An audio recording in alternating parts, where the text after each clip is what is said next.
Hi, and welcome to the Ada K Show. I am Ada K. Brown, and am currently a criminal justice major, and I'm a deaf courtroom commentator. Grab a cup of Java, and let's dive in.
Good morning, everyone. Oh, how are y'all doing? Good morning. Early morning for some of us. Good afternoon for others of us. I hope this finds you well. Oh, my camera is kind of sitting crooked today. I am Ada K. Welcome to the show today. We are on day 3 of the Chen trial. I got makeup. Me. It's what happens when I put makeup on. Oh, well, I'll get it off in a minute. I want to thank you guys for joining me today. If this is your first time joining, welcome, welcome. We have been following the Chen trial. He is accused of unaliving his this young woman. I don't want to call her girlfriend. I'm not quite sure. They were seeing each other for a short period of time. Anyway, he allegedly, he admitted to stabbing her 60 times, putting her in a suitcase after she deceased, and dumping her in the Tennessee River. Good morning, Miss Ronnie. Good morning, Benny. We have C. Morales as a new YouTube member, and also B. Michigan. Thank you so much for becoming members. The biggest thing I ask is that if you're happy with this live, please click the like button, and of course, share, comment, and subscribe if you wish, or become a member. Hi, Benny. Hi, you guys. How are y'all doing? I'm doing okay. Honestly, my headache did not go away. In fact, it exploded last night again, but that's okay. I am in queue waiting for the trial to begin. I have their channel up and waiting. Up and waiting. Hopefully. There we go. Got it. How are y'all doing? Did y'all sleep well?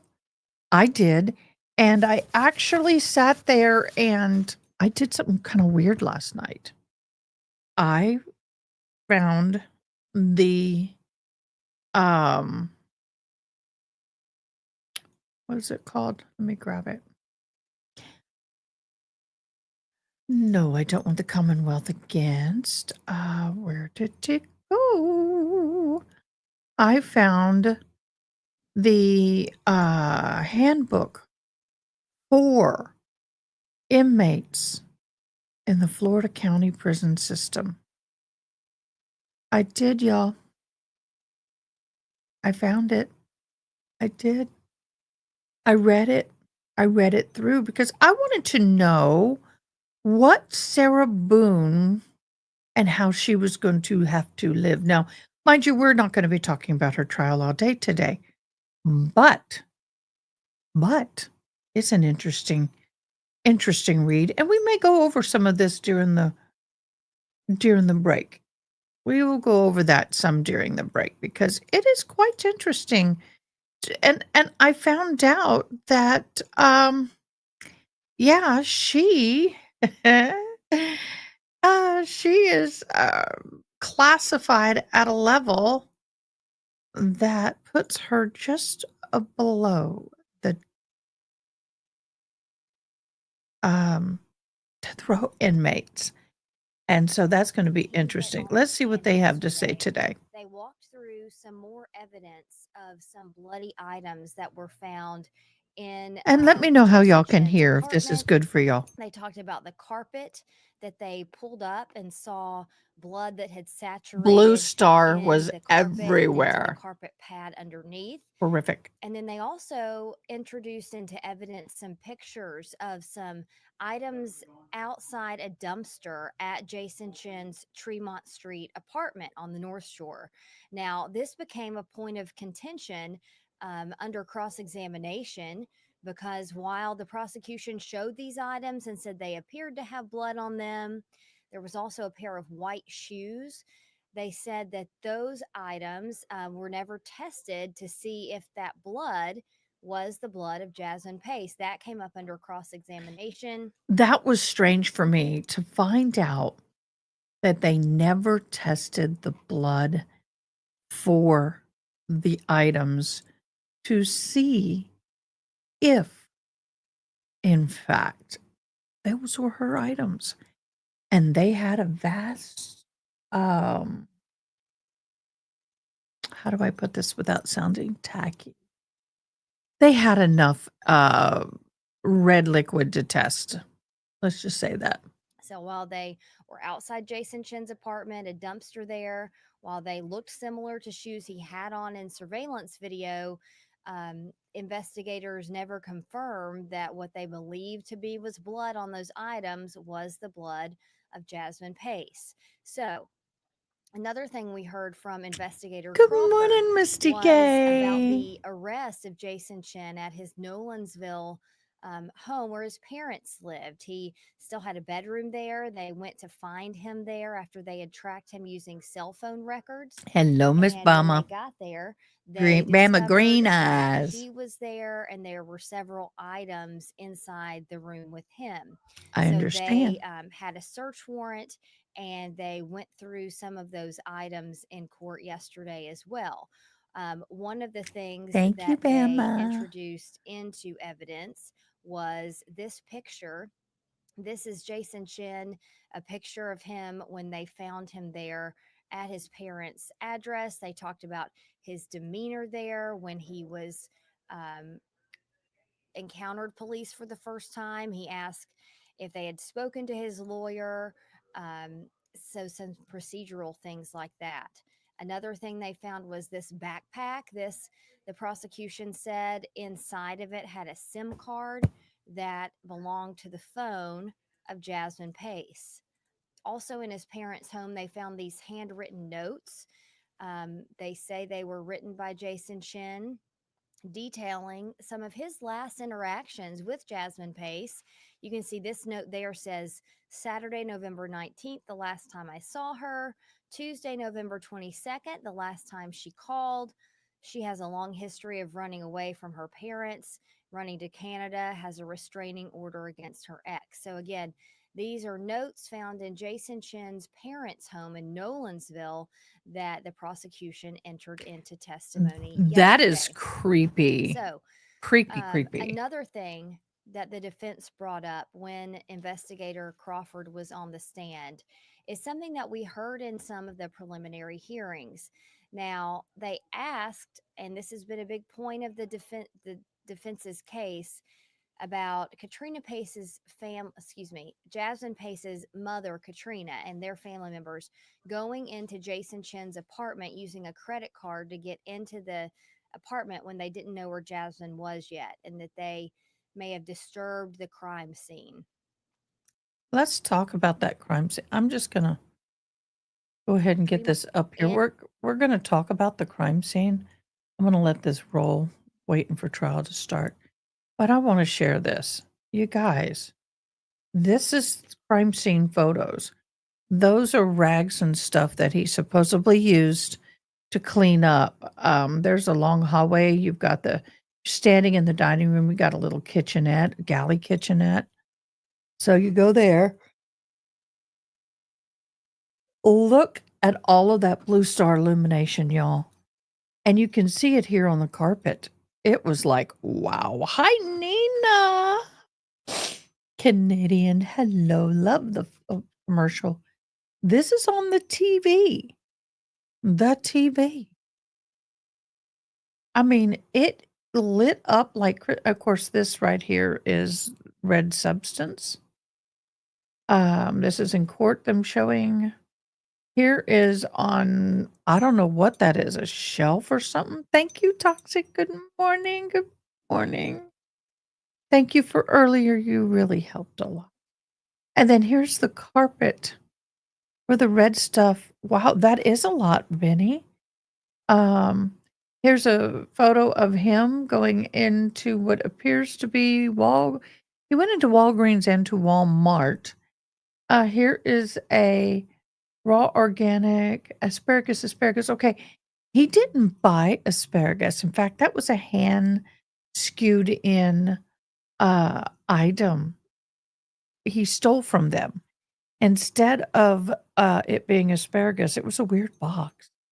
But he had a raw organic. He had peroxide bathtowel. I think the asparagus is actually the 2 packs of washcloths I remember him putting in his bag. But he rang them up as asparagus. Of course, this is a picture of him and the young lady, beautiful young girl. Him, and this is the mother in court. This is the young girl at her memorial, obviously. So, picture of her and her mom. Isn't that sweet? Rest in peace, dear one. Your mom is fighting for justice. So there you go. It was a very, very violent scene. Very interesting. The judge is showing up in court right now. Yes, let's do that. Thank you very much. You were reading my mind, Miss Toxic. Before we get started this morning, I'd like to thank As the Gavel Drops over in Discord. Go to Discord, sign into As the Gavel Drops, and validate your account. Once you do that, you are able to read and have access to all the court documents that you could ever dream of. And in fact, we use 95% of our documents come from As the Gavel Drops, and we would like to thank As the Gavel Drops and all the mods and everyone who has researched and paid for those documents and all the time that they've invested. We really appreciate you. So if you are a document junkie, go to As the Gavel Drops in Discord and validate your account. And remember, share the information is welcome, but please give credit where credit is due. We absolutely love As the Gavel Drops. Again, they are fabulous. Fabulous. Here is their link.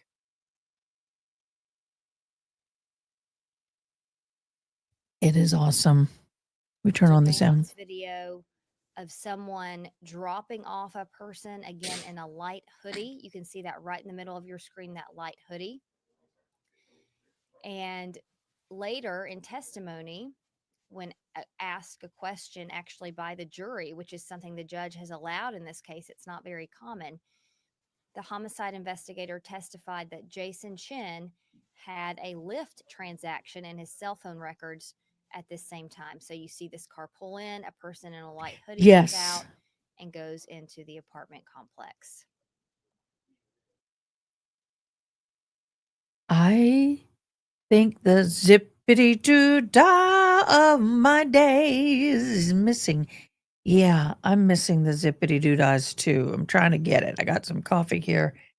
Probably going to take a little kratom capsule. I only got about 3 hours sleep last night. My migraine decided to rear its ugly head. I was not a happy woman last night. So I will be honest with you and say, I's tired. I's wants to go back to bed. I's was up at 6 a.m. and here by 6:20. Oh my gosh, that is awesome. I didn't realize Oh my gosh, that is amazing. Congratulations. Oh my gosh. Well, I hope we have helped you get there. We highly support As the Gavel Drops. Um, and we love you dearly. We'll have to do a celebration with you when you reach your 4. We are getting close to our 3K, guys. Speaking of, I'm not trying to steal the thunder from them, but it was a reminder. It was a reminder. But I am so excited for As the Gavel Drops. That is such a huge, huge deal. And I look forward to supporting you when you get there, or supporting you as you get there. And I hope that and pray that Called you for get there more backup, quickly. took more pictures. They showed some of those pictures in court, and then he testified We are at about the discovery of that suitcase, which of 2,688 course happened after subscribers. Jason Chen was Please already in comment, like, custody. subscribe. And So when we get to locally was 3,000, the I'm going last to do a witness weird yesterday. The celebration. prosecution I will don't know what. continue calling their witnesses today. As we've told you throughout our coverage here, they had 34 potential witnesses on their witness list that they turned into court. They don't have to call all of those witnesses, but those are the Yeah. ones that they can call that have been turned into court ahead of time. How many? What's the exact So number? right now we've Toxic. had about 6 witnesses. Some of the ones on the first day were small pieces of testimony from a Walgreens clerk, a Walmart clerk, just to Amen. enter into evidence that Amen. I got to do it for transactions that. That is showed the exactly where my receipts brain is. there. So we spoke. Oh, somebody asked about this right here.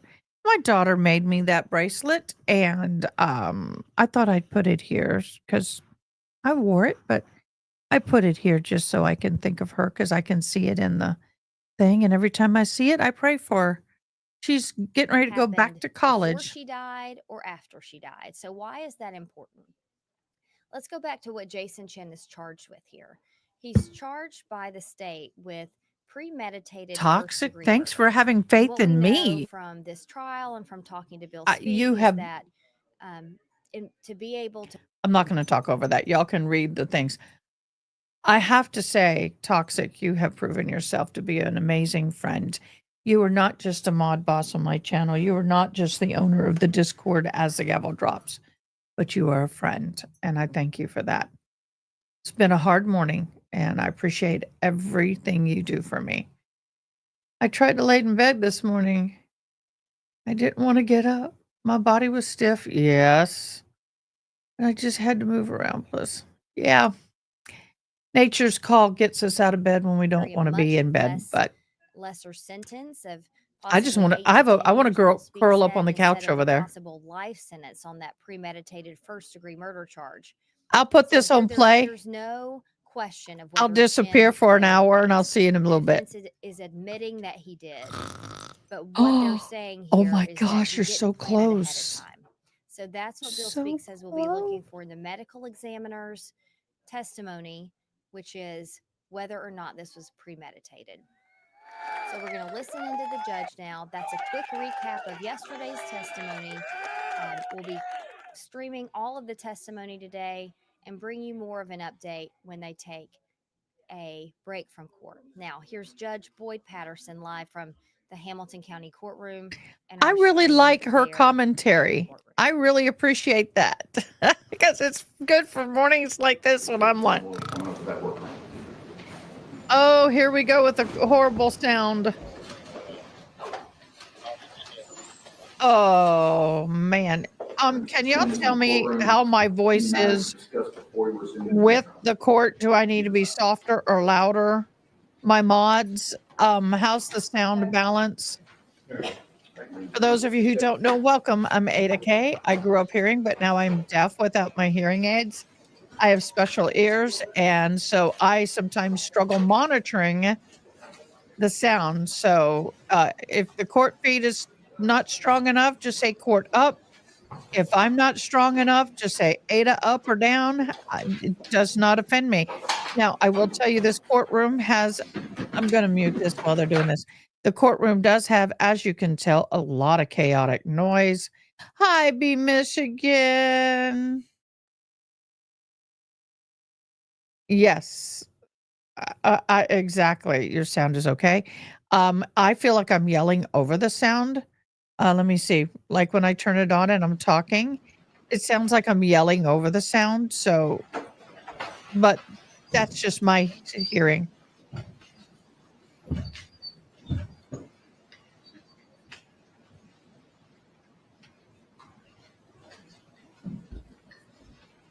Oh my gosh, that is so funny, Nina. Well, I guess it was the travel to and fro that they were worried about, not the snow play. Oh,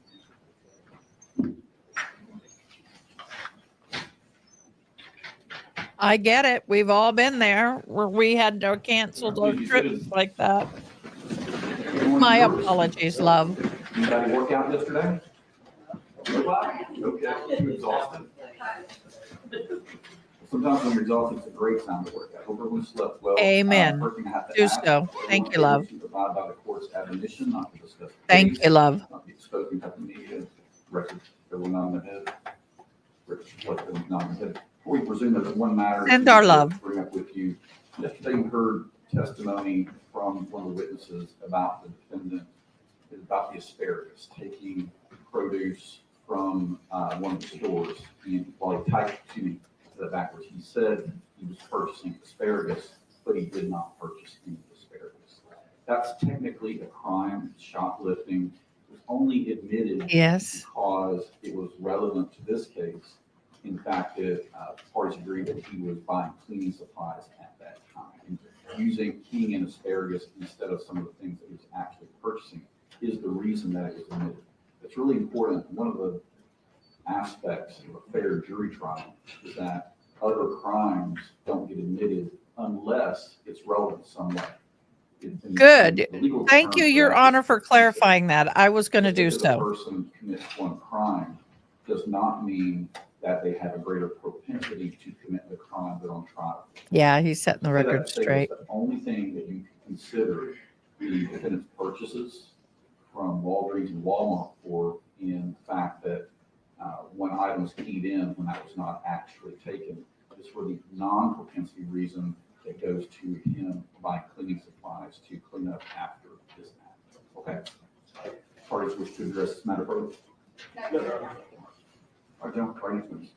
Yeah, hopefully so.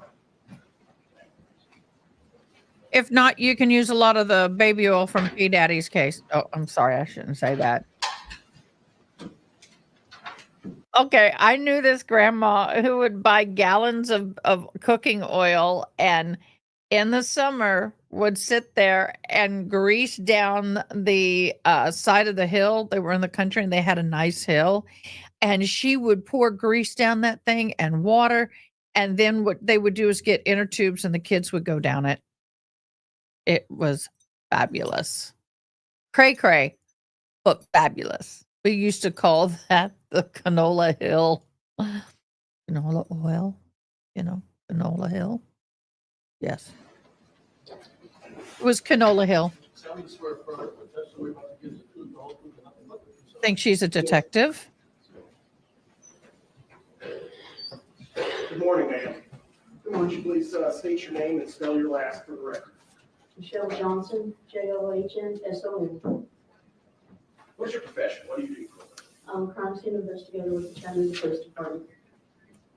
How long have you worked as a crime scene investigator for the Chattanooga Police Department? Approximately 7.5 years.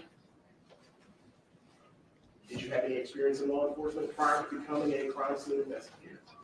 I also worked 16 years in corrections. Did you receive any kind of specialized training that assists you in the performance of your duties as a crime scene investigator? Oh, yeah. Canola Hill, yeah. It was great. Crime scene investigator, we go through 6 months. Took a lot of, probably 10 gallons a year. Crime scene investigator. It was a huge hill. Hundreds of hours of specialized training, including 400 hours for attending and graduating from the National Forensic Academy. It's a 10-week intense training for crime scene investigators. Day to day, what does a crime scene investigator do for the police department? We respond to normally major case crimes and process the scenes. I'd like to take you back, if I could, to I'm here. I'll be November right back. 22nd of 2022. Do you recall the events that took place on that day? Yes, Were you working as a crime scene investigator on the 27th of November?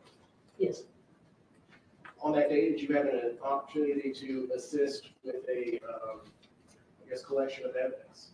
correct. Do you recall what location you first went to on the 27th? I was notified around 10 p.m. by Detective Crawford, and he requested that I respond to 5977 Old Dayton Pike. And do you know the significance of that location? He had informed me that he was working a missing person case, and he asked me to respond to this location where the missing person, or Jasmine Pace's mother was, and collect items of evidence that had been taken from Jason Chen's apartment. Do you recall specifically what items you collected? I collected, This is important. Listen. electronic devices.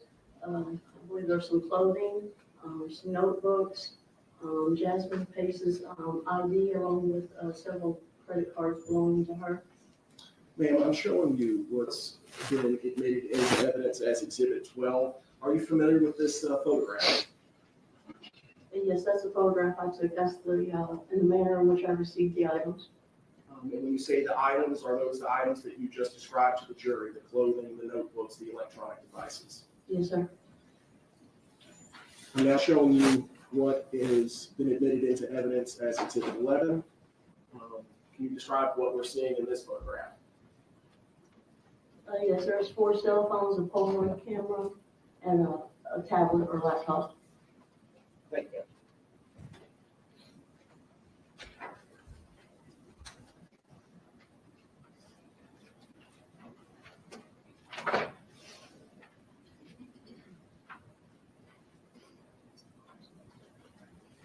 Ma'am, I'm handing you what's been marked for identification purposes as Exhibit number 139. Could you take a moment to familiarize yourself with this? Okay. Do you recognize that photograph? Yes, it's the identification for Jasmine Pace and her cards. Did you take that photograph? Yes, Was it taken at the Pace residence or another location?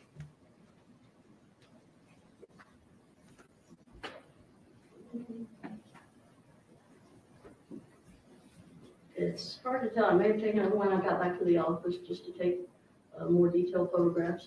Is it common practice to collect evidence at a location and then further photograph it once you take it back to the police department? Correct, yes.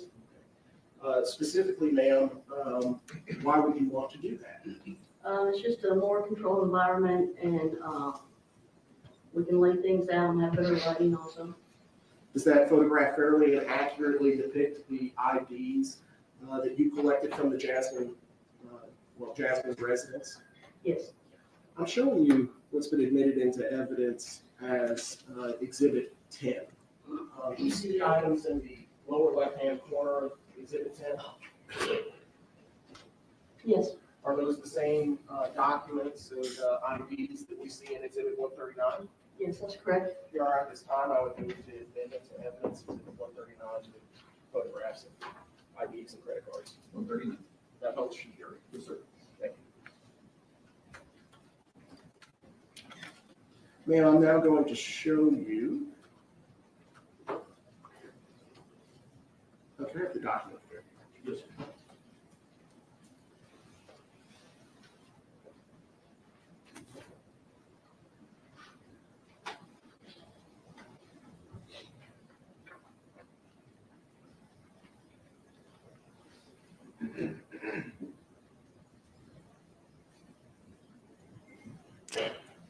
That's pretty incriminating. However, he's not arguing that he did not unalive her. He did. Credit cards. It's a crime of passion, not first degree, is what he's saying. Ms. Jasmine Pace. Yes, I believe they were. And specifically, what is Truist and SunTrust? Those are banking institutions. Same with Capital One. I believe they have banking and credit card services. Thank you, ma'am. back to DVD.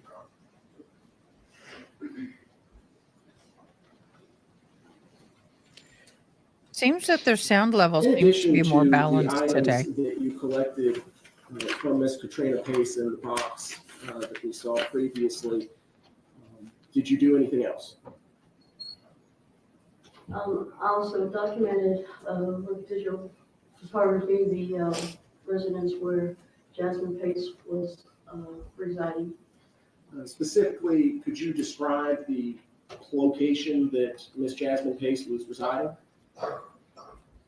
It was just below her mother's house. It was I guess a pool house. Thank you, Tash. Remember, everybody, like, One, it's important open room and a bathroom. to get entered And I'll into show you today's what drawing. has been admitted into evidence as Exhibit 17 to this trial. Did you take this photograph? Yes, And what does it depict? the shower inside the bathroom. Ma'am, is that location? I don't like located that inside tile. what we Ugh. see here in Exhibit 14. That's dizzying. Correct. After you collected these items, the photograph, the items shown in the photographs, including the electronic devices. Thank you, Vinny. Jasmine Pace's credit cards, her driver's license. What did you do with those items? I secured them inside my crime scene vehicle. And after you secure them in your crime scene vehicle, what do you do with them then? What's the next step? Hey, Pema Green Eyes. Normally, Good if I go back morning. to the crime scene office, I would package and seal them and secure them possibly in the evidence vault and eventually turn them into our property and evidence division. You mentioned the evidence vault. Is that different than the property and evidence division? Correct. It's a secured vault we have inside the crime scene office where we keep evidence that we are still packaging or processing. Welcome to the family. How do you prepare a document for submission to a particular, to the property? The first thing we do is an evidence report for all the items we collect. Then we have to complete a property sheet. And we also have to complete labels to identify the evidence inside the bags, and we place those labels on the outside of the bags. What type of bags Listen, do you use? Canton. Brown paper bags or cardboard boxes sometimes. Why would you use one over the other? Just for size. If something's really large, we may have to use a box. And who does all of the packaging, the preparation of the property report, so on and so forth? The investigator who normally collects the evidence, I would have packaged the stuff. Specifically in this case, those items you collected from Ms. Katrina Pace at her residence on Old Dayton Pike, did you go through that process? Yes.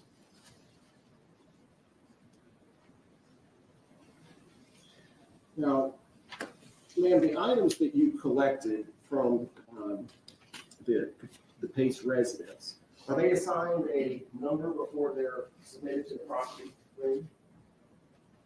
Correct. Once they're added to our evidence report, they are assigned a number.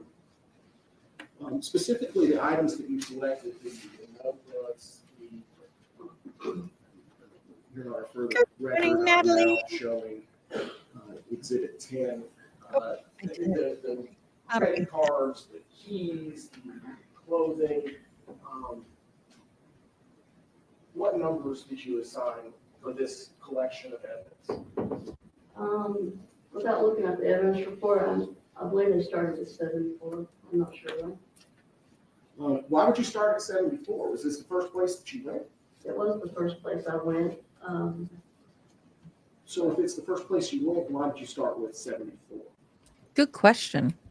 When we respond to a crime scene, we have a primary crime scene and then we have secondary locations.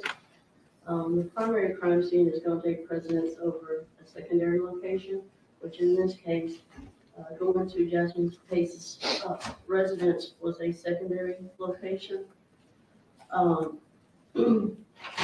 And once we go to our primary location, we use evidence markers, which are numbered markers, placards, yellow placards. And we began marking our evidence with number 1. And so when we use evidence markers on the primary scene, that number has to correspond with our evidence report and with the item number on the property sheet. So that's something that people don't realize. So in other words, the items we mark with evidence markers will be listed first. Okay. So the bottom line is, if you started at 74, that would be indicative of going to another location. Okay. Did you in fact go to another location? Yes, I did. What other location did you go to? Detective Crawford requested that I respond to 110 Tremont Street, apartment 210. When did you go to that location at Crawford's request? I arrived there right around midnight. What time did you arrive at the Dayton Pike location? Not for certain. I think it was probably around 10:30.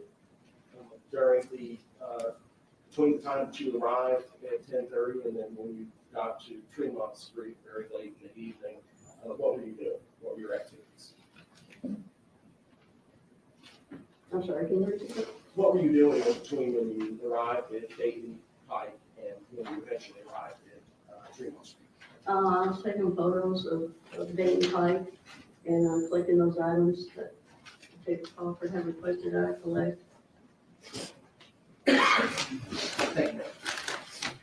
When you arrive at a crime scene such as 110 Tremont Street to conduct a search, is that typically incident to a search warrant? Correct.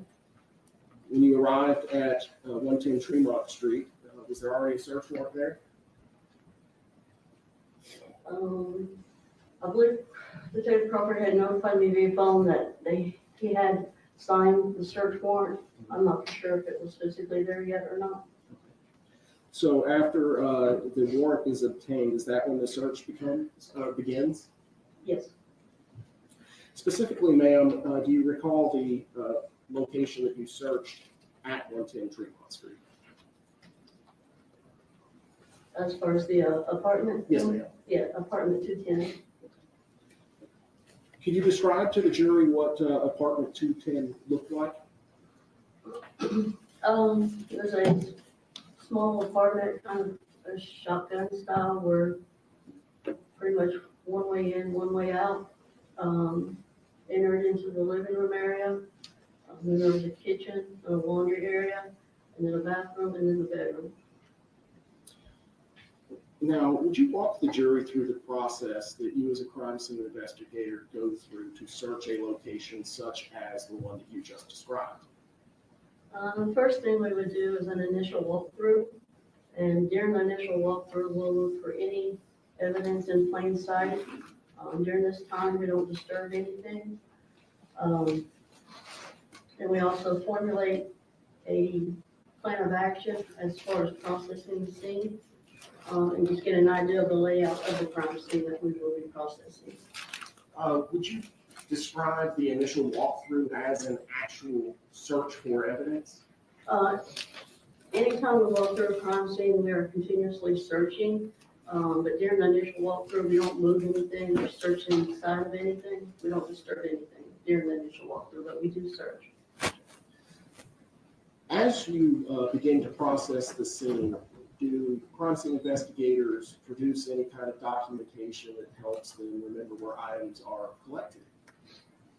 Yes, we take written notes, and we also do a scene sketch marking the location of where items are recovered from. What was your specific role at 110 Tremont Street? And they also photograph and video. My role was to document the scene with visual photographs and collect the items of evidence. Who was the lead crime scene investigator at that location? I was.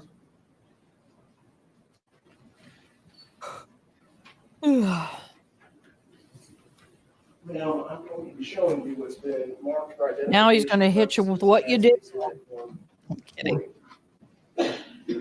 Are Are you familiar with this document? Yes. What is Exhibit 140? This is a diagram that investigator Sarah Brown created based on her sketches of the crime scene. As the lead crime scene investigator, were you aware that she was producing that sketch? Yes. Have you had an opportunity to review that sketch? Yes. Is it to scale? No. Okay. Does it fairly show the general location and proximity to various other items that were collected from 110 Tremont Street? Yes. Does it assist you as a crime scene investigator in explaining where in the apartment things were located? Jim? That's correct. Your Honor, I would move to make this an exhibit. Exhibit 140.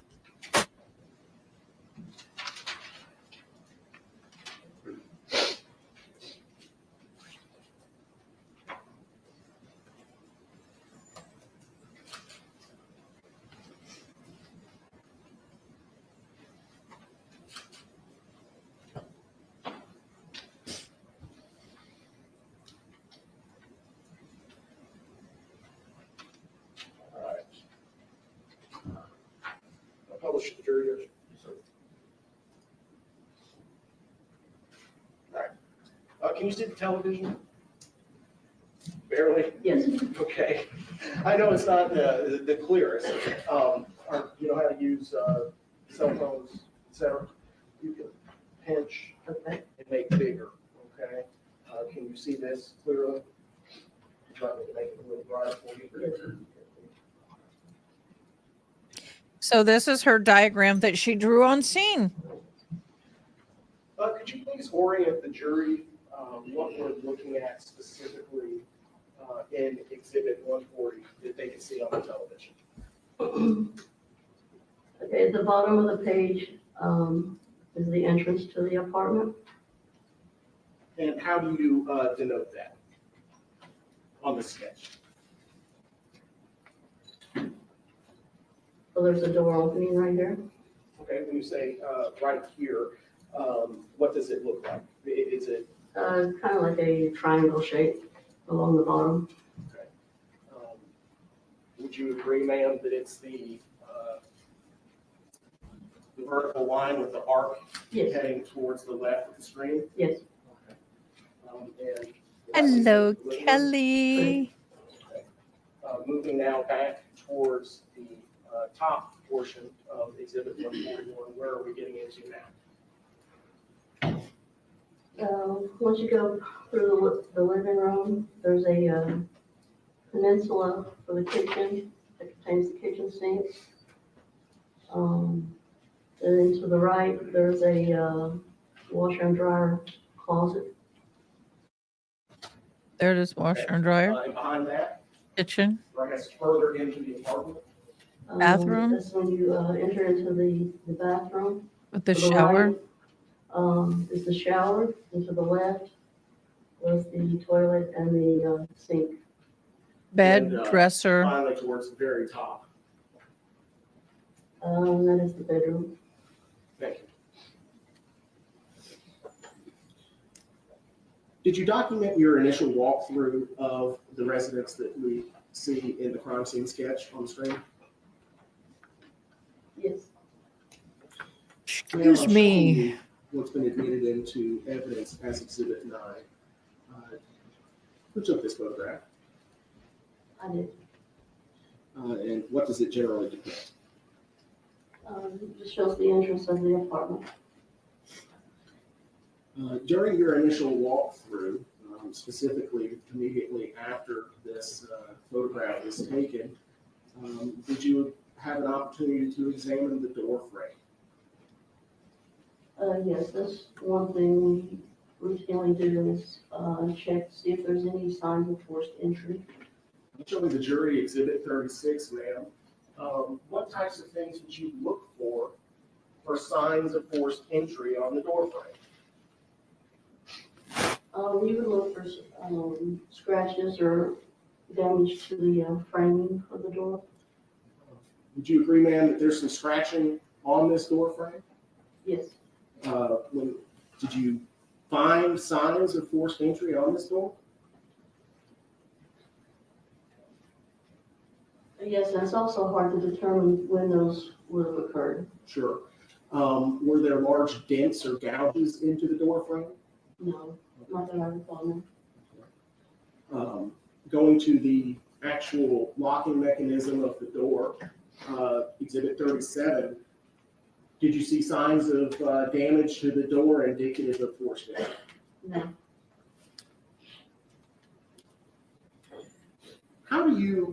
Is there a method or a process that you as a crime scene investigator go through to document and process a scene? Yes. How do you do that? As far as documenting with digital photographs, we'll take overall photographs of the scene. And then we'll take closer up photographs of the scene, and if items of evidence are discovered, then we'll take close-up photographs. Do you work your way through the residence in any particular manner? Normally we have a pattern that we'll follow. Different investigators use different patterns. In this case, it being such a small area, there was pretty much just one way to navigate through the apartment. Okay. Do you recall what pattern or method you used to walk through the apartment? Just started at the entrance, and like I said, it was pretty much like a shotgun apartment, and walked to the back. And from there, we were able to see, all areas of the apartment. What items were you looking for? What kind of evidence were you looking to collect? At the time, it was a missing person case. We were looking for any items of evidence that really didn't belong in the apartment, anything out of place, or anything that could have indicated that there could have been a crime committed there. During your initial walkthrough, did anything catch your eye? The first thing I noticed was the coffee table. It seemed a little out of alignment with the couch. I'm showing Exhibit 38. Could you please explain that to the jury? Yes, I think normally people have the coffee table pretty much centered with the couch, parallel, and it was just off angle. What else? Then we walked behind the couch, and I observed what I believe to be suspected blood on the floor. Ma'am, I'm showing you Exhibit 43. Is this the location that you're describing behind the couch? Yes. Okay. I'm also now showing you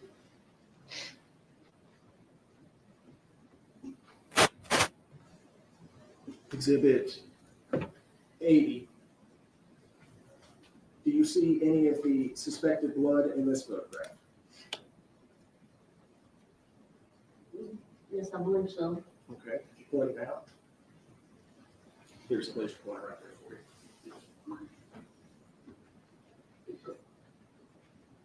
I believe there's some up in this area right here. Okay. I'm now showing you Exhibit 81 and now Exhibit 82. Yes, this area right here. What surfaces was the blood on that you observed? It was on the floor. It was also on some of the walls, the bathroom tile, bathroom light switch. I believe there was at least two areas in the bedroom. The suspected blood. Ma'am, I'm now showing you Exhibit 59. Can you point out the suspected blood in this photograph? Right here in the sprout line, as well as in this carpet area right here.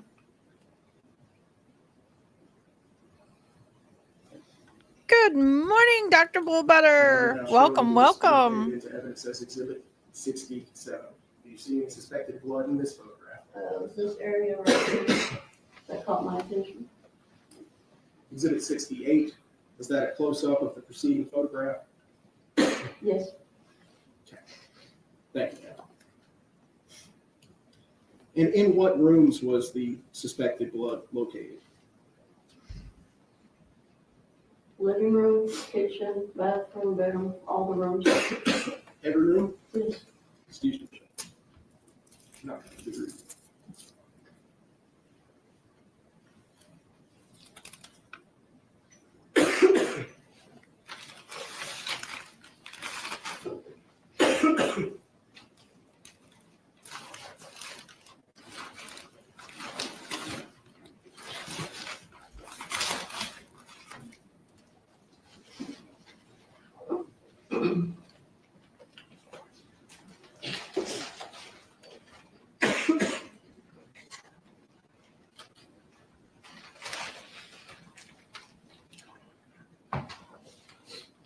The evidence is always interesting to me. I appreciate how they have kept it in the bags, but they're handling it without gloves. Everyone's different, but I'm surprised they're handling it without gloves. I really, really am.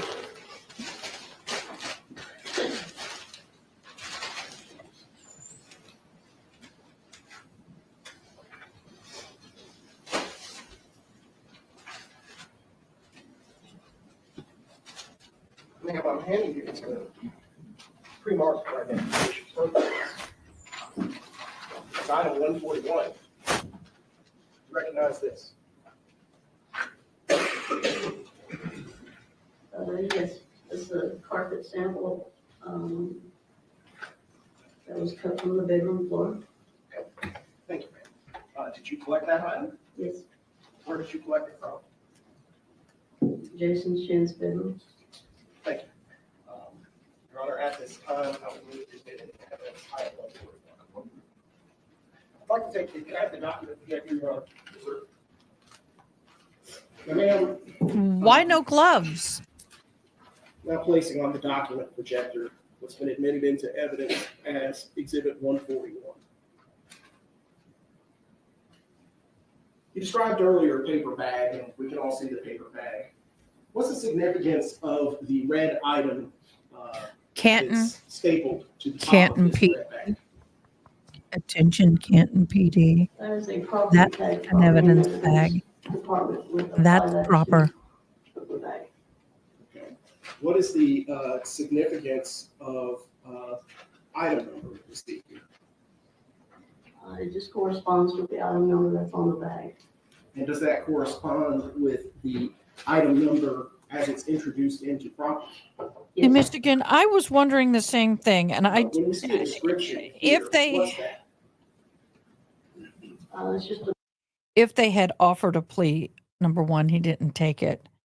And it is interesting as to why he's going to trial. Very interesting for me as to why he's doing this, because he's not saying he didn't unalive her. He's just fighting against the charge. If he says it was a crime of passion, well, we all know by the evidence we have seen thus far, does not appear to be an alleged crime of passion. Because you wouldn't be doing all this, buying and prepping if it was a crime of passion, in my humble opinion. But if there was a plea deal, he didn't take it. I don't know if there was. the brief description of what is in the bag. So that you know what's inside the brown paper bag? Yes. Now we see some white tape. Yeah, he wants a lesser. What does that tell the jury? The package was sealed. Does it mean that it She potentially was opened at some point for examination? It could have been, but they would have had to cut the seal. Okay. So exhibit number is a court document sticker. This is a evidence brown collection bag, not a grocery store or gas station bag. This is their evidence tape that they use. This here is a biohazard, which means there's bodily fluid inside. And so, come on. Sorry. So there's bodily fluid inside that. And then once the evidence has been opened, the red tag on the top is put, and reseal it. if I'm correct. Can we see See the scribble signature right with there? Sharpie towards the center? What's that? That's my initials. Does that mean that, what does that mean? Placing your initials on the seal and the bag itself, That means that I sealed that bag. after it was opened at some point? Yes.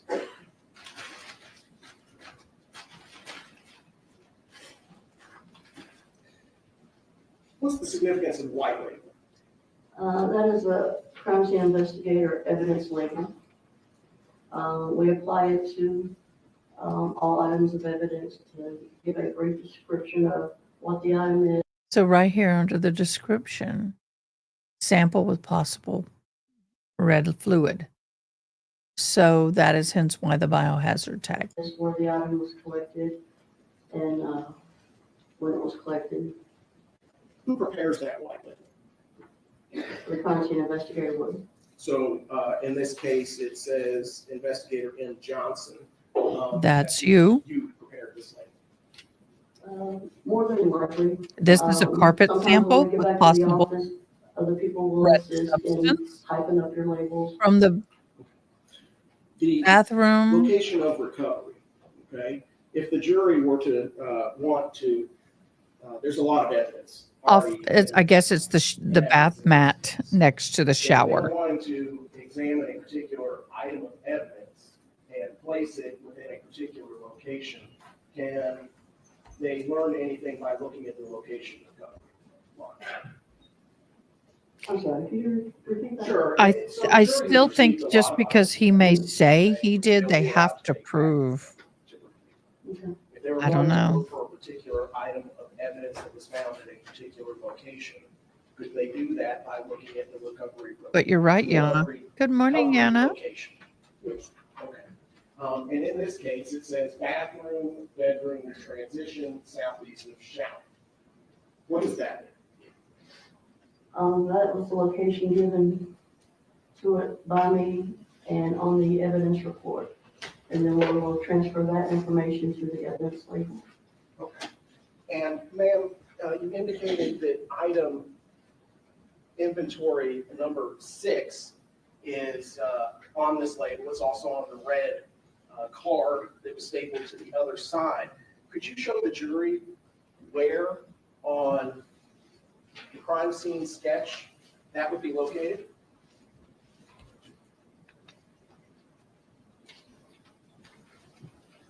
Yes, it's right there in the doorway between the bathroom and the bedroom. Okay, now going into our television here, where would that be?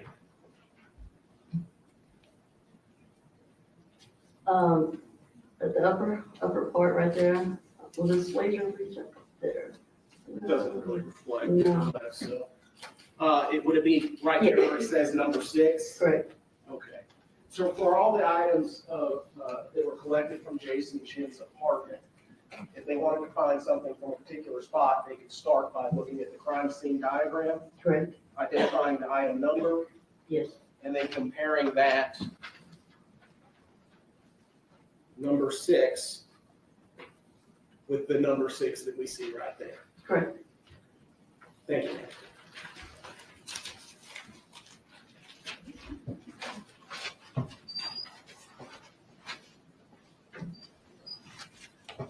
Ma'am, I'm handing you what's been marked for identification as item 142. You recognize this item? Yes. What is that item, ma'am? It is a carpet sample with suspected blood, taken from Jason Chen's bedroom. And specifically, what item number is that? Item number 9. We have.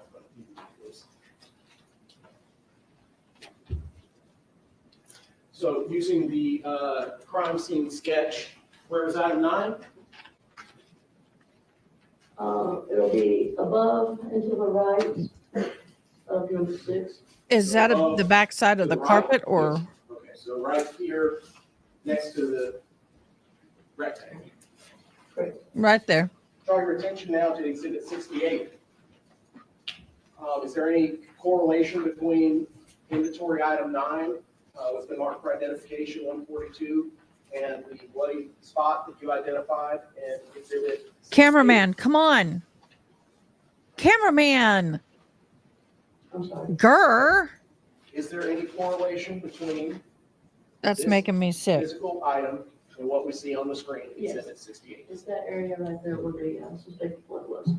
Did you remove that area of carpet? Yes, it was cut out. Is what you've identified as 142 the area of carpet that you removed from that location in exhibit 68? Yes. Your Honor, I move to admit item 142 in evidence. So admitted.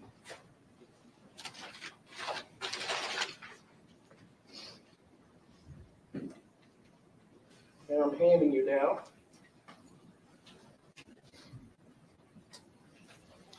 what's been marked for identification as item 143. You recognize that?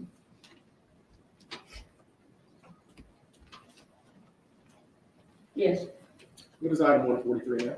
it's a blue and red plaid shirt, Where was that? button down, Where was that item recovered from? bedroom closet. All right, move to admit item 143. So admitted.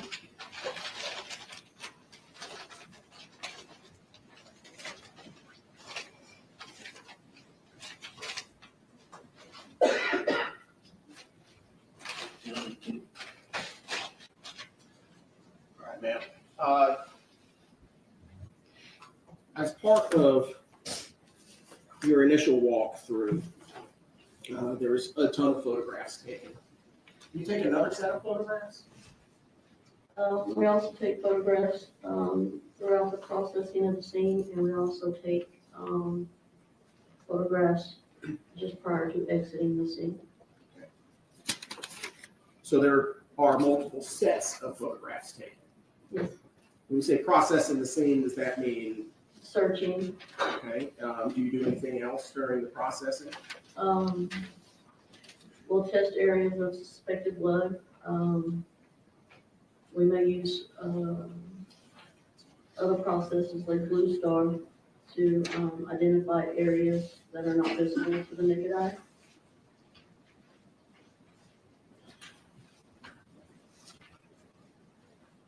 And I'm handing you what's going to be marked as Exhibit 144, a collective exhibit, specifically pages 1 to 9. You take a moment and familiarize yourself with those.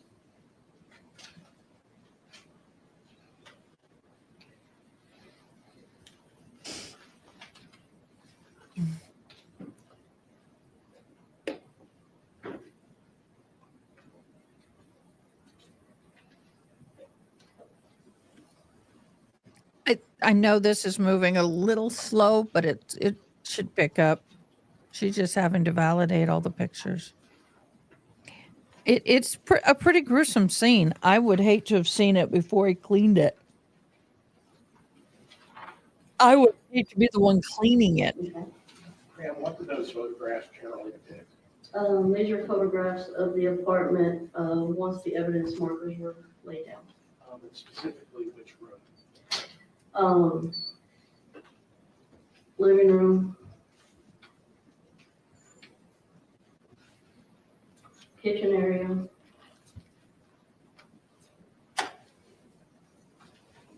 So the front portion of the apartment. yes, So we're now focusing on the area that's shown on the screen on the television right now. yes, Are these photographs that you took when you conducted the search warrant? yes. Your Honor, I would move to admit into evidence exhibit 144, collective 1 to 9. So admitted. Thank you. May I publish to the jury? Yes, sir. Let's start with item 1, then.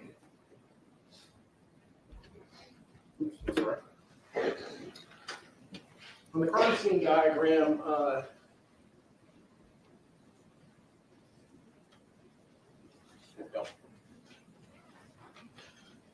item 1 is indicated with a circle and an arrow.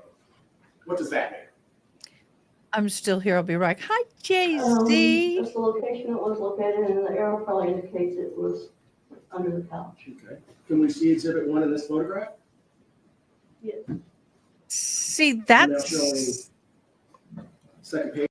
that's the interesting fact, JZ, and thank you so much for that comment.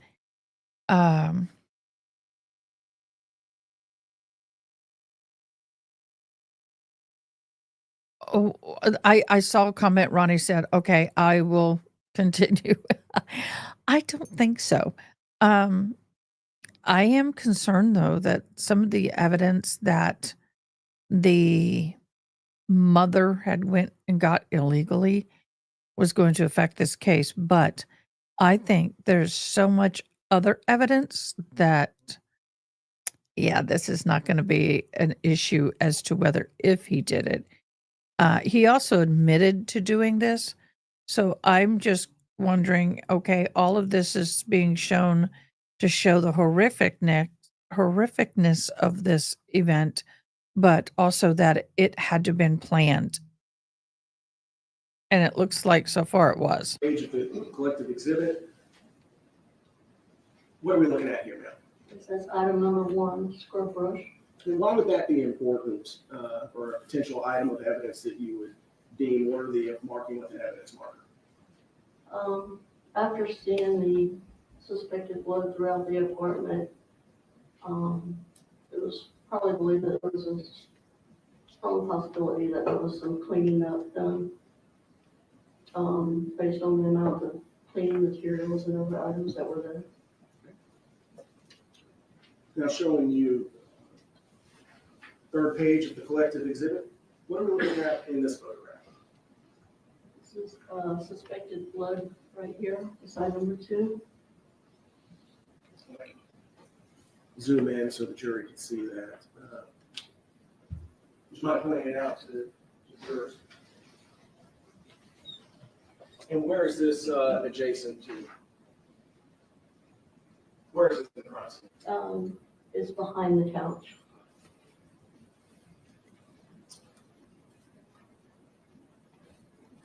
Okay, we're now looking at a close-up of that second evidence marker. Yes. Fifth page, what are we looking at here? It's an overall photograph from item 4 to item 6. With item 3, it's under the kitchen sink. Okay, so under the kitchen sink is item number 3. What is item number 3? With a box of hefty trash bags, drawstring, I believe 33 gallon. Are those what we would describe as kitchen-sized garbage bags, ma'am? Not really, no. The kitchen does not appear to be 33 gallons. So it's smaller, so it's a mismatch. Yes, And on hand, it's been marked for identification purposes as Exhibit 145. What is this? a box of black trash bags. Is that the box of white trash bags that we see collected from item marker 3 on the screen? Yes. Okay, Ronnie, I did a Google search on that. I mean, a YouTube search on that. Oh my gosh, I can't believe that's actually on YouTube. Ma'am, what color would those tabs for these garbage bags? I gotta turn on the open sign. I'll be right back. Can you point that out to the jury? Yeah, that's the full tab right there. It's also indicated on the outside of the box. Thank you, ma'am. I'm now showing you the 8th page of the collective exhibit. What is located in item 4? It's another suspected blood stain. Zooming in, exhibit the 9th page of the collective exhibit. You point that out to the jury? This area out there. Now, did you collect the actual floor like you did with the piece of carpet that was admitted into evidence? This exhibit 143? No. You didn't pull up the floorboards? No. How do you process a stain like that on a surface? We would collect what we call a suspected blood swab. How does one collect a suspected blood swab? Using sterile cotton swabs. We add distilled water to one of them. One is wet, one is dry. And we will swipe over the suspected area. And then we'll place that in a sterile cardboard box. And then we'll place that inside a brown paper bag. Is that the process that you learned through your training? Yes, Is that the process that you've used throughout your career as a crime scene investigator? yes.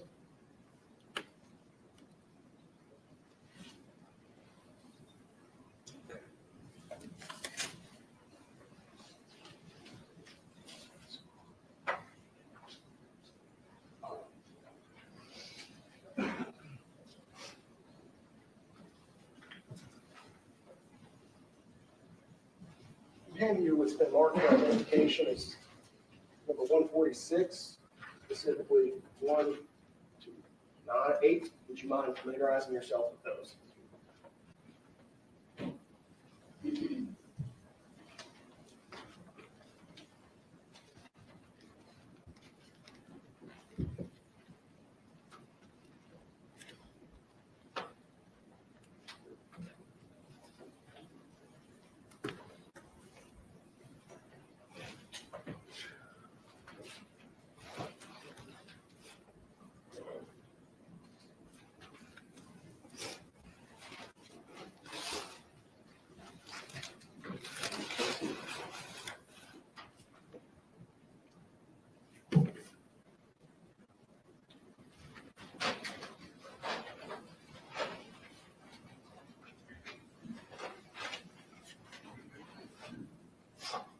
Okay. What do they show, ma'am? These are photos I took, overall photos of items of evidence in the bathroom. Okay, so using the crime scene diagram, we'll be talking about this general area here. Correct. Do they fairly and accurately depict what you observed with your own eyes when you conducted the search warrant? Yes. All right, I move to admit into evidence collective exhibit 146. So moved. Thank you.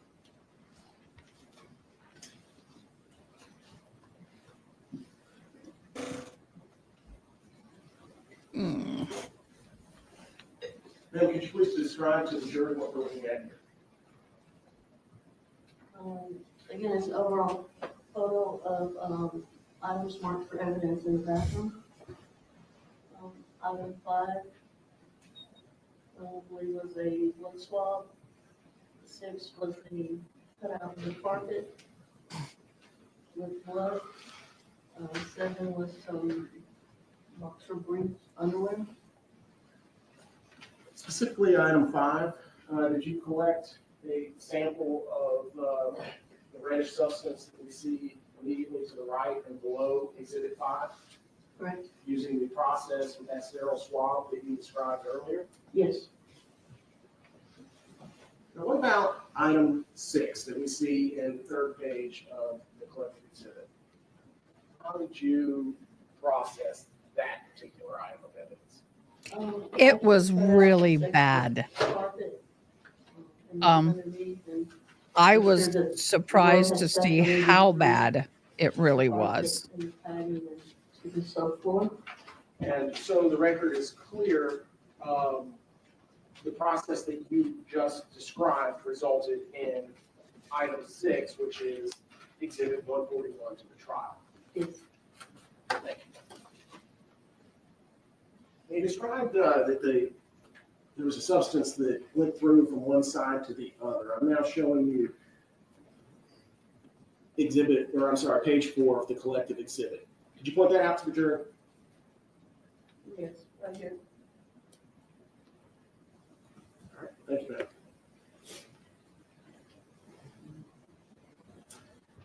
Did you collect the clothing article that we see in Exhibit 7, or I'm sorry, Item 7 on page 5 of the collected exhibit? Yes, Okay, so you collected those. yes. What's the significance of number 8, ma'am? That appears to be in the shower. Yes, that's the shower drain. It had visible hair, and we constructed it for possible forensic evidence. I'm now showing you the 8th page of that collected exhibit. It's close up. So you collected that hair? Yes, and the drain. Oh, so you took the actual metallic drain that we see, the circular object in the middle. Yes, the drain cover, yes. Thank you, ma'am. After you processed the bathroom, where did you go next? To the bedroom.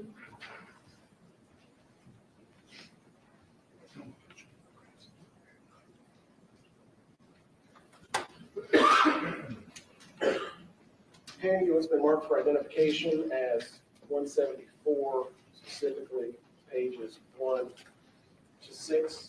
Would you mind familiarizing yourself with that?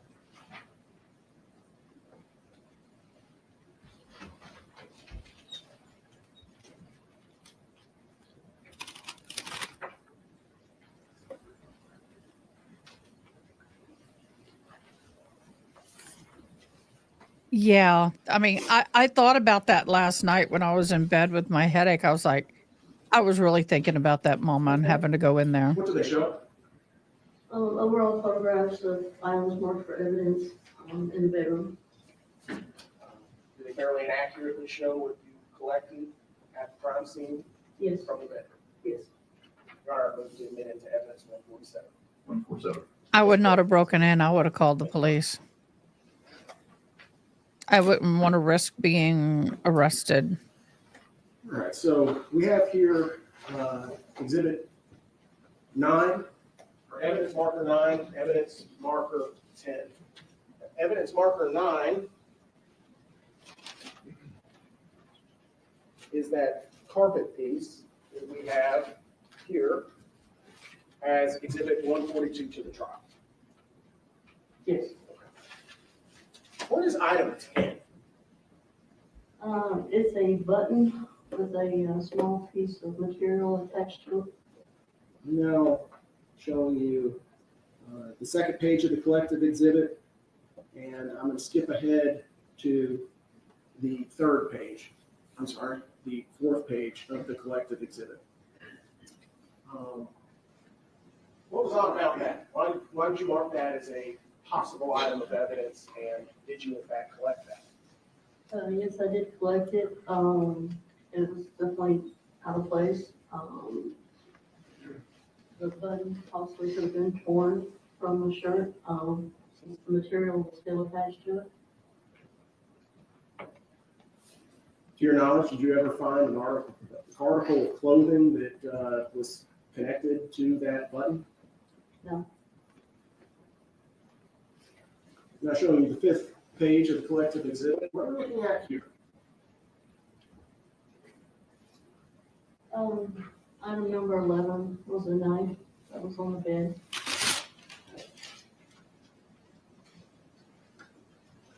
May we approach? Yes, sir.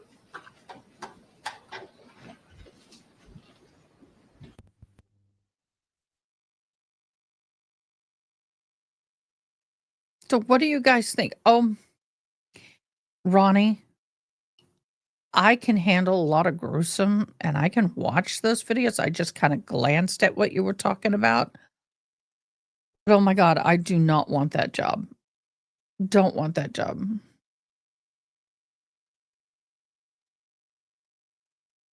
No, they were not helpful in the beginning.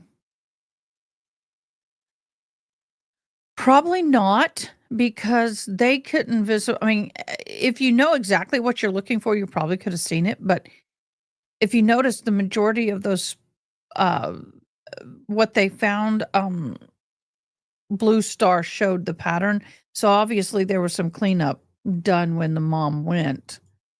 The police were not very helpful in the beginning. No, they weren't. They were kind of like they do a lot of times. A missing person is usually, oh, someone left and they'll be back when they're ready. They're okay.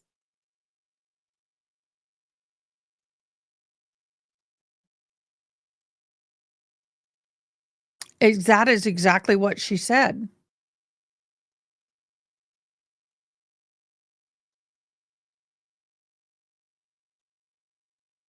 She did get a ping where the vehicle was. She did call the police and say, hey, something's not right. I haven't heard from her. And she didn't get the answer she wanted. So she decided to go take matters in her own hands. That's not necessarily the best thing in the world to do. Just saying. Okay, we can zoom a little bit. There we go. And that's that's the weapon. Thank you, Mark. I'd like to ask you about the orientation of the bed in this photograph. What wall is that bed up against? So it's the north wall, What you would describe as the north wall? yes, north wall of the bedroom. Okay. Zooming out on the crime scene sketch, there's an N with an arrow pointing down. You see that? Correct. What's the significance of the N with the arrow? Showing the direction of north. So, I'm sorry, I can't scroll from the television. So going to the bedroom, the north wall would be where on the crime scene sketch? It would be the lower wall of the bedroom. The wall separating the bedroom from the bathroom? Correct.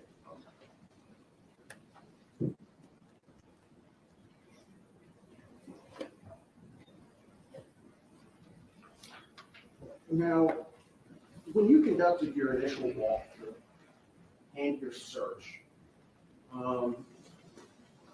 did you know prior to your search the normal orientation of the furniture in this bedroom? No. I'm now showing you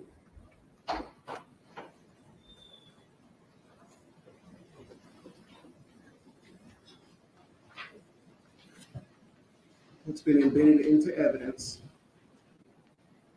I heard something about that too. So this I'm paying close attention to because I thought the knife was in the backpack.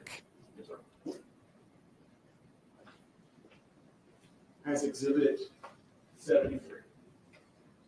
Do you see the green tapestry on the wall? Yes. Do you see the markings on the wall to the lower left of the tapestry? Yes. And do you see the bed that we saw? It's hard to see, in, but it's hard to see, but it's there. Where item 11 was. Yes. Orient the jury to that. As far as the headboard is up here on this wall. Okay. So if where that wall is the north wall, what wall would you call the one with the tapestry on it? The east wall. The east wall. What is adjacent to the bed along the corner where the east wall intersects the north wall? The nightstand. If that's the east I'm wall, showing then you what's this been here is admitted the into north evidence wall. As Exhibit 74. That would be the north, You see that? north, south, east, west, maybe. I'm now showing you what's been admitted into evidence, ma'am, Oh, look at this, and it drills down, and then look. as Exhibit 72. Okay. Ooh, Particularly, I'd like to draw your attention to the intersection of the east wall with, I guess, the south wall. I Yeah, you see did that too. right there? Yes, they did talk about it yesterday, and I'm sure they'll get back to it again today.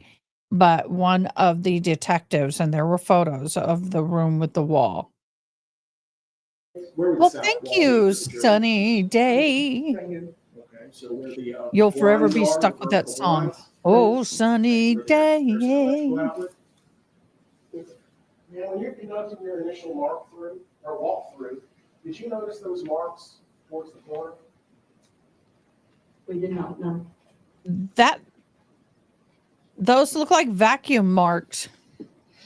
What would those marks be indicative of in your One, training two. experience? That's a vacuum cleaner, dude. It could be one. It does call for opinion or speculation. I'm assuming that's the objection. Yes, sir. You might answer that. Yes, Your Honor, it's within the scope of everyday observation and common sense. Someone leaves some kind of mark carpet or that's every tree. So it's not about what the stuff. Yeah. It's just the indentations in the carpet. Yes, but there's not residual. Yeah, but that's a carpet, that's a vacuum machine or a water carpet cleaning machine. You're right. Or a carpet cleaning machine.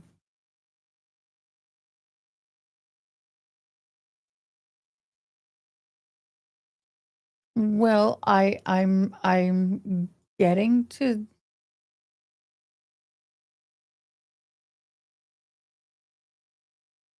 Okay, double counter.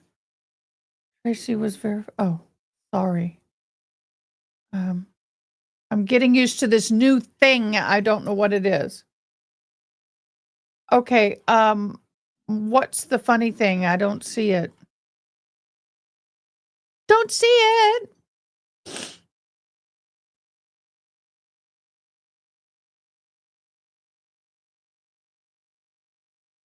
Yeah. And on top of that, not only did she know that she had to keep it cool, they probably practiced her testimony a couple of times on their side, and then they have somebody practice the cross-examination to desensitize her a little bit.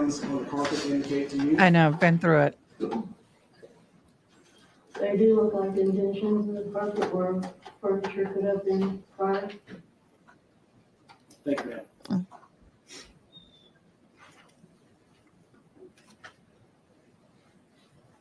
I didn't see anything funny in my Discord yet, love. I got something funny to show y'all. There's a movie I want us to watch on Discord called Coda. In addition to the collection of Good movie. items that we have seen in various collective exhibits with evidence markers, specifically collective exhibit showing. Hola, one sunny day. Number 6 for the record. That knife looks awfully Did you place clean. additional evidence markers 12, 13, 14, 15 at this crime scene? No, Why is that, ma'am? we don't normally do that. Anything we collect after the initial is discovered during the search or when additional information is gathered. And we don't necessarily work them with evidence markers. So did you collect additional items of evidence labeled 12 and higher from Mr. Chen's apartment? Yes, But we don't have any pictures with little evidence markers. correct. Additional items that you. Ronnie, I have to subscribe to that Mark them in any particular manner? thing you put in Discord in order for me to read it.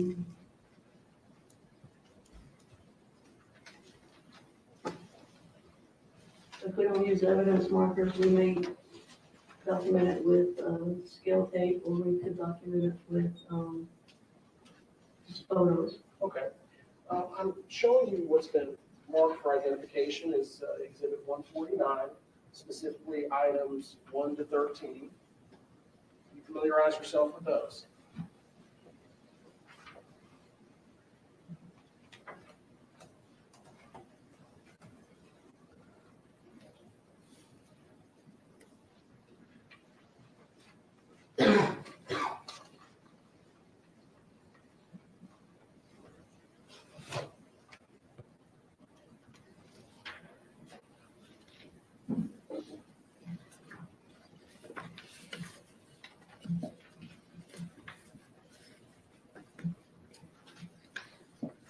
Okay. What are those items, ma'am? The photographs of suspected blood.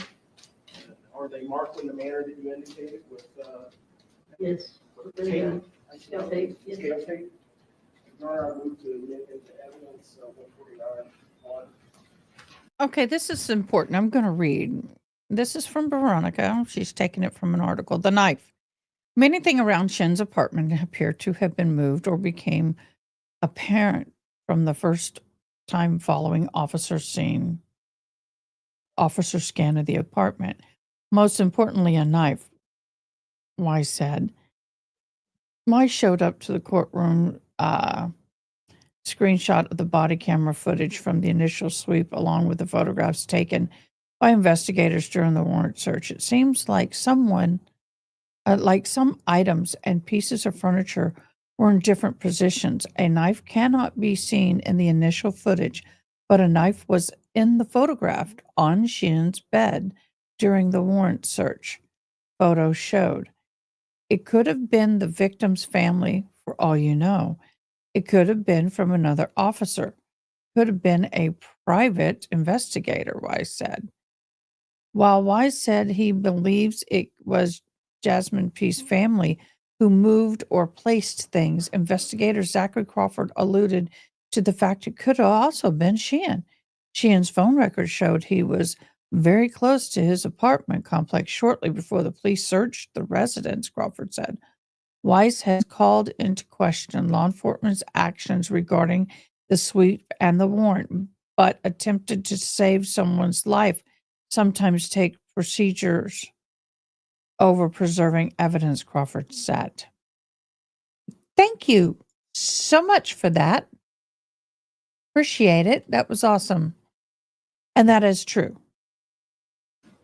Sometimes procedure comes secondary to life-saving measures. Now, in this case, ma'am, I'm showing you collected exhibit 149-1. Can you point out the scale tape for the jury? This is the scale tape right here. What's the yellow item below it? It's just another measurement either from the ceiling or from the floor. Now, ma'am, it appears as though one of the scales is bigger than the other. Can you explain that? Well, this one is in inches and this one When you is say this one? the yellow one. The yellow one is in inches, Yes, and what's the white one? I believe centimeters.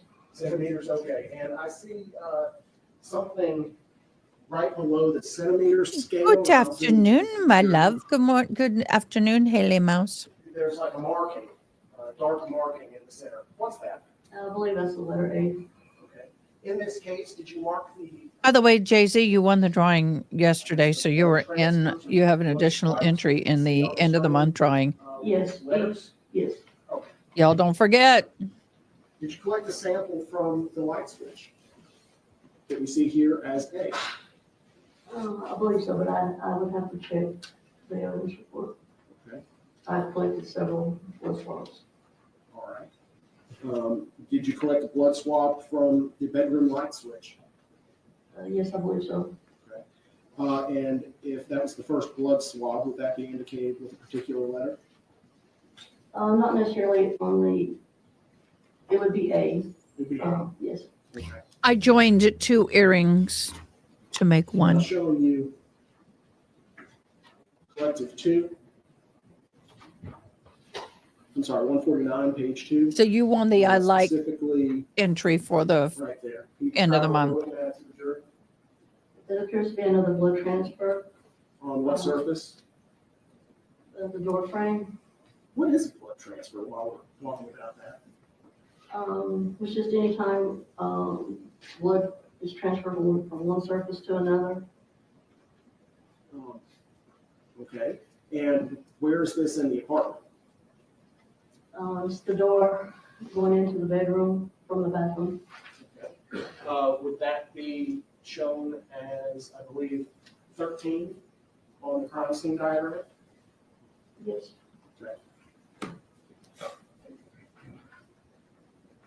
Is that a close-up of the same blood transfer? Yes. And for the record, 149.3. Were there blood transfers adjacent to the bed that you recall?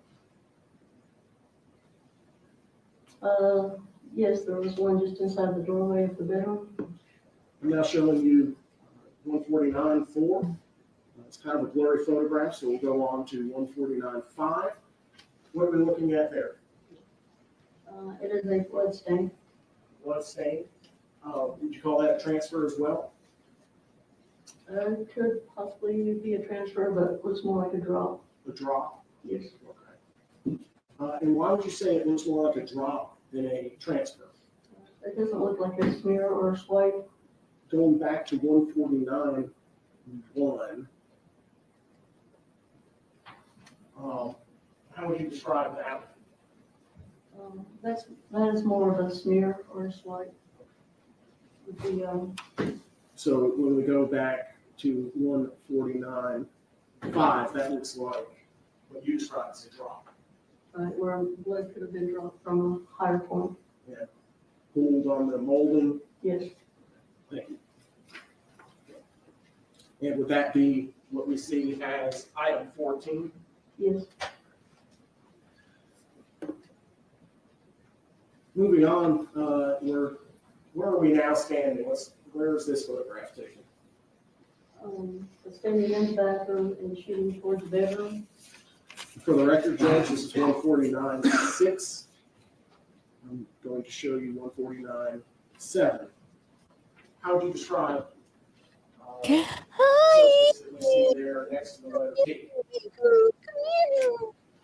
It's a blood stain, possibly a transfer. Is that taken at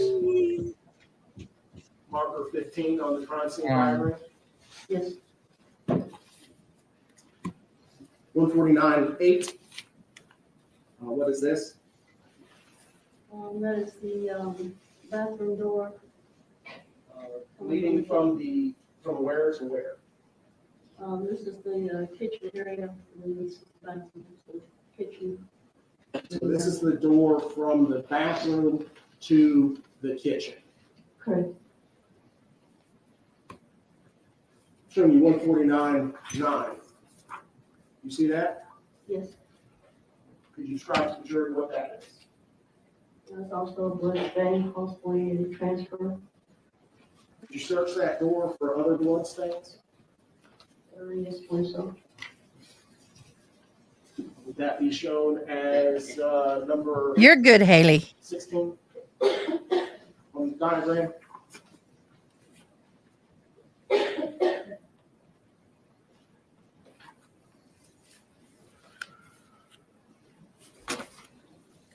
I got here so early this morning when I went to leave. Okay.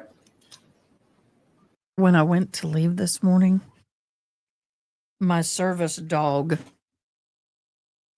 was curled up in bed with my son because I got up to get ready and she went in and curled up in bed with my son. So I was ready to go and I said, "Come on, let's go." And she's all like, I said, "Come on." She was like, burrowed down in the blankets. I said, "Fine." So he just got to the shop, brought me some tea and my puppers. I miss my puppers when she's not with me. But she earned a late morning. Now, that first one that we just looked at just a moment ago in 149.9 was immediately below the locking mechanism. Is there another blood transfer that you found on the door? There was this one here, and there was also one higher. Okay. 149.11, is that a close-up of the one that you said was up higher? Yes. Okay.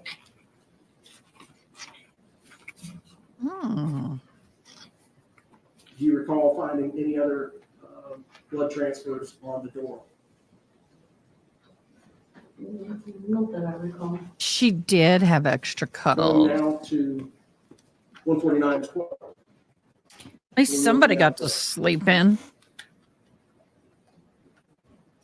This is the bathroom area. That's the Got kitchen area, sleep, and that's the period. bathroom vanity, and that's the trim from the bathroom door. Showing you 141.13. What do we see there? Blood stain, possibly a blood drop. Possibly a blood drop. And would that be at evidence marker 18? Yes. Thank you.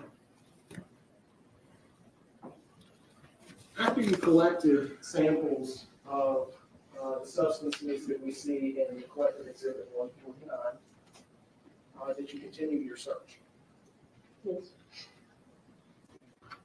Now showing you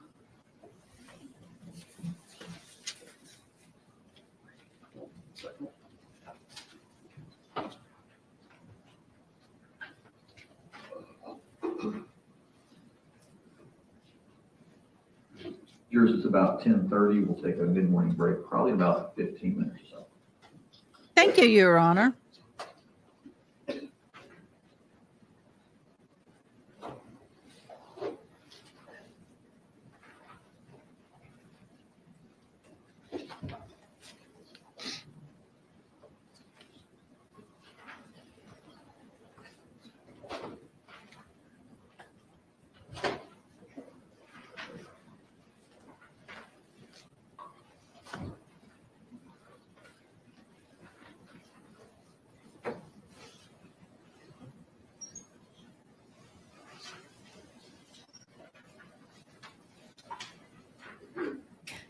All my mods, go to Mod Corner. I have something funny for you to watch. It's part of a movie we're going to watch in a couple of days, if I can find it.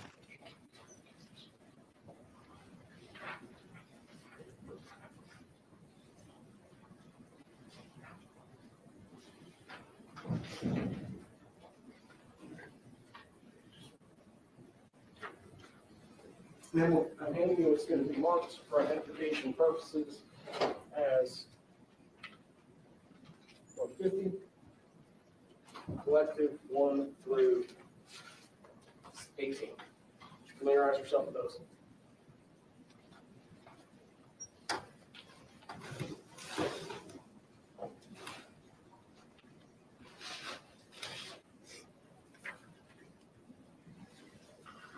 Anybody wants to stand and stretch while we're just looking at the pictures, feel free to do so.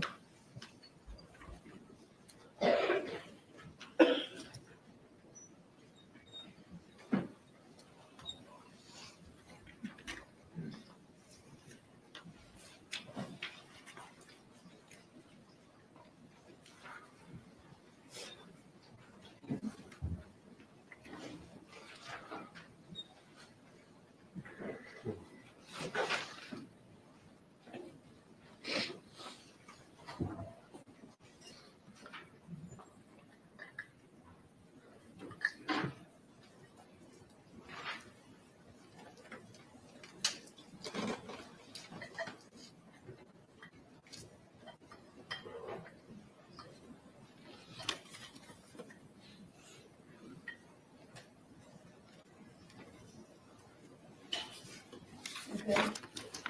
What's shown in those photographs, man?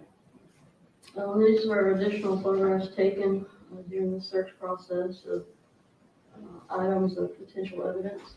Do they fairly and accurately depict what you observed? Yes. Now I move into evidence. What exhibit 150? Was it 1 through? 1 through 18. So again, I see a green hat in this photograph, or maybe it's gray. Do you see that? Yes. And this is 151.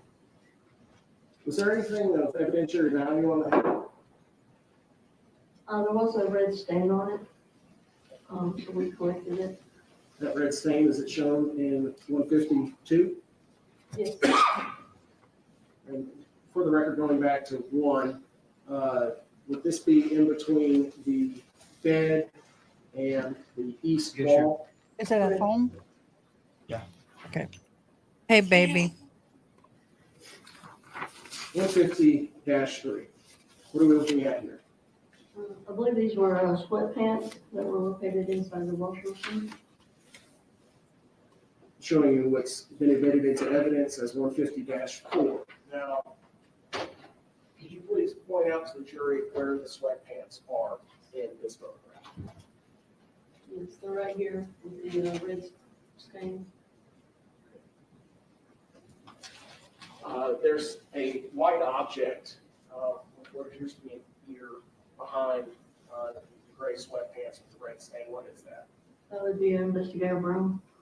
One of the crime scene investigators Yes. just holding up the pants Correct. for a clear photograph. Yes.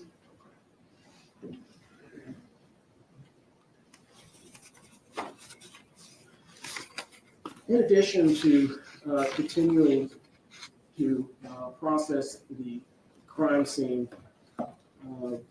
did you find any glass? Yes.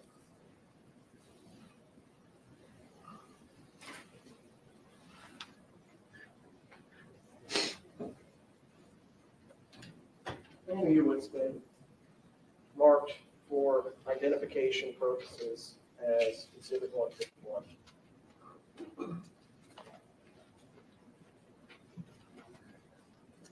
Do you recognize this item?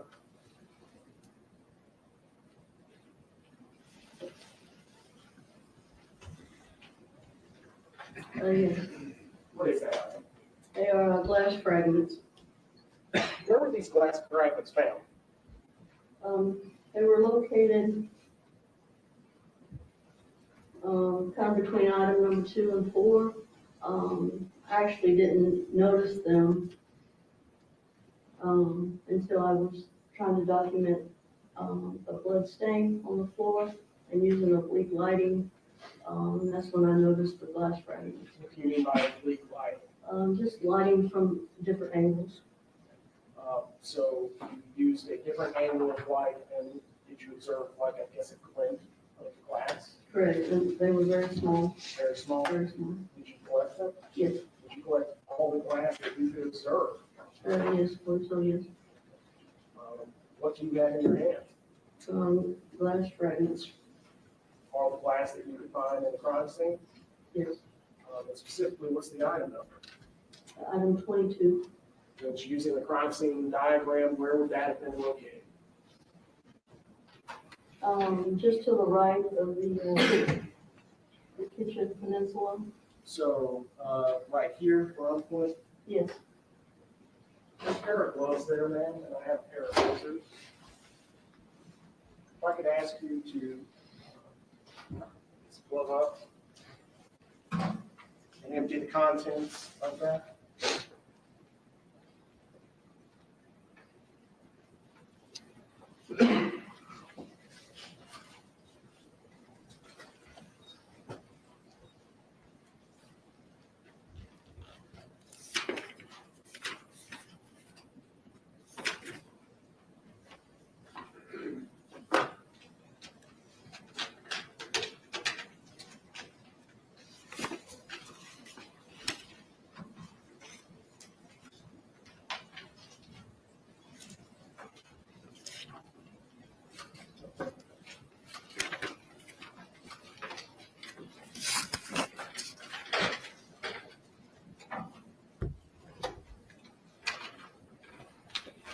Another bag. I forgot my wallet at home this morning, y'all. Oh my gosh, I may have to go get it, but maybe not. Okay, it worked. Never mind. Luckily, I had some of my information saved, but dang it, I cannot believe I forgot my wallet at home. That's what you get for leaving home only after 3 to 4 hours sleep.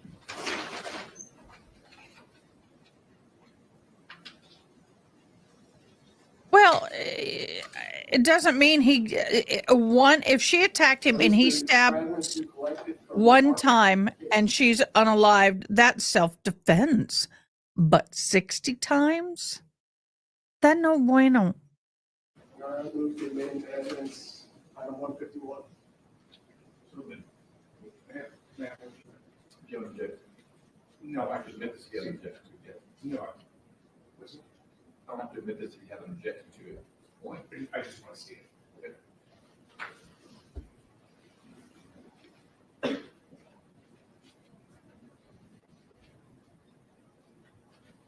Any objection?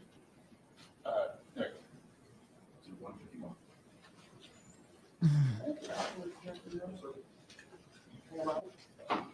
I want you to kind of fold up the sides to make like a little bowl for us.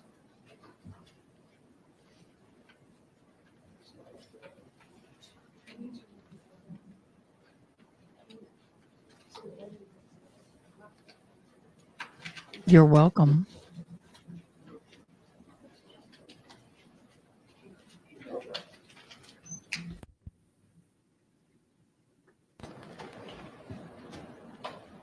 Yeah, exactly, Toxic. See you later, B Michigan. Have a fabulous day, love. We enjoy having you here. Those are the fragments. Yes, Any clue what that came from? I do not. Blessings, blessings, blessings. Have a great day. You describe them as large. They were very small. Did you find, I guess, the stem of a wine glass? No. Yeah, Is that this was a stem from a rage wine glass? and anger, not passion. She already asked and answered. And it was planned. Seems like it's called for an opinion.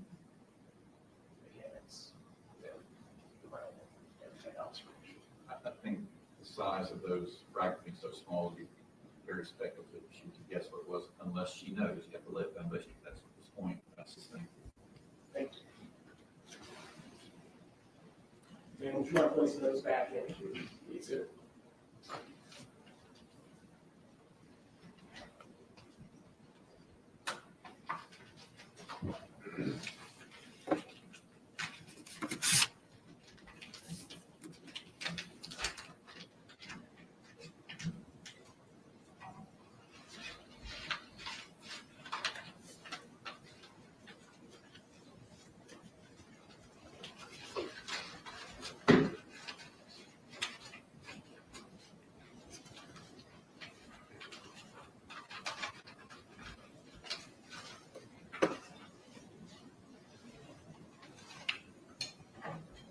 Thank you.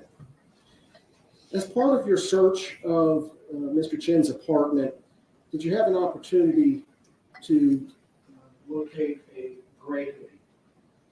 Yes, Where was that gray hoodie located?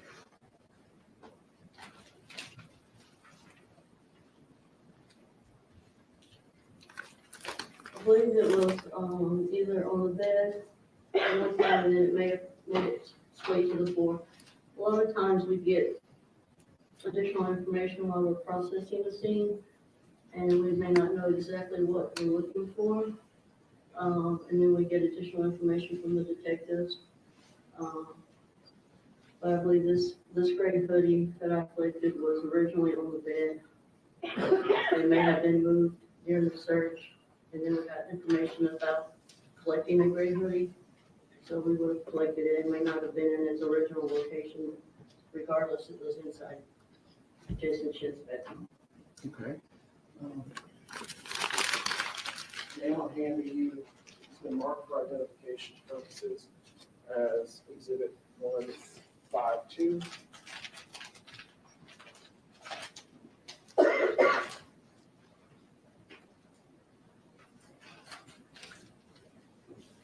Next guys, the mark for identification is 152. Yes, it's a gray hoodie. That you collected from Mr. Chen's apartment. Correct. That I would move to admit into evidence. Great. So 152. And would you mind opening? That's it.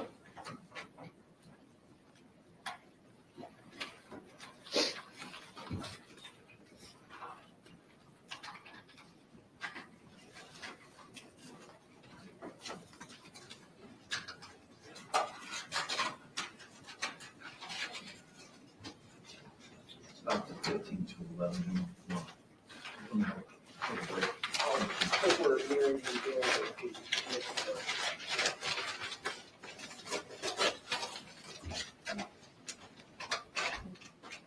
Okay, that's him. yes, ma'am.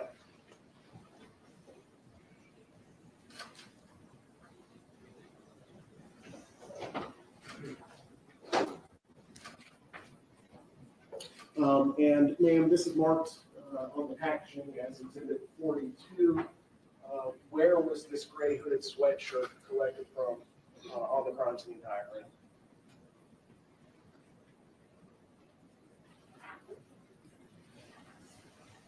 It's found it was on the bedroom floor.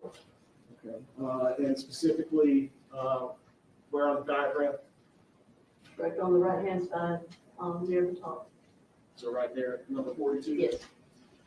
I'm now showing the jury, if I can have DVD judge. Sir.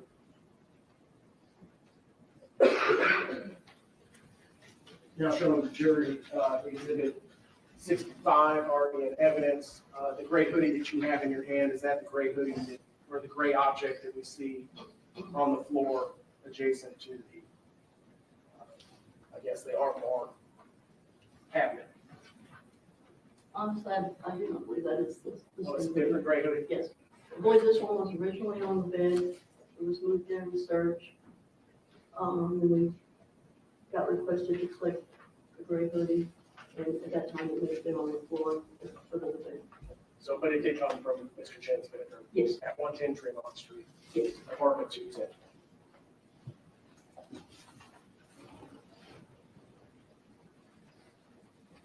Thank you, ma'am. You can place that back in the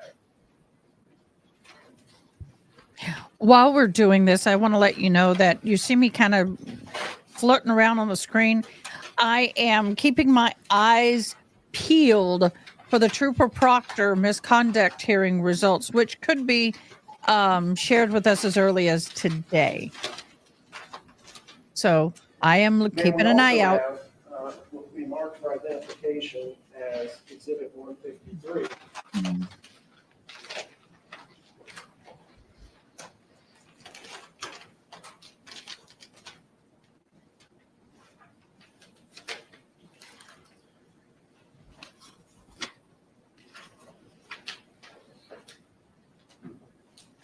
This side.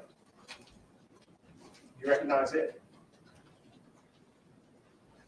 Yes. She was. What is this item? It's a gray sweatshirt. Does it have a brand associated with it? She could just be one of those dry analytical J. people. And where was this collected inside Mr. Chen's apartment? I believe the investigator Booker collected this. It was in the bedroom. And specifically which item? Number 45? Yes. Okay. Which would be in the same area? Yes. Okay. Originally, I believe this was probably in the closet hanging up. Originally closet hanging. Sorry, got a From chill. Mr. Chen's apartment during the search warrant. Yes. Your Honor, I move into evidence 153. So, And I publish the jury by opening the exhibit. If you could open the exhibit, ma'am.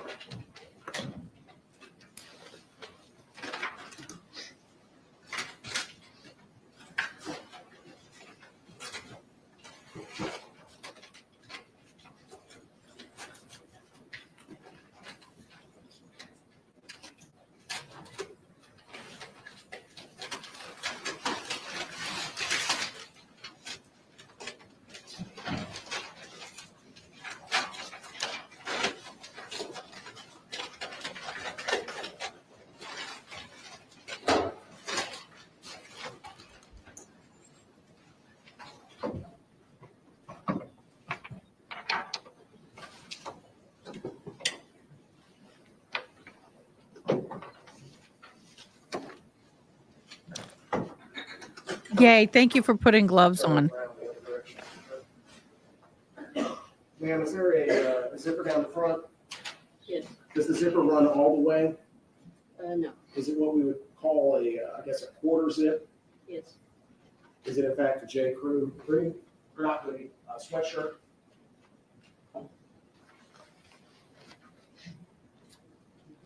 The investigator Booker collected this. Then I'm not sure. Thank you. Place it back in the bag. In addition to searching the interior of the apartment at 110 Tremont Street, did you search the exterior? Yes. Specifically, ma'am, did you search a dumpster area? Yes. Could showing you what's been admitted into evidence as collected exhibit 83-1. Are you familiar with this location? Yes, What is that location? it's the apartment complex dumpster.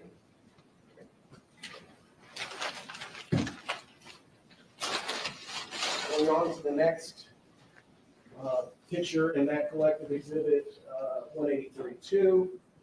Is that the condition of the inside of that dumpster enclosure as you found it on the day you executed the search warrant with Investigator Crawford?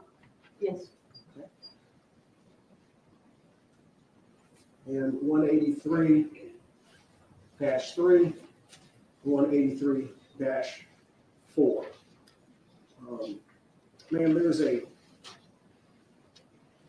question about what the bluish item is that's peeking out from under the blue jeans. Can you identify that for us? it looks like maybe vent air freshener for vehicle. Okay. Zooming back out, did you collect any of the items shown inside collective exhibit 183-4? Yes, I collected the blue jeans, the underwear, the sanitary pad, and a pair of white shoes. Ma'am, I'm handing you what's going to be marked for identification as 154. You recognize this? Yes, the underwear collected outside the dumpster. Would you please point out to the jury where that is on the photograph? Right here. Thanks, ma'am. I'll move to admit 154 into evidence. So moved. Handing you the marked for identification is 155. This is the sanitary pad that was located outside the dumpster. Right here. Move to admit into evidence, and that's the same one? Move to admit 155. So moved. This is 156 for identification. Can you identify that for the jury? Pair of blue jeans. Shown in that picture. Yes, Move to admit into evidence item number 156, the blue jeans. Finally, the marked for identification is 157.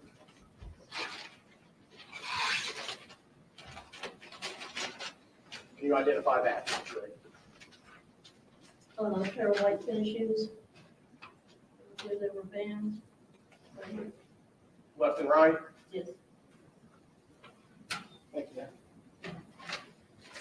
Move to admit into evidence 157, white tennis shoes. So moved. You want to take a speed? It's a break. Well, ladies and gentlemen, it's not quite a mid-morning break, it's a late morning break. We're going to take one 5 minutes to 11. We're going to be back 5 minutes after 11. We'll resume your time.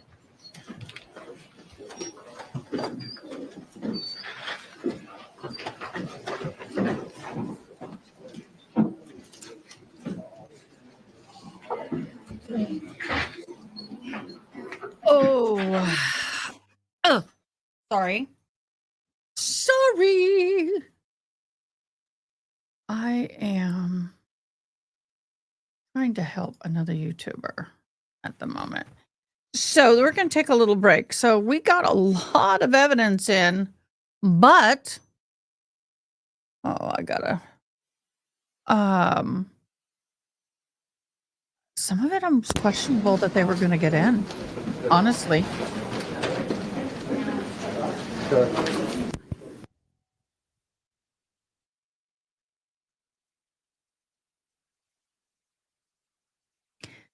I'm going to go look right now just to verify.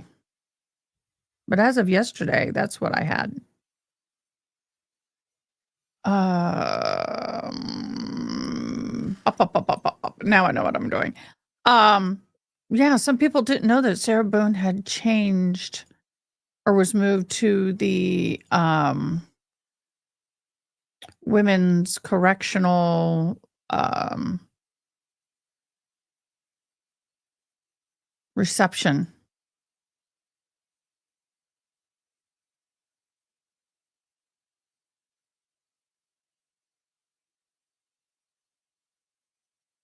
Yeah, I was really surprised that people are just finding out about that.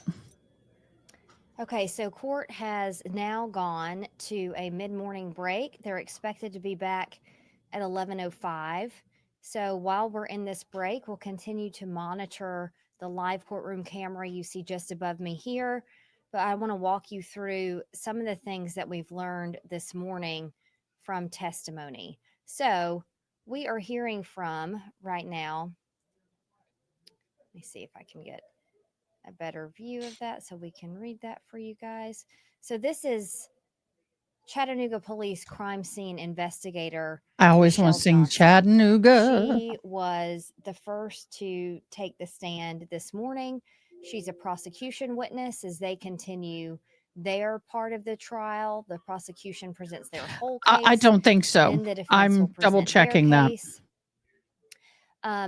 So Michelle Johnson is a crime scene investigator, and she walked people, the jury, through a lot of the evidence that was found inside Jason Chen's North Shore apartment.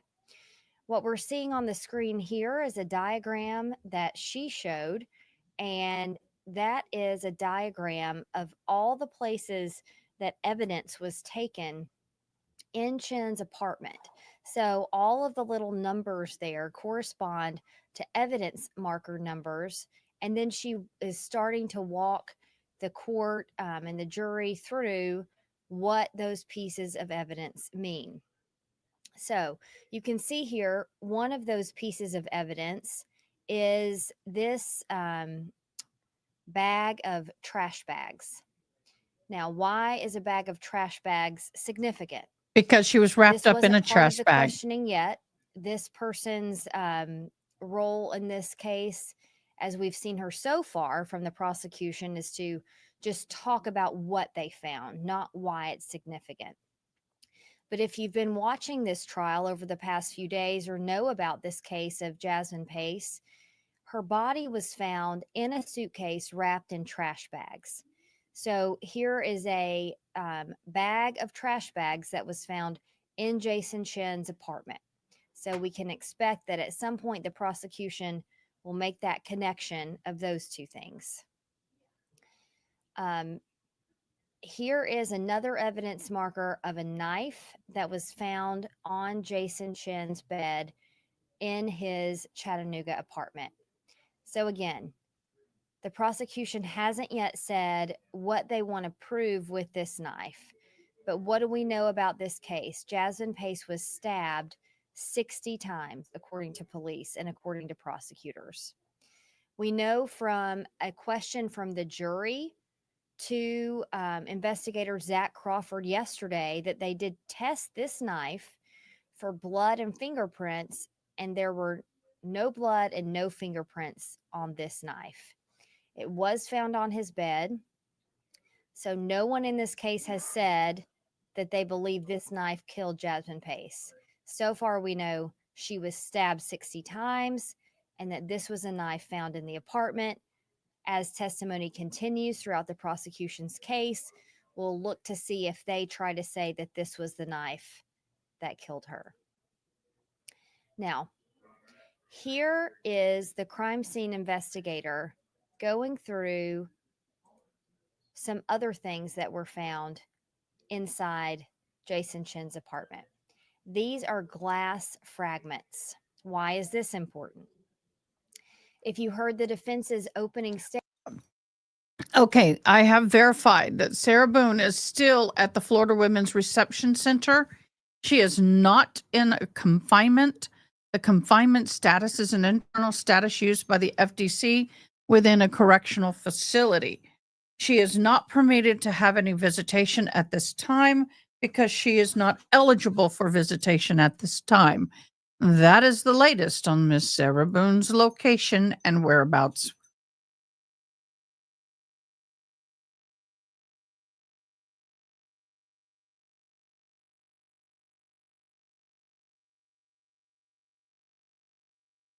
Oh gosh, I thought I just cut the stream off. Oh, thank you, Jesus. I did not. Anyway, that is where her whereabouts is and what she's up to right now. And position above screen. So we're all good with Sarah Boone. So let's get back to this. Statements, the defense. Oh, she already is came out classified right as a away pain and in the said, air. "We Is admit probably that why Jason she's not Chen made it killed out of Jasmine reception. Pace, but we think it was a crime of passion." They Yeah, allege she that has been. Jasmine Pace was at Chen's apartment, found text messages on his phone from other girls, became so angry about this that she grabbed a broken wine. Right now, because of her conviction, she is classified right under death row. Jethro. Trying to say Jethro as a lifer. So, yeah, she's not in a good place. Bottle, and that she attacked Jason Chen first. So the prosecution asks the crime scene investigator if glass was found in the apartment, and she said yes. And then they gave her this piece of evidence. She poured it out. She said this was the amount of glass she found at the crime scene. And then they asked her where it came from. And I just want to read what I want to read for you what her answer was. They said, "These are the fragments of glass." Yes. Any clue what that came from? I do not. Would you describe them as large? No, the investigator says. They were very small. Did you find the stem of a wine glass? No. So here they're talking about if any glass was found, and we can expect to hear whether they'll try to say that if that happened, if Jasmine Pace did go after him, that possibly there was more glass that would have been found. But you can see there from this picture the very small amount of glass that the crime scene investigator found there. Now, what else do we know? We know that Jason Chen is accused of cleaning that apartment, the blood, and some other things. And so we can expect to hear more about that as well. Now, another thing that they are talking about right now is, I'm going to pull up another picture for you here, is about this dumpster. So this was a big part of what they talked about in court yesterday. You can see there a pair of pants. And the crime scene investigator talked about that there were dark stains that he believed to be blood on the pants. Right before they took this break, they handed the crime scene investigator a bag, an evidence bag that they said contained those same pants. So we can assume they're about to pull those out and show. What else do we know?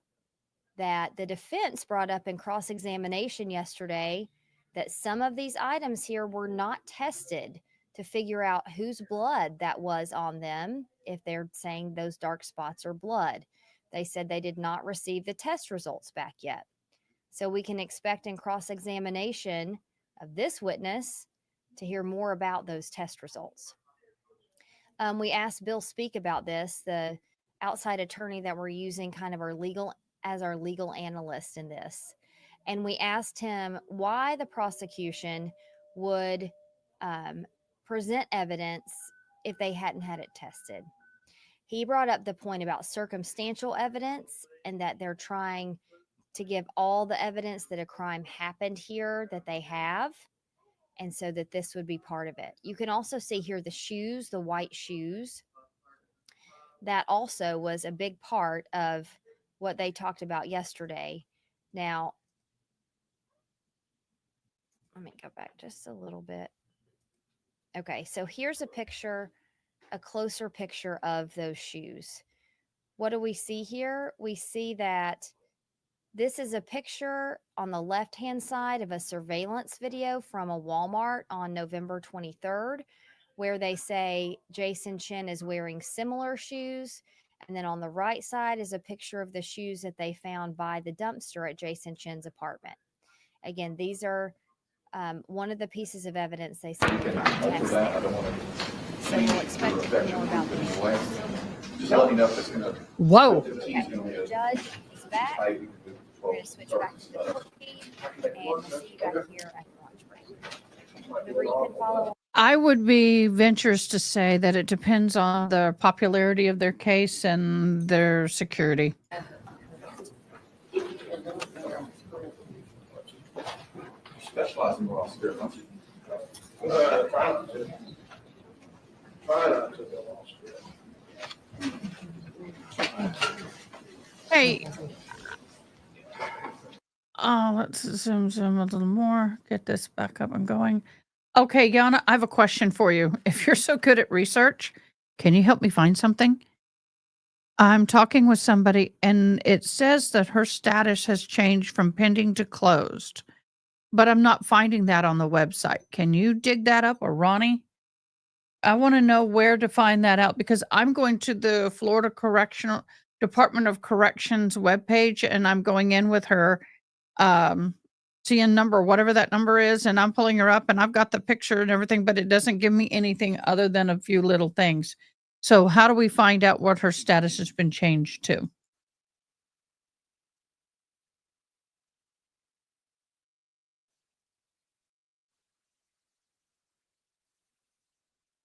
And why is there no sound? Oh, because there is no sound. Yeah, she'll be up there. Thank you so much, Yana. You're awesome.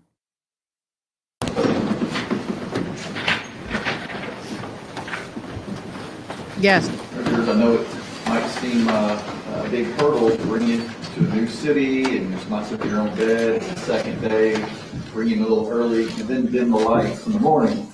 But I appreciate you all staying attentive. I think we'll go probably about another hour or so. Don't forget to hit the like, y'all. Thank you.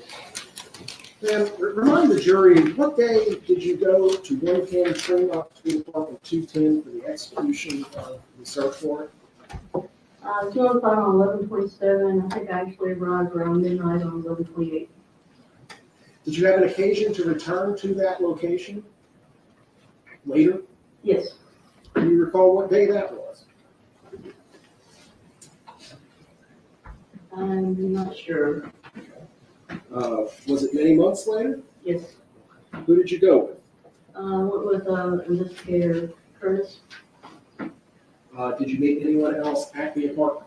Who's Detective Crawford. What was the condition of the apartment when you returned to it that second time?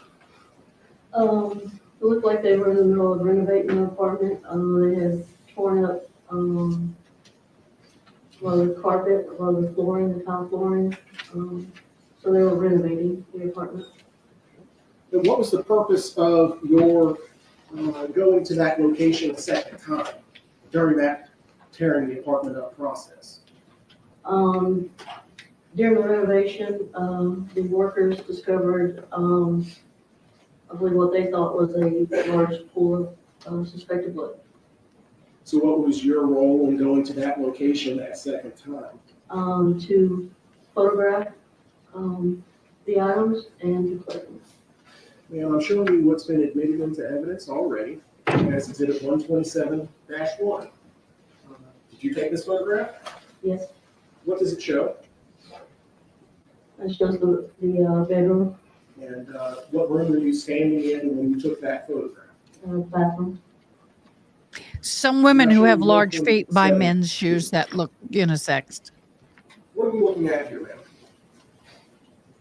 Once they pulled up the carpet, underneath there was reddish brown stains.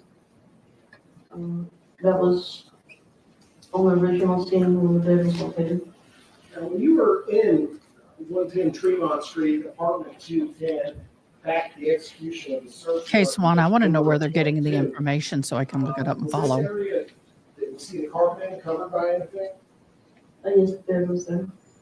Where would the nightstand have been?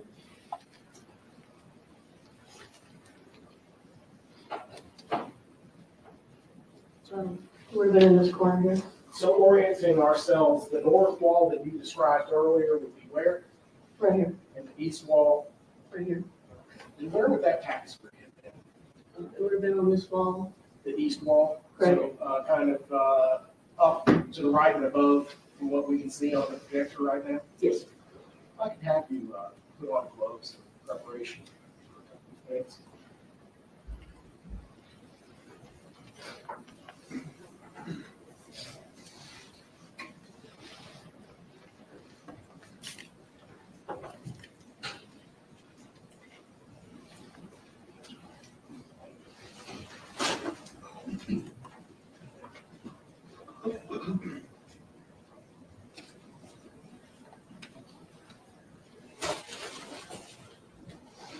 I'm sorry, ma'am, I see a rectangular object in this photograph. It's kind of outlined in blue, if you will. What is that? It's carpet in the middle. Okay. Did you collect that? Yes. Ma'am, if I could ask you to step down off the bench and take a look at what I have right here.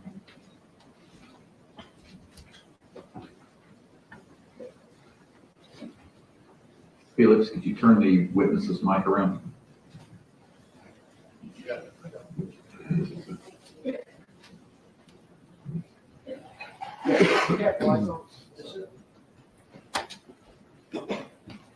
You recognize that object, ma'am? Yes, a large section of carpet, brown with padding. Is it the same item that we see in 127-2? Yes, Who's open? Oh, I'm sorry. And that's what you collected on the day you returned with Detective Crawford when they were renovating? yes. The same January day, 5th. the same day that that photograph was taken? Right. Your Honor, at this time, I would move to admit into evidence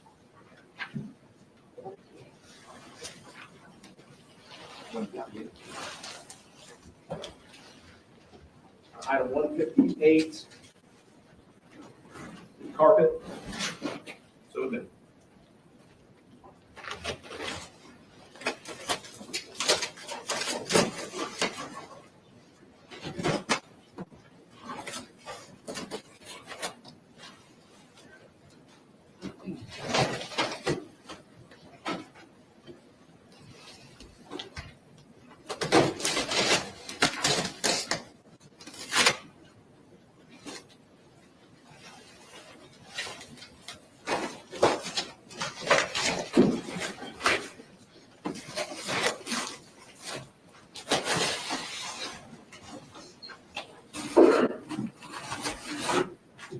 Welcome to, as the gavel drops, Yana.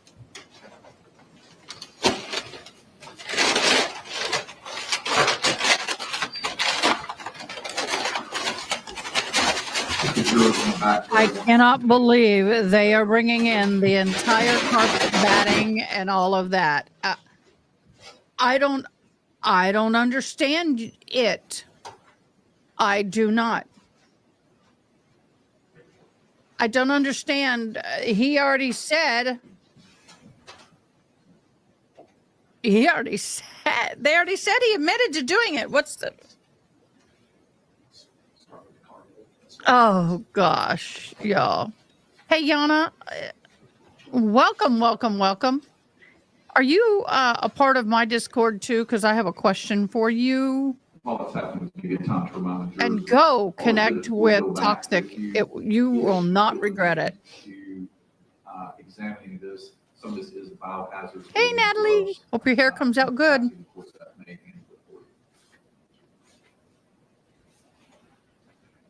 Thank you, ma'am. You can step back up.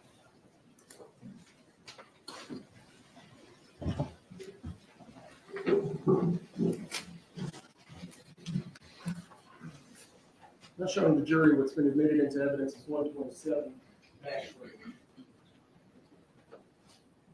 Is that stain that the jury can see in the physical evidence sitting in front of them? yes, So as it was in Mr. Chen's apartment. What's closest to the jury, the flat, fairly straight edge.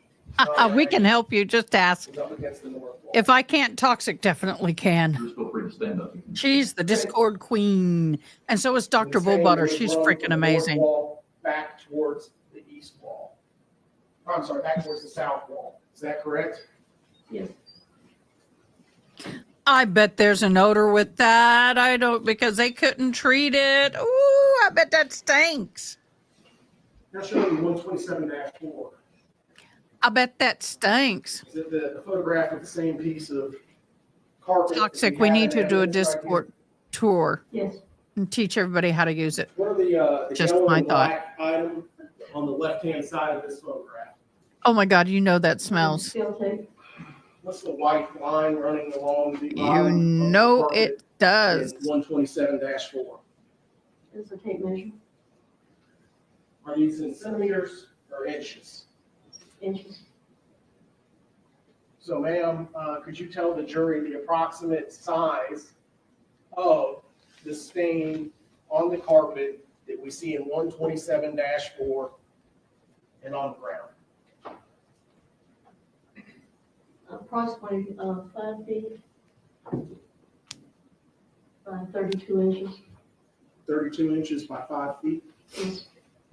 So that includes a stain that's, I guess, at least I am shocked that they did that. So a stain, there's a separation between the two Oh, stains. What kind of baby. back would you look at? Mama brought your food Stain that today. we see on the right side I of feel a little the cold. carpet, I'm going to go get her little 127-4, sweater on her. She and feels the very cold. I'll be large right back. stain.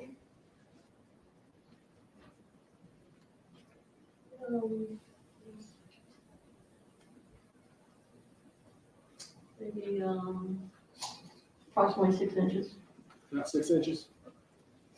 So the main stain would be approximately what by what? Only 3.5 by 32, 3.5 feet by 32 inches. Ma'am, are you aware of a suitcase having been collected in this case? Yes. You had an opportunity to examine that suitcase that was collected in this case. Minimally. Minimally. Yes.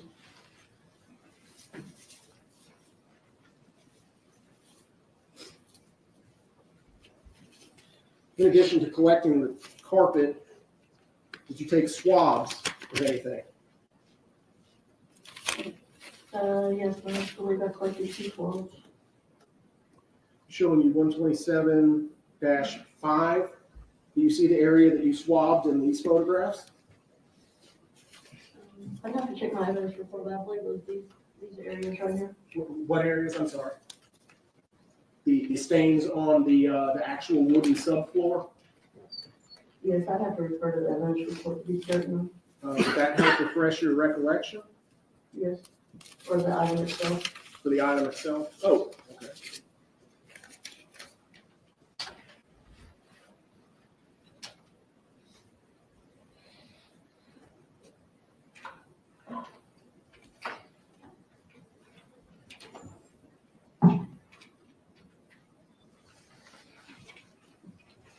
Yes, they were collected from the sub. Is your recollection refreshed, ma'am? Yes. Okay. Where were the swabs collected From the subfloor. from? Those two stains that we see in 127-5? Yes. Those seem silly, but I'm handing you what's been marked for identification as 159 and 160. Do you recognize these items? Yes, they're the swab samples I collected from the bedroom, under the carpet on the subfloor. Did we see in exhibit 127-5? Yes. Your Honor, I move to admit into evidence item 159, swab from bedroom under carpet on subfloor, exhibit 160, swab bedroom under carpet subfloor. Admitted. Thank you, Your Honor.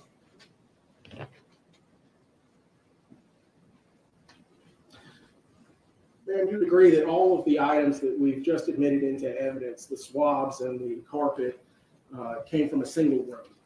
Correct. Was any evidence collected from another room or connected with another room in the apartment, I should say? I believe I also collected the tile backer board, which would have been located in the bathroom under the floor tile. I'm showing you what's been admitted into evidence as Exhibit 127-7. You recognize the item in that photograph. Y'all missed it. I pulled out her little shirt that she wears when it gets cold. It's black and it says on the back, "I do what I want." And that is such a joke for a service dog because they definitely do. You know, they always do what they want, but she likes to serve and do. And she got all excited and started hopping all over the place. It was too cute. Too cute. Yes. Hello, Kelly Lynn.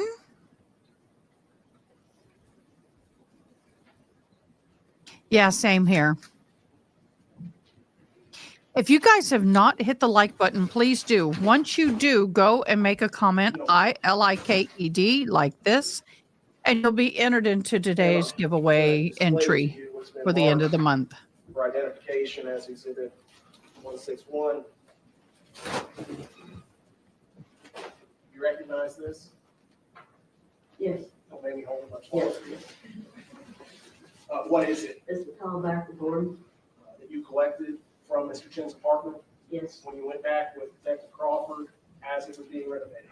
Yes. Thank you very much for that. Is it the same Someone item said you it was see up there? changed to closed, and I went, "What?" Get into evidence 161 backboard. I forgot to do my thumbnails today. Are you familiar with the Go figure. buckle swab or I'm in. buccal swab? Pop out my So chat. what is that? It's a DNA swab collected from an individual, from the mouth, the cheeks, inside of the cheeks. How does one collect one of those? Kind of similar to the way we collect blood swabs. We use a sterile cotton swab. Only difference in this case, we don't wet one of the swabs. And we'll rub the inside of the cheek of the individual, both sides of the cheek, inside. In this case, did you have an opportunity to collect one of those buccal swabs from somebody? Yes, Do you recall who that individual was, ma'am? Jason Chen.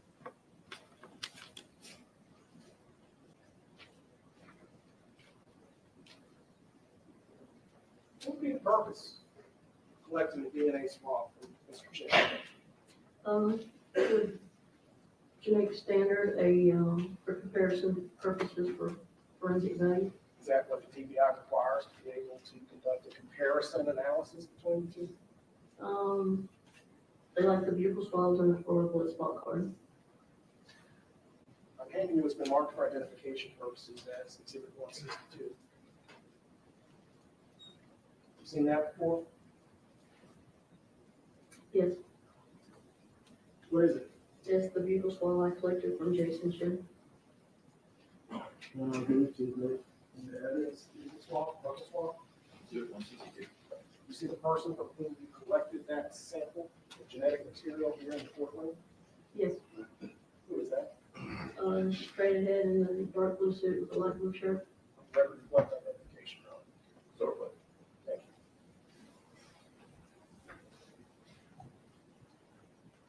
you. I'm going to pause here. Thank you so very much. Who sent that? Yana? Closed. Closed custody refers to the classification of inmate who must be maintained within an arm's perimeter or under direct armed supervision when outside of a secured perimeter. Now, I didn't know it as closed. I knew it under a different term, but that does make total sense. But I knew it under a different term. And every state has different terms, but that's cool. Oh, it's basic. We called them 101s. In total, It was a 101. spend at 110 Tremont Street. That's basically what that is. If you're not inside a little jail cell or a little holding cage, you're on a 101. Around midnight and probably left around 11 a.m. the next day. 11 a.m. the next day, approximately 12 hours. As part of that process of examining and looking for evidence, did you use a substance called Blue Star? Yes. You've heard of the name Luminol, is that the same thing as Blue Star? Similar. Similar? Is there a difference? That I'm not sure. Okay. Were you present during the application of the Blue Star substance at Mr. Chen's apartment at the execution of the search warrant? Ah, she is a sticky And I'm finger. showing you- Exhibit 29, jury got to see it on the high-def television. Solitary confinement. Oh, this is what bothers me, Application. is the amount of Blue Star that went Yes. bing. Where is that location? That's on the floor, y'all. It's, the bathroom kitchen area. More specific, the bathroom area. And the Blue Star reaction is where? All this glowing material here. How many times would you estimate that you have either yourself applied No cheese for Or- her. watched someone else apply Blue Star? I I'm educated a guessing lot of people. If you don't know what that is, go back and watch my live with Technica. Oh my Are all gosh. Blue Star reactions? Educated a lot of people that day. What are the differences? Sorry, not. For a positive reaction, to say that it's more than likely blood, it would be a, Let's take a break and answer these questions real quick about Sarah.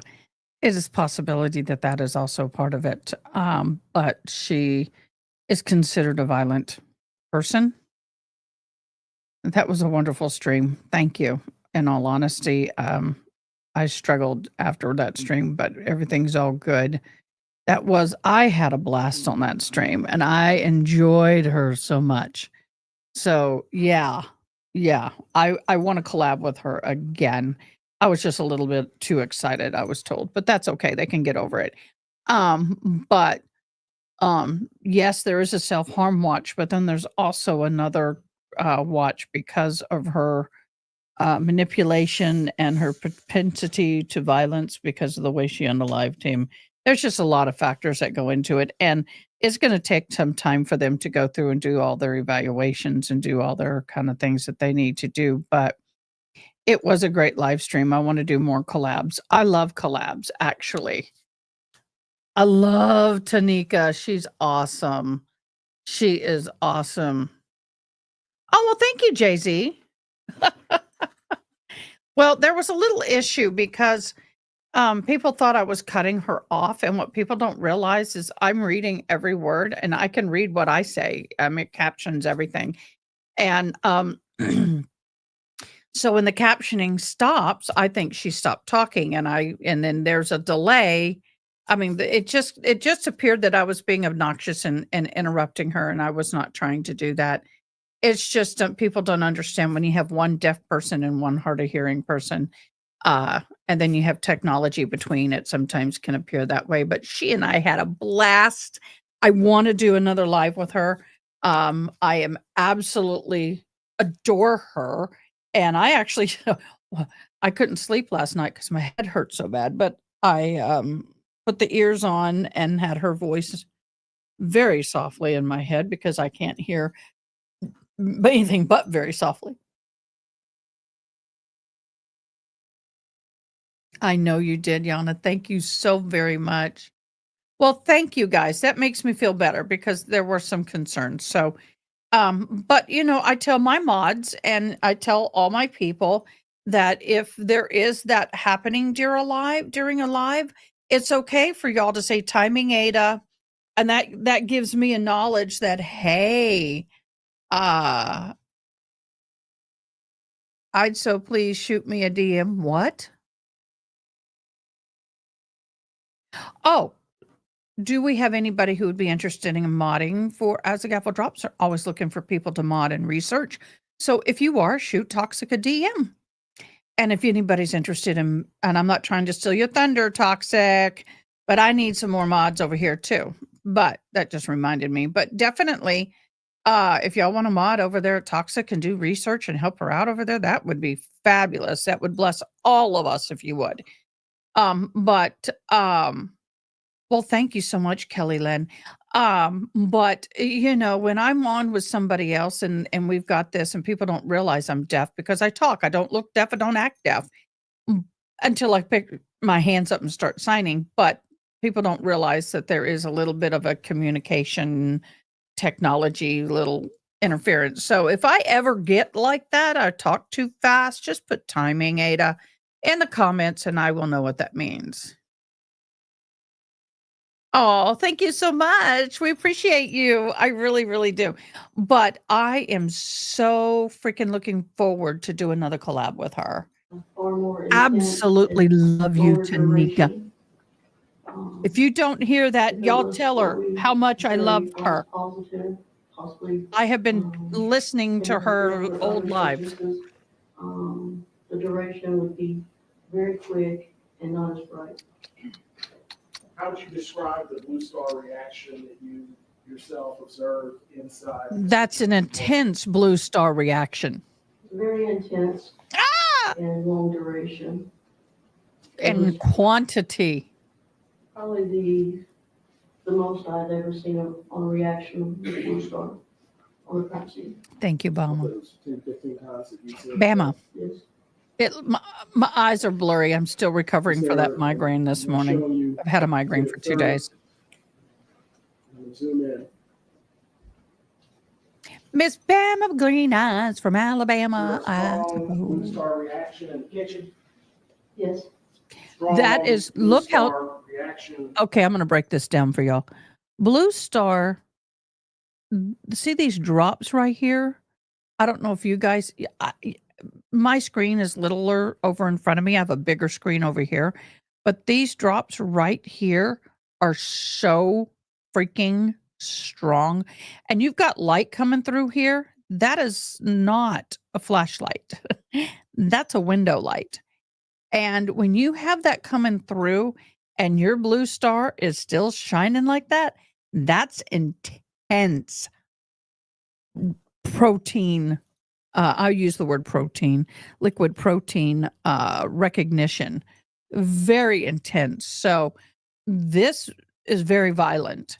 A lot of times when they show a closer one, it's just a light mist and you really have to look for it. This was an extreme reaction. So it was fresh and it was a lot. Bathroom. Not well cleaned up. Is there a strong blue star reaction in the bedroom? Yes, very much so. See, look how it's dark here because they have the thing, but look how, I don't know if y'all can see it as well as I can.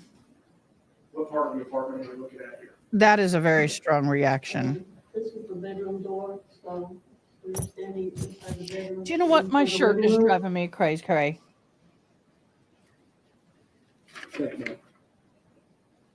I think it's my blanket. Yep, it's my blanket. You left 110 Tremont Street. Where did you go? So I went back to the crime scene office. To what place? I don't know what happened to my lint where roller. I packaged and sealed the evidence I had collected and downloaded my photographs. Is that when you started ascribing specific numbers to the property items? Yes. So the packaging that we see here today is the packaging that you originally packaged. Yes. Did you submit those items to the property room? Not on that date. Where did you keep them? In the internal? In the evidence vault. You have a particular area at the vault that you're assigned. Yes, I have an evidence locker. So you have your own locker. Is it secured Yes, inside a vault? yes, Is the vault secure? yes. And is the vault inside another structure? It's inside the crime scene office, the crime scene building, which has limited access, which the only people that have access to the crime scene vault are crime scene investigators. So if someone were to come in off the street, could they just walk into the crime scene office? No, Is it also locked? yes, So you place the evidence inside a locker, inside a vault, inside an office, all locked. what would fit inside the locker, yes. Okay, what would fit inside the locker? Some items such as, for instance, the carpet, would that fit in your locker? No.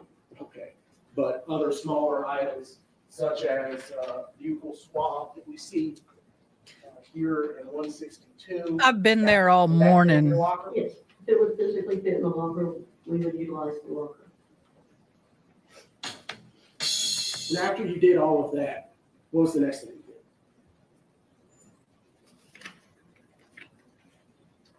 I believe I was called the next day around 2 p.m. to respond to 900 Mountain Creek Road.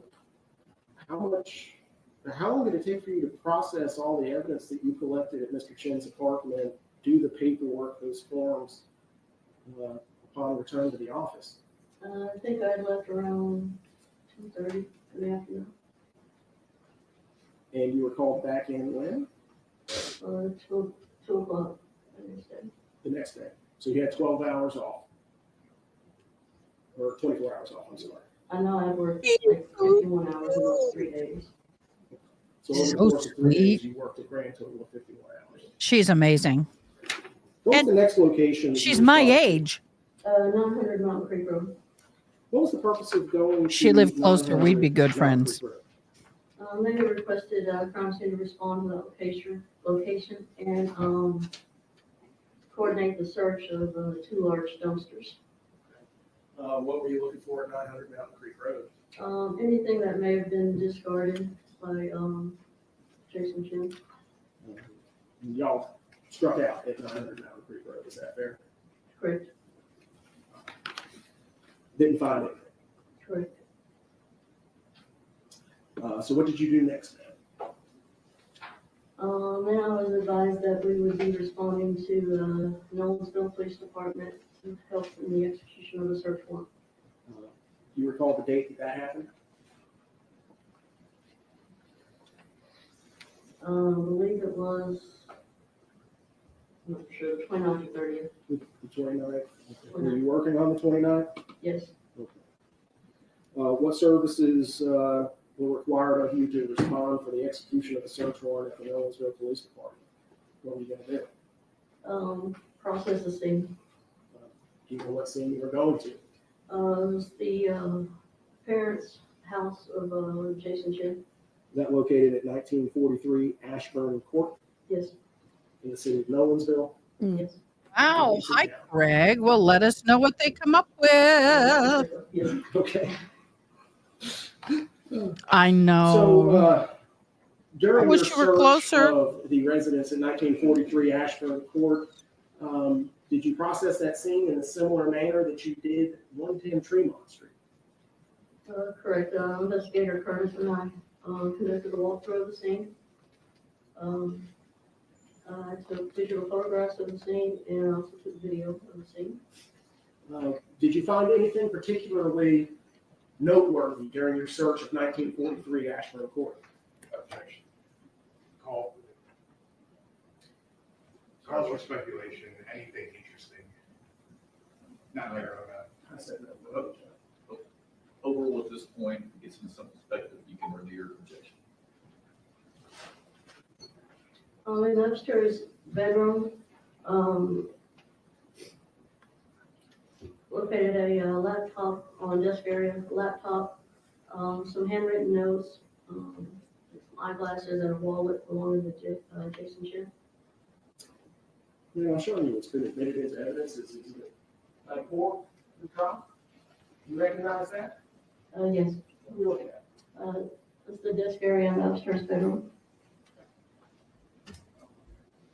And you mentioned handwritten notes. Where would those be located?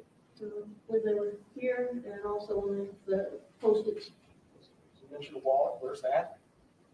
right there. And the laptop. Right there. Did y'all collect those glasses? I don't think so. I don't believe so. Did you collect the notes? Yes.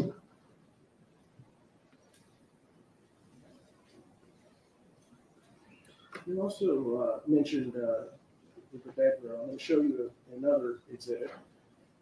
Exhibit 9. You recognize that location? Yes, that's the same bedroom. And you can see the chair that we saw in the preceding photograph with the laptop, computer, and exhibit 93. Yes. It's right there on the right-hand side next to the door. Is that correct? Yes. Did you find anything of interest inside the red box that we see here in exhibit 90? Yes, there was a cell phone inside the box.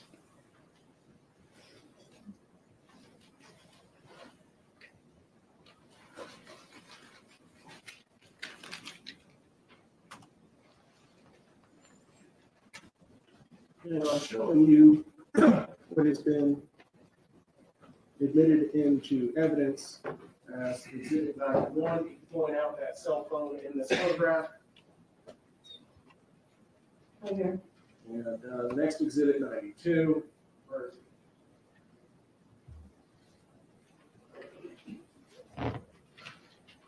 I'm handing you what's been marked for identification purposes as 163.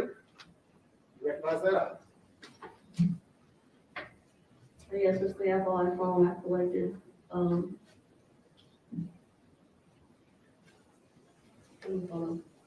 So that's the photo from 1943 Ashburn Court that you Yes. hold in your hand right now. Yes. Move to admit into evidence the cell phone, Your Honor. Exhibit 163. Thank you, Your Honor. Thank you.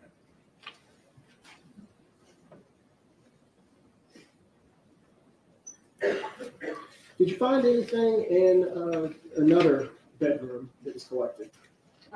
Yes, in downstairs bedroom. I know some of y'all, let me pause this.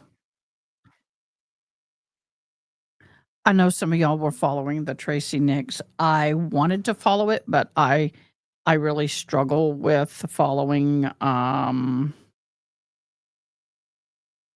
anyway, following the children like that. I just struggle with that. I have only been on one scene where a child was like that once before, and I just can't do it. So, but I do have the site up. The jury is deliberating. So when the verdict is reached, I will pop over for all of y'all who want to see that. Okay, back over here. I believe I collected a backpack and clothing items. Showing you what's been admitted into evidence as exhibit 108. You recognize the item shown in that photograph? Tash, two babies? Yes, backpack. I believe the clothing items came out of the What? Whoa. Back up. And yes, I'm going to play it. And if you don't like it, tough. Back up. Are you telling me she's done this twice?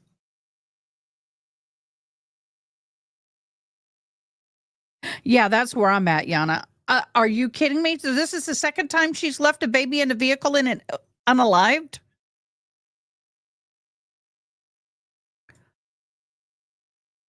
Oh, y'all. Snap. Well, we will watch the verdict.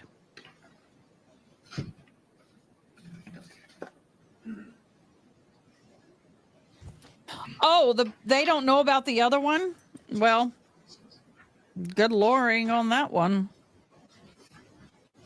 And I'm handing you is marked for identification as 164. Could you take a moment to familiarize yourself with that collected exhibit? Very good lawyering on that one. Wow.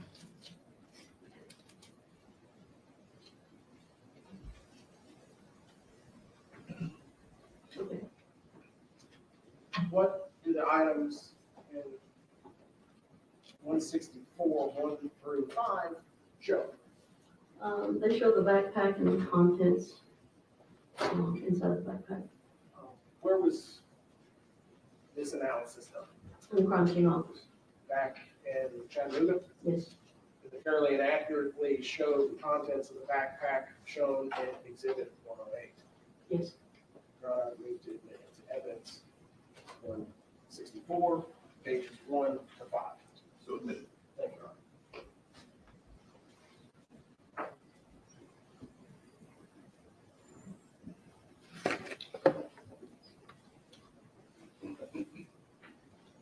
And may I please publish certificate?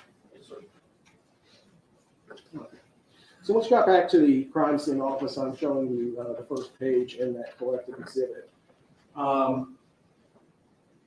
Orient us to what we're looking at. It's just a close-up of the backpack. Okay. And to the right-hand side, there's a black object. What's that? Over here, Yes, no, above. a shirt, t-shirt, muscle too. No, I'm sorry. Right-hand side, above the black and white. Oh, an umbrella. Okay, that's what I was looking for. And on the left, what's that? A black shirt. Okay. I'm now showing you the second page of the collected exhibit.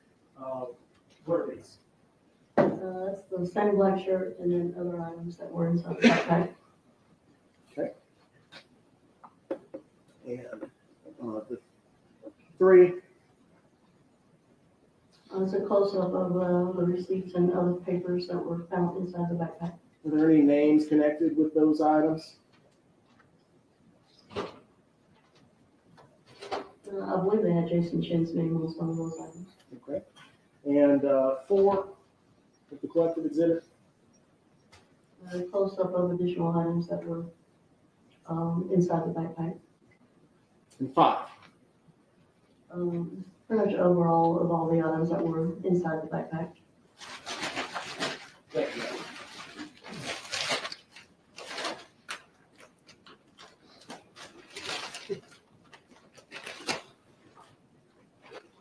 Ma'am, I'm handing you now what's remarked for identification as 165. You recognize what's been marked for identification as 165. Is this the black backpack? Does it include the contents that we see laid out on the screen here? Not all the contents. Not all the contents, most of the contents? Correct. Okay. But these are the things that you collect from 1943 Ashland Court. Yes. Your Honor, but then admitted to evidence 165. So admitted. Why did you say not all the contents? Some things are packaged different. If they may contain evidentiary value, we want to separate them that way. If they have to be analyzed, they don't have to pull out the whole backpack, but just certain items. I'll draw your attention to the lower right-hand corner of this photograph. There's a black rectangle sitting there, right next to a $5 bill and some change and a bobby pin. What is that out there? Eyeglass case. What is inside of the eyeglass case? A SIM card from a phone. Are there any glasses in there? No.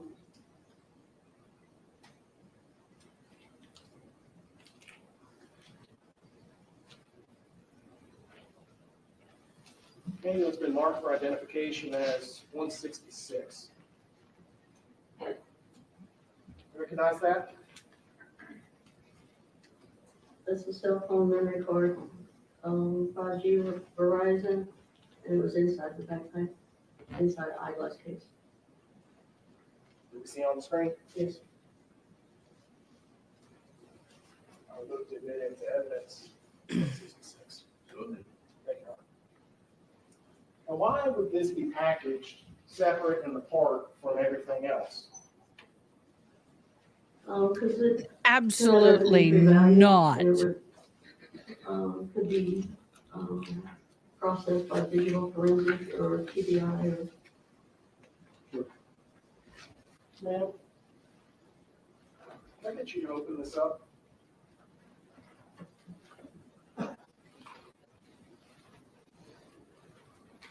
We have a document.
So is this the mother I saw testify that said that her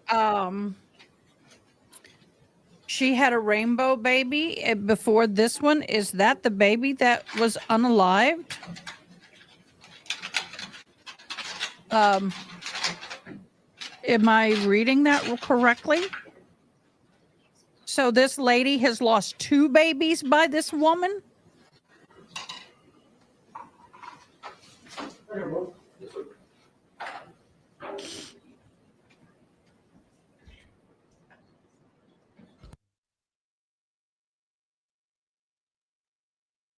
That to me is insane.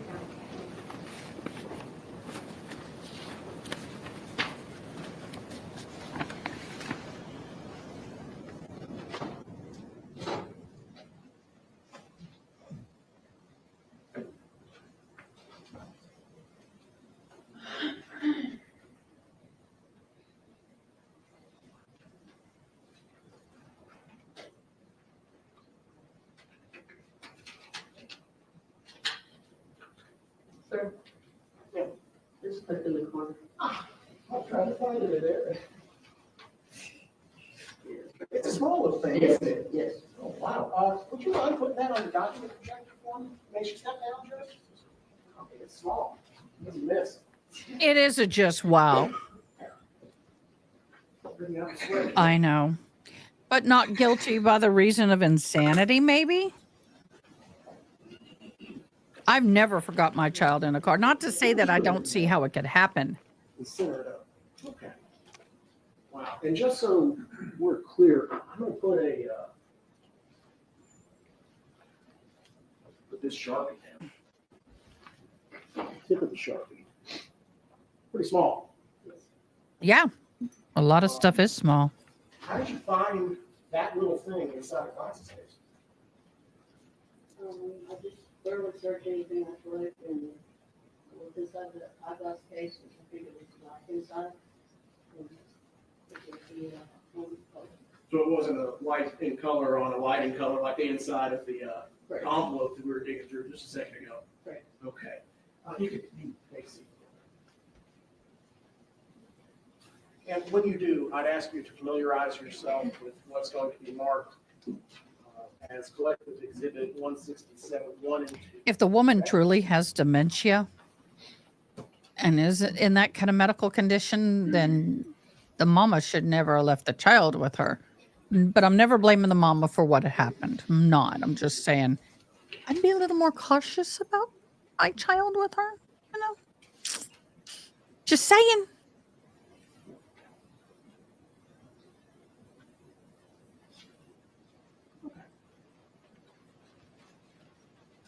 You have an opportunity to familiarize yourself with that collective exhibit. Yes. What is it? It's a photograph of the evidence bag that the memory card was sealed in and a photo of the memory card. On the second page? Photo of the memory card. Thank you, ma'am. I've moved to admit into evidence 167, 1 and 2. Now, ma'am, the SIM card itself, this small little piece of I'll be right back. plastic that we have sitting on the document projector, does it have serial numbers on it or any numbers? Yes, I'm sure that numbers on it. Okay, and the numbers in the photographs, and they match the numbers on the SIM card that you have? Yes.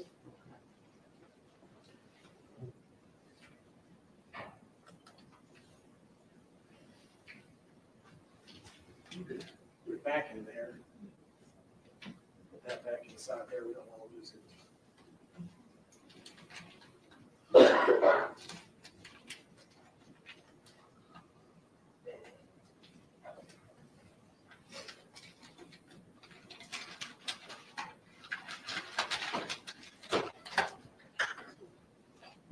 Now, ma'am, it looks like you have different colored tape on this bag. Specifically, there's a blue set of tape that we see up here at the top, and what I would describe as green or teal on the bottom of the bag. Is there a particular significance to the different colors of tape used on items of evidence?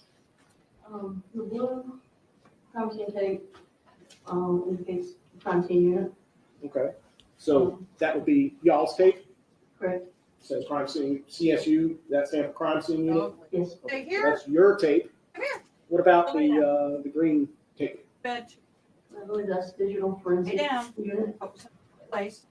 So if we see green tape on a item of evidence such as the SIM card, would that indicate that someone from that division has resealed the bag? Yes. Now I'm going to show you through the projector 163, which was admitted into evidence as the cell phone. Does it also have the, I guess, digital evidence unit tape on it as well, Yes. indicating what to you in your training experience? They had checked out the item and processed it.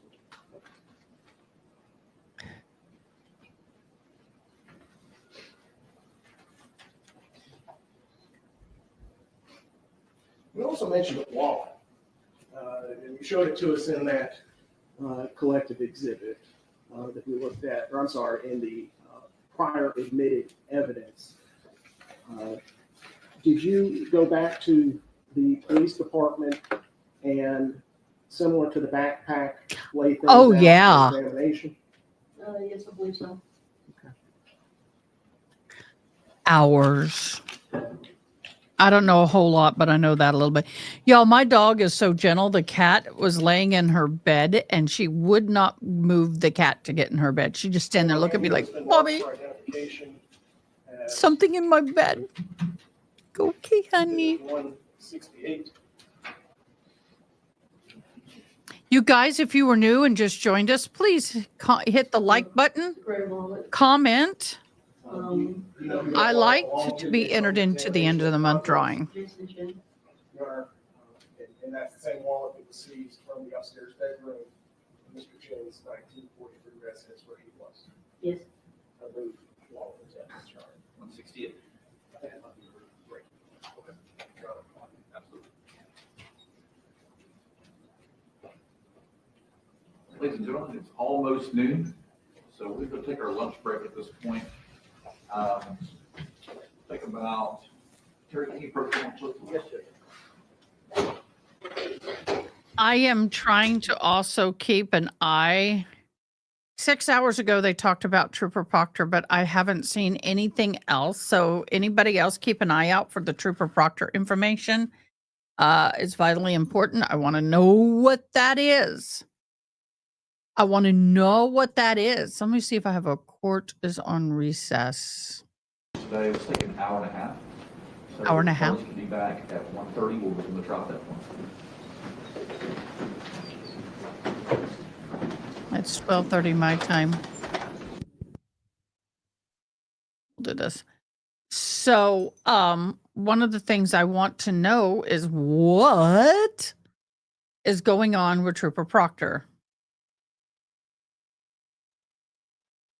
They've had some interesting things happen in Canton. We are also on a verdict watch for the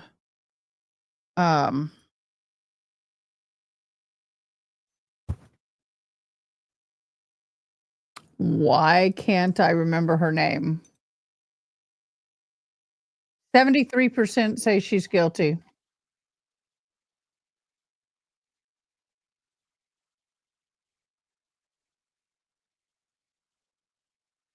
Tracy Nick's trial. We are also in verdict watch for the Tracy Nick's trial. They have a lot of movement in the courtroom right now. That's interesting. Interesting. So what I wanted to do, let me look at all my things here. We got that up and running. We're going to move that over there. I got all these tabs open, y'all. It's not funny. And I got tabs on the taskbar. I got so much stuff. I got to take a test, y'all. I'm scratching off my eyebrows. Oh, welcome back, Haley Mouse. We love you. Glad you came back. Glad I didn't chase you away. Dang it, I was hoping I'm going to chase you away.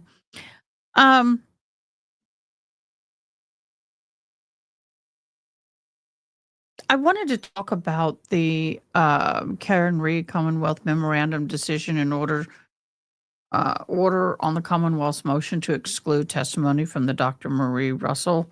We have spoken about it yesterday. Dr. Marie Russell will be able to testify, so you know darn well that they are prepping that woman as if their lives depended on it.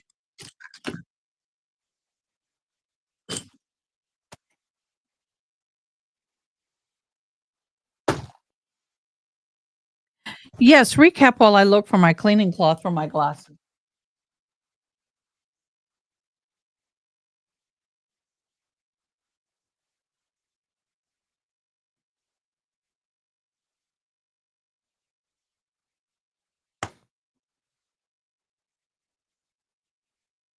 Okay, let's finish what I was doing and then we'll go to her.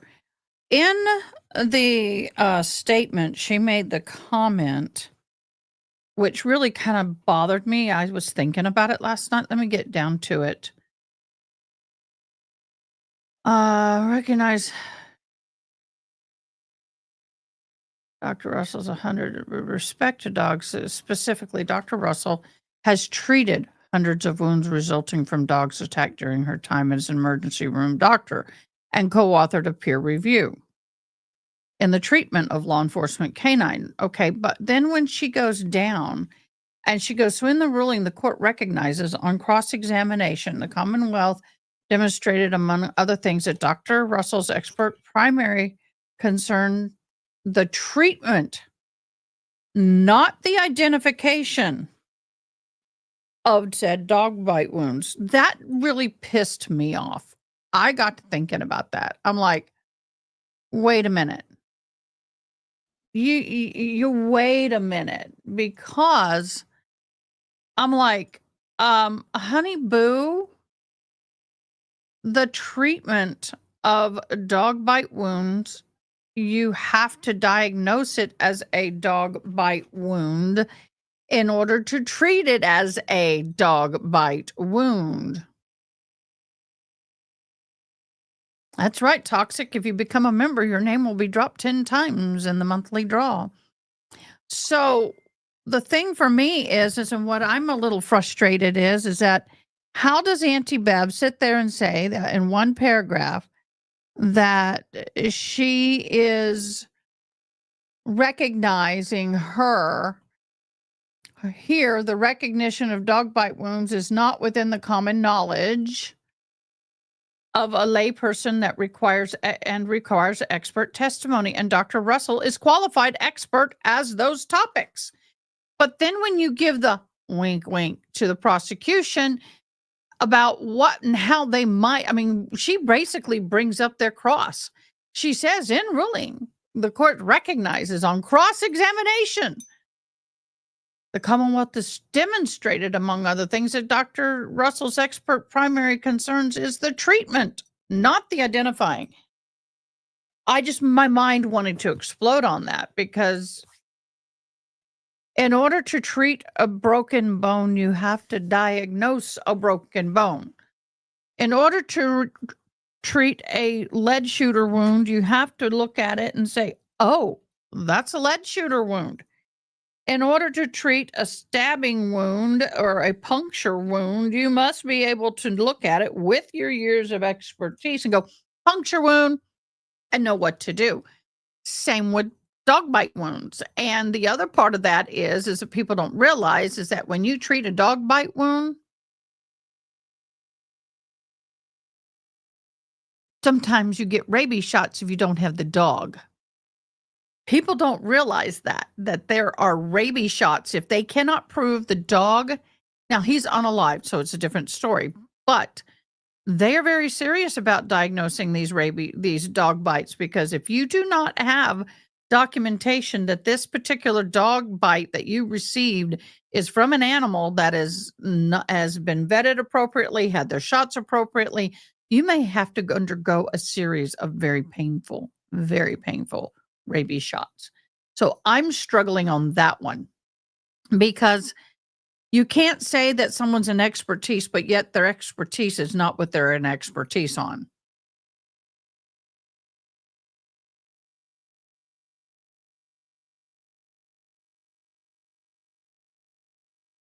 They may, but and that's in, I don't know, were the jury able to ask questions in the next trial? But in this trial, they've had some really good questions. So let's go ahead and listen to this. And They always have as some good you, reviews. So let's listen. recall, we've seen a lot of these before. I just had to pictures get of the rant them, out. but we haven't physically seen these items. So the person on the stand today, Michelle Johnson, she is a CPD crime scene analyst, investigator. And so she took all of the pieces of evidence, processed them, and now what we're seeing is them actually add the evidence into the record. So we're going to show a video right here. One of the biggest pieces of evidence we've seen, as far as physically seen in the courtroom, is a piece of the carpet that came from Jason Chen's apartment. And the reason that that is significant is because the prosecution and the investigators that have testified so far say that it has blood on it. Now, let's take a look here at them taking that carpet out of the evidence bag and showing it to the jury.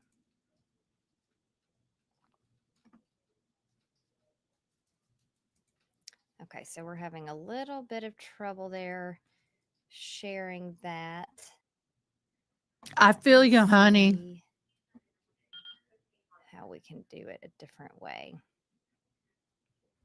Give me 1 second here. Slight technical issue, I feel you, boo-boo. but we'll figure it out. Okay, so instead, while we figure that out, let's walk through some of the slides that we have. So this is Michelle Johnson. She's the Chattanooga police crime scene investigator. She's the one that's walking through all this evidence. Here's the diagram of all the evidence markers and where they came from in Chen's Here apartment. we go. We talked about this a little bit in the break. Here's a crime scene key evidence marker number 3. You can see here that's a bag of trash bags. Why this is at some point going to become significant. Because they can match them back to that. Body was found in a trash bag inside that suitcase. Here's the knife that was found on Jason Chen's bed. Another piece of evidence. And then here are some glass fragments. We'll talk about those in just a moment, but I believe we have, okay, here's a picture of the carpet that they brought out here. I want to bring in now News Channel 9's Meg. That was Dole. insane. Meg, can you hear me okay here? Yes, I can. Can you hear me? We can, thank you.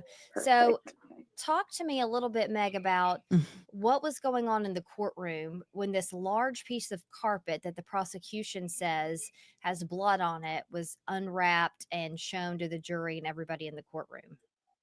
Yeah, absolutely. So when they brought out this large piece of carpet, obviously people sitting in the general audience couldn't really see it, but the judge allowed the jury to stand up so they could fully evaluate the carpet. get a good look at it the entire duration that the carpet was pulled out. We were able to get this image because of our cameraman. He was in a position where he was able to see it, but Michelle Johnson, the CSI witness who was on the stand testimony, she said that this carpet, the entirety of the stain was just over 5 feet. And then there's the one main stain, which is kind of just smack dab in the middle there. That stain alone is 3.5 feet by 32 inches. So obviously a very substantial stain there. And the reason why the crime scene investigators did not pick up on this the first time. Not trying to be tacky, but let's look at this. This potentially could be the head. This is the torso, and this is the leg and the feet.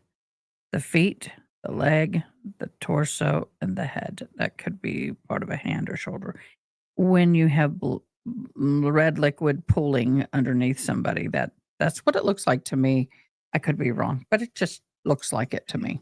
That they entered Jason Chen's apartment and did their initial search was because his Very bed much could be was wrong. over this portion, and due to the poor lighting in his apartment, they were not able to pick up on this carpet and see that there was a stain, because this stain actually seeped through the carpet into the underlayer all the way to The the batting to the cement floor. on the floor. So it is whatever, obviously it seeped through multiple layers, which shows just how substantial of a stain this was. So when the apartment complex, they said that they had to completely renovate Mr. Chen's entire apartment because the damage was just too substantial. There was too much cleanup. They said it would just be easier to kind of demolish everything and restart with that unit. So during that process, they obviously were moving everything out, moving it around, and came upon this stain, and they immediately stopped what they were doing, called the investigators, and the investigators requested that the apartment stop all their work until they could get back out there and I missed kind of that little assess bit. this. And obviously this is a large piece of evidence. Hi, Virginia So thankfully the Little. apartment Hello, complex did speak love. up when they saw something. Oh my gosh, I didn't Because as you can realize see, this is that this was the apartment's finding. huge for this case and a huge piece of evidence in this case. So when that was brought out, it was definitely a bit shocking. Virginia Little put the just word to see I that like in comments, person, and especially please. for the Put jury that in the sitting comment right if there, you being liked. able to, I just visualized how large of a stain that is on the carpet. So it was definitely a very, very somber moment for the courtroom. Obviously all of this is, but this especially this morning was huge. And then we heard Johnson talk about the amount of blood spatter from the Blue Star when it came up. Intense. And we heard similar feeling from Zach Crawford, the first investigator we heard, and Johnson saying this was the most blood splatter from Blue Star that she'd seen in her career. So again, just showing how much blood that they say they found in that apartment. Yeah, absolutely. And they even brought up those Blue Star images we saw just yesterday or the day before, I forget when they initially brought those up, but they brought those images up to show just the mass concentration of that blood splatter that they found. And it wasn't just, in one area of the apartment. They found it in multiple rooms, multiple areas. You know, Investigator Johnson was talking about how when they were collecting evidence, they found a lot in the tile of the bathroom as well, and just in between the grout of the tile. And they were explaining the process of how they can collect that evidence through, a sterile cotton swab to collect that and then further process it. So, just going through the entire process of what the crime scene investigators do. So the jury get a better understanding of how this evidence was all collected, you know, what that process looks like, just to contribute to the overall picture of, you know, what happened in this apartment. And then family member wise, same amount or same family members that we're seeing? Are they all in the courtroom again today? Yes, they are. The same family. They, you know, strategically seat them so that Jasmine Pace's family is obviously behind the DA, and Jason Chen's family is behind him in the defense. They, you know, make sure that there's a strict division to make sure neither family overlaps behind either the defense or prosecution. All right, Meg, thanks so much for joining us. I know you'll be back in the second session, and people can Yes. follow along on your social media pages to see happenings in the courtroom. Thanks for your coverage. Yes, absolutely. Thank you. All right, so Meg was talking about that carpet and the sheer amount of it. And so we have a different way that I think I can show you some of that video here. All right, let's take a look at that. Hello, Christy.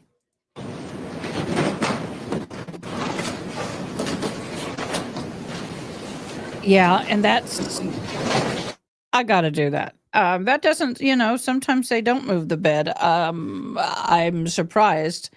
He definitely could have just moved the bed and rearranged the apartment before and covered up that stain.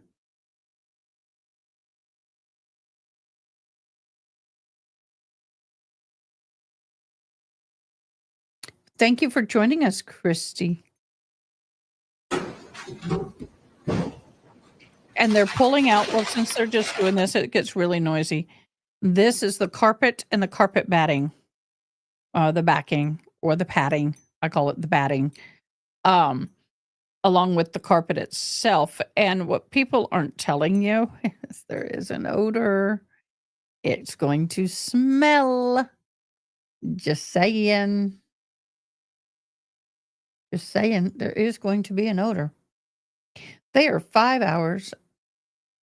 No, they're not just 5 hours. How long are they in the? Sorry, they are 58. They are an hour and 47 seconds into the jury deliberations for the next trial. Uh-oh. I see movement in the courtroom, but it could be just the bailiff walking around. But this is what was under the bed then, if I understand correctly.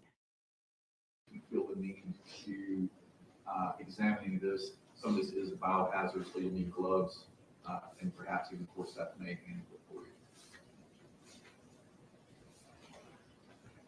Thank you, ma'am. You can Wow. step back up.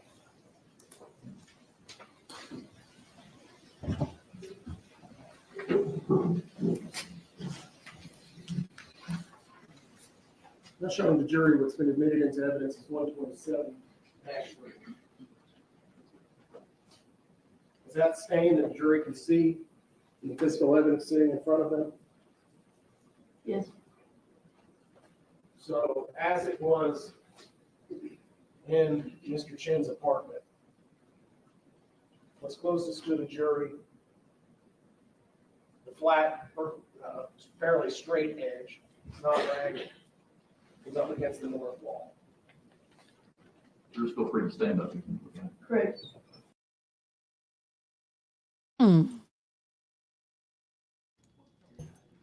She All right, paused so it. that was the carpet that they showed inside the courtroom of from Jason Chen's apartment. Bill Speak now joining us from his office. Bill, thanks so much for making time for us again today to kind of walk us through what happened this morning. Yeah, absolutely, absolutely. Again, this is more of the crime scene evidence that's being submitted. It seems tedious, but again, as we've talked about yesterday, the state still has the obligation of proving, one, that it was a homicide, right, that there was an actual slaying, and also that it occurred here in Hamilton County. When they're showing pictures of the carpet, they're showing all that, they're really trying to establish the crime scene is occurring in Chen's apartment, which gives the jurisdiction to the district attorney, which is a requirement.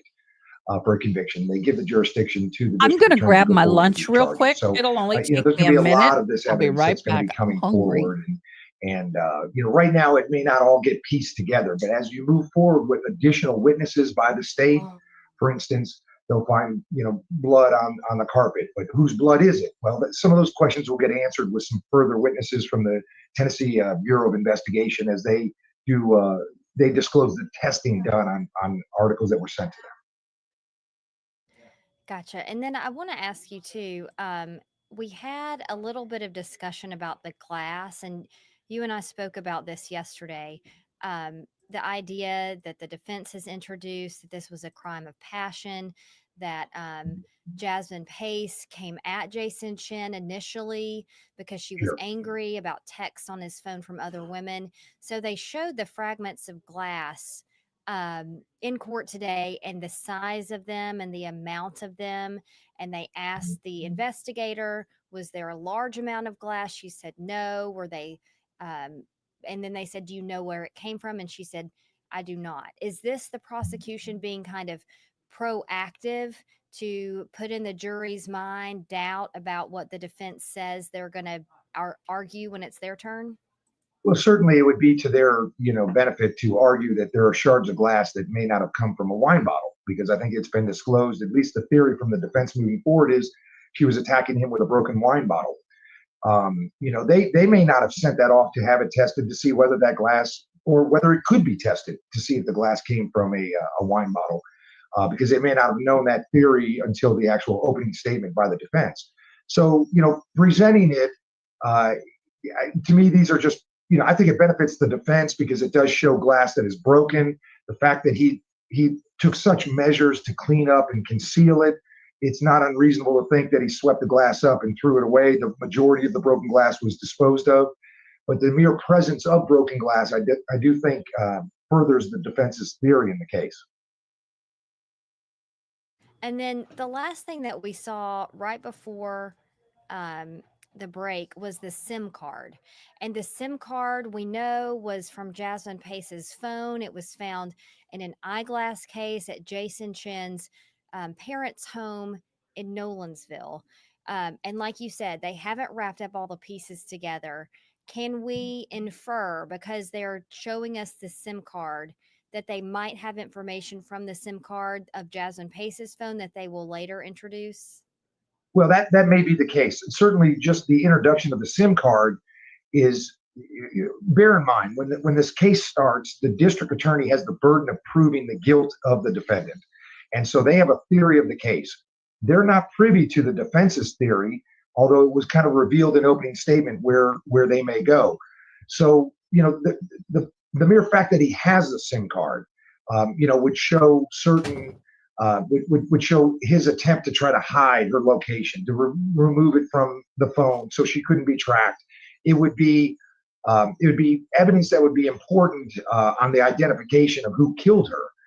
Again, that is something that has to be proven, although it in effect has been conceded to by the defense in their opening statement. Again, opening statements are not evidence.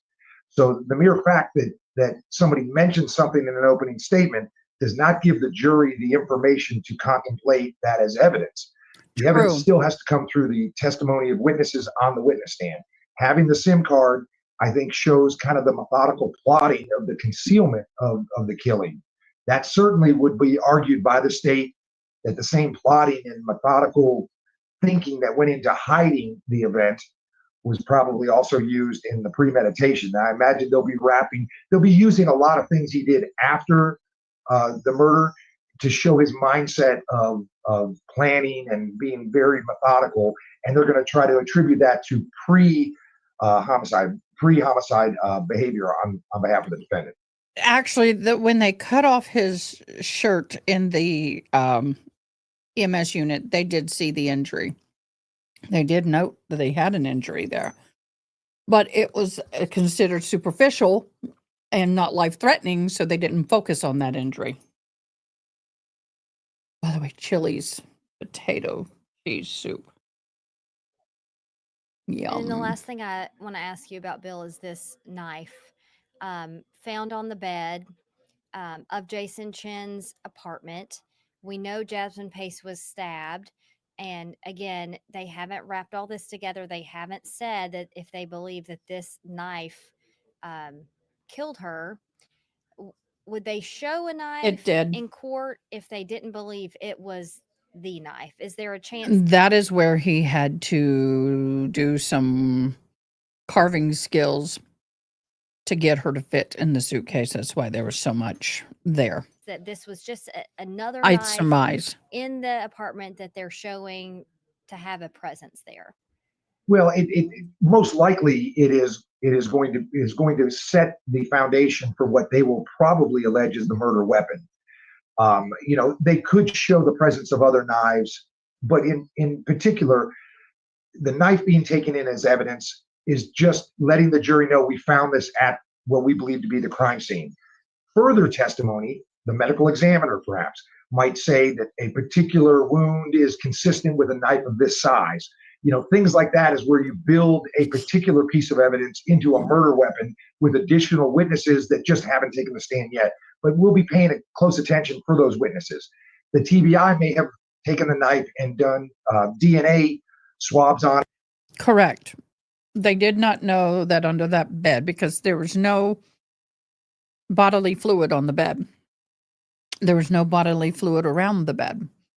They found no bodily fluid in that area as seen. They would not they didn't think to lift the bed. It happens. It's not the first time I've heard of that. But I think somebody somewhere mentioned in order to get her in there, he had to do something, but I'm not sure 100%. We'll know more later. But I'm just saying, with 60 stab wounds or manipulations in order to fit her in a suitcase, I'm not surprised with the amount. Just with the 60 stabbing wounds is more than enough to cause that kind of leakage. But that's why they didn't find this, because the bed was covering it. On it, and there may be the presence of blood, and that will come in with later witnesses. But to set the foundation, you have to at least start with, we found this knife in this location, and get that in front of the jury, and then we build on that evidence moving forward. The state is doing exactly what would be expected, for a thorough prosecution at this point. So this is like a big puzzle, and we're just seeing kind of the outer borders of it at this point. You're seeing the pieces right now, and as the days and witnesses take the stand, as the days move on, the interior of that puzzle starts to paint the picture of what the prosecutors are going to be arguing in closing argument. All right, Bill Speak, thanks so much. That was just what I just ate. There was originally a bowl of chili soup, and that's my third helping.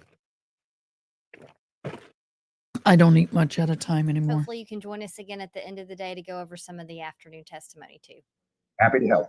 Okay, thanks, Bill. All right, we are going to give you the chance to kind of recap some of the things that we saw in court yesterday during this lunch break. We're going to clearly identify on the screen and the banner below you that this is from yesterday. So this is a chance to catch up. Again, court, as you see in that live camera above me, is on a break now.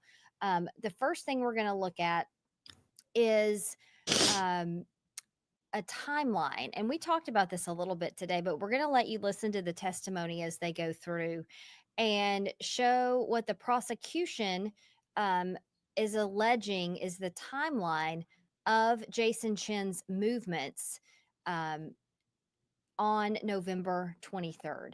So this is CPD investigator Zach Crawford. He's the main homicide investigator in the case, and he's going to walk us through some of that for you here. Investigator Crawford, if you'll turn around. Before you start playing, Paul, Investigator Crawford, this is video footage from that arcade camera, is that correct? Yes, that is correct. Similar to what you just saw that I showed you on the laptop. Yes. And if you can see on the bottom there, does it have a date? Can you go bottom? Yeah. Just show it a second ago. There we go. Is that date accurate? Yes, it is. Would that time be accurate? That's correct. So 11:42 PM? Yes, that's correct. Okay. It dissipates eventually. Note that, we are gonna begin to play it, Your Honor, around 11:42:41. Well, I'm watching it live and I don't have a stop clock yet, but I do have bodies moving around. Here, let's do this. Let's do this. See what I mean? The clock is still ticking.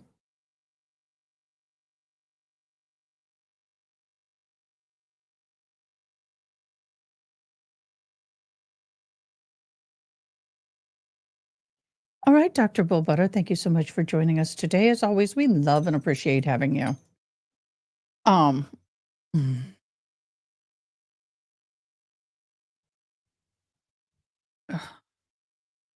I wish I love my mic. I love the stand, but it's slow. And I'm trying to find a better stand, but I don't know where one is. Just saying. So I don't know. So when I see some more definitive information or things going on in the courtroom, I'll let you know. We'll be back over here. And thank you everybody for joining. Hopefully you're having a blessed day. What type of vehicle did that look like to you? A Chevrolet Traverse. And did it look like Jasmine's vehicle? Yes. Are you sure it was a Traverse? Yes. Are you sure it was a Chevrolet? A white Chevrolet? Yes. Okay. And when that vehicle pulled in next to the apartment building, what pull-in would that have been in comparison to Jason Chen's apartment? This pulling here is going to be the parking lot area that's just south. So the picture we kept looking at, the street view of 110 Tremont Street, it actually is to the right. To signify there's these signs here that are permanent. You can also see the trees over here. Essentially, there's a pulling location. It's kind of dark with this color here. That's the driveway to the southern parking lot. You are familiar with the My Chevy app that the Pace family was able to view to show where Jasmine's car was? Yes, ma'am. Does the time on this video match the time on the My Chevy app that would have shown her arriving at 110 Tremont on 11/22/22? Yes, it's consistent with her travel. Okay. Now let's move on to 11/23/2022.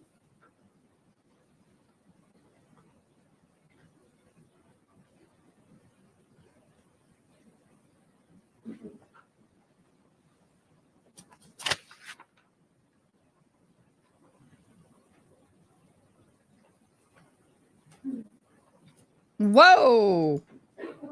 Y'all, that courtroom filled up quick. Let me turn the volume on and go over. Look, it was like this. And then, whew, we got a question.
Let me know when you're ready.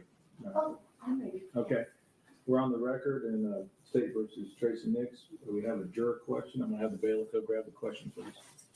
Defense counsel's here and State's here, along with clerk.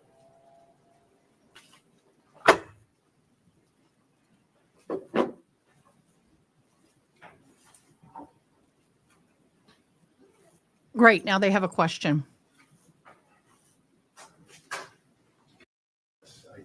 Again, I can see the court relying upon that standard answer of you've received all applicable definitions.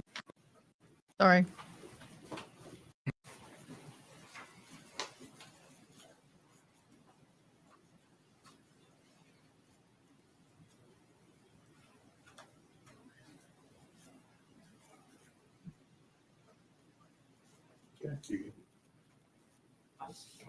Okay. Did you want to read it? Oh, that sounds heavenly toxic. All right, first juror question is, can we have further explanation as to the definition of gross and flagrant? State, what's your position? Your Honor, I know in these situations whenever they're asking for clarification on the law, often the court decides to advise them that they've received all the laws and the applicable definitions of the terms in those laws, and that apply to this case in the jury instructions. I have to take a comfort break. I'll be right back. I would argue that the difference between aggravated manslaughter and manslaughter is kind of clear. It's either a child or it's not, but I can see the court relying upon that standard answer of you've received all applicable laws and instructions in this case. All right, defense. Obviously, the jury's confused. That's my concern. I don't think gross is actually defined in the jury instructions or aggravated. Okay. Which creates a problem. I don't know. Can them, I don't want to see a confused jury. All right, go ahead. I don't have any definitions of gross or aggravated off the top of my head. I'm going to tell the jury on that, all applicable law and definitions that apply are in the jury instructions. Okay, we got a second one.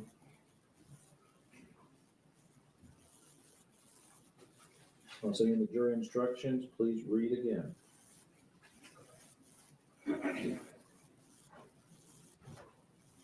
All right, second one. What is the difference between aggravated manslaughter and manslaughter? State.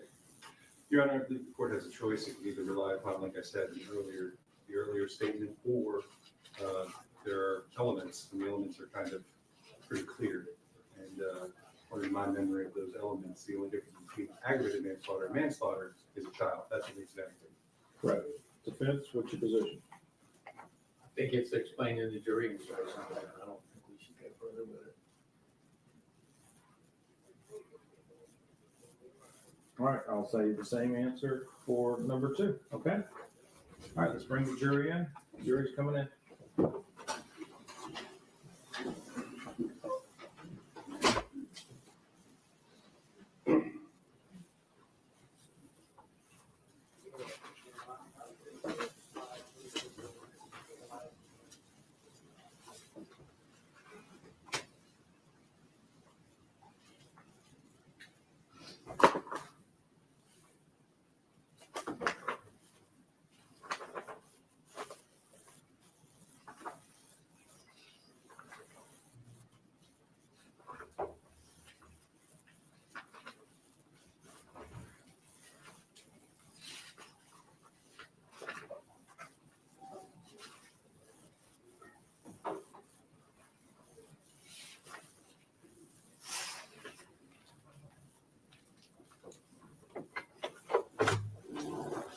Ready, Your Honor? Yeah, bring the jury in. All rise.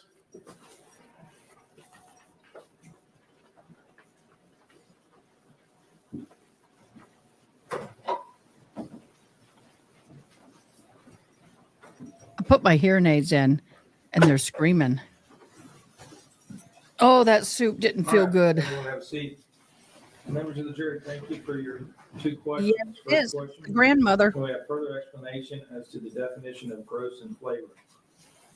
The answer the court gives you is all applicable law and applicable definitions that apply have been received in the jury instructions. Please read them again. Second question, what is the difference between aggravated manslaughter and manslaughter? Same answer. All applicable law and applicable definitions that apply or have been received in the jury instructions, please read them again. All right, thank you. We'll retire you back for. All rise. They have an aggravated charge on her, but they didn't tell them about the first baby. So I need someone to clarify something for me. Maybe she's, all right, members of the defense and the state. make I sure think that she's our going cell away. phone numbers, Because if we have one question, we may have more. I'll be in my chambers. We can come back at any time, but I need everybody around. I do know we're gonna start in 15 minutes with the proffer, so if you wanna start early, we can start now. I'd like to maybe start a few minutes later since we got tied up. I was in the middle of doing that when I got called. Okay, well, we're gonna start that at 1, okay? All right, thank you. I'll just, I'll be back at 1, all right? 381.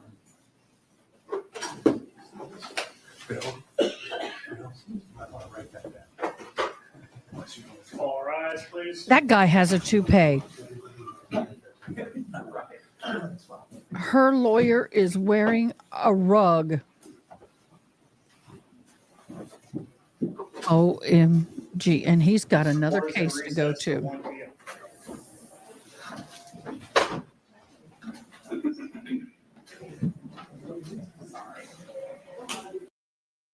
OMG, that is so funny. I may have to have another comfort break. I'm not feeling all well, all of them, and all of a sudden.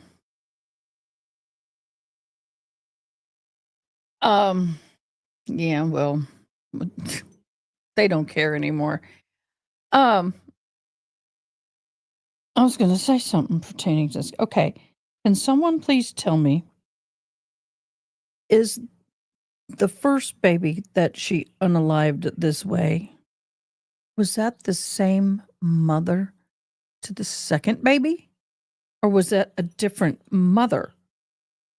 Is it the same family that had two of them unalived by her? Or what? Misa confused. Back to the other case. Did you visit those apartments during the course of your investigation? I did. Okay. Have you seen this video? Footage? I have. Now, do you recall? We're Scott talking Holmes about the testifying that vehicles. This time was also accurate. Yes, I did. Hi, Debbie. Welcome, welcome. Hi. Do the like thing.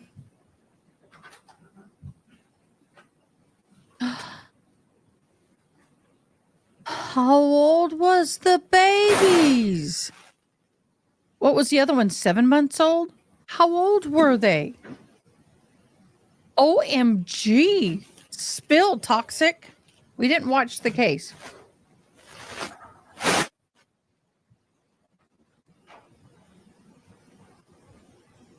I wouldn't allow her to watch the second one. Oh my gosh. And the second one? That white SUV. And what was she that doing SUV going in the direction of where while that these was children were in the located vehicle? at the Mountain Creek apartment building? Yes, that is correct. Can you find it?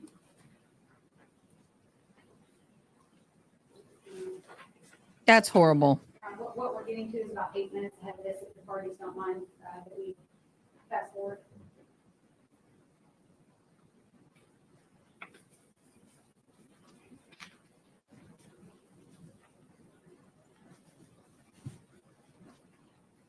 Oh, it wasn't the same unaliving.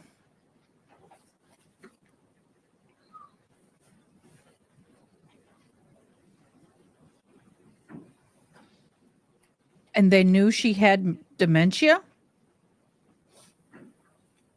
I love my mom.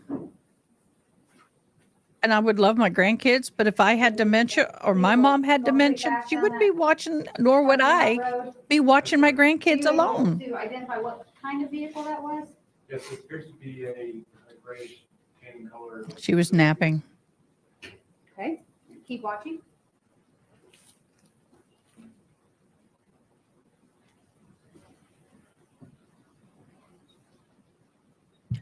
I'm praying it goes well, love.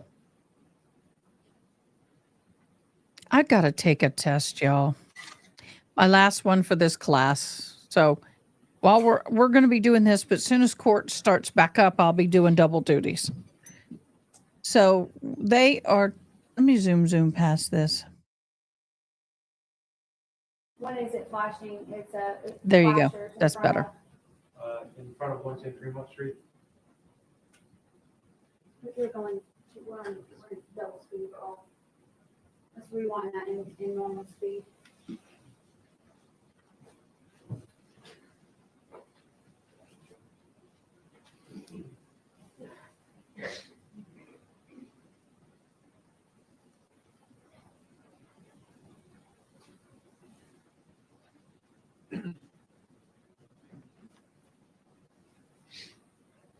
Okay, regular speed here, investigative Crawford.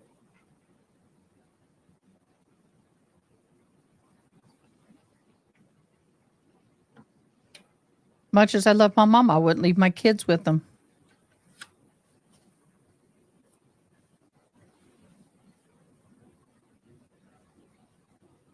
What appears to be on that individual's head? You can see what appears to be a light colored hoodie, some sort of over top.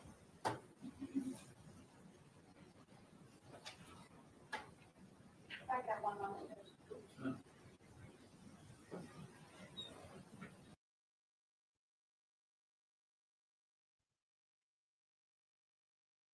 Okay, she's doing that, not me. Based on phone records like this, is law enforcement able to go back and look at a subject's location data? Oftentimes, yes. And in this case, were these phone records used to determine Jason Chen's location on or around the week of November 22nd, 23rd, 2022? They were. And were you in communication with Investigator Crawford during this time period? I was. Were you keeping him up to date on what you were doing? Absolutely. Did you let him know that you got the T-Mobile records back from T-Mobile? Within about 30 seconds. And at that point in time, did you or he begin I to would look be for the so location data? devastated. I immediately transmitted those records to Detective Crawford, and I may have, well, Detective Crawford for sure, so that he could begin plugging those into the records processing program that we use. Okay. And at this point, to be clear, had Jasmine Pace been found? No. Okay. And based on those records, did Investigator Crawford instruct you or others to head towards a certain location? We began to formulate a plan, yes, at that point, based on what he saw in those records. Based on what he saw in those phone records, at some point, and I'll let you explain this to the jury, did you end up on Suck Creek Road? Yes, ma'am. Can you explain that process to the jury, that day, and who you were with? Yes, ma'am. So when Detective Crawford and I believe Detective Jason Gunn also may have been working on this, when we plugged the phone records into CellHawk, which is the program that we commonly use for plotting location data. Check this out. I'm going to show you how I afforded this car. Okay, I don't know why this is doing it, but this 100 is on their channel, not mine. I can't do anything about it. There was a fair amount of location data during on the 22nd to the 23rd that was of particular interest. I recall that that the timing advance records, which are more precise, showed that Jason Chen's device traveled along Suck Creek Road on, I believe, on the 23rd during the afternoon, perhaps in the evening. Not at all. I believe there were maybe two. Not on my there were life. 2 different times during that day along Suck Creek Road, in between, I think it's Signal Mountain Boulevard and Prentice Cooper on the stretch there, which parallels the river. We found that to be of interest. And we thought that that would be a good place to search for Jasmine Pace. Because his phone records showed that he had possibly been in that area. That's correct. Mr. Chen, That's correct. are you familiar with Suck Creek Road? Not very familiar, but I'm familiar having been out there. What do you a couple mean times, by that, including babe? on, You want to be in the the day background? that we responded and found his face. Who all went towards the direction of Suck Creek Road on this day? I don't know what you're meaning. So Can you rephrase the question? there were fugitive investigators that were assisting. I know Detective Seach, Detectives Jason Gunn, Joel Gunn, Detective Cottrell, Detective King. I don't recall all the others, but I was with Detective King, Detective Cottrell, Jason Gunn, and Joel Gunn when we began our search initially. And explain to me what you did when you turned down Suck Creek Road. So after turning off of Signal Mountain Boulevard, I recall there's a large concrete plant. If you're traveling out Suck Creek Road in the direction of Curtis Cooper, there's a large concrete plant on the right-hand side. After passing that, we stopped at the first gravel pull-off area, which is on the side of the road in between the roadway and the river. So we stopped at the very first likely or logical stopping point for a vehicle, and we thought we would start our search there and work our way down Suck Creek Road. And what'd you do then? We got out of our cars. You would Again, think so, Debbie. You would think so. Gunn Brothers, Detective Cottrell, Detective King, and I got out of our cars and parked in that gravel parking area of the pull-off. And I recall seeing a deer carcass on one section of that pull-off area. And I would say within 30 seconds, certainly within 1 minute of our stopping and getting out of our cars, Detective Cottrell and Detective Joel Gunn drew all of our attention to a suitcase that was hung up in the brush partway down the slope. Can you describe for the jury the topography there between Suck Creek Road and the riverbank where the suitcase is located? So the pull-off is,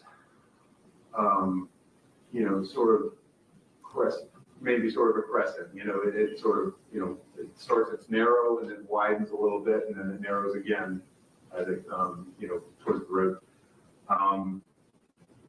It's less than, I would say it's certainly less than 50 feet wide. And where the gravel stops and the road drops off, the ground drops off towards the river, it's a sharp drop. I would, as I recall, 10, 15 feet above the river level, I would say, something like that. So we were standing on this, on the ground, probably about 10 or 15 feet above the river level, and that steep drop off.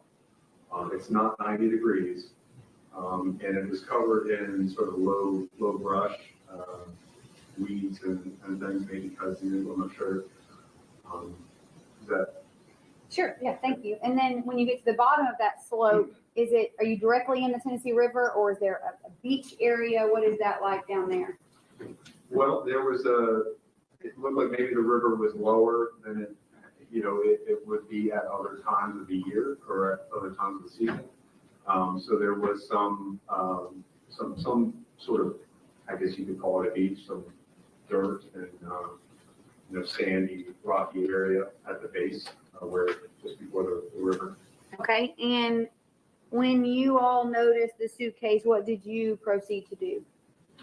Well, we talked about it first as, all the detectives who were there. We talked about what to do. I think all of us felt there was a very good chance that we had found Jasmine Pace. But the suitcase was closed and we didn't know what was inside. so rather than assuming and calling all the cavalry and finding that there was nothing of interest or value to the investigation inside, we decided to photograph the suitcase in place because I had disposable gloves in my pocket. I put those on and I pulled the suitcase up. I was able to reach down and pull the suitcase up to the level area where we were standing. And Detective Jason Gunn documented that with the video in case what we found in the suitcase was of evidentiary value. After that, I unzipped the suitcase to see what was inside. Holy crap, are they back already? And her attorney is not there.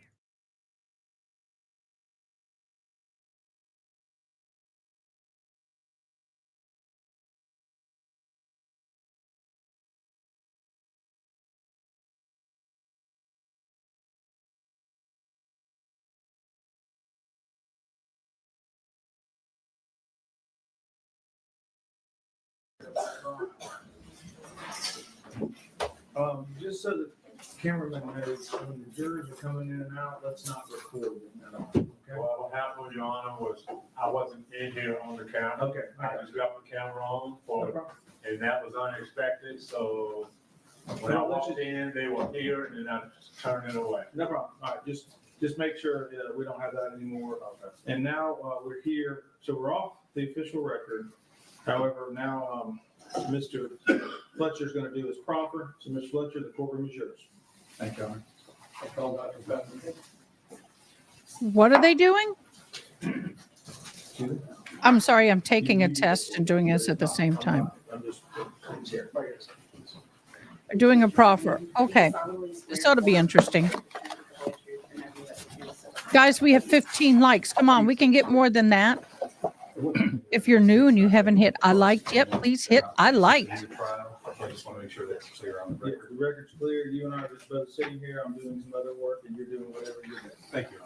Go ahead. Thank you, Your Honor. State your name, please. Dr. Daniel E. Buffington, Buffington. Okay. Have you ever testified in court? Yes, sir. Okay. Approximately how many times? Oh, since the early 90s, probably now in excess of 500. Okay. And what's your specialty? Clinical pharmacology and toxicology. Okay. Have you ever been, I assume you've been qualified in court in those fields of expertise more than 500 times? Yes, sir. Okay. Can you give us your education, training, and background? Yes, sir. I did my undergraduate studies in biology and biochemistry at the University of South Florida, a native of the Tampa Bay area. Following that, I did a Doctor of Pharmacy degree, or PharmD, at Mercer University in Atlanta. After that, did postgraduate specialization at Emory University in residency and fellowship in clinical pharmacology and tox. And then after that, also completed an MBA with a healthcare focus from Mercer. Thank you, Christy. And have you reviewed the case records and interviewed Tracy Nix? Yes, sir, I did. In this case? Okay. Do you have any particular methods that you'd like to tell us about as far as what you did and what you used?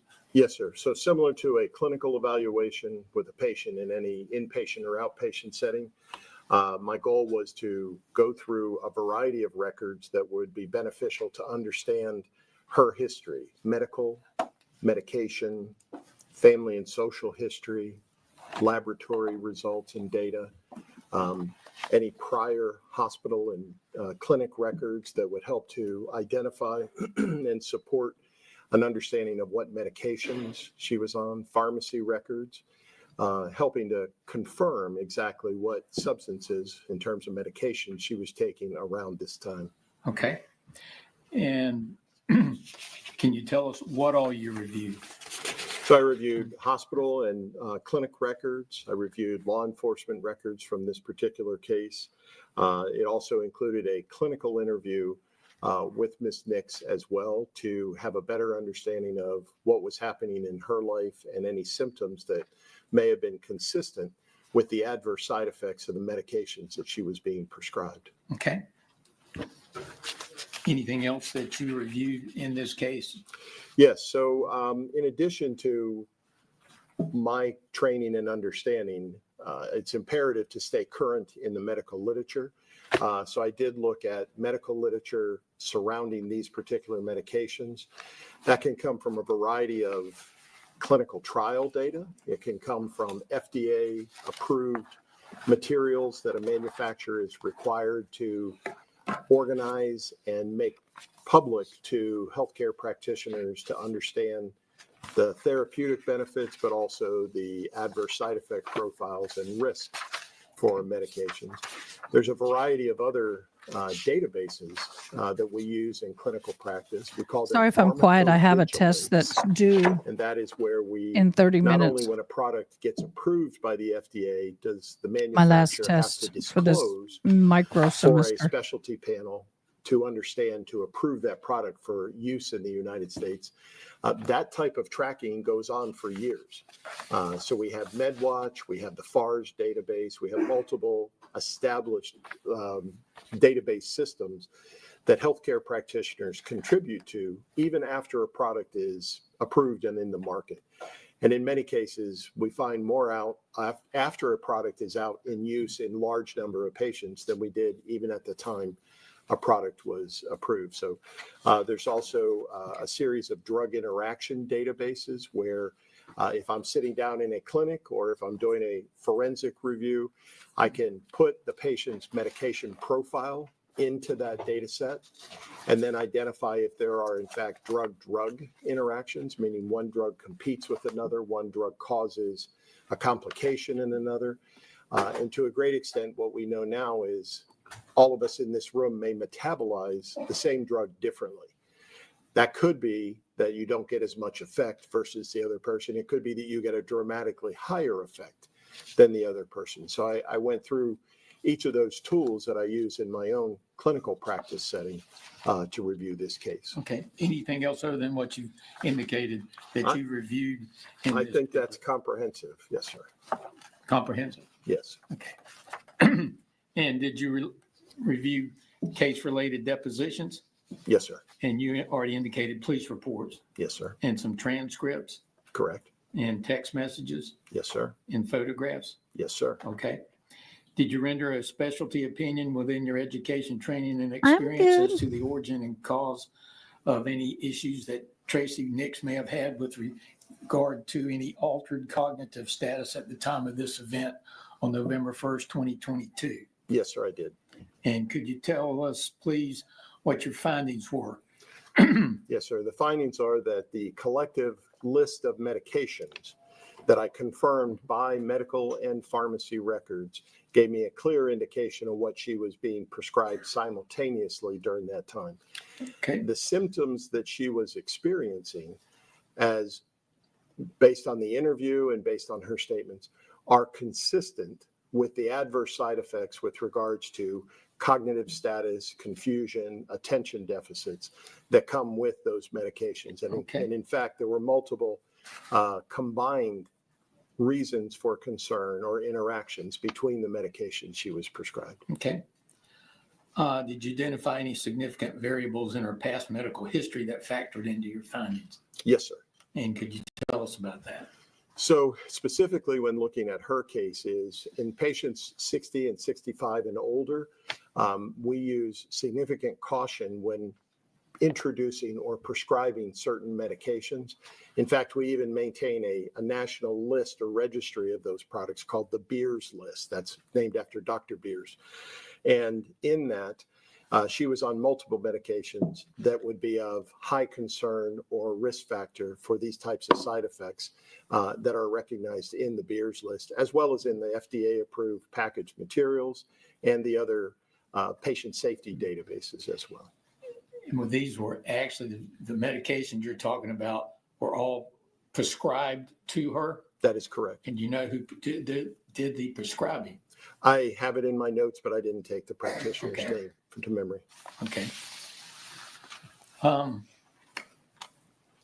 Did you identify any significant variables in her past social, family, and work history that factored in your findings? Yes, sir.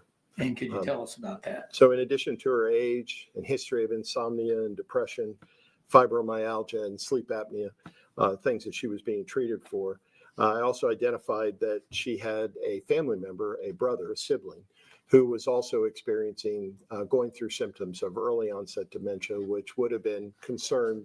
She expressed concern that she may attribute some of what she was feeling or experiencing with confusion or mental clouding as being something familial that was happening.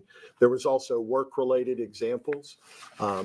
She was previously in a leadership position in a school, had transitioned from that based on age and duration of work time, was working for another school.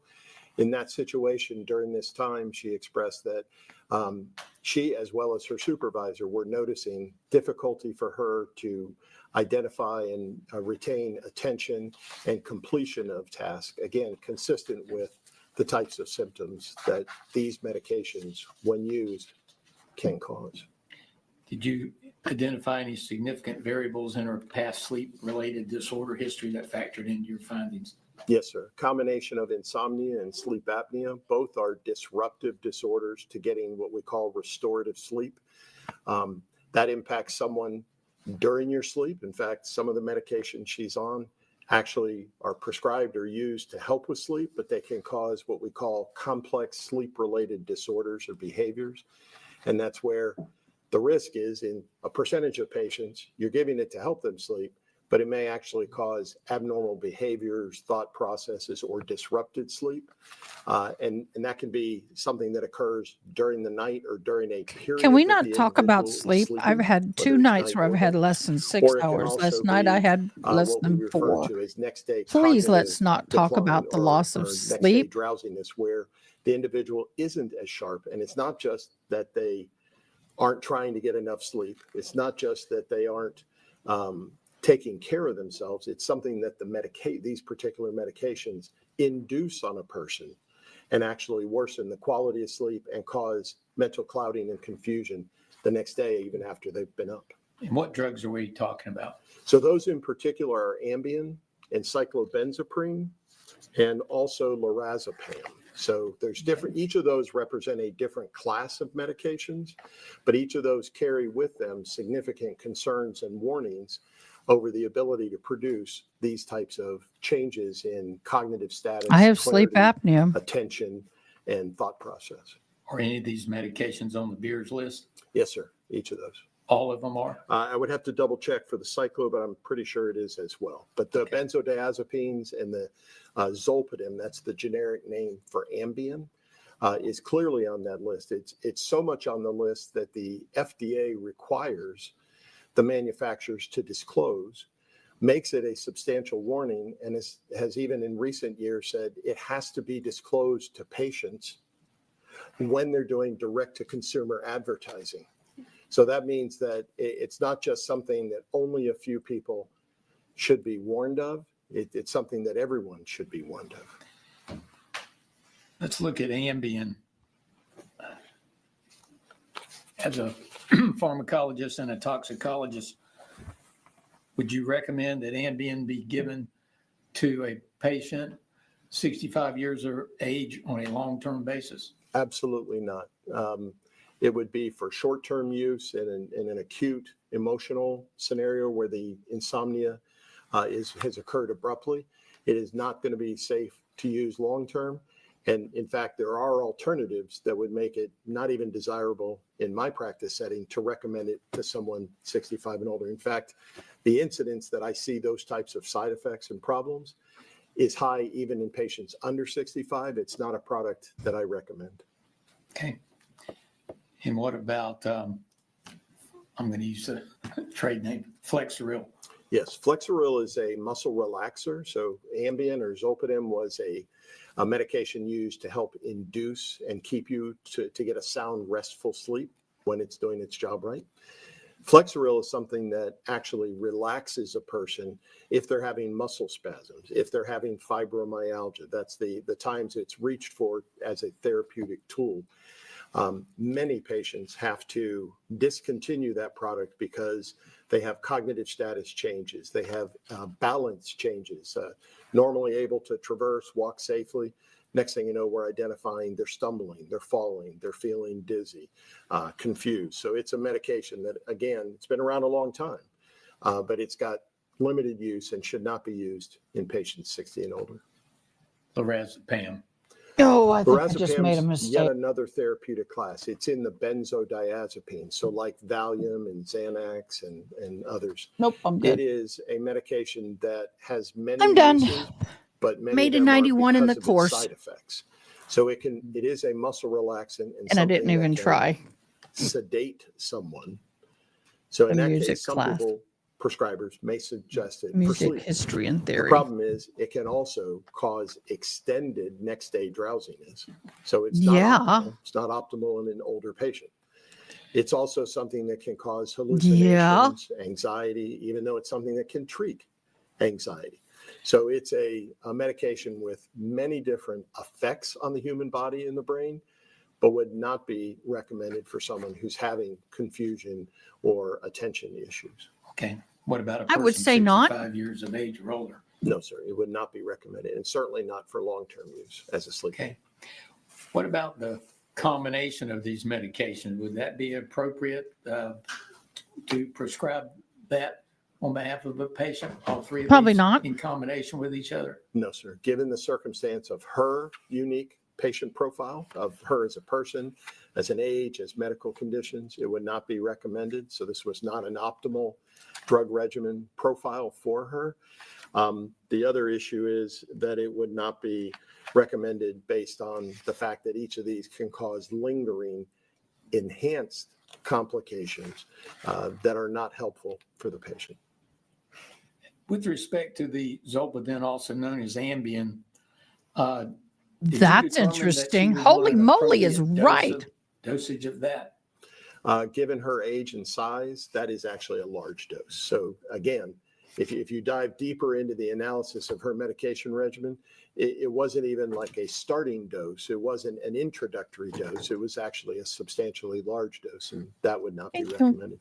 In addition, I looked at the combination of medications and for drug interactions, and there were numerous drug interactions between the medications she was on. Do you consider it to be malpractice for a practitioner to prescribe these three medications, including Zolpidem, in the amount? I would say it's that questionable. prescribed? In this particular case, I would express significant concerns combined with the fact that was there a monitoring program in place to identify those? And in the review of the records, I didn't see that. These look like medications that have been put on, doses increased, and then left in place. And I saw that throughout Drug-induced 21 psychosis, and maybe? 2022. Okay. Other than what Or you me, testified to, do you identify or have you identified any significant variables in her past memory and recall history that factored into your findings? Well, her own testimony of what had been changing at a workplace setting, she also identified that there were times when driving on daily tasks that she had gotten lost in areas that she was previously familiar with. So Got whether or not makeup on this me. was an element of an onset or development of dementia type symptoms, or whether it was dementia related activities as a result of the medications, both of those would be a concern in her medical history. Other than what you've already testified to, did you identify any significant variables in her past medical and hospital records that factored into your findings? Just that, as I stated before, the presence of insomnia and sleep apnea would be even greater reasons for a prescriber to avoid these medications. Then there was the age, and then was looking at them in their totality. All the of wrong them mix of together, meds. I and saying can't this tell is you, an but they okay were. regimen to stay on, was really overlooking She was the risk that was doped. being induced. And obviously you review the medical literature. Can you be specific? Yes, sir. So first and foremost would be the FDA approved package insert on these medications. They specifically warn of these concerns. The Beers list is a industry-wide tracking tool. It specifically gives concerns and warns in her situation. And then in addition, the pharmacovigilance databases, the MedWatch, the FARS, also highlight those, and those are available to any healthcare practitioner to use as a clinical reference. All of these things demonstrate a consensus that individually, these medications and combined would be disadvantageous in her situation. And the symptoms that she expressed as concerns are directly consistent with those symptoms we would see. Okay. Did you find support or consensus in the published research and medical literature to support your clinical findings and opinion? Yes, sir. An abundance. Okay. Can you be specific? Yes, sir. The MedWatch, the package insert, the FARS data set, publications that are specific to individual medications and their drug interactions as classes. I have large sets of files for tracking and teaching these very points as well. Can you tell us the opinions you reached after your review in this case? Yes, sir. The opinion is that her collective medication profile at that time placed her at risk, and the adverse side effects that she was experiencing, noting, they even appeared in her medical record, is that after the lorazepam was added early in 2022, this occurred in November of 2022, that there was a development of symptoms consistent with and do appear to be have been caused by her collective adverse side effects from her drug regimen. Okay. Make any other opinions in this case, sir? I think that's it. All right. I'm gonna. It's hard not to be formal and ask to approach the witness, but I guess I don't need to do that. It's your courtroom. I'm just. It's my courtroom. I may get up and Yes, sir. and come back. You never know. All right. Your courtroom. Thank you. Can you tell us what that is? Yes, sir. So this would have been part of those methods. So when I sit down with a patient in an exam room, in a hospital room, in a clinic, anywhere, this exercise is the same. I start off by looking at what their baseline conditions are that need treated. Then looking at what has been previously prescribed as therapy versus what's currently medication profile. Most of that is, the objective is to discern, are they on the right medications to treat their conditions? One of the next steps as a specialist is to actually go a layer deeper and say, are the medications that the individual is on, looking at them individually, but then looking at them collectively, have the potential to create problems? The number one healthcare tool and treatment modality in the United States is medications. More than surgeries, more than anything else. The number one healthcare related harm, meaning you go for treatment and you have complications, is adverse drug events. So the two of those go hand in hand. This table that I prepared demonstrates on the left column the list of medications that she was on collectively. Okay. Across the top are adverse side effects that are consistent with neurologic status, cognitive status, behavioral changes that take place. So these are neurologic complications. In the boxes across the table, anywhere there's a red X, that drug carries with it the risk of producing that side effect. Okay. So I refer to this as, once we've looked at, are you on the right drugs? I'm now looking at, are there problems by combining, prescribing any one of them or combining that may be contributing to your baseline symptoms or now new symptoms. So in this case, we call this the side effect burden, meaning not one, but multiples of these medications are all causing extremely similar adverse side effects. So it's synergistic, meaning just like we want to say we're treating the core issue while you got the prescription, we're also now collectively creating a more dangerous scenario for the patient. Okay. Is there a way you can go through and tell us the drug she was on and the reactions as per that table? Yes, sir. So the first drug and greatest concern is zolpidem or Ambien. And in fact, it's the sustained release, and she was on extremely large dose, bigger than a dose that I would anticipate taking. So you can have CNS depression or mental symptom depression. You can have complex sleep-related behaviors. That's where an individual goes into a REM cycle and it's not normal. It actually sleep walking, sleep talking, sleep driving, sleep doing other things that they're not cognitively in command of. So abnormal thoughts and behaviors, physical behaviors at the same time. They could have cognitive dysfunction or confusion, disorientation, amnesia, hallucinations, delirium, depression, drowsiness, a whole host. Then if you go to the next drug, cyclobenzaprine, very different product. This one's used for muscle relaxant. And in fact, it carries with it most of those same adverse side effects as a potential complication.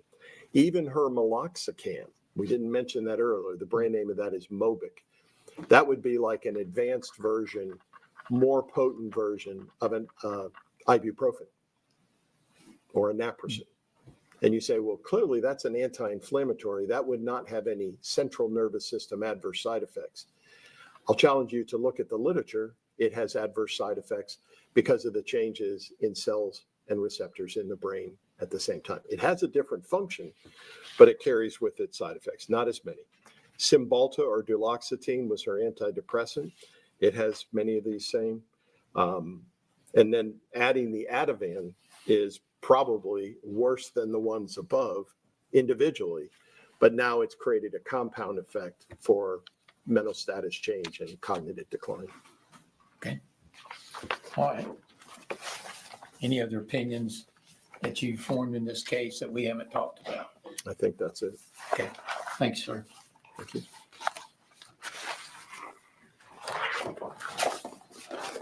I'm done. Since it's my court, you're excused. Thank you.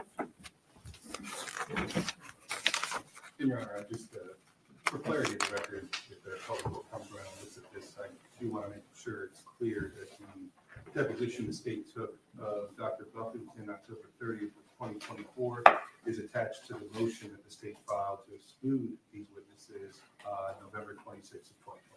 That was my recollection. It was approximately 90 pages, 3 different depositions were attached. Yes, Seven-page motion, 83 pages of it. correct, Your Honor. I just want to make sure that's also on the record since we're just, I guess, putting stuff on the record here. That's fine. You guys can do that. I'll get that to my chambers for another matter. Sure. Going to call Brian Escobedo, Your Honor.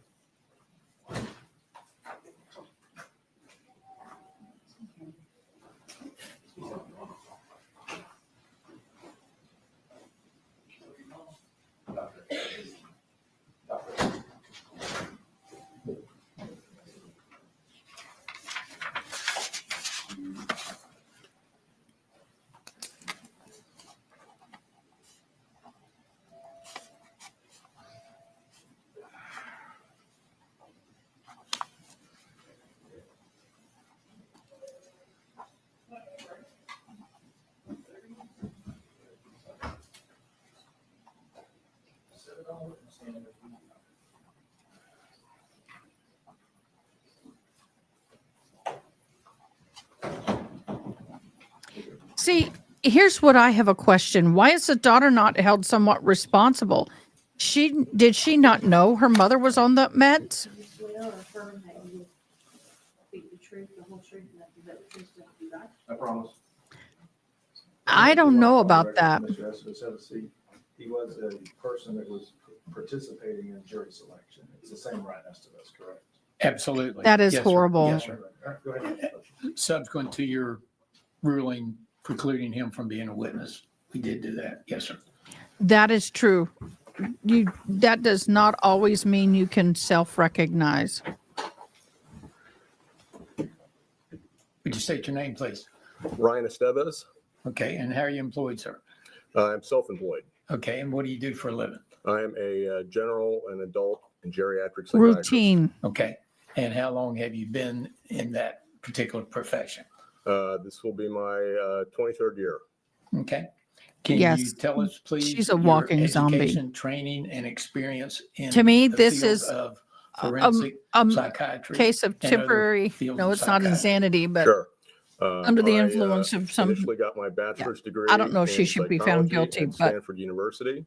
I wouldn't allow her to take care of Following kids that, ever I got again. a master's degree in social psychology, also at Stanford University. From there, I did my MD and a combined PhD in experimental health psychology and neuropsychopharmacology at Tufts University. Following that, I did an internship. She was on sleeping at pills, University of muscle Texas relaxers, Southwestern and Medical School in Dallas, sedations, sedatives. in medicine, psychiatry, and neurology.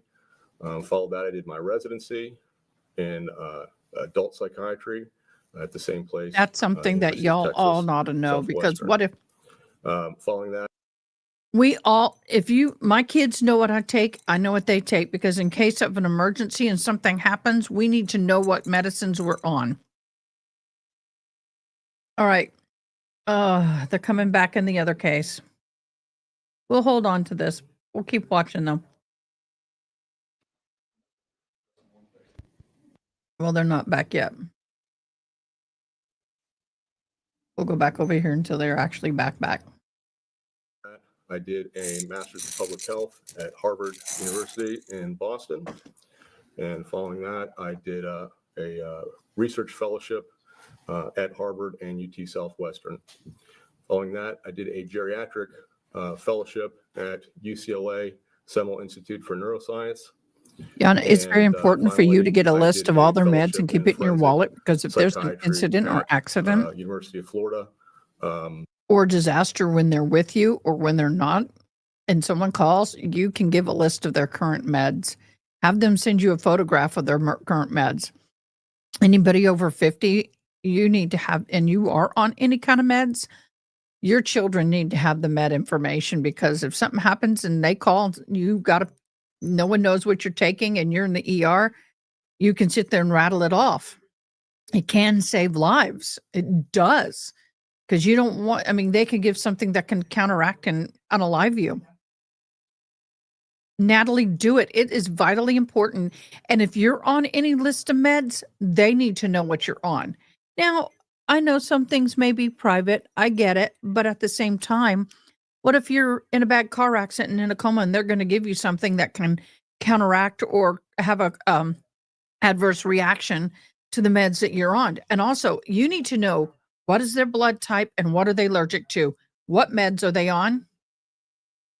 And what is their history? Is it a history of heart attack, blood disease, cancer, major history? You don't need to know every little toenail, but that's an important conversation. And I tell people all the time to have it.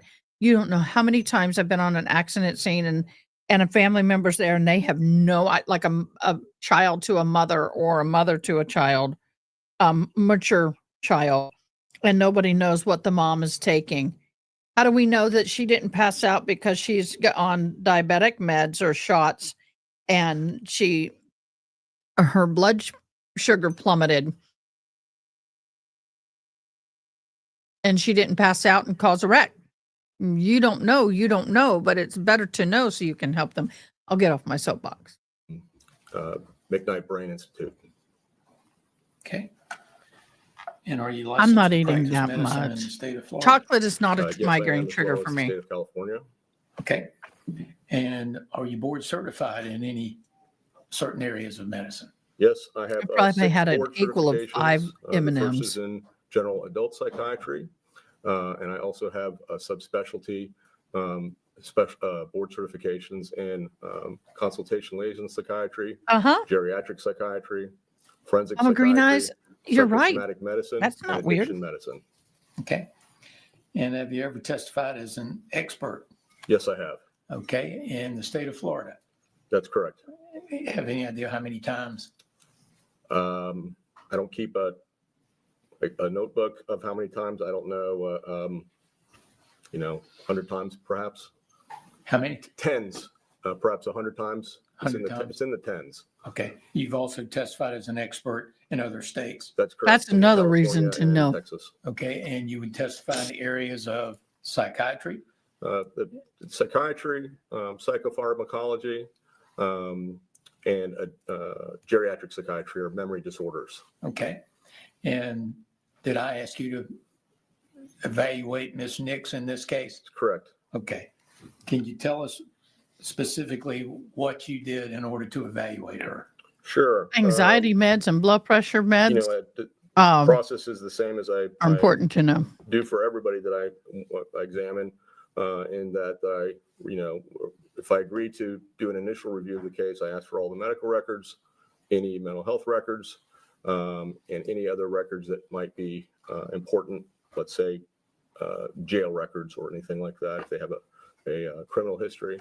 Then I interview the individual, which I did with Miss Nix. Interviewed her for several hours and did some preliminary neuropsychological testing. Following that, kind of review the record again, consult any literature that I might need to consult that might be helpful, and then form an opinion. Okay. And can you tell us specifically your opinions that you formed in this case? Sure. So, as I try to be as unbiased as I possibly can, but I must admit, there's an initial sort of visceral reaction to something like this case that happens. But you go and you try to figure out what's going on here. But I initially thought, okay, kind of like I look at it like a puzzle, which often is a puzzle. What's going on here? What has not been said, or what is there anything that hasn't been looked at or not? Sometimes it's very straightforward. Sometimes it's not. So I was surprised when I evaluated Miss Nix that I didn't realize at that time until afterwards that I kind of perhaps expected somebody different than what I actually evaluated. And when you think of a case like this, you think, oh, what's going on here? Is this person, scattered brain? She on drugs? She careless? And you would expect to see those things in other aspects of her life too. And what I found was, a retired school teacher who had devoted her entire life, 40 some odd years, to caring and educating children. And she's, absolutely no drug history, very kind, very articulate. She was easy to interview in the sense that I didn't have to constantly kind of. Your Honor, I do want to say, I thought we were proffering expert testimony, not character evidence. What? I'm gonna say it's his proffer. I'm gonna actually step out for now. Y'all just keep going. When we get something that you need me, then let's just contact me, okay? Yes, Your Honor. All right.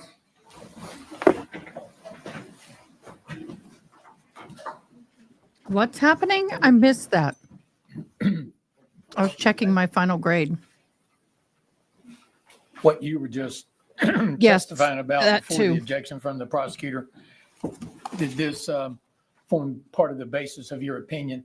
But absolutely, it has to. Absolutely. I mean, I'm noting every sort of aspect of her personality and characteristics about her, presently as I'm seeing and historically. So Yep. these are important things. I do too. In order to form an opinion.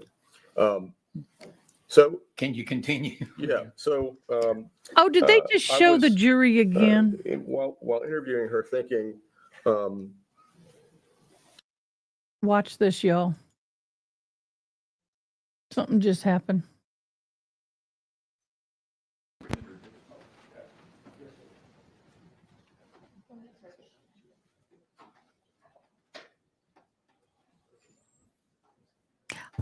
This is more character witness because I don't think they claim mentally whatever. I don't know. But in a minute, you're going to see, it looks like a juror walk in and then they pull them out. I don't know.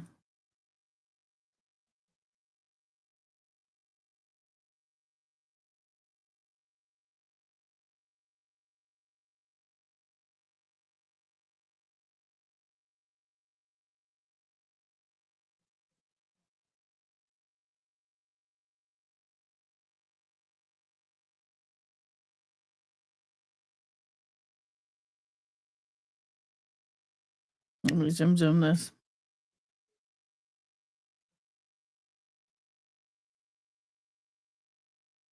Okay, maybe I went too far. Oh, here we go. I want you to see this.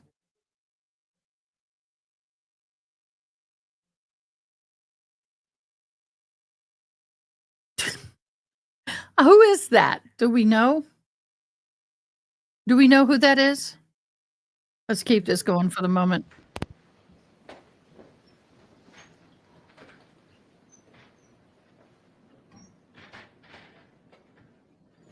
All right, please be seated. Hope you had a good lunch, got a little exercise today. It's sunny outside, so, all right, Jim, ready to proceed? Yes, sir. Ma'am, before the lunch break, we were talking briefly about Mr. Chen's wall. And it's moved into evidence. And I think you were asked, did you lay the items out just like the backpack that we looked at earlier? Yes. I hate when I get makeup on black. Ma'am, I'm handing you, it's been marked 169 collected. It happened. 1 to 3. Familiarize yourself with those. Not that we like.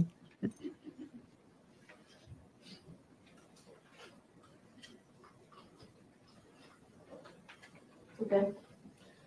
What are the items in that collected exhibit? So wallet belonging to Jason Chen and contents. Take those photographs? Yes. Do they fairly and accurately show the contents of the wallet? Yes. Your Honor, I move to admit into evidence 169, 1 through 3. Yes, sir.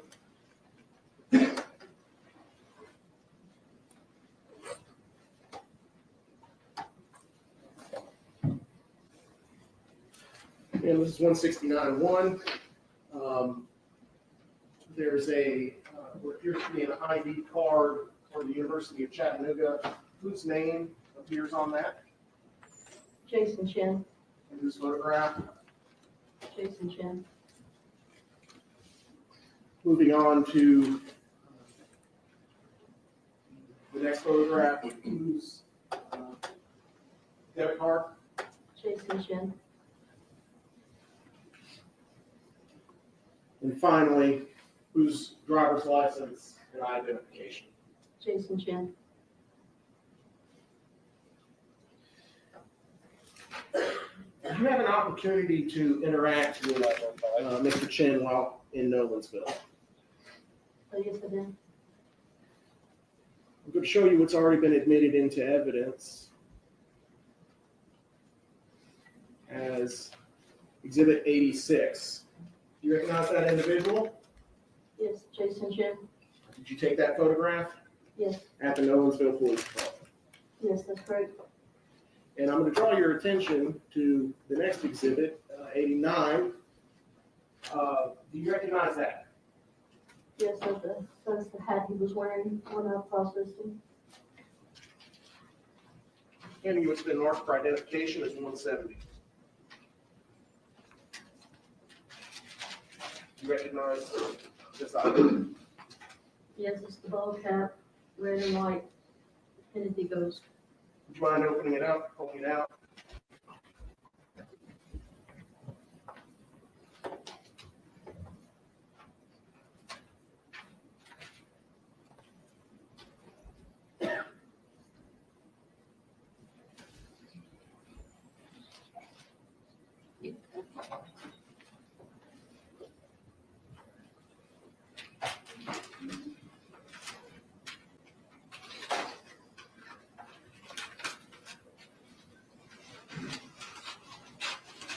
See, now she's opening it from the bottom as not to disturb the upper seal. So they'll seal it from the bottom again.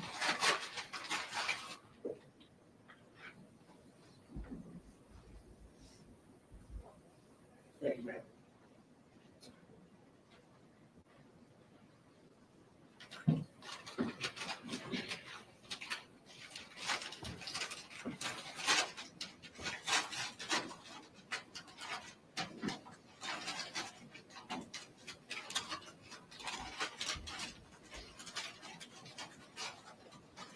Okay. Thank you. Ma'am, were you involved in the processing of a Toyota Camry? Yes, it was. Where was that vehicle located? Originally, it was located at Jason Chen's parents' house inside the garage. And we had it towed and escorted to our crime scene bay. And I'm showing you what's been admitted into evidence as exhibit 112 and 113 and 114. Is that the motor vehicle that you searched at the crime scene bay? Yes, it is. Okay, it's been marked for identification as 171, collective exhibit 1 through 7. Would you familiarize yourself with those?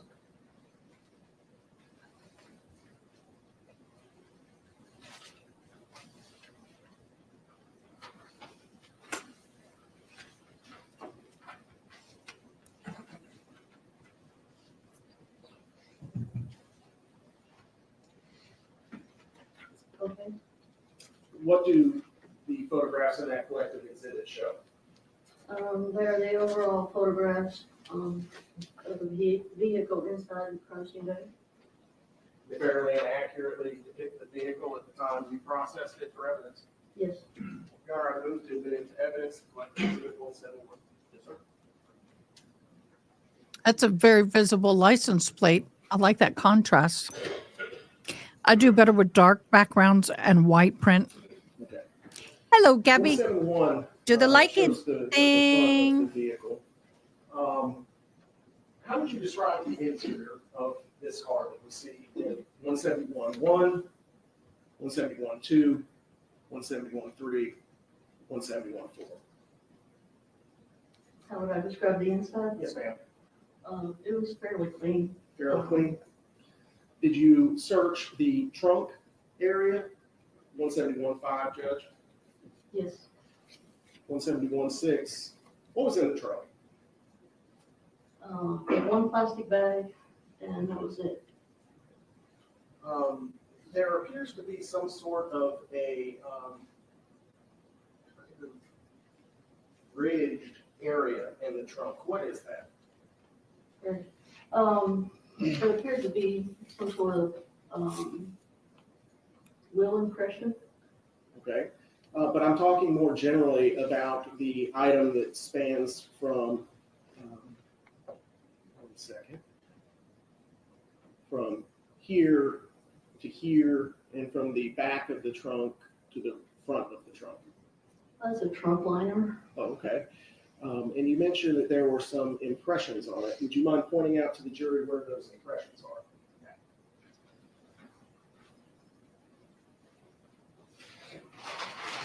Now showing you 171.7. Would you please show those impressions again to the jury in this photograph?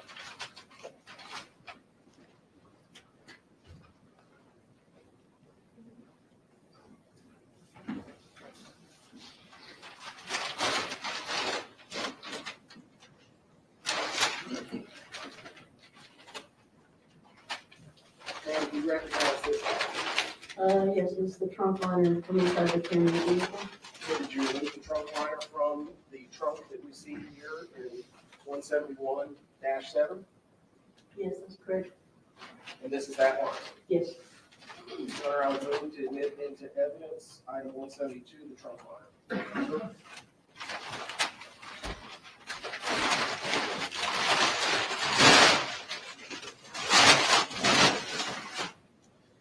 Did you take measurements of those marks that we see? Yes, I did. For what purpose? For possible future comparison purposes. Comparison to what?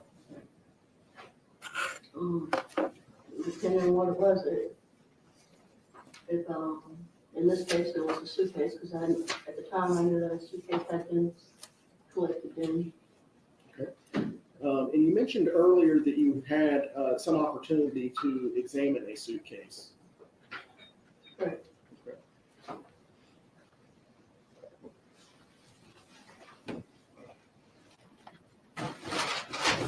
Recognize this item? Yes. Have you seen this item before? Yes, I have. For the record, Judge, I'm going to mark it for identification purposes as 173. Yes, sir. Where have you seen item 173 before? When I saw it was in one of our crime scene bays, and I also saw it at a, evidence meeting. Did you have an opportunity to compare? Sorry, Pat, did you have an I opportunity always take measurements try to of say the hi. wheels from this? I always try. Yes. Sometimes people pass up so fast. To compare the width of the wheels and that collective exhibit that we see on the trunk Ooh, map, French item bread 172, pizza. Oh, I to the love that. suitcase. It's been marked for identification as 173. Yes, that's correct. Okay, and what were those findings? As far as the suitcase, being eliminated as from leaving marks in the trunk, I could not eliminate that suitcase as leaving those marks. Therefore, in my opinion, it was consistent as a possibility that that suitcase wheels could have caused those marks. Okay.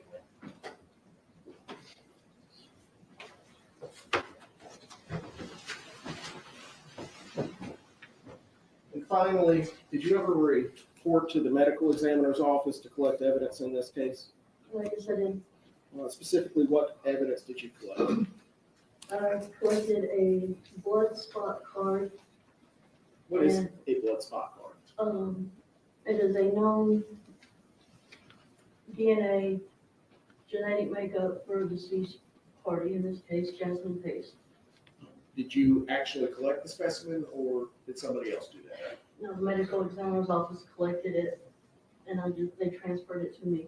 And what did you do with it once you collected it from the medical examiner's office? I packaged it, labeled it, and then I would submit it to the property and evidence.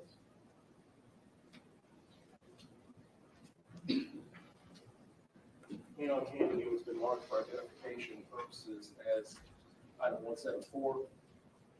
You recognize that item? Yes, What is that item? DNA blood spot card, Jasmine Pace. Is that the blood spot card that you collected from the medical examiner's office? Yes, Did you log into evidence? yes. Thank you, ma'am.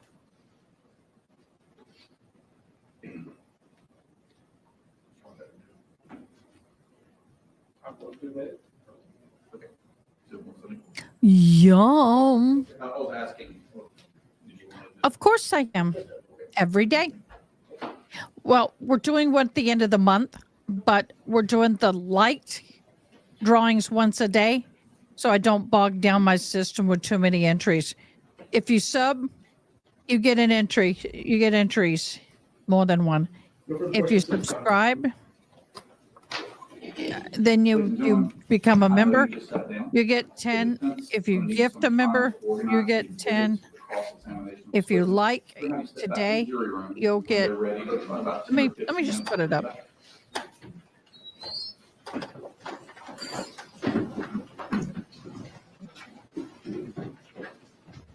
Every day.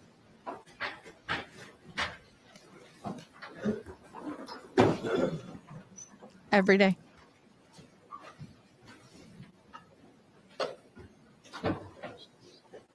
So get it in there. And those who sub on the replays, like on the replays, you'll be in at the end of the month. Recess. Oh, every day. Every day you like, you get in. Okay, every day that you like, you get in to the end of the day drawing. So you may not win today, but you may tomorrow. And every one of those people are in for the end of the month. It's just I had way too many entries and the system went, no. So the like is daily. Subscribe is once. Membership is once. But if you gift memberships, you get 10 entries per membership you gift. And then the person who receives it gets 10 entries.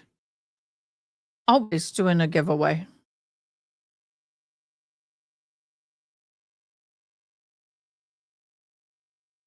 Yeah. Isn't it great? Okay. Okay. So let's swap over here now. We're on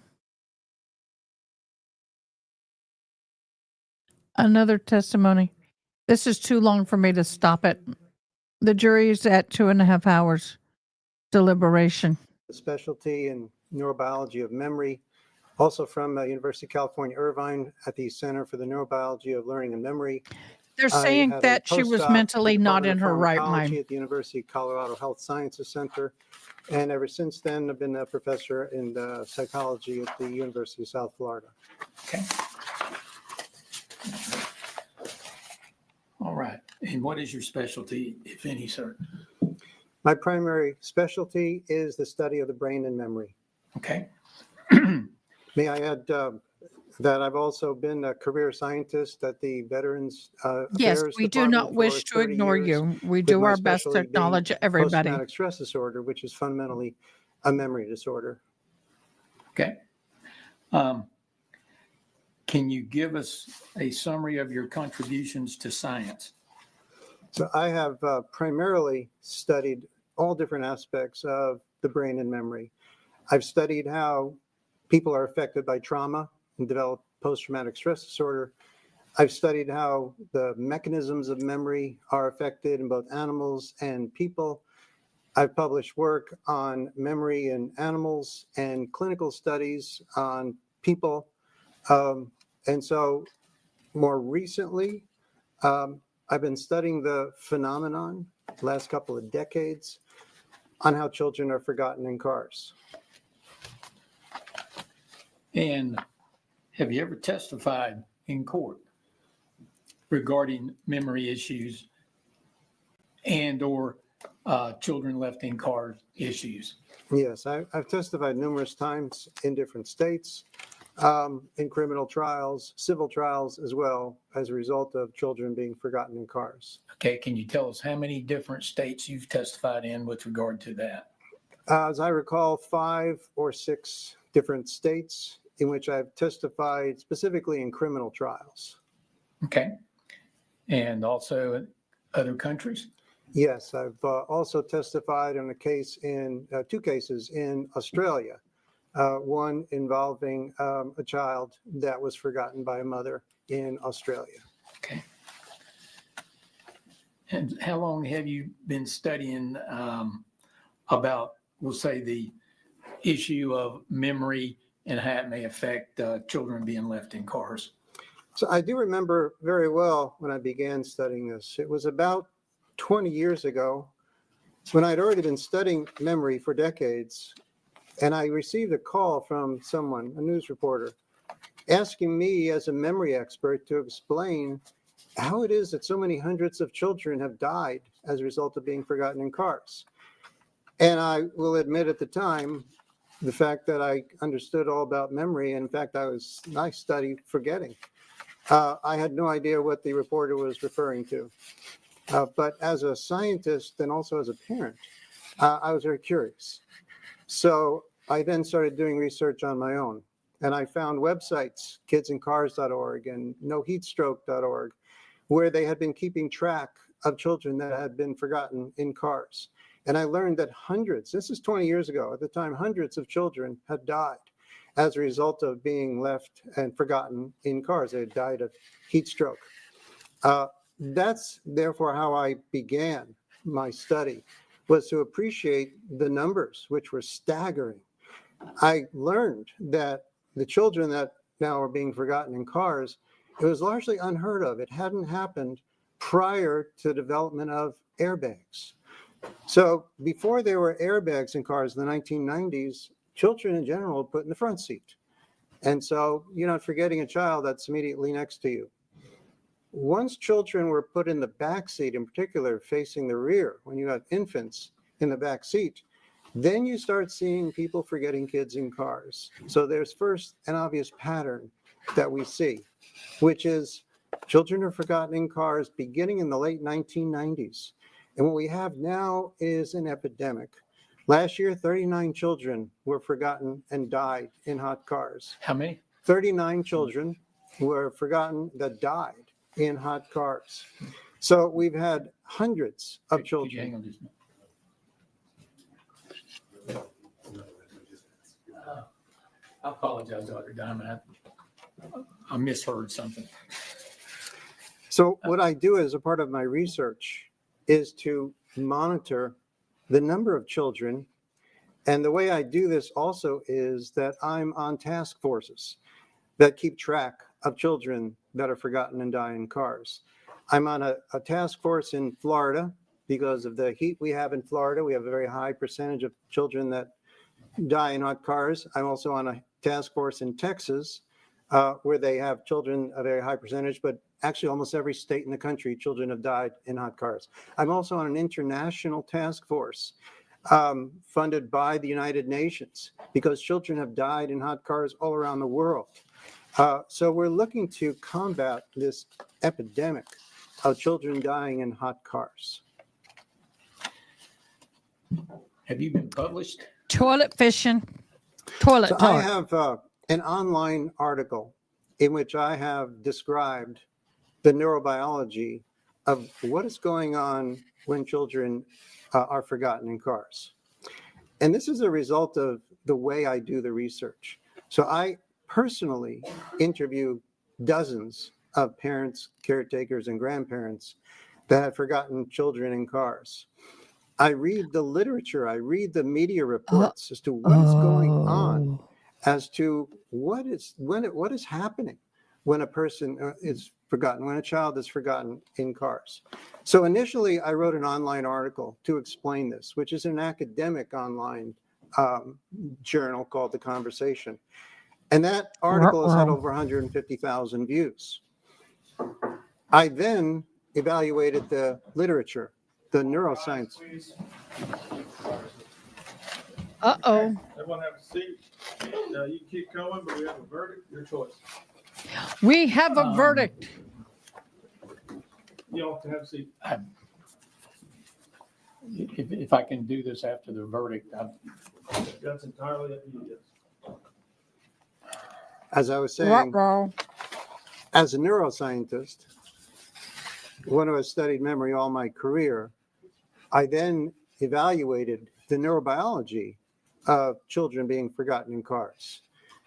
And so I published a paper in a hybrid medical legal journal with the help of a law professor, Medicine, Science, and the Law. This is a peer-reviewed medical journal in which I described the medical basis of how it is that people can forget I'll children get in to that, cars. Ronnie, in just a And then second. specifically, I want to emphasize, this is for people who are not on medication. I understand that in this case, we have an issue about medication affecting Tracy Nix's memory, and it's certainly valid.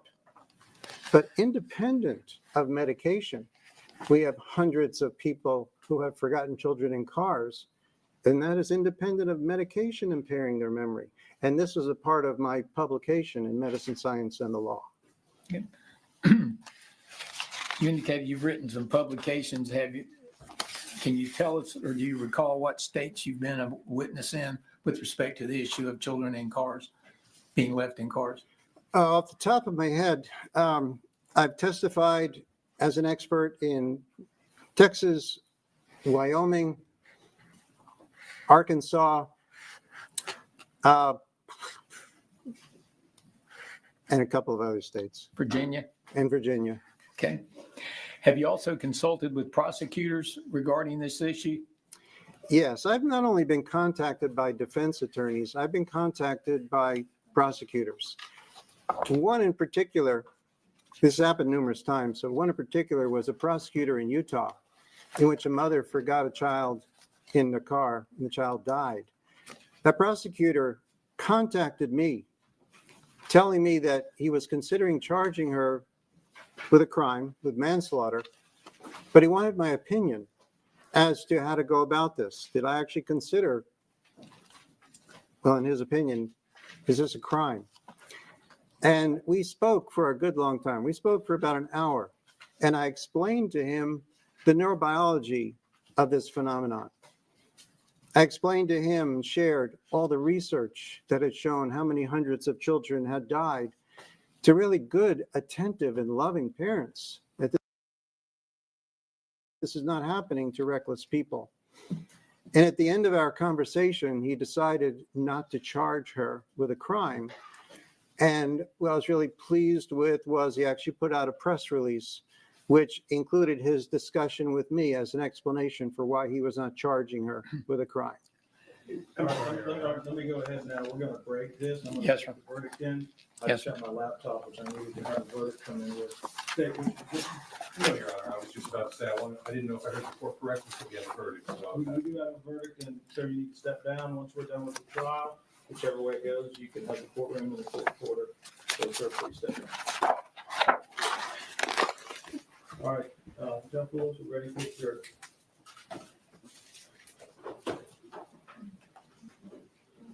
How do y'all like the toupee? Very much so interesting. All right.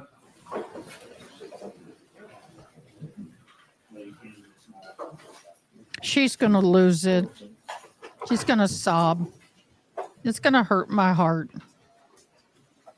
This really is going to hurt my heart. Coming in. We don't have a lot of trials on Wednesdays, so we just have some bailiffs that are going to step in and some other lawyers are going to step in just to see the verdict come in. Understand? The problem is she goes away. She goes away for life, no matter what. And they will not be kind to her in prison at all. Okay.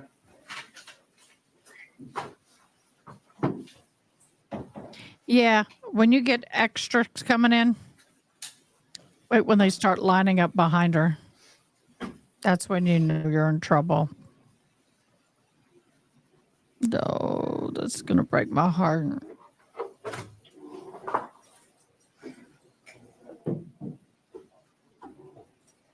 ready, Judge? All right, yes. All rise.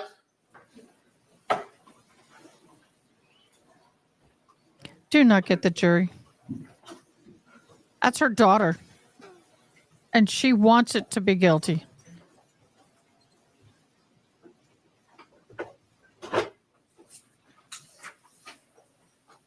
All right, everyone have a seat. We're back on the record for. Good for you, cameraman. CF 22-289. That's a small courtroom. Members of the jury, did y'all reach a verdict? Who's my, if my foreperson would raise their hand and hand the verdict to the bailiff.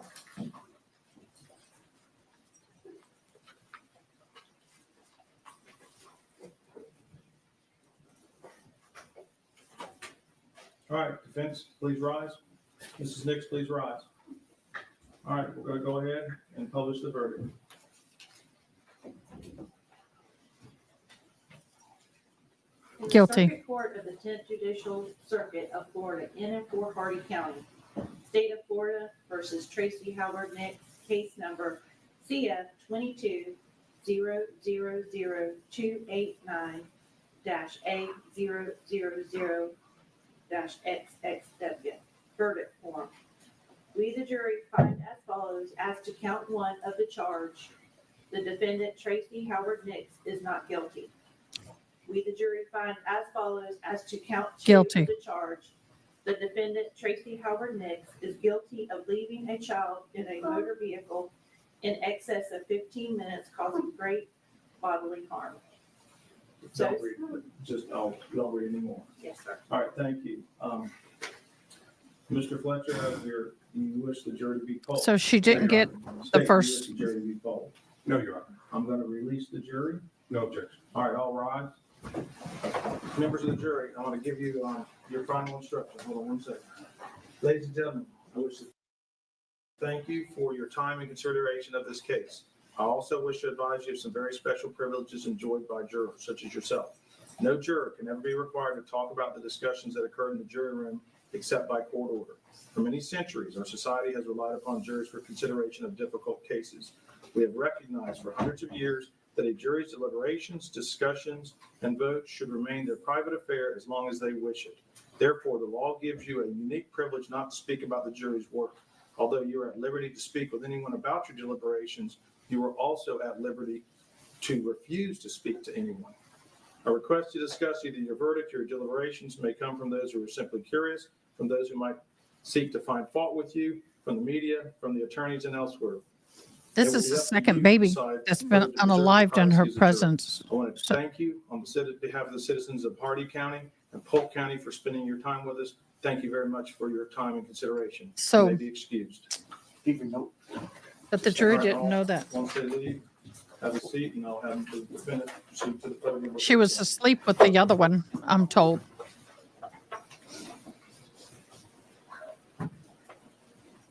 Okay. She's going to jail. Okay. Ms. Hicks, and that's your attorney, Mr. Fletcher. Everyone can have a seat. Mr. Fletcher? Maybe Tracy she's Hicks, having upset been because found mom was guilty going by away. A jury as to the charge of leaving the child unattended in the vehicle for more than 15 minutes, contained in case number CF 22-289. I now find you to be guilty of the offense. State what's your position on Oh.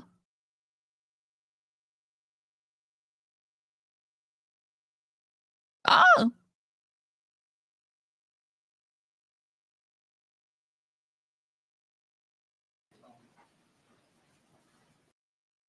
At Stanford University. Being left in. Having been found guilty by a jury as to the charge of leaving the child unattended in the vehicle for more than 15 minutes, contained in case number CF 22-289. I now find you to be guilty of the offense. State what's your position on remand or bond. Your Honor, she's been convicted at this point. Yeah, she's I would going ask away. that she be taken into custody. Defense position on remand or bond. Your Honor, I request that she be allowed to be out on bond until we have a sentencing hearing. Will be requesting a less than guideline sentence. I will request, based on my experts, that you partially heard that her sentence be below guidelines. I have also had my office contact the bail bondsman. He is willing to remain on the bond. I can tell you that as an officer of the court. There's plenty of time to incarcerate her. I do need her also to be able to prepare for sentencing. All right, state anything further? And further, Judge, she's been on pretrial release for over 2 years. There hadn't been a seconds problem with her. She's been to every court appearance that we've Okay, had. that's not a wig. And I see no But reason it looked, well, to maybe it remand her is. at this time. State anything further? No, the state stands by its verdict. It is. All right, a sentencing date of April 3rd at 8:30 a.m. Does that work with state? We will make it work. Defense, does that work with defense? Same as the state will make it work. All right. At this point in time, based on the jury verdict of guilty, I'm remanding you into custody, Ms. Nix. You are to be with the sheriff pending the pre-sentence investigation report by the Florida Parole and Probation Commission. Your bond is hereby revoked. You will be held at no bond. I hereby order the Florida Parole and Probation Commission to prepare a pre-sentence investigation report. upon She didn't want him subject all go to and furnish jail. same to the court as soon as practicable. You will appear April 3rd, 2025 in the Hardee County Courthouse at 8:30 a.m. I've set aside a full day for the sentencing. I ask the defense and the state to be prepared to present their arguments and testimony that they feel is appropriate to have this court sentence Ms. Nix in accordance with this verdict. Anything further, state? Nothing further, Your Honor. Anything further, defense? No, Your Honor. All right, all rise. I'm gonna get off the bench.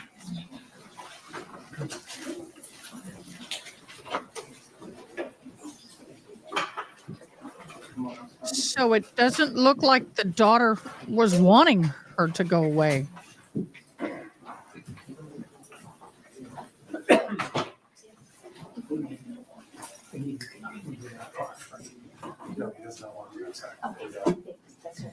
I want to watch this for a minute and we'll get back to our trial. All right, ladies and gentlemen, court is adjourned. Everybody can exit the courtroom now. Thank you. You can have it. A lot of people crying.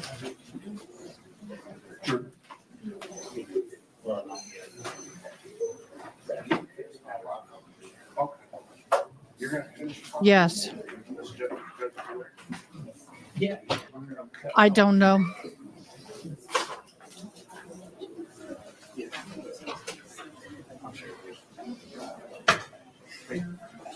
I didn't follow this.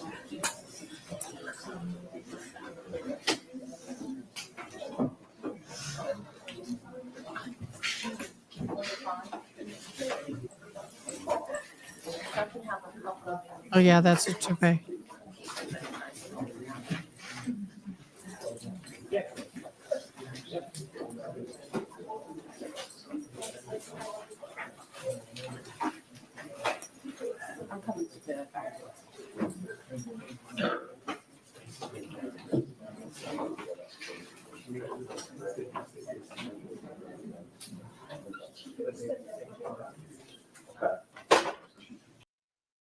Wow.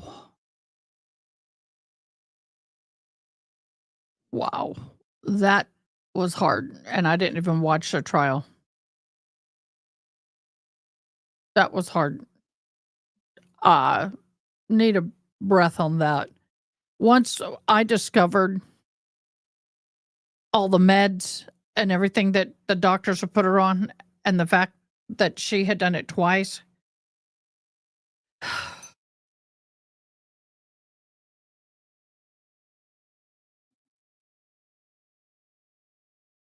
Hold on.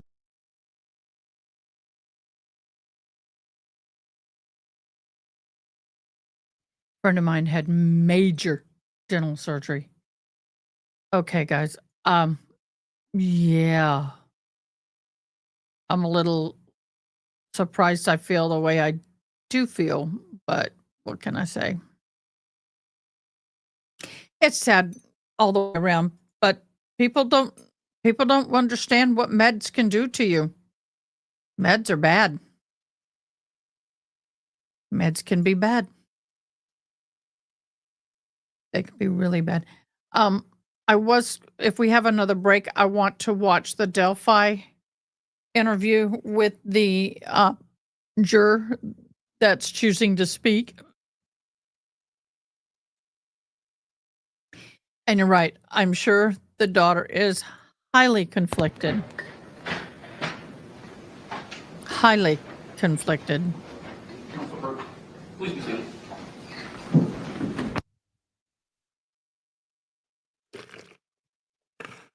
I wonder what the jury thinks if they find out, when they find out this was the second child in her care that's passed away.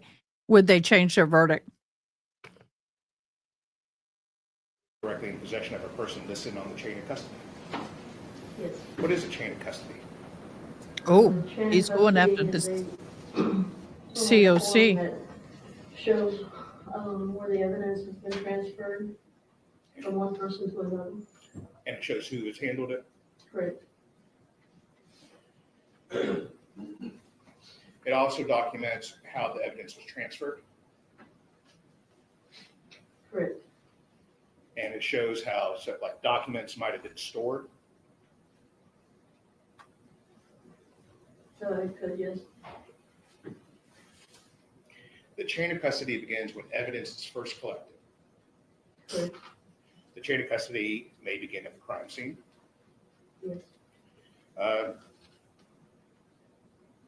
The chain of custody continues with each transfer of the evidence to law enforcement, to the crime laboratory, and wherever else it might go. correct, And you must keep complete documentation regarding this chain of custody. correct, And there's a chain of custody log, correct? correct. And you maintain that log? Once it's submitted to property, then property and evidence maintains that chain of custody as far as who checks out items of evidence. And the reason you do that is so you can ensure that there's no loss or alteration of the evidence prior to trial. Correct. So I want to talk about kind of the collection of evidence. Victims in cases can bring evidence to a crime scene without even knowing it. Yes, Suspects can bring evidence to a crime scene without even knowing it. yes, Law enforcement can bring evidence to a crime scene without even knowing it. yes, People visiting the crime scene can bring evidence without even knowing it. Correct. Victims can take pieces of evidence away from a crime scene without even knowing it. Correct. Suspects can take pieces of evidence away from a crime scene without even knowing it. Correct. Law enforcement can take pieces of evidence away from a crime scene without even knowing it. Correct. People visiting the crime scene can take pieces of evidence away without even knowing it. Correct. Even the perpetrator can manipulate a crime scene after the fact. Duh. On direct, you talked a little bit about transfer evidence. What is transfer evidence? Is when you have custody of evidence and you transfer that custody to someone else. Let me ask this, in terms of like blood or DNA, what is transfer evidence?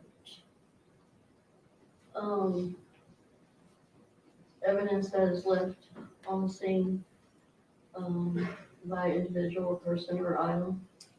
And you can transfer that by touching it, right? Correct. And individuals can leave transfer evidence at a crime scene. Correct. Transfer evidence can include glass. It could probably include just about anything, yes. Including blood, right? Correct. Often investigators need specialized lighting and aids to help find transfer evidence, right? Yes. Not always, but yes. Because transfer evidence can be easily lost. Yes, or not very visible. And transfer evidence can offer information on how to reconstruct the events of the crime, right? Code, yes.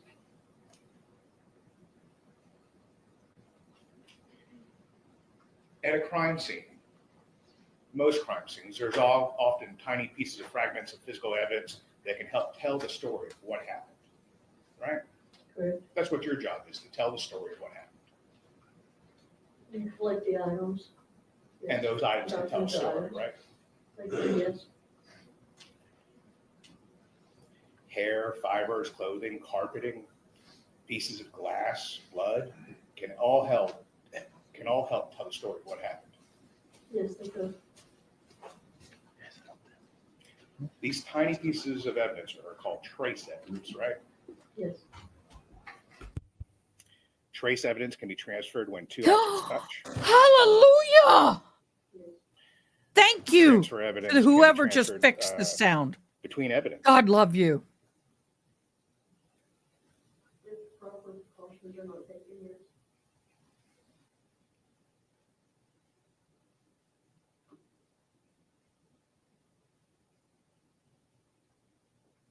Trace evidence can be used to reconstruct an event Yes. and help tell the story. It could. I was glad she did not get manslaughter. Evidence can be used to prove that a person or a thing was present in a place. I'm glad she did get manslaughter. If the medication truly did that to her. It could. Thank you. If you collect evidence carefully, is it true that a crime scene can yield a lot of information? It's possible, yes. And those samples can help Thank tell you, the story. Yana. Yes.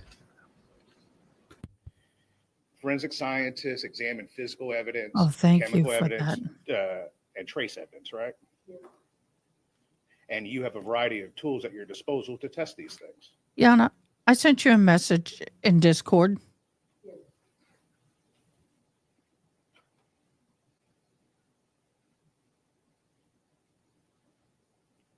The importance of trace evidence, though, in the context of crime scene can sometimes be hard to understand. I know. We need a cleanse.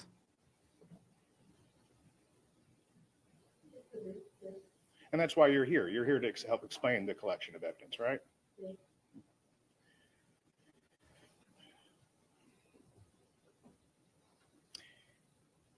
Hypothetically, trace evidence could determine whether an item or maybe even a body was moved.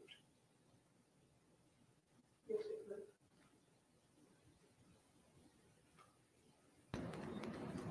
I want to talk about, go back to transfer evidence. What's the difference between direct transfer evidence and indirect transfer evidence? I guess the indirect transfer would be, say I walk through a crime scene. And something sticks on the bottom of my shoe or booty, and then I transfer it to another location in that crime scene. So direct evidence is when trace evidence transfers from the original source to another place. You could do this. So, for example, if a bleeding person brushed against a tree at a crime scene, that would be direct evidence, right? Direct transfer. Yes.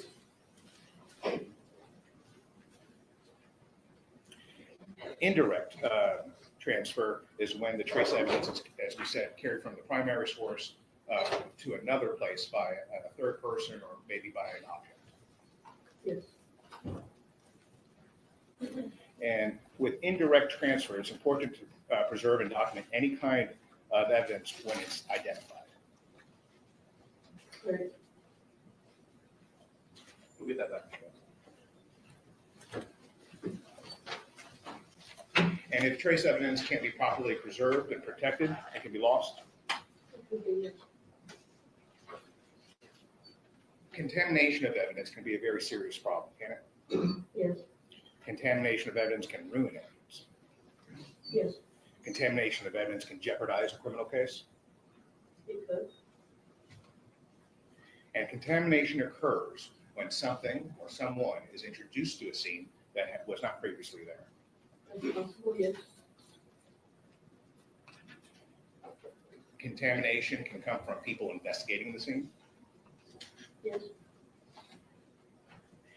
You're supposed to evaluate a scene before anyone else enters it to keep it from being contaminated, right?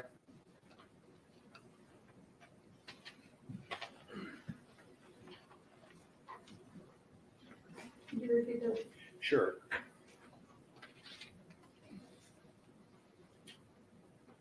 You should evaluate a crime scene prior to anyone else entering to keep contamination to a minimum. And once I respond to a crime scene, my job is to document it and collect evidence is how it is when I arrive. I can't account for how things are before I get there. Because various people can contaminate crime scenes before you get there. Yes. Witnesses can contaminate evidence at a crime scene. Yes. Suspects can. Yes. Innocent bystanders could. Yes. First responders can. Yes. Police officers can. Yes. Crime scene investigators can. Yes. Is the most effective way to prevent contamination is limiting access to the crime scene? Correct. And evidence can get contaminated at any stage of the investigation, can't it? Yes. It can be contaminated at the crime scene itself. Yes. And at the crime lab. I'm sure it's possible, yes. Maybe going to and from the crime lab. I think anything is possible.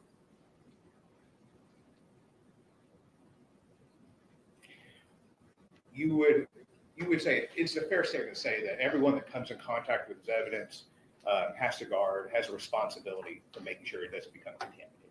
Correct. So crime scenes are usually disorganized. That's why it's a crime scene, right? I don't know if I would say disorganized.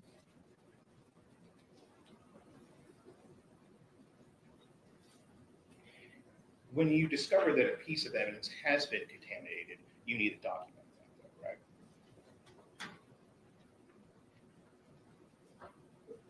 The evidence would be documented how it is when I observe it.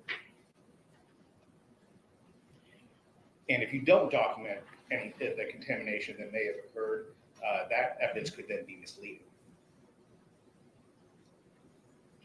It could be, yes. And it could be misleading to investigators, right? Yes. And it could be misleading to forensic scientists. Correct.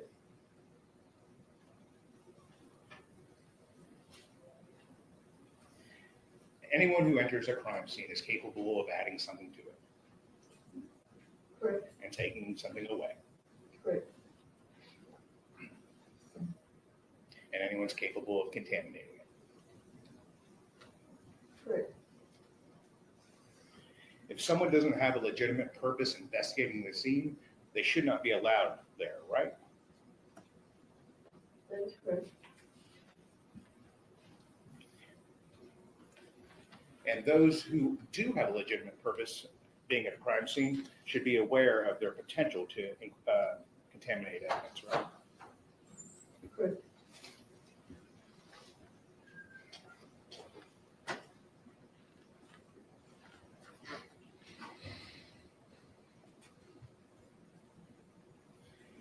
I want to talk to you about DNA, blood. Are you familiar with the collection, obviously, of blood and DNA? Yes. And we talked about how trace evidence or direct transfer, but DNA can transfer from person to person or person to an object. Yes. And that's called primary transfer. Yes.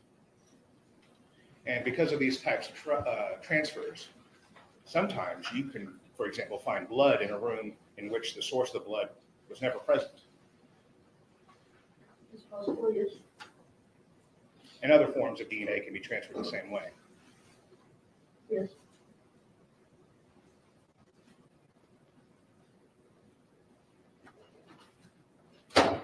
Moist or wet DNA transfers more easily than dry DNA. No, I would agree with that, yes.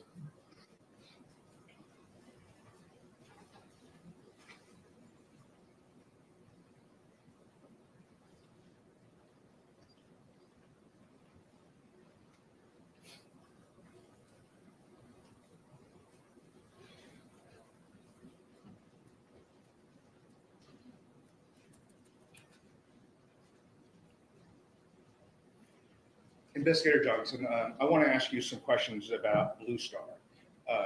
You're familiar with Blue Star? Well, somewhat.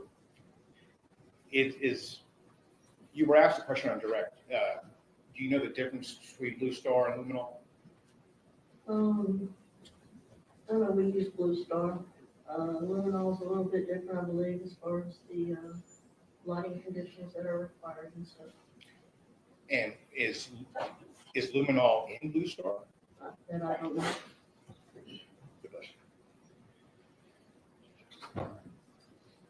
How many times have you used Blue Star? Probably about 15 to 20 times, Over how long of a period of time? 7.5 years. Blue Star is considered a presumptive test for blood, right? Correct. Meaning it only suggests the presence of blood, but does not confirm it. Is that right? That's correct.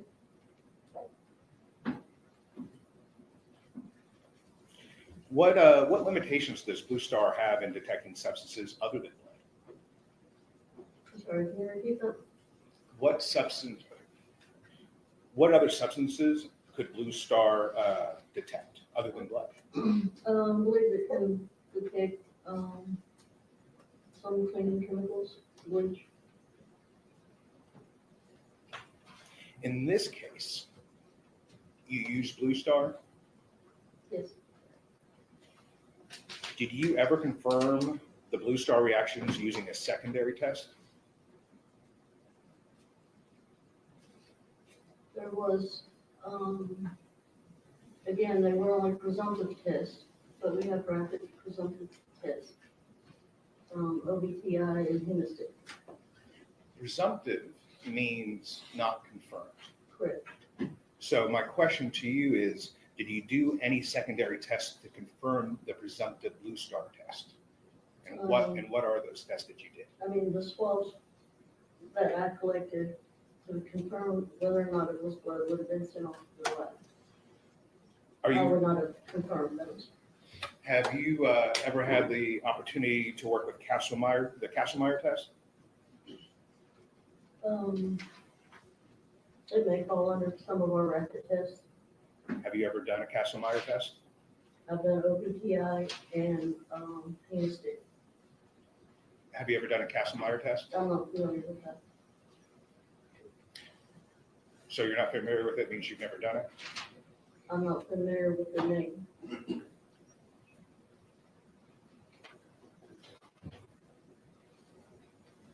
Why is my captioning Why- giving you hell? So other than sending off the blood spots to the lab, did you do any other scientific test as a criminal investigator to confirm that it was blood? Just the presumptive test. Did you at least do a control test to ensure the accuracy and reliability of the Blue Star that you used? No. Isn't that standard operating procedure that you do a control test first? I mean, obviously, we had a control test based on the visible blood that also illuminated. No, that's the actual testing that you did. Did you do a control, a scientific control? No. Are you, if you're not familiar with the Kastle-Meyer test, are you at least familiar with the Tetman or Takayama test? No, I'm not. Those tests can definitively confirm blood. You know that. I do not know that. Why wouldn't you use any of these alternative tests? All I know are the tools that we have at our use.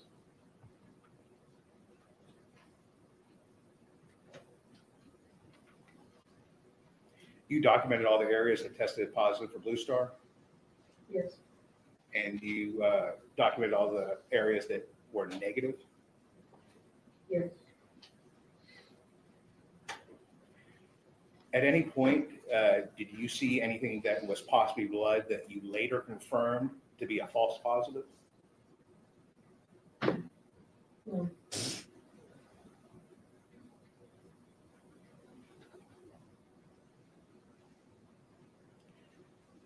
You did two investigative searches at the apartment there on Tremont, correct? We did multiple searches. You did one in November Yes, and you did one in June yes. of 2020.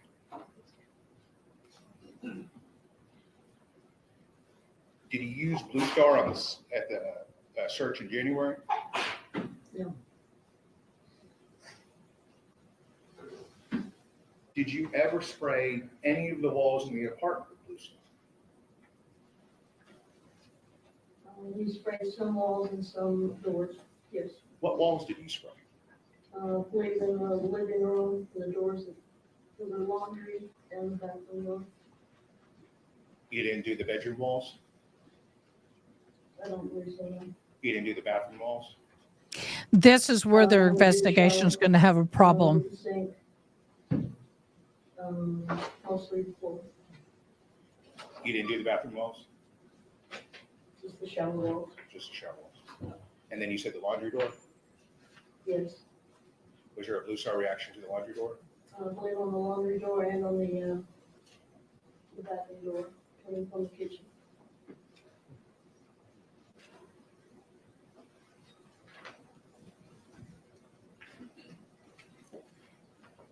So between these two different searches, why did you have to do a second search?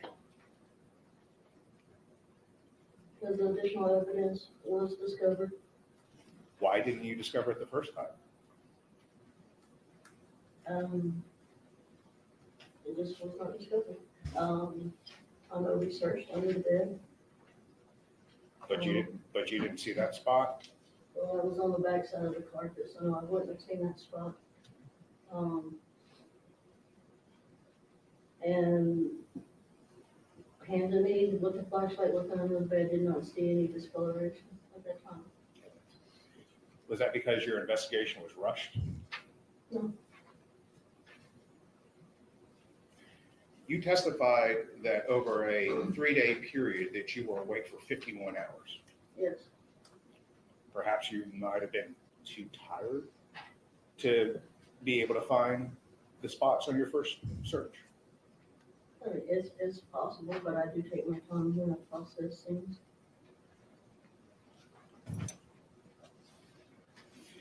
You had said something earlier. You said Blue Star can react with things other than blood? You said bleach?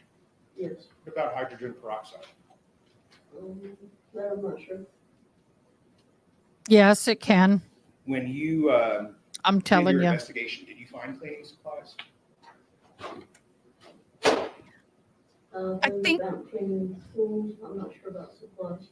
Did you find cleaning chemicals? Did you find any hydrogen peroxide? There may have been some, Did you find bleach? no, I don't believe so.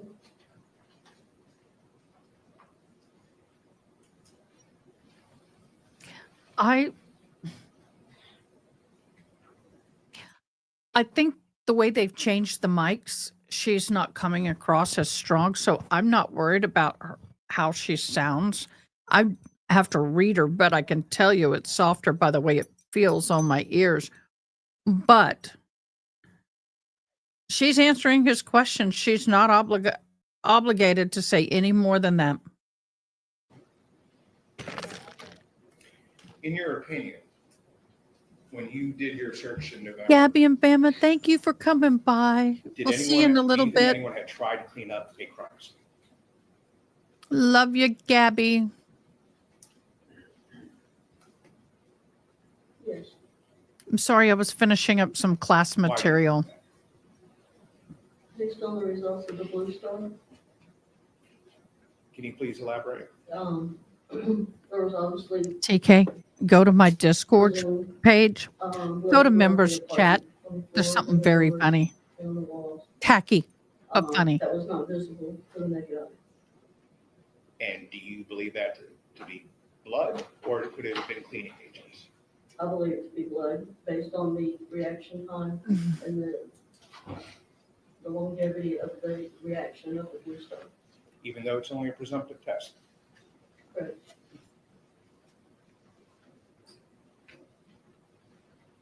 Wouldn't the act of cleaning potentially spread residual substances such as blood or those cleaning agents? I got to go let puppers out. I'll be right back. And how would that happen? When you're cleaning up, say, a lunch full of blood and you're wiping it on other surfaces, that's going to transfer that blood to other surfaces.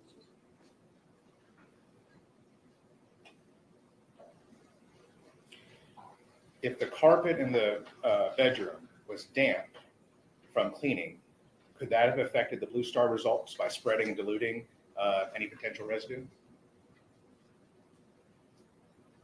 I mean, if someone had walked over it while it was wet and then transferred it, yes, it could. Are you aware of anyone coming into the apartment prior to you? I believe I was told that patrol officers had entered the apartment and that Jasmine Pace family had entered the apartment as well. Do you know how many total people had entered the apartment between the November 23rd and when you began your search? I don't know. Do you know if the carpet was damp when any of them entered into the bedroom? I do not know.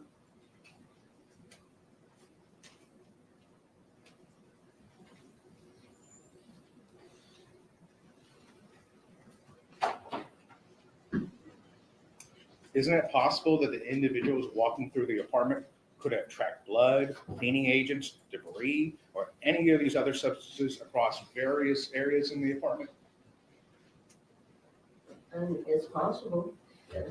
I mean, as far as the carpet being damp, I mean, as far as that specific carpet there, I mean, it was covered up with the bed, so I don't think any transfer would have came from that particular blood. There was other blood spots on other parts of the carpet, correct? Yes. In front of the dresser, Yes. in front of the TV. Yes. There was blood spots not covered by furniture. Correct. Those could have been cleaned with, or those could have been cleaned with cleaning materials, right? That's possible, yes. And those spots could have been damp. Could have. Did you interview either of those two officers that went in? No. Did you interview the Pace family or Bean family? No. You didn't ask any of them if the carpet was damp? Objection. He said she didn't interview Okay, good job.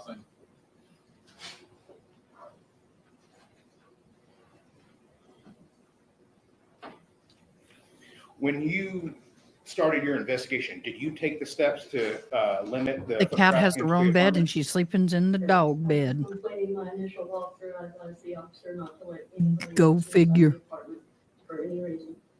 Because once I arrive on scene, it's my scene, And why do you want to prevent anyone else from coming in there? just to prevent any disturbance of the evidence or any contamination of the evidence.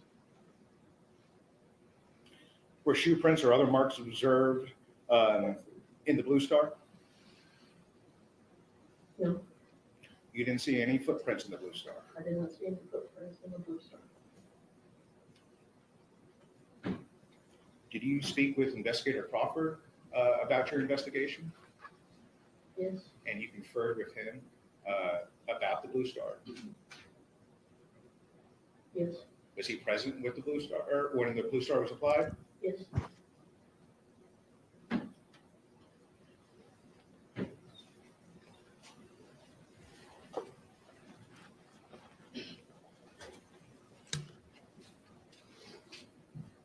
Would it surprise you to know that Detective Crawford testified yesterday that he saw footprints in the Blue Star?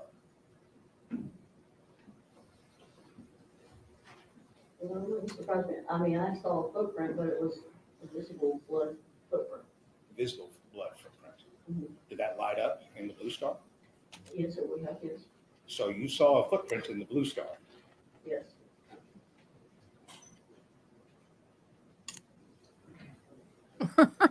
Thanks, Mama.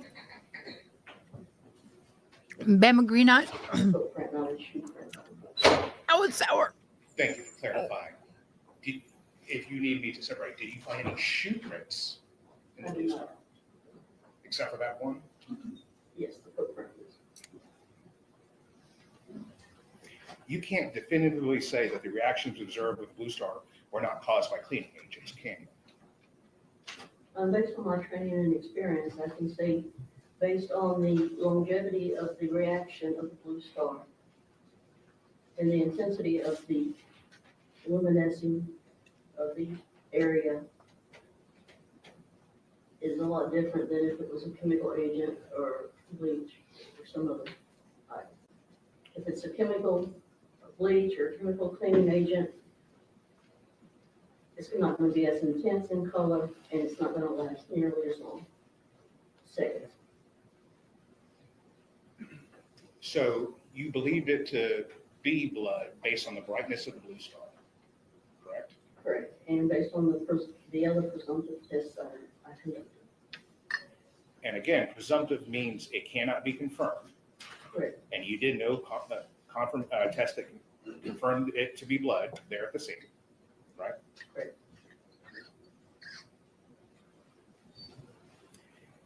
Were the patterns and locations of the Blue Star reactions consistent with the possibility that the substance were spread by cleaning or foot traffic?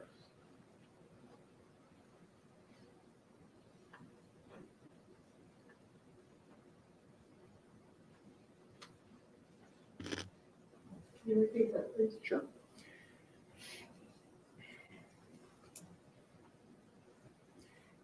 Were the patterns or locations of the Blue Star reactions consistent with the possibility that the substances being spread were spread by cleaning or foot traffic? It's a possibility. I mean, when we applied the Blue Star, I mean, it was pretty much everywhere, all over the floor. From living room to Enjoy your yoga. And I tried that different once. patterns. I mean, the whole floor just lit up. So Tried all fat those women's people that yoga. entered into the apartment before you began your investigation, they had no effect on the Blue Star test that you did. I'm not saying that. What are you saying? I'm just saying, based on the intensity and the longevity of the Blue Star that was applied, all I can say is that it's a possibility and probability that that was blood throughout the entire apartment. And whether it's blood, cleaning agents, that all could have been spread by foot traffic. Yes.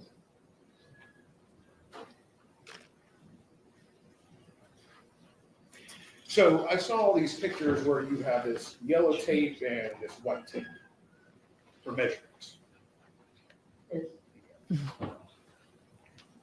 So the yellow tape is in inches, right? Yes. And the white tape is in centimeters. Yes.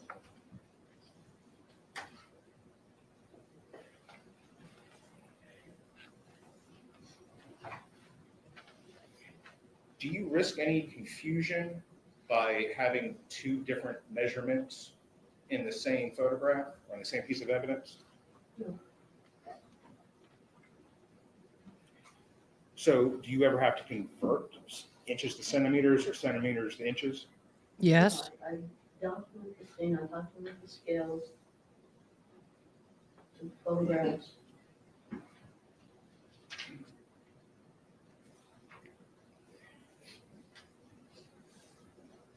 Let me ask you about the Camry.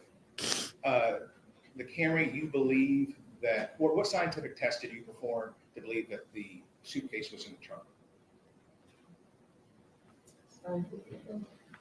You stated that you believe that the suitcase was in the trunk based on those marks that we saw on the map. I could not eliminate that as the item that left the marks in the trunk. What scientific test did you use?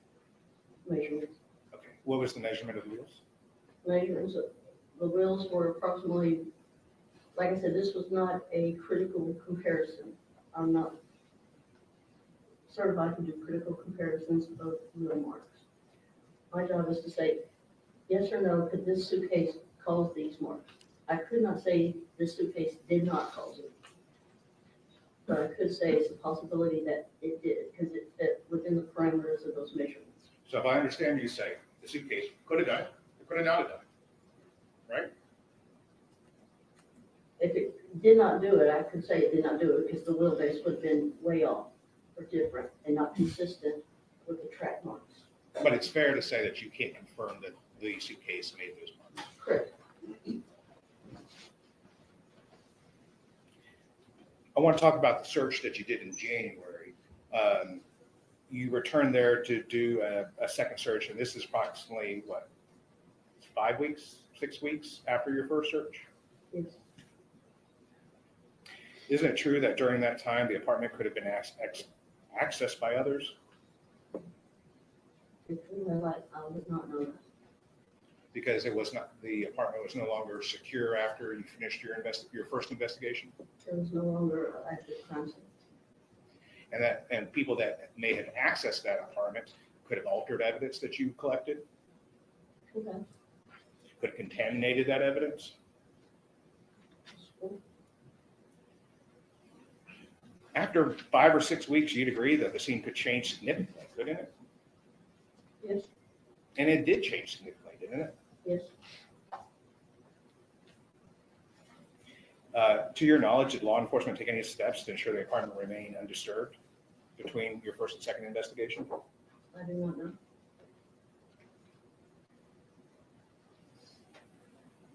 And it's possible that the evidence that you found during the second search could have been introduced after you had finished your first investigation. It's possible.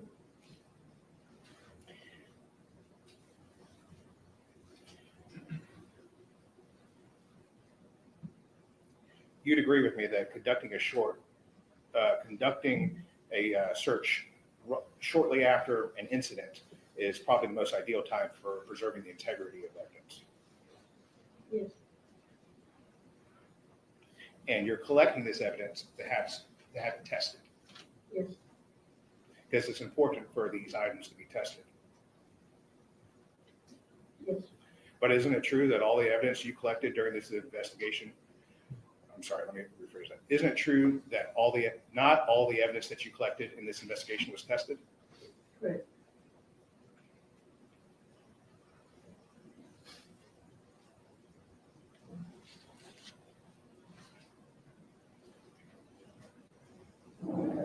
Dr. Anders.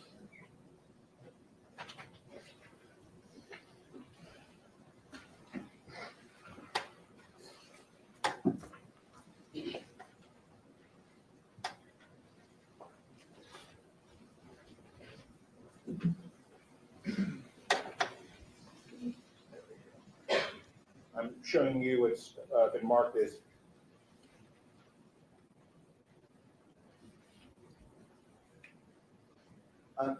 what's been marked as exhibit number 149. It's a collective exhibit. What are we looking at here? Okay, that's the light switch in the bathroom. Was that tested?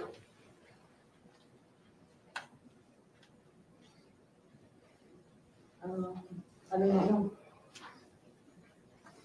What are we looking at on page 2? And if it's washed out, I can bring this up there. Another suspected blood stain on the door frame. Was that tested? I do not know. What are we looking at here? Another blood stain. Was that tested? Are you referring to a presumptive test or? Sent to the TBI crime lab to be tested. I do not know.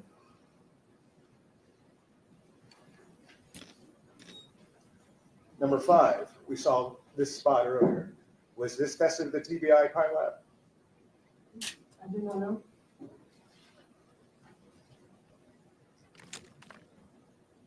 How about this one? Was this blood stain tested? I don't know. What about this Why one? don't you know? I do not know. Number 8. What are we looking at here? More blood stains. Were those tested? I do not know. Why do you not What are we know? looking at here? Possible blood stains. Was that tested? I don't know. As a crime scene investigator, it's not up to me what gets tested and what doesn't get tested. Who's it? My job is to collect and document the evidence. Okay. And who makes the determination of whether or not to get it tested? It would be the detective in charge of the scene. Are you aware of what evidence was sent to the TBI and what wasn't? I don't know exactly what all was and what wasn't sent.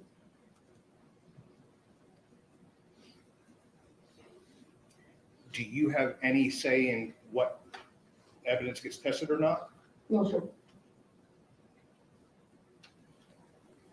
So you don't determine which criteria of what items, you don't determine the criteria of what items get tested? No, sir.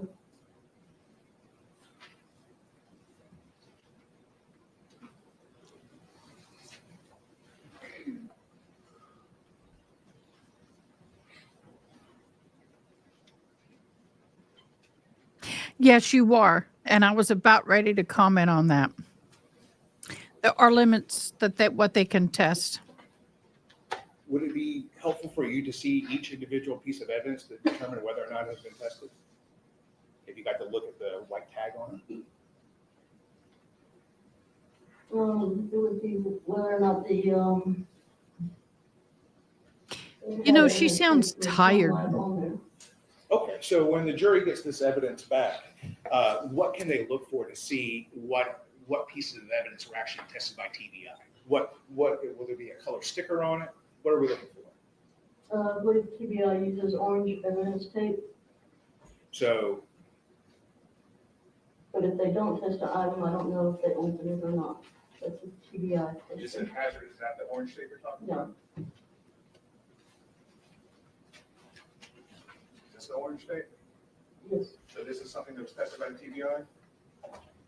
yes.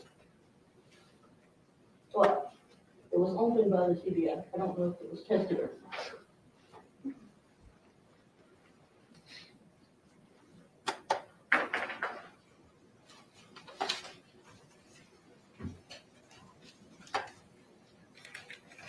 I'm showing you what's been marked. We'll start with 159. What is this? Full bags full. Well, I might as well say it because you guys are talking about it.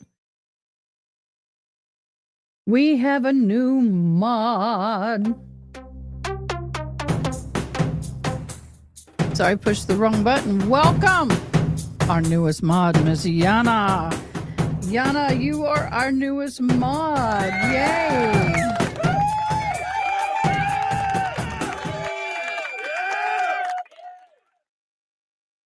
Welcome to AdaK's YouTube channel family. You're now part of the Courtroom Junkies. Congratulations, Yana. Happy modding, Yana. We will be having a mod meeting here shortly, but I need you to send me your full address. All of my mods. Nobody's done it but Ronnie. I need full name, addresses, emails, and phone numbers because I like to send gifts, but I can't if I don't have anything to send it to. Suspected blood. If I can have DVD, Judge.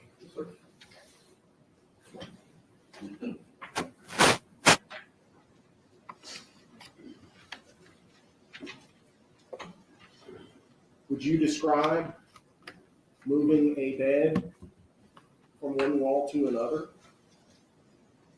to have an effect on your ability to see the scene as it was at the time of the offense? Yes. I think it's proper redirect based on decontamination question across. So overall, at this point, if it gets too speculative, feel free to revisit.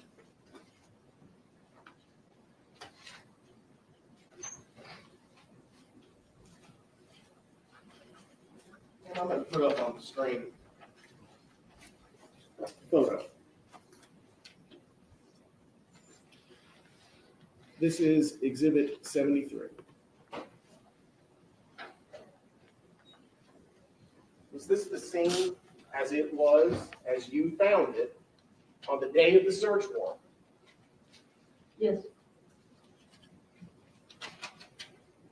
What wall was the bed on? Bed was on the north wall. And how is that in relation to that green and white tapestry that we see on the center of the wall in Exhibit 73? Welcome, Addie. The tapestry is on the east wall. Oh my God, welcome. Congratulations, you got 2 new entries. East wall. Y'all, we need to get the likes up. Come Where on. would the If you headboard haven't be? clicked like and you haven't commented like, you need to do so. East wall, it would be right here. Okay. That document, can Judge? Exhibit And I would love 173. photos of my mods because sometimes I I'm do sorry, shout out. 117. I make special screens. I haven't done it in a while because I don't have photos. You see that headboard and the pillows? Yes. Welcome our newest member. What wall are they up Woohoo! against there? If the tapestry is on this, in the same location, it would be the east wall. East wall? Yes. Ma'am, would that be consistent with the bed having been moved from the east wall to the north wall at some point between when this photograph was taken and when you made an entry? Let the question be asked, and you can object to it. Sure. And when you made entry into that apartment? Objection, speculation. Yeah, she wasn't there. I think the question was, it's fair to conclude that the bed was moved between the time that the picture was taken with the headboard on the east wall, time when the headboard was on. She used to know when that first picture was taken. He didn't say that. He said when it's between, it just has to be between the 2 times. So over. That be consistent? Yes. Ma'am, were you present at the second time that you went to the apartment in Tremont Street? Yes, I was there. Okay. And was the bed placed against the east wall? Yes. If I can have DVD. I'm now showing you 127 11. Is that the bed placed on the east wall? Yes, that's correct. You see the stain to the left side of the headboard? Yes. Did you observe oil marks above the headboard? Yes. Would that be consistent with the bed being moved in a position that it would cover up the stain that we see on this carpet? Yes.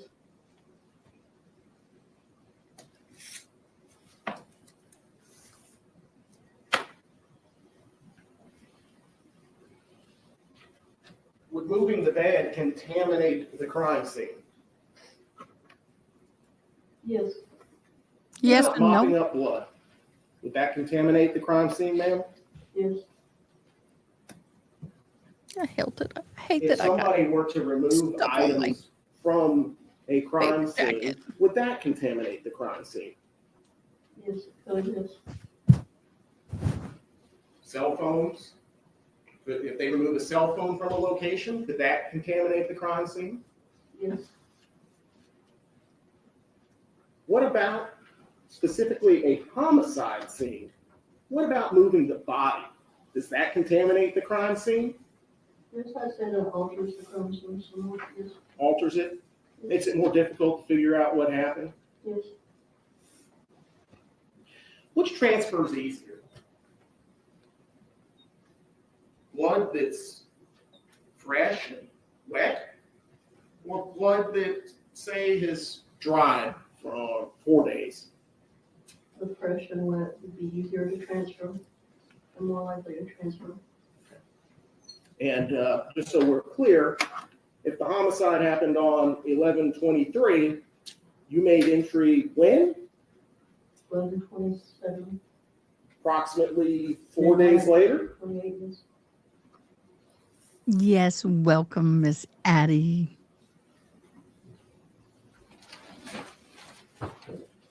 You mentioned that bleach can cause blue star reaction.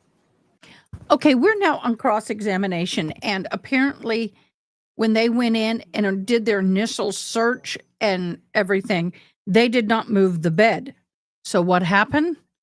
When the company went in to clean the apartment to release it, and they moved the bed, if I understand it right, and once again, I'm deaf and sometimes I miss things, so my mods will be able to correct me nicely, which they always do. That the under the bed was that carpet they opened up earlier in the courtroom, and that was a huge spot where the unaliving actually most likely happened, probably happened. And so now we're on cross, and well, she's getting hammered because they didn't send all the evidence to be tested, which a good point was made back here by, I think it was Ronnie. Right here. Am I right saying that the crime lab limits the amount of items tested? Yes. Yana, great resource. What state are you in, Yana? Let me see. Oh, Virginia. According to Yana, according to Florida PI Sam, they can only send 5 items where she is. So there's definitely a limit. And so he's kind of hammering, why didn't you send this? Did you test this? Did you test that? But unfortunately, they're not asking her, which hopefully on redirect they will. Why did you not test it? Because we're limited to what we can send in. So, and on top of it, I don't have a problem with this because he actually admitted to unaliving her. He's fighting a life in prison versus a possibility of parole. He's saying this was a crime of passion. Not, I think he's got what, first degree red room. So that's where we are. All that testimony? Yes.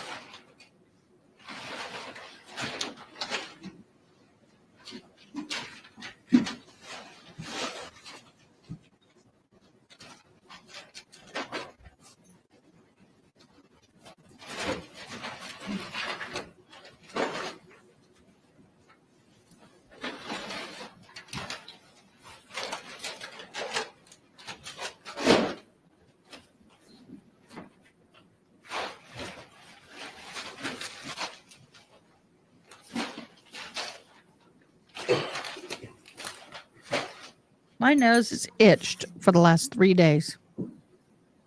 Sorry for the itch, guys. Just had to get it.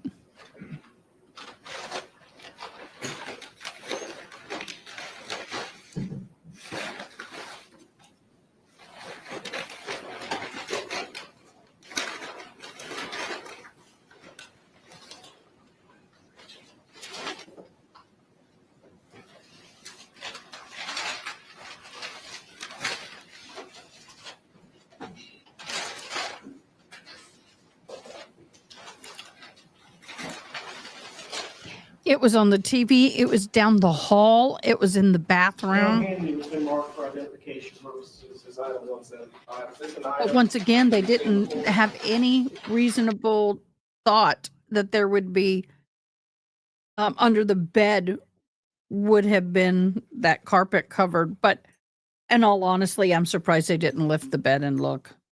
That to me is a weak spot on their end. Yeah. Why didn't you look? Where'd you see that? That's all he saw. Specifically, Remember, the carpet was pulled up later, not during the initial investigation. ma'am, where in Jason Chen's apartment? Ma'am, I'm showing you what's been admitted into evidence as Exhibit 41. You see the item on this, or in this exhibit. Yes. What is it? 2 rolls of paper towels. You see the packaging, ma'am? It says 6 equals 15. Yes. How many rolls of paper towels are left of the pack of 6? 2. 2? Meaning that 4 are gone. Correct. Move to admit into evidence 175.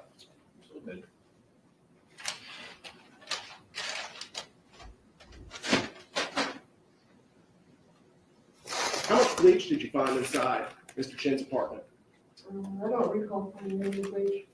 But we see an item sitting next to the paper towels there in the center. Can you identify that?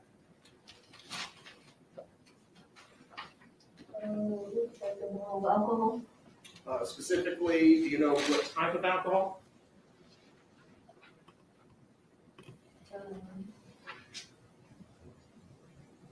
I guess a rubbing alcohol. Rubbing alcohol? Is rubbing alcohol bleach? No. No. You recognize this?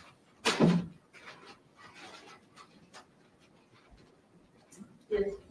What is it?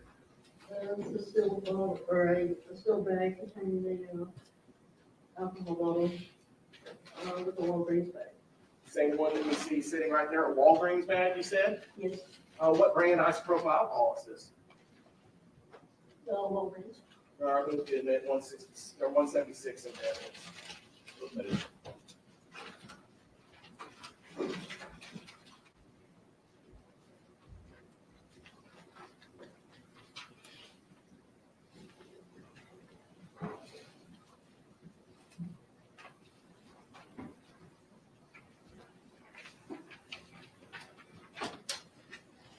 Ma'am, I'm showing you what's been admitted into evidence as Exhibit 22, Walgreens receipt.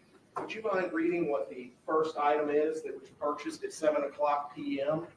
on the 23rd of November, 2022? It has WALG, IPA, 91%, 16 ounce. Is that consistent with the bottle of isopropyl alcohol that is now in evidence in this case? Yes. What about the last thing purchased on that list? What is that? Bounty, appears to be Bounty paper towels.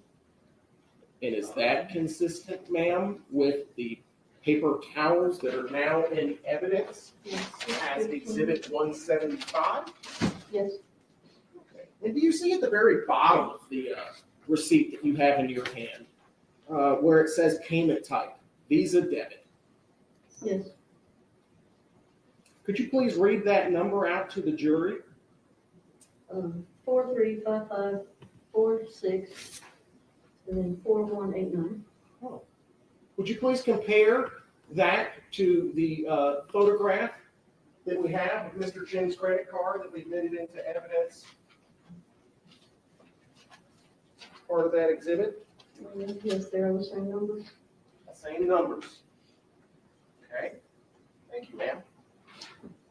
I'm now showing you exhibit 23, another Walgreens receipt. Would you mind pointing out and telling the jury what Mr. Chen purchased at 1:41 p.m.? Hydrogen peroxide. And the last item? Hydrogen peroxide. Would you compare the payment at the bottom to what's on the screen? Mr. Chen's Regions debit card? Yes. Is it the same? Yes.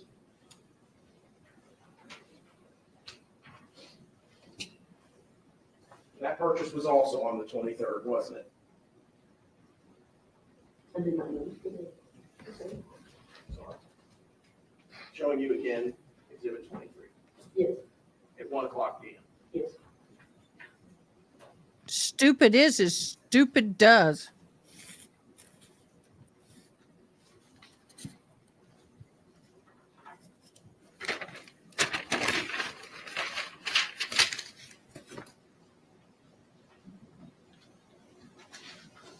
Yes, I have.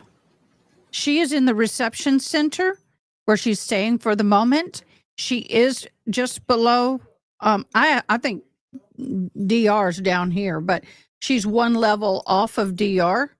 We're going to go through the handbook tomorrow, I think, when we have a break. Yana, it's the court feed. It sucks. Yes, Miss Addie. We're on it. Now showing you what's been admitted into evidence as exhibit 19.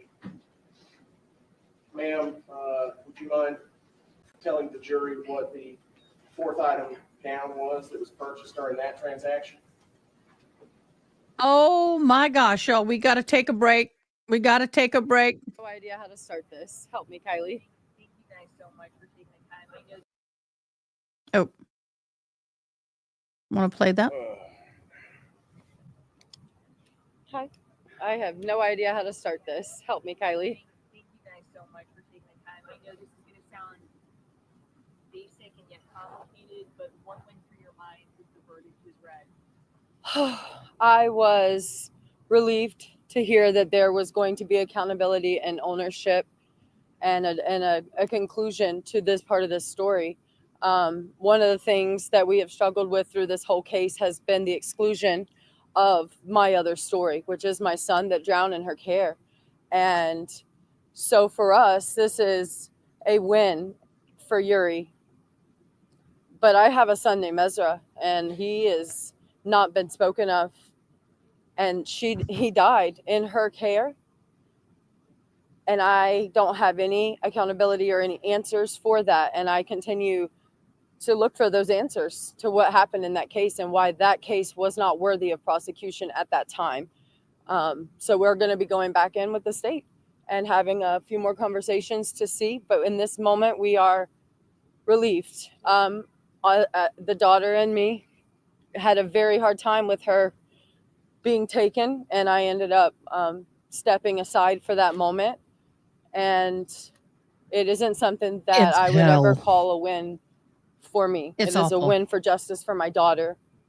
And we are grateful to the jurors that spent their time, to all the experts, to all the police and EMTs and every person that played a hand in this trial. We are truly grateful for your consideration and your time and the energy you guys have spent, as well as you guys from the media. I'm truly grateful for giving my story a voice and giving our kids a chance for the world to see that they were incredibly wanted and loved and valued to us. You're the guilty on one count, not guilty on another. How do you guys view that? For it being not guilty, it does sting. I'm thankful though that we did get something. I didn't want to walk out of there and see her walk away like she's been for the past 2 years and just being out and about. I was glad to see that the jury did see our side of it, even though they didn't push for the maximum sentence. It was still, like I said, a form of justice. Well, and as her daughter, I've struggled the whole time with understanding why there couldn't just be that ownership and what did happen. Like, why did we do this? The destruction that has come from this process is pretty unfathomable as well. You know, my kids are dead, but I've lost a lot more than that. My son's lost a brother. My son's lost a sister. Well said, Yanni. You look at it from that perspective, and it's, we advocate for our children. And why did you leave the second one with her?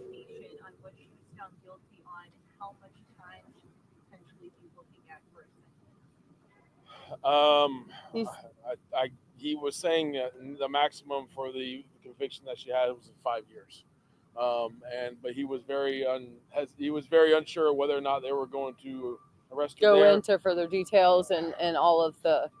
It kind of played out in front of us. But the thing we didn't is, have much time to take that the in. judge knew of my son's story. You know what I mean? The judge was very familiar with it, and I think that had to play in it. Even though the jury didn't know, the judge was very familiar with it. And so her defense was prepared to shut down a case containing Ezra, which is why they had so many hearings, and ultimately he was excluded from this trial. Over the last couple days, I mean, there were so many moments and obviously so many emotions. I'm wondering if there are any. I still wonder why she allowed her to continue to watch her children if one alive in her custody. I was deeply saddened when my sister had to testify. This trial process has been complicated, but it broke my heart to see her and to have it brought back to memory that there was personal events in their life that day that she had damaged in her world as well. And I adore my son or my nephew, Aiden, and I hate so deeply that he's traumatized by this, including the court process, including all of this, because he's a teenager. And I think that I struggled the most with her testimony, and also just listening to the recording of my mom. I think go on a long time about where she was going, and the fact what was she gonna do, and never hearing, "Oh my God, Yuri! Oh my God, my granddaughter! Where's my granddaughter? What happened to her?" It was her keeping the information from us instead of telling us. That was. And we are happy ultimately with what the state provided for us in terms of this case with Ezra or with Yuri. And I continue to look for a way to address my son Ezra's issue, because it's something I feel worthy of attention. How did the family? I really struggle with the fact that if your mother was sleeping and your child got out, okay, that can be seen as an accident. But I would still not allow my child to be left alone with my mother. If she could not prove to watch child A and they pass, and then you let her watch child B, where's your responsibility in this? I mean, this whole thing is absolutely tragic. How do you guys move on from there? This is called shock. I've been where she is. This is shock. This is, don't gauge her by this. Our son Asher, and we just had a newborn. She is fixing to be 5 months old now, and so we focus on those, and we focus on building. We are always going to be thinking of our children, but I can't neglect my son that I have, and I'm not going to hurt them. It's a day at a time, in a sense. And when it comes to my family, I mean, that is complicated. In this process, due to certain circumstances, I was already pretty well distanced from them. There are some family members I haven't spoken to in years, and that breaks my heart, and I would want nothing more for that to be different. But the damage has been felt in that way greatly, and I don't know how we recover. I want that. I want us to have a family, but right now it seems very complicated. Thank you guys so much. We really appreciate it. Absolutely. Thank you for your time. I just wanted to see that. Okie dokie. Everybody, let's take a quick little Little stretch break. Let's all stretch. As I used to tell my kids, I go stretch, and they go. Stand up. Wiggle. Shake it.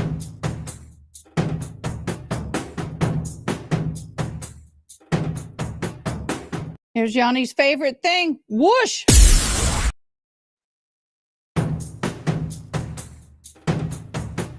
Come, we got to wake up a little bit, guys. We're in the 9th inning.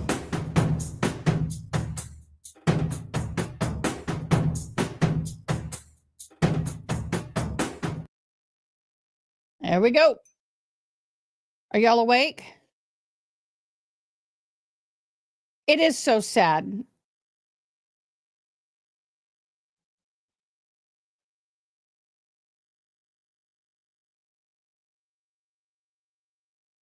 Yeah, I wouldn't know how they were going to pick a sitter. It is all the way sad, and I understand life does go on, but I'm not saying she's responsible for the life of her daughter or her son.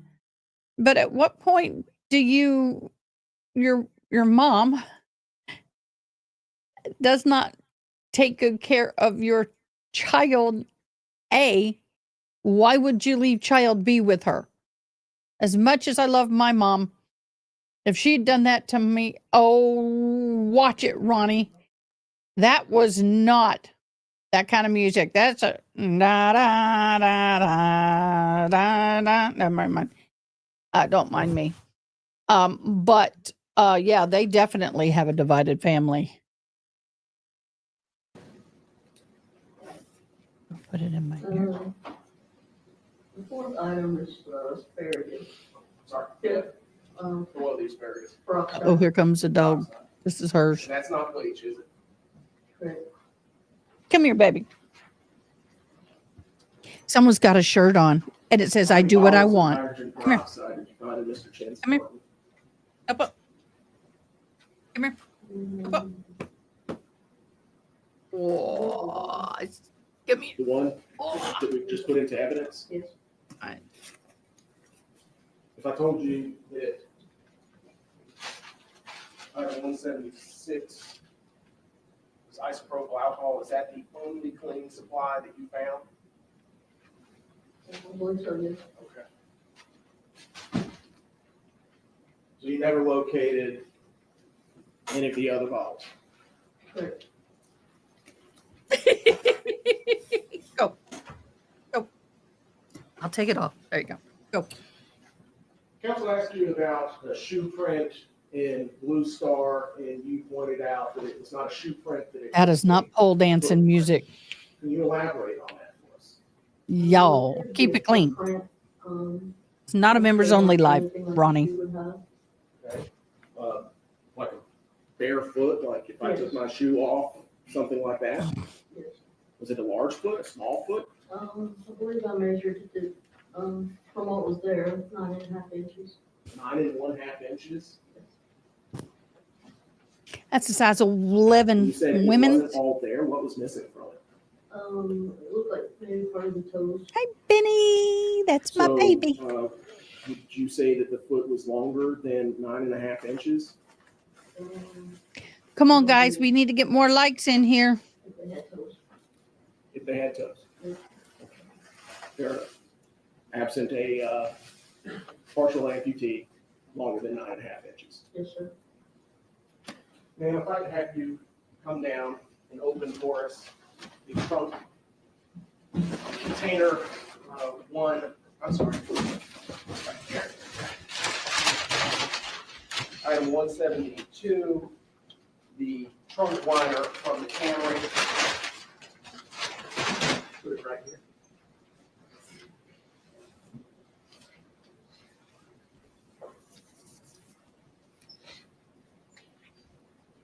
Okay, now what?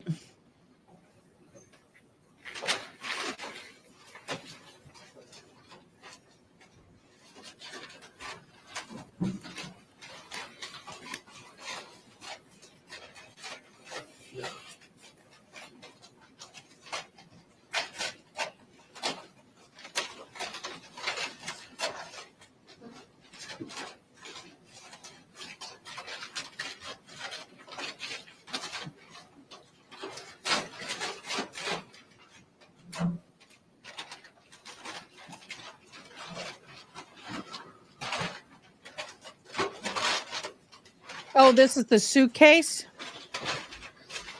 Trash can.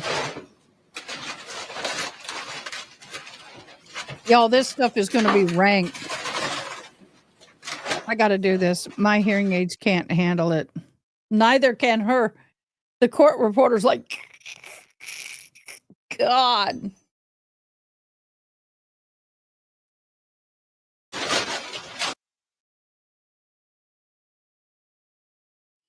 I don't know why all these little things that pop up on computer, cookie and white chocolate cake, moist, iconic diner chocolate cake. All of the cakes are popping up on my screen. And it's killing me, y'all.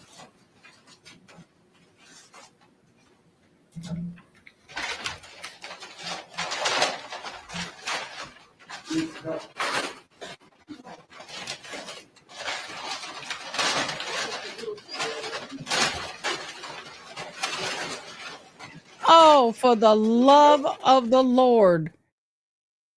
Lord, help me. That is the worst for hearing aid wearers. Would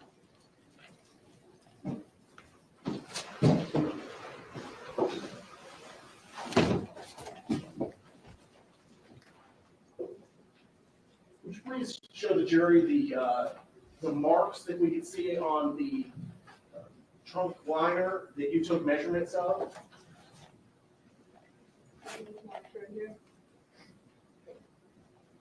Are there 2 sets of marks?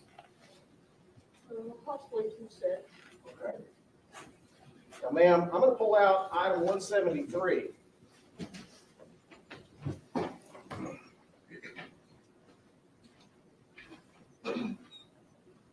How did you compare the suitcase and item 173 to those marks? I took the measurements I've taken from here and on a scale and marked the location.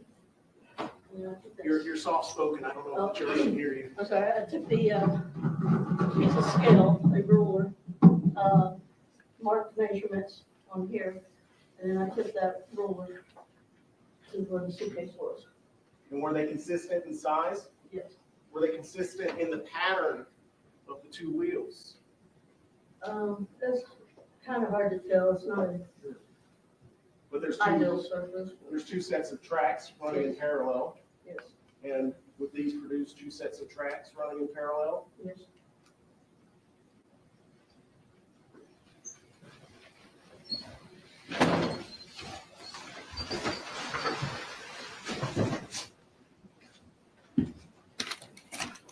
Council asked you about a knife, number exhibit number 148.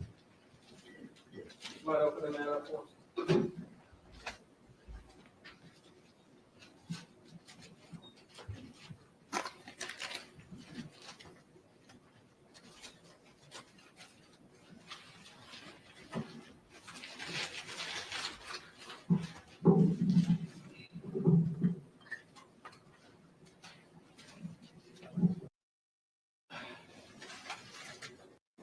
Exhibit 141. No. Okay, get Sorry, done with Mr. opening the Officer. exhibit. Somebody could have spoken to them. Who? Or they normally tell us if anything. Another suitcase, y'all. Normally it would be a gun or something like that. In this case, who? Nobody had informed us that anything had been moved. So when you did your first investigation, you didn't know at the time those 2 officers had been in there? I knew officers had been in there. Okay. And you didn't talk to them before you did your investigation? That's correct. But you at least spoke to them after you did your investigation? No. No. Were you aware, or we talked about earlier, the family went into the apartment, the Pace family and Bean family, they went into the apartment. Correct. They contaminated the scene as well, right? They could have. Did you interview or talk with any As of a them? crime scene investigator, we do not talk to witnesses. Did you talk to another law enforcement officer that interviewed them, that asked about whether or not they contaminated the scene? If I spoke with anyone, it would have been Detective Crawford. Wouldn't it have been helpful to know where they went into the apartment? Like I said, that it was pretty much a shotgun apartment. It's pretty much one way in, one way out. So it would have been. Hello, it's Britt. I don't know that it would have made a difference in this case. The more information that you have about a crime scene, the better, right? Of course. So you had an opportunity, if not you, but another law enforcement officer could have talked to them to find out information about the contaminated scene, I could have you. but no one did that. As far as you, I don't know if Detective Crawford did or not. I don't know. but he didn't talk to you about that. If something had been changed. That or is not altered, her I would- responsibility. Just saying. The knife that wasn't used here, the silver knife, example number 11, that wasn't tested for DNA. Correct. And that was your choice or someone else's choice? I mean, we could take a DNA swab of it, but ultimately it would have to be sent to the lab, and TBI prefers that the actual item be sent for testing. So the knife wasn't sent, was a sample of it sent, a swab, as you said? I don't believe so, no. Okay. Was it ever tested for fingerprints?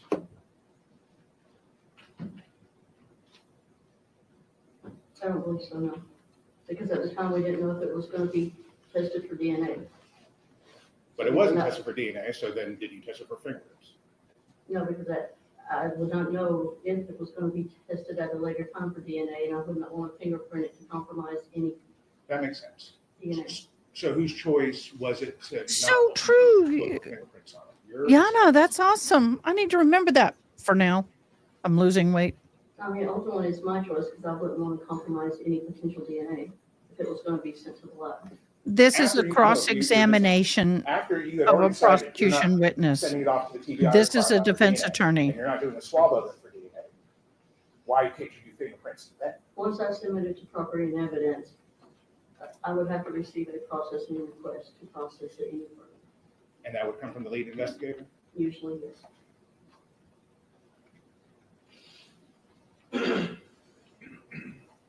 Was that knife ever evaluated by a tool mark through a tool mark identification expert? I don't believe so, no. That knife was found on Jason's Chen's bed. But y'all, even if they did break in, that's not on her. She was there. She did what she was supposed to do and she left. She came back, did what she's supposed to do and left. If his family was breaking and entering, that's on them and the court should prosecute them. Yes, You have no idea who put it there. that is correct. Can rubbing alcohol cause the false positive blue star? I'm not for certain. I know that some cleaning. It can, but you would see a smear. What we saw was a blood splatter. If I saw a bunch of wiping like we did in Melody Fair's trial, where the vases were all lighting up, the table was, and you could see the white patterns. So if someone used alcohol and wiped, then I would say that's a cross-contamination. The pictures I saw, that is blood splatter. Not unless you took a holy water wand and put alcohol and you were slinging it. Just saying. Chemicals and bleach can. But as far as the alcohol that was found in Jason Chen's apartment, you don't know? I do not know.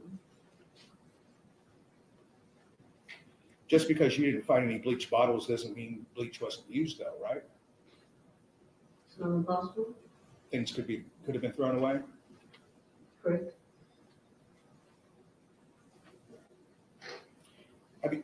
You obviously collect blood samples. Yes. Do you put water on it to swab it? If it's a dry sample, we'll use distilled water Why? to prevent contamination. You put, well, no, not the distilled part, but why do you put water on it? To get a sample from a dry specimen. Because it's easier to lift when it's wet. Correct.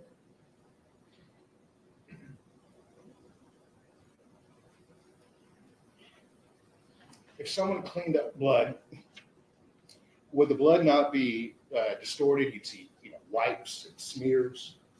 You could, yes. And in the Blue Star, didn't you see wipes and smears? I saw a lot of stuff in the Blue Star. I mean, like I said, the whole room, from the living room to the bathroom into the bedroom was lit up. Did you see wipes and smears? I just saw a reaction to the Blue Star. No wipes or smears were noticed in the images. So I'd say no. Did you document those wipes and smears? The Blue Star reaction was documented with photographs. Did you document the Blue Star reaction of wipes and smears? No. No.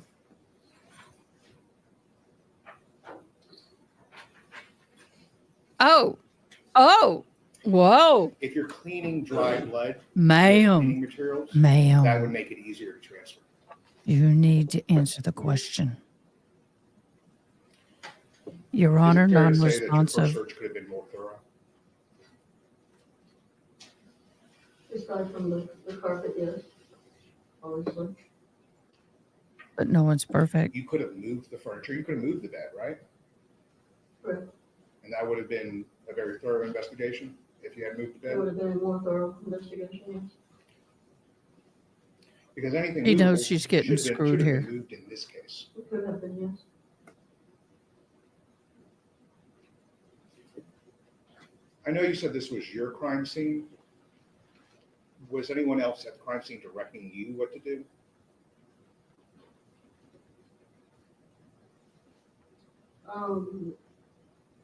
Initially, no. And then as more, I guess, intel came in from the detectives, they would have us look for specific items in, like clothing items. So your crime scene became someone else's crime scene? No, we just received additional information as far as what to look for. And That is someone true. Well, that directed knife didn't have you a on how to block. conduct your investigation. Bama Green Eyes, there was no chopping or knife block. It had a sleeve, a protective sleeve that went over it, and it did not go into a block. I actually have those knives for camping. But he did wash it. Wouldn't surprise me. No, I don't think so. Or just one moment. Sir?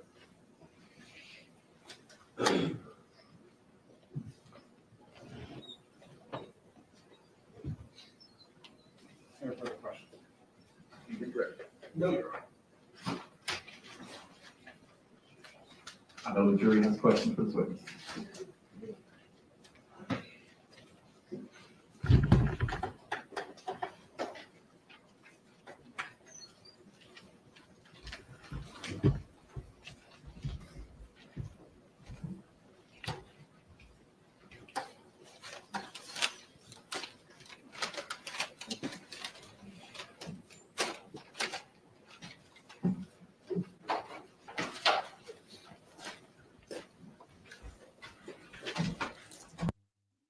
It's one of those Walmart, what I call Walmart knives, cheapy. It was gray and it had that gray sleeve over it. It may have been a part of a set of 5 like that, but I don't know. And he could have put it on the bed because he was in there. Anybody could have put it on the bed.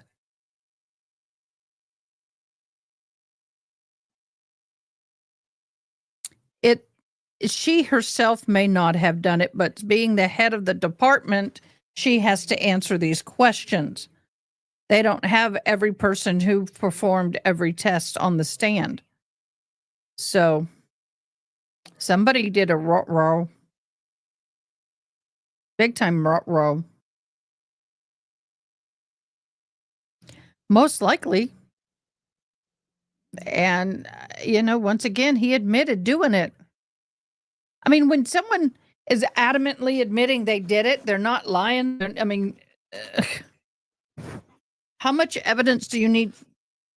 No, you lay there, Sensei. Okay, you lay there. Sorry.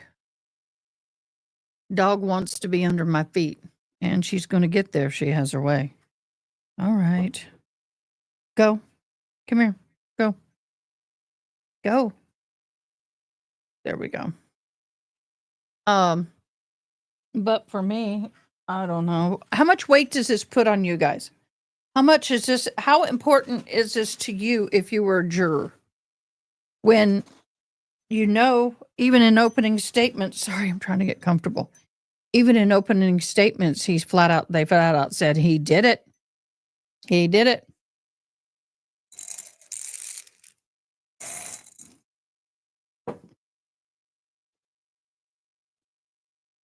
Just FYI, I only get 2 or 3, at the most 5 or 6 of those little buggers.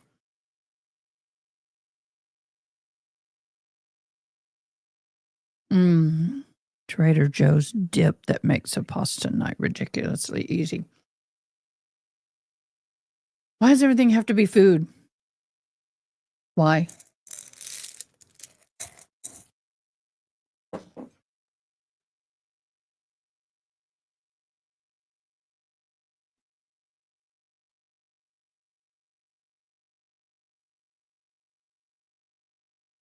Oh, what a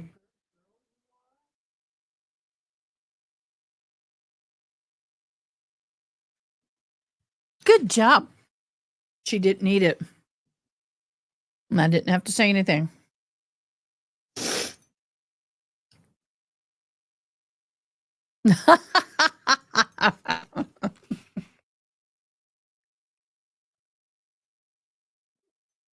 Well, my thing is doing it this way is kind of tacky. It's easier. And it sticks to my lip gloss.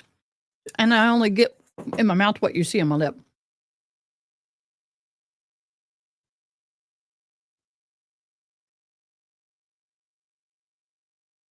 Addie, you're right. They didn't tape off the crime scene.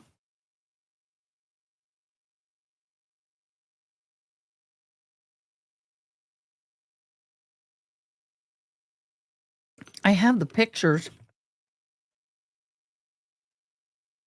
Let me go to my downloads.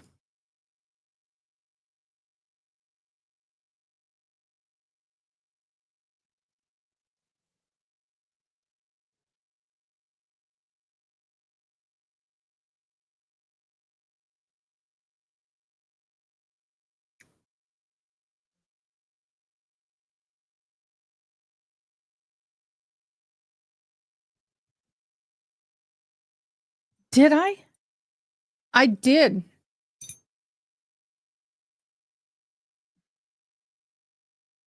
Did I click the wrong thing?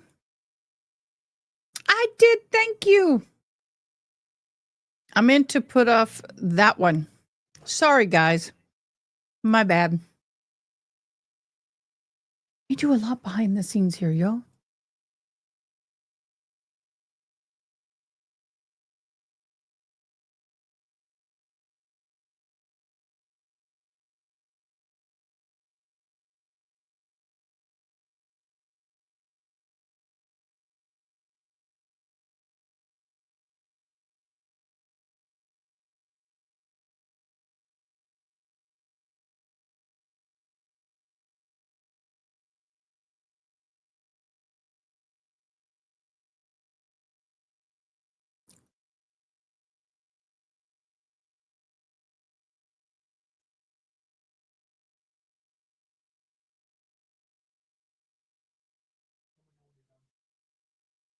Oh my gosh.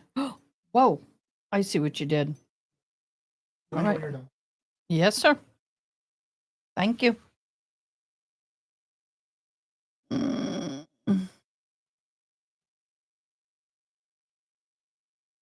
Ronnie, I'm trying to find not only the letter, I need the motion. First complaint. Ronnie, where did Ronnie, where's the pictures you gave me earlier? Why can't I find them?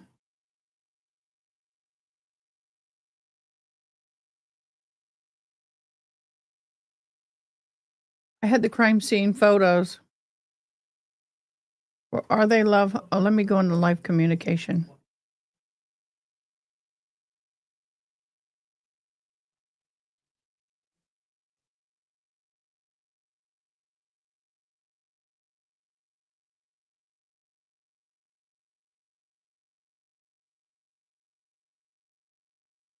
There we go. Got it.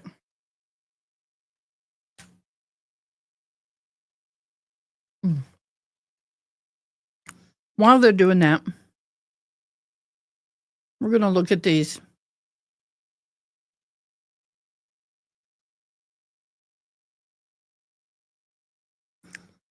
And I want you to see. No, that's not what I want.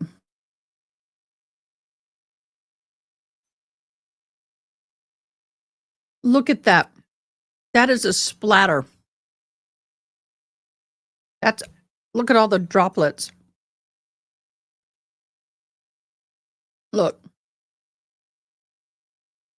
That is not a wiping pattern like we saw in the Melody Ferris trial. That's on a TV. See, that's a spray. So that's why I said, got it, Ronnie, thanks. Well, I can't read rips sideways. I got to have a dead on. And the guy with a mustache and beard would kill me.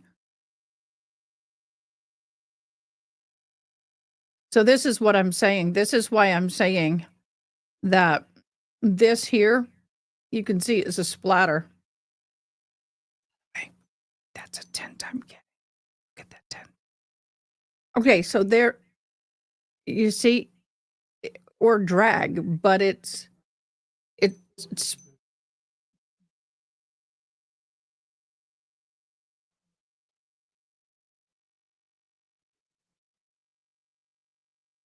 so, yeah. If he had tried to clean, but look at the carpet. It's splattered on the carpet too. Let me remove the thing. See if I can embiggen him before they get back too far. No, I can't. See the here?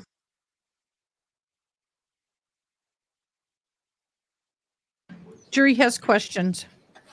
Were any used towels or used paper towels located or collected? I don't remember. From the primary scene, no. No used towels or paper towels were collected.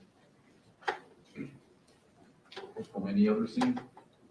I believe when I processed the vehicle, I think there was some paper towels in there that appeared used. That's the only ones I can think of. Can you explain how peroxide might be a useful cleaning agent?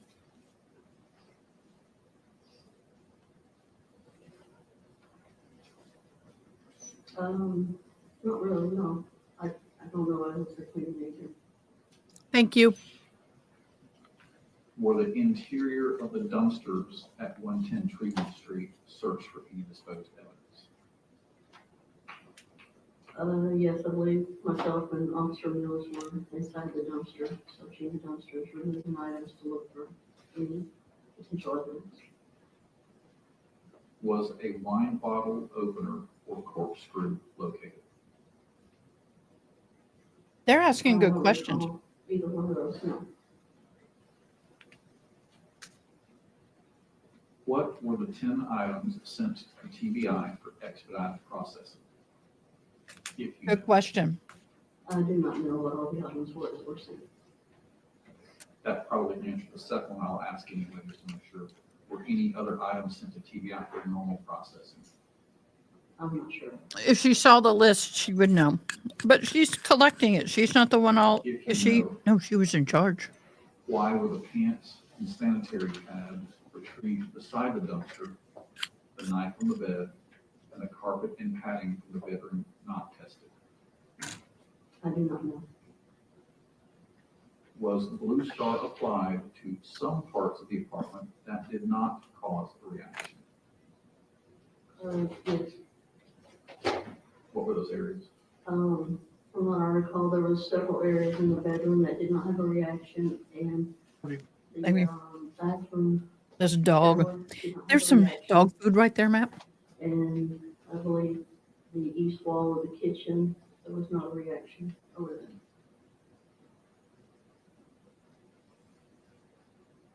Okay, so a juror asked a question. will have to be a foundation laid first before you can answer this question. Okay, so I'm going to ask this foundational question first.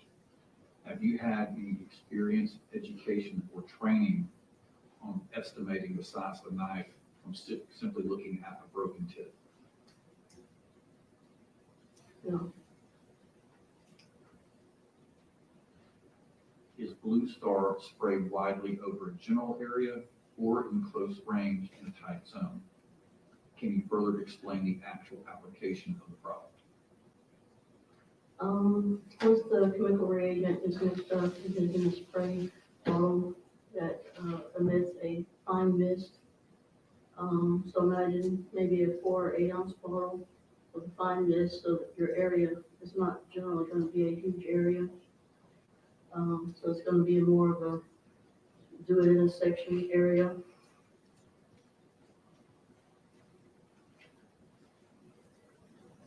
Who notified CSU to go back to the Tremont complex in January? I can only speak that I was notified by my supervisor. In the same unit, CSU unit? Yes, my constant supervisor. Were any of Jasmine Pace's belongings identified and submitted as evidence when you searched Jason Chen's apartment?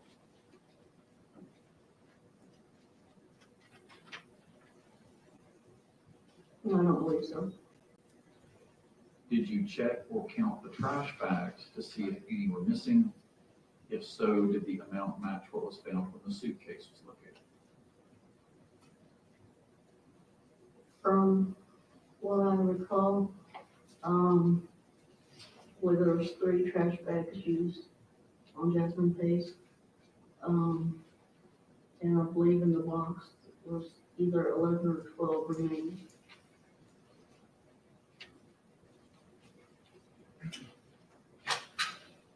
And are you aware of how many trash bags were recovered when Jasmine was recovered? I believe 3. And did that match the amount in the box, or do you know? Not the total amount, no. Any redirect based on what the jury asked?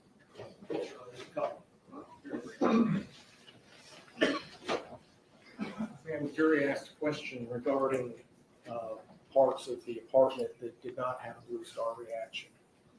Were there any parts of the apartment that had a greater degree, a concentration of Blue Star reaction than others? Yes, the area behind the couch,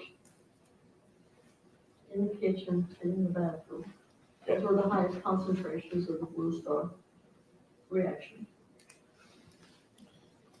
And the garbage bags have been admitted into evidence. You believe that there were 3 used to package Jasmine Pace in the suitcase. Correct. But you don't know how many were in the box. I believe there was 11 or 12 remaining. Would you mind opening it up? It is not uncommon for them to count the number of trash bags used out of a container. But I don't know. They can take it and on a I can't say it. Molecular level and see if those bags that they found with her are from that roll of bags, because the striations would be the same. The pattern would be the same because each machine is different and have a different pattern. So they would be able to do that. Yeah, right. She shouldn't be. That shouldn't be. That should not even be happening, truthfully. I don't know why that's happening. Molecular. Thank you. Now I see it. I can say it. Molecular. I just tongue-tied.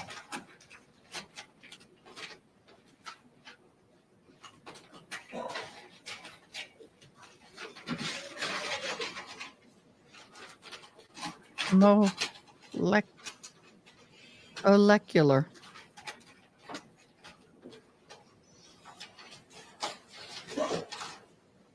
I heard someone once say it molecular. Molecular. If you caught it, you got a good laugh. Otherwise, I ain't saying it again. 40. 40? 40. You believe there was 12 or so left? 11 or 12. So the majority of the box was gone. Right.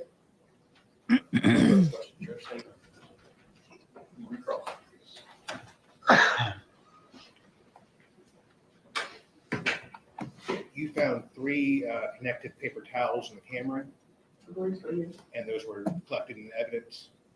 Yes, please. Did they have any blood on them? I did not observe any physical blood on them, no. Did you do any other testing on it? I did not. Did you submit it to TBI for testing? I did not. Was there any evidence collected that Jason Chen had purchased trash bags at Walmart? I do not know.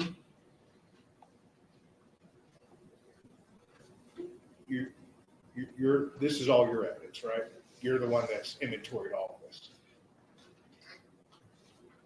I don't know what the specific receipts would say if I didn't collect them, the receipts. There are receipts and evidence though, right? I believe there are some, yes. Did Jason, were there purchase for trash bags on the Walmart receipt? On the receipts that I observed, I don't recall any trash bags. Or the Walgreens, just to be sure. Correct. Does hydrogen peroxide remove blood? I don't know. As a crime scene investigator, you have to take training. You have to undergo training, right? Correct. You take classes. Correct. And you have to familiarize yourself with blood, right?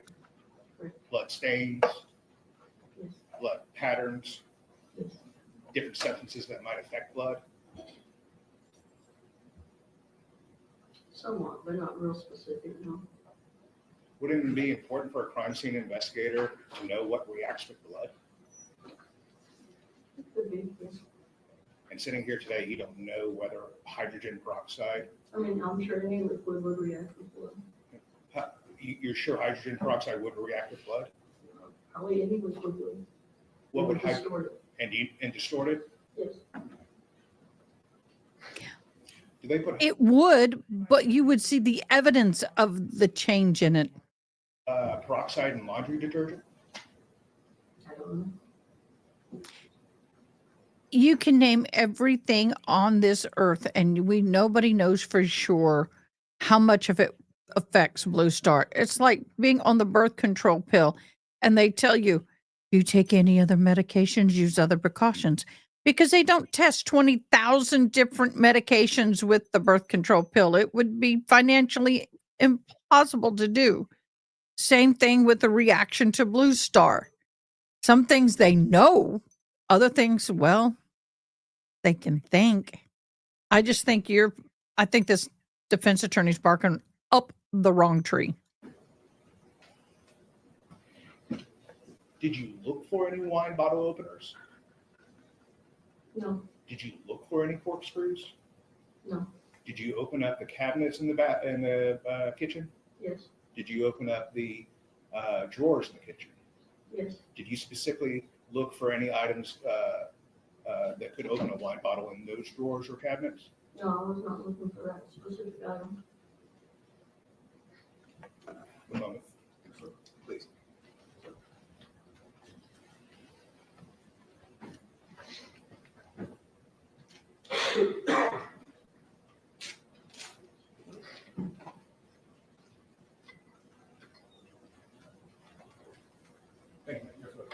You read ready. No, Your Honor. Do you have any further questions for this witness? Let her go, let her go, let her feet hit the floor, let her go, let her go. And she runs out the door. Let's go ahead and take that and be back in 15 minutes.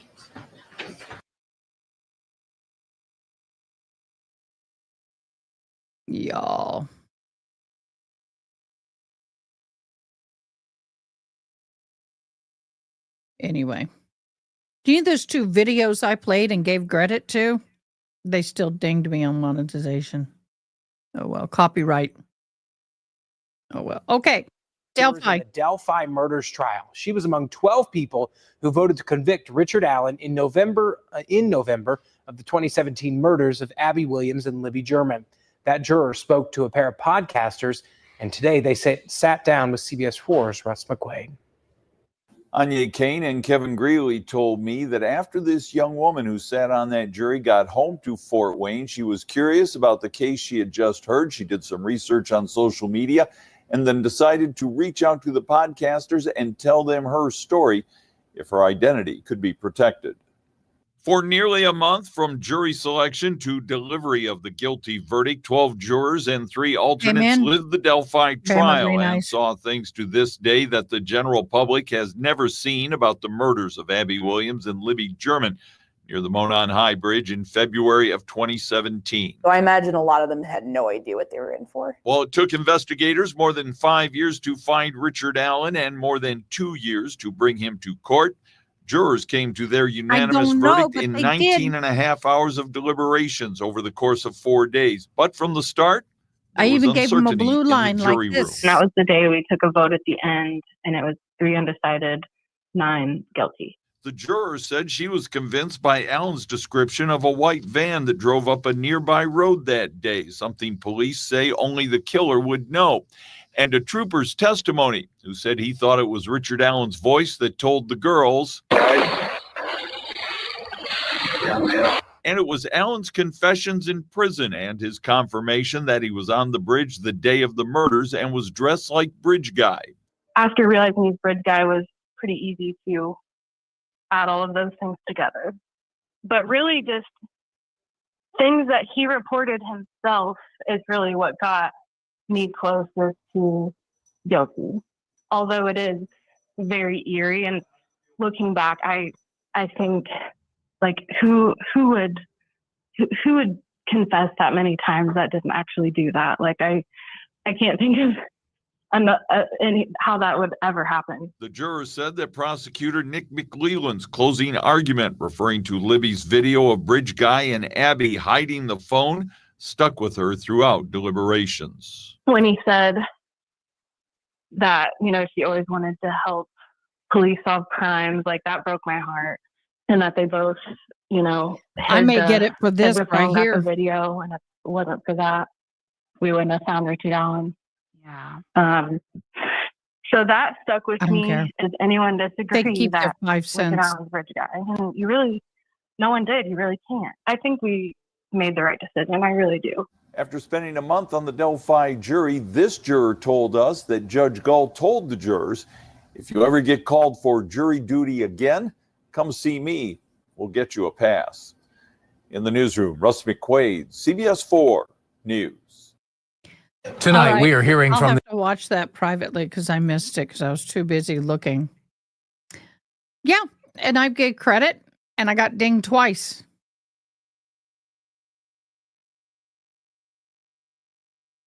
And I'm probably going to get dinged for this. It's not worth the 5 cents. It's not. I'd rather y'all have the information I couldn't and prove that they have weren't, 5 cents in my pocket. which meant that Super chats is where it's at. she By the way, explained that the y'all need to super wheels chat were so you not can a earn more different points and more size than entries. those that were showing up here, Or- but they or couldn't members. prove conclusively that those marks came from that particular suitcase. So some of the other testimony that we've heard a lot about today is about contamination of the crime scene. And if you'll remember, possible contamination of the crime scene. If you'll remember, the state's very first witness, Katrina Bean, Jasmine Pace's mother, talked about something that we've heard a lot about during these hearings and other parts of the trial. And that was about them going into Jasmine Pace's mother and other family members going into Jason Chen's apartment complex. Yeah, they did. And in his actual apartment, as they, before police were able to get there. before police came and got a search warrant. Even they knew Jasmine was missing. They wanted to go in to try to find her. And so that's what they did. This is Katrina being on the stand from day one. Now, she testified that they used a credit card to get into Jason Chen's apartment complex and that they removed several items.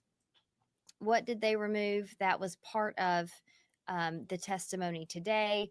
A laptop, a notebook, a cell phone, and then Jasmine Pace's ID and a credit card that they found of her. So they removed those items as they tried to find their daughter. So when they went back today and asked this investigator, Michelle Johnson, about this, a lot of what they were asking about was the crime scene contaminated? Was the evidence that you collected contaminated by people other than officers walking back and forth through the apartment and people going in and looking for things? And she admitted the Pace family was in the apartment. And a lot of the questioning was, could this have been contaminated? And her answer was, it's possible. Could this have made the evidence changed, altered the evidence? And her answer was, it was possible. So again, them talking about the chain of command of evidence, where the evidence was, who could have touched it, who might have moved it from the time that the murder happened inside the apartment to the time that the police came with their search warrant. And we do know that several days passed between that as they were looking for Jasmine Pace, as they were calling police, asking for help. And both the prosecution has admitted police didn't give them much help. And the defense, I believe, even called the Chattanooga Police Department in this way incompetent for not going in and doing some things sooner. So that will be even more on display, we think, when we hear more testimony. We've heard from our crew in the courtroom that there could be another crime scene investigator coming up next. We don't know that for sure. It's something that we will look at. We also know from Bill Speak that one of the big testimonies we're still waiting to hear from in this trial is the medical examiner. Of course, Jasmine Pace's body found inside That's that what I want to suitcase. hear. We know that her hands were handcuffed to other parts of her body.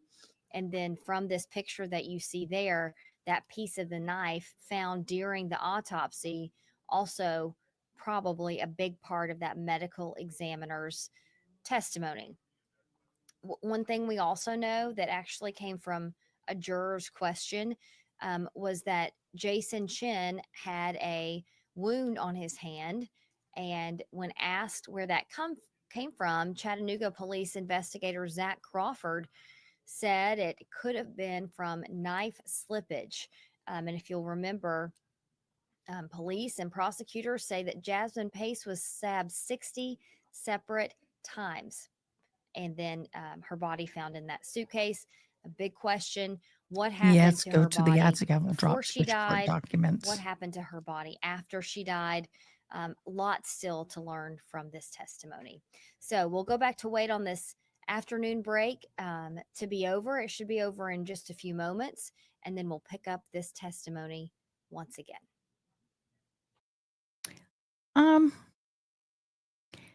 I think that they may have just thought that they didn't need to do as much if he confessed to it. I don't think they anticipated him fighting over it if he confessed to doing it.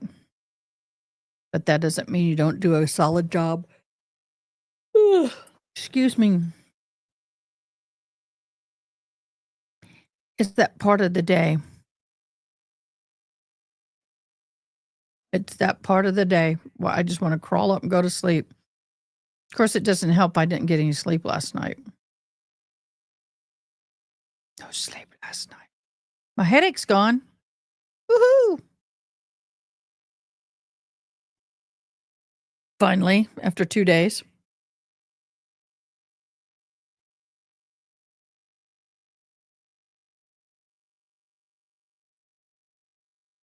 Nope.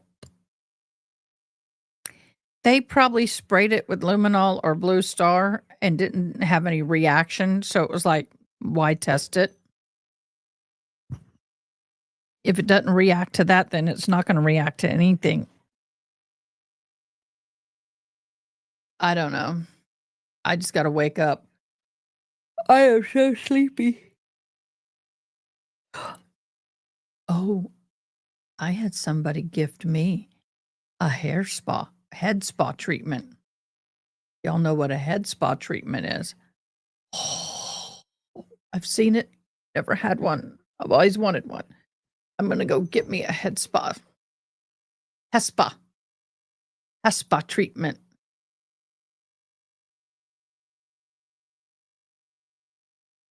Yeah, they can be bad. And now I have low energy because of them. It's been 48 hours of a migraine. And now it's just like I want to crawl in bed and go to sleep.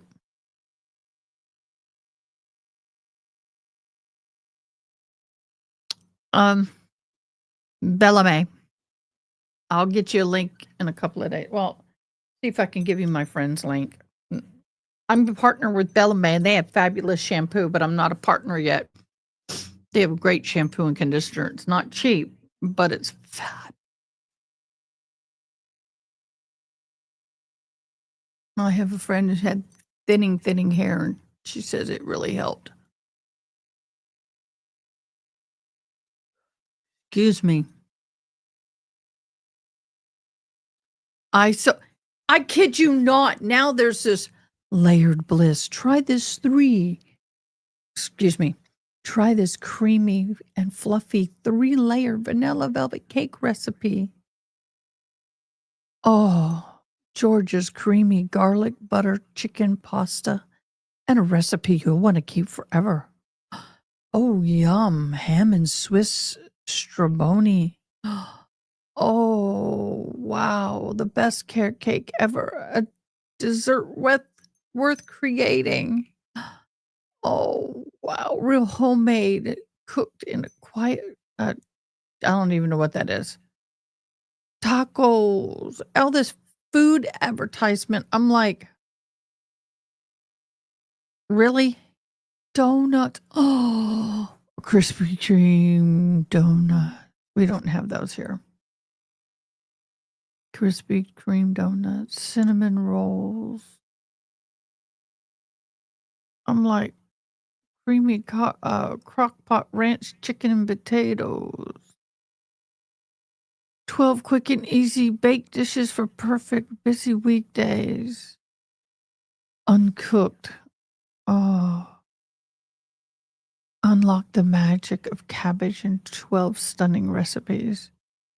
How to use buttercream to improve your store-bought frosting. Oh, I know that trick. Canned jalapeno cornbread. The Cake Boss vanilla cake. I actually have that recipe. I've had it for years.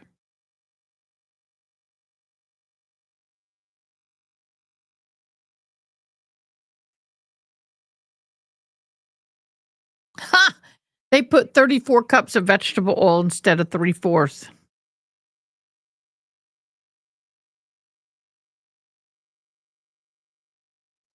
Yeah.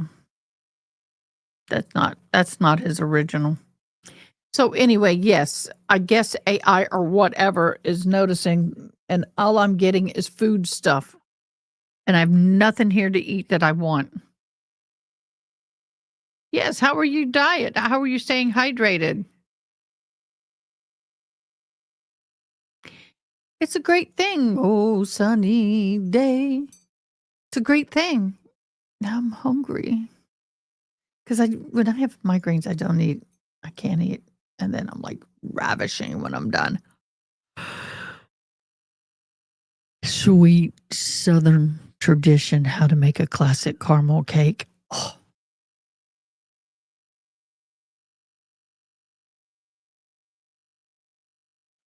Scientists say your brain suddenly ages at 57, 70, and 78. Oh, so I got a couple more years before my brain takes a nosedive? Is that what you're telling me?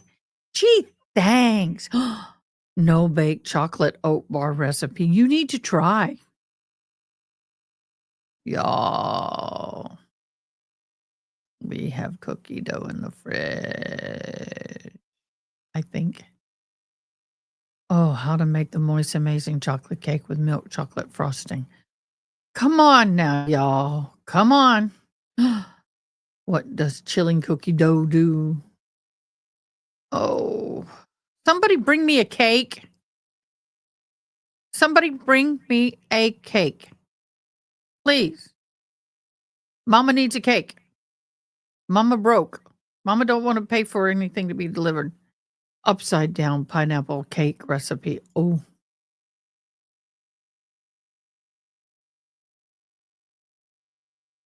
Everything's about food with me at the moment. My migraine gone. Tummy happy. Tummy want to eat.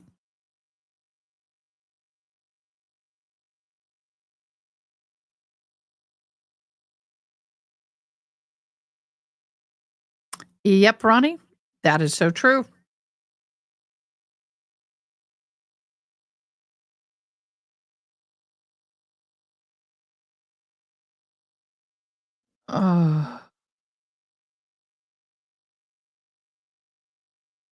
I like bar shampoo if I can get a good quality. Lush is eh. Oh, I'd take a blueberry pie. I'd take anything right now. I don't want a little piece of chocolate. I want something warm, hot. And if I ask my son to go get it, he'll say no. No. California wildfires, day 7. What's the pink powder that's all over cars? Well, you don't want to get hit by it. I can tell you that. It's nasty. But it helps put the fires out. Forgot what it's called, but I've been hit by it once. Oh, stuck. It was nasty. It was sticky. It was icky. Ugh. Everything you love about crumb cake and a portable muffin. I told you this thing is on a food kick for me.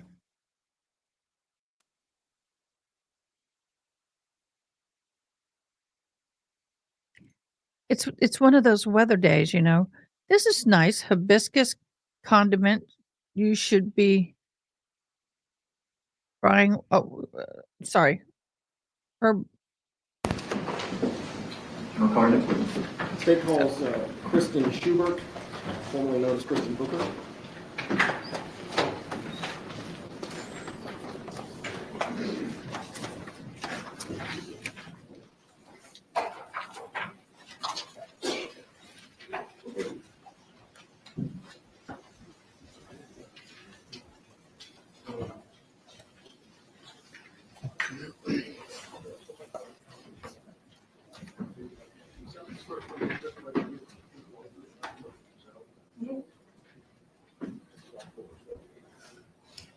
Good afternoon, ma'am. Would you please introduce yourself to the jury? My name is Investigator Kristen Schubert. And how do you spell your last name, ma'am? Schubert. What do you do for a living? I work for the Chattanooga Police Department Crime Scene Unit. What do you do specifically for the crime scene unit? I am a crime scene investigator. How long have you worked in that capacity as a crime scene investigator? Going on 8 years. Have you received any kind of specialized training that assists you in the performance of your duties as a crime scene investigator? I have. When you first get hired on there, you do 6 months of field training with a senior investigator. I have attended and graduated from the National Forensic Academy. I am certified through them as a crime scene investigator. I am also a certified crime scene analyst through the International Association for Identification, which is the largest forensic organization. I have received additional training in crime scene reconstruction, shooting incident reconstruction, death investigation, bloodstain pattern analysis, and advanced bloodstain pattern analysis. What is the National Forensics Academy? It is an intensive 10-week-long forensic training school in which investigators from all over the country and sometimes from overseas will be sent by their departments to stay at that location for 10 weeks of various forensic disciplines. Where's that held? That is in Oak Ridge, Tennessee. Who puts that on? It's called the Law Enforcement Innovation Center. It's part of the LEIC, which is connected to a UT Knoxville campus. It is located in Oak Ridge, but it's an offset from UT. What's LEIC? Law Enforcement Innovation Center. Okay. Ma'am, I'd like to ask you, were you working as a crime scene investigator on November the 28th of 2022? Yes, it was. On that day, did you have an occasion to respond to? I do mine 1-3 every Fremont Street, 2 to 3. specifically apartment Wintertime, every 3. Yes, that was requested by Investigator Every 2. Johnson. What time were you requested? I believe she called me somewhere around 7 a.m. and I arrived there around 8:20 that morning. Were you responsible for that crime scene? I was not. How long had other investigators been there, do you know? Several hours, as far as I'm aware. Why were you called in? I was called in by Investigator Johnson to just assist in the documentation of the Blue Star process. Now, ma'am, we've seen a lot of Blue Star pictures, and I promise this will be the last one.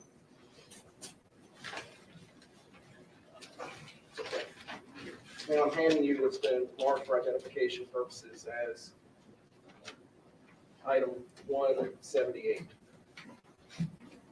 You recognize that? Yes, I do. Ma'am, what are the difficulties in taking photographs of Blue Star?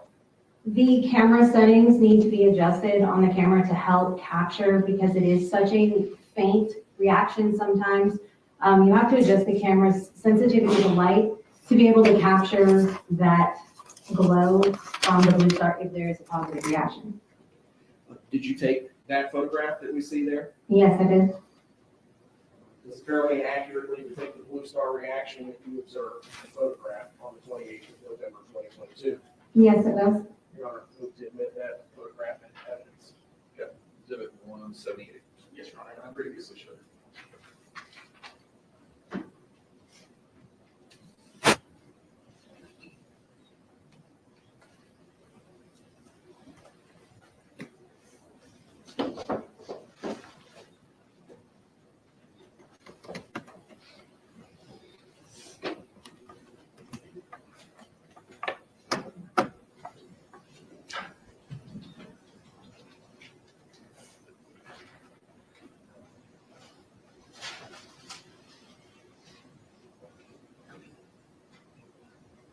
Oh, boy.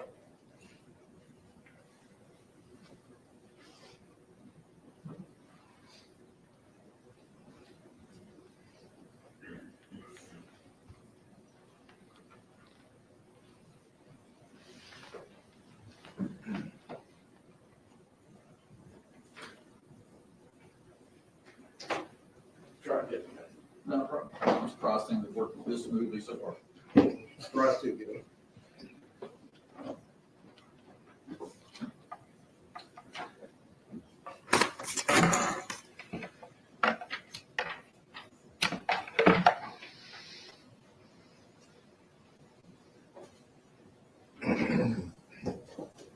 I think she's going to do fine. I think she's going to hold her own well. She does know how to use a microphone. Thank you, Jesus. Let's just see if her attitude does well. I don't think the other CSI agent fared very well on cross because of her attitude. Mm-hmm.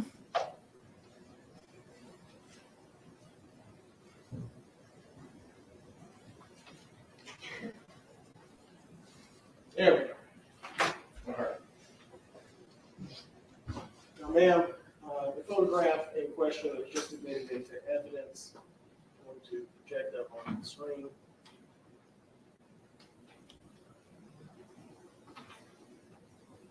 She should be ready.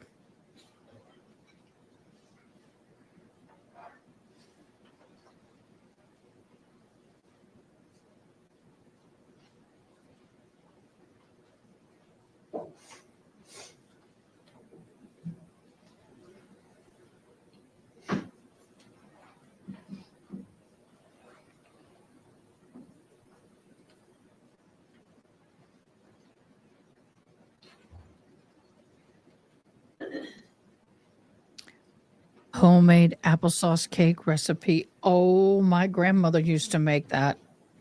Oh, it was so good. It's awesome. I don't blow by my hair. If anything else, I'll set the bangs, but that's it.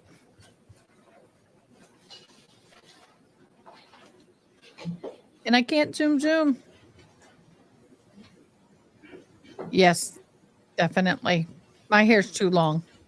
Takes forever. There we go. Ma'am, is that the photograph that was just admitted into evidence that you took at 110 Tremont Street on the 28th day of November 2022? Yes, it is. Tell the jury what Blue Star is. Blue Star is a chemiluminescent blood reagent, and investigators use it to help identify areas of interest where the blood may not be visible to the naked eye. When it is applied, it reacts with the iron in your blood, and if there's a positive reaction, you will see that blue or light blue glow, and that is then documented with photographs, and swabs of those areas are taken for further testing. Have you received specialized training on the application of Blue Star We have received training on the application, yes. at the National Forensics Academy? Yes. So are there other substances other than the iron in blood that can cause a Blue Star reaction? There are several false positives with Blue Star. Such as? There's weasel blood, ferret blood, which is the odd thing. There's some root vegetables, some cleaning products. I'd like to focus on the cleaning products. What type of cleaning products? There's all kinds of different ones. Bleach in specific will give a false positive. However, the reaction looks different than that of blood. How does it look different than that of blood? Depending on how soon it's been applied, sometimes it can look more white. It's not quite as an intense, long-lasting glow that you might get from blood. So you'll see it, and then it will fade rather quickly. And like I said, sometimes it's not quite as... So when they spray the Blue Star and it interacts with the blood, it only stays fluorescent, or it only stays in that strong hyper blue state for a very short time. Very short time. Once the photographs and all that are taken, it's going to start going away. If it is contaminated, it shows up as a pale blue or a white, and it will start fading quicker. She's right. I hope that made that clear for y'all. Blue, it's more of a white. Her eyelashes? Very, very light blue reaction. Do you know whether or not isopropyl alcohol can give a false positive of a Blue Star? I would have to look up specifically, but I know that there are several chemicals, some root vegetables, and then obviously animals within that family that will. But you don't know hydrogen peroxide or isopropyl alcohol? Not specifically, I do not. Okay.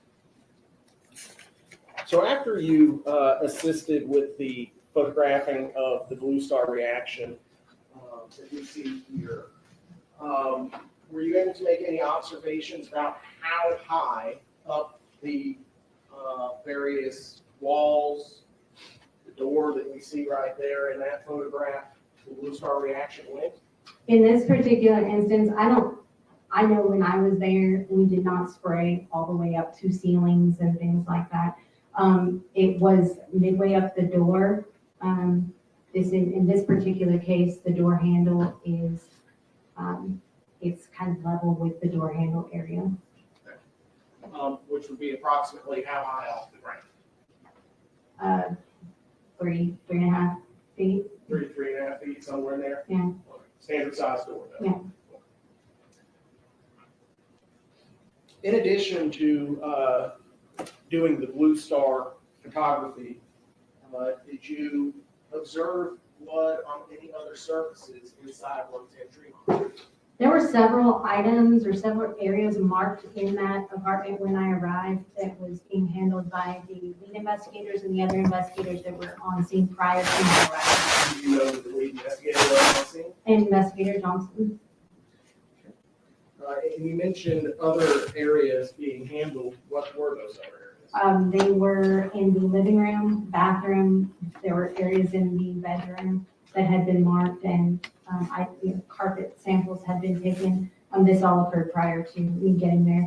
I observed some You used to have Shanae O'Connor's areas haircut. in the bathroom that were near the door frame that had been marked, down below near the floor in the door jamb area. These had all been marked by Investigator Johnson prior to my arrival. Are you familiar with a term called cast off? I am. What is cast off, ma'am? Ultimately, in very layman's terms, it is basically an item, a blood-bearing item in motion, where the blood then releases from that item and comes into contact with the surface, whether that be a wall, a chair, a ceiling. What do you mean by a blood-bearing object?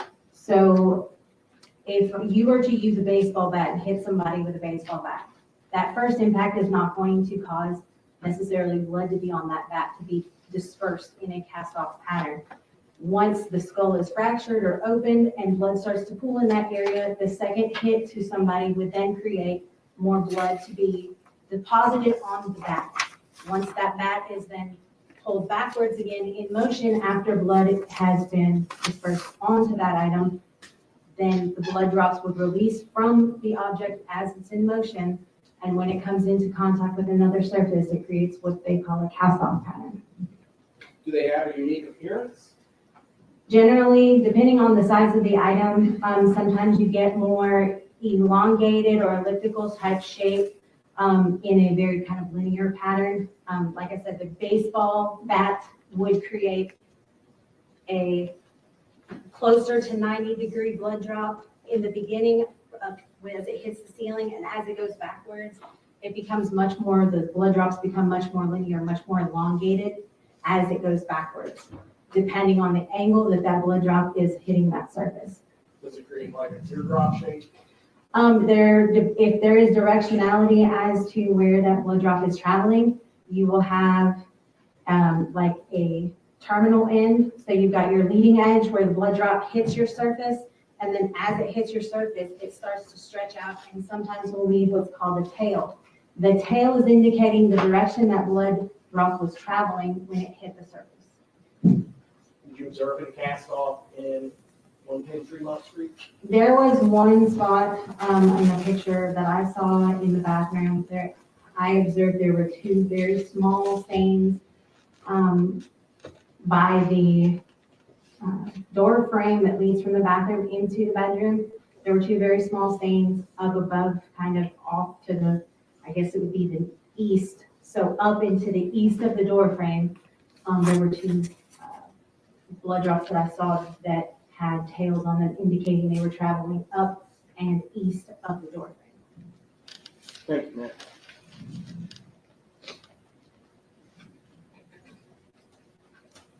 I'm going to do a comfort grade. I'll be right back. This has been admitted into evidence as Exhibit 53.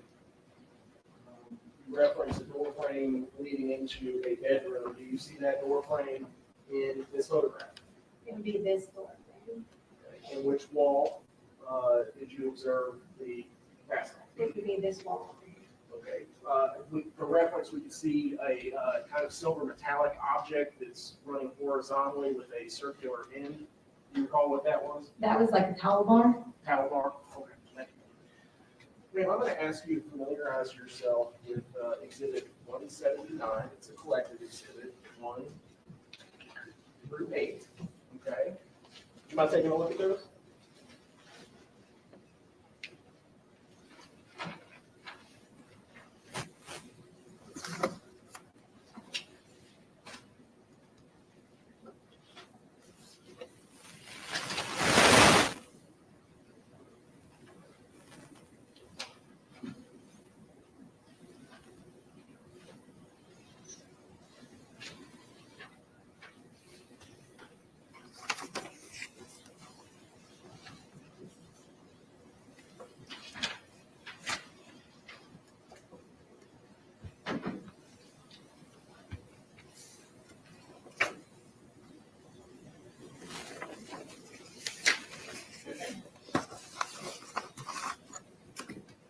You recognize this one?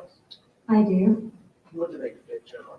This is the area that we were just discussing in the bathroom, that's just east of the door frame in the photo.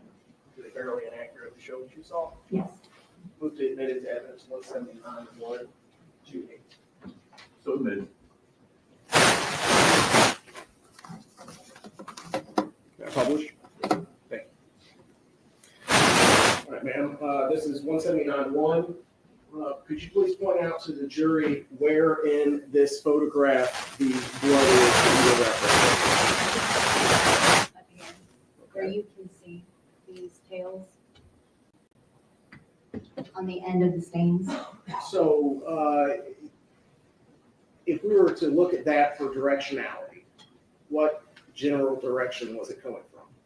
So if you're looking at the tails are going this direction, which means the leading edge of the blood stain was down here below, showing that the blood drops came from this general. Okay, so zooming back out would place it down towards the door itself. That's correct. And the threshold of the door, the transition from one room to the other. Yes. Okay, thank you. Now I'm going to show you 179-2. Is that just a closer picture? Yes, it's the same area of the door. 179-3. This is a close-up of some of the spatter that was below that. The drops that we were looking at a second ago right here close to the top. When you say spatter below it, could you please point that out for the jury? It's these more circular drops on the wall that don't, from what I can see from this photo, don't show as much directionality as the other ones. And I zoomed in. Would you mind pointing those out again? These ones. So even though it's got somewhat of an elongation, it's not sufficient for you, based upon your training at the National Forensics Academy and also the blood pattern. The same pattern analysis in the advanced blood stain pattern. Not enough to draw any conclusions. There's small tail here, and possibly here, but because of the angle of the photo and the clarity of the photo, I would stick with the ones that are very evident, that they have directionality in it. Yes, ma'am. Thank you. And now 179-4, 5, and 6. Is what we see in photograph 6 one of those ones that you described as having a tail? This is, you can see, it's hard to see in that photo. I can zoom in a little more. But there's a leading edge right here. Then the blood drop hits the rest, it elongates, and then the tail is the terminal end where that blood stain ends. Thank you, ma'am. In addition to responding to 110 Tremont Street, taking the photograph and taking a look at some blood on the east wall of the bathroom, which is the wall separating the bedroom from the bathroom to the bedroom, did you collect any evidence in this case?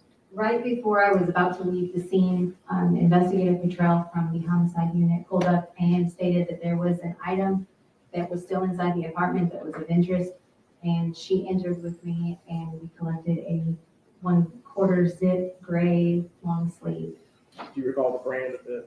I do not. Okay.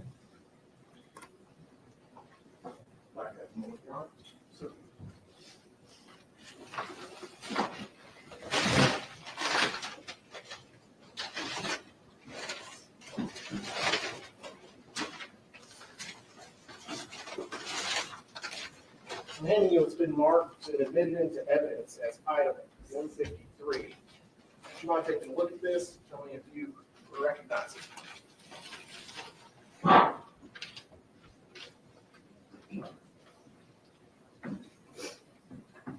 Yes, I do. And what is that item?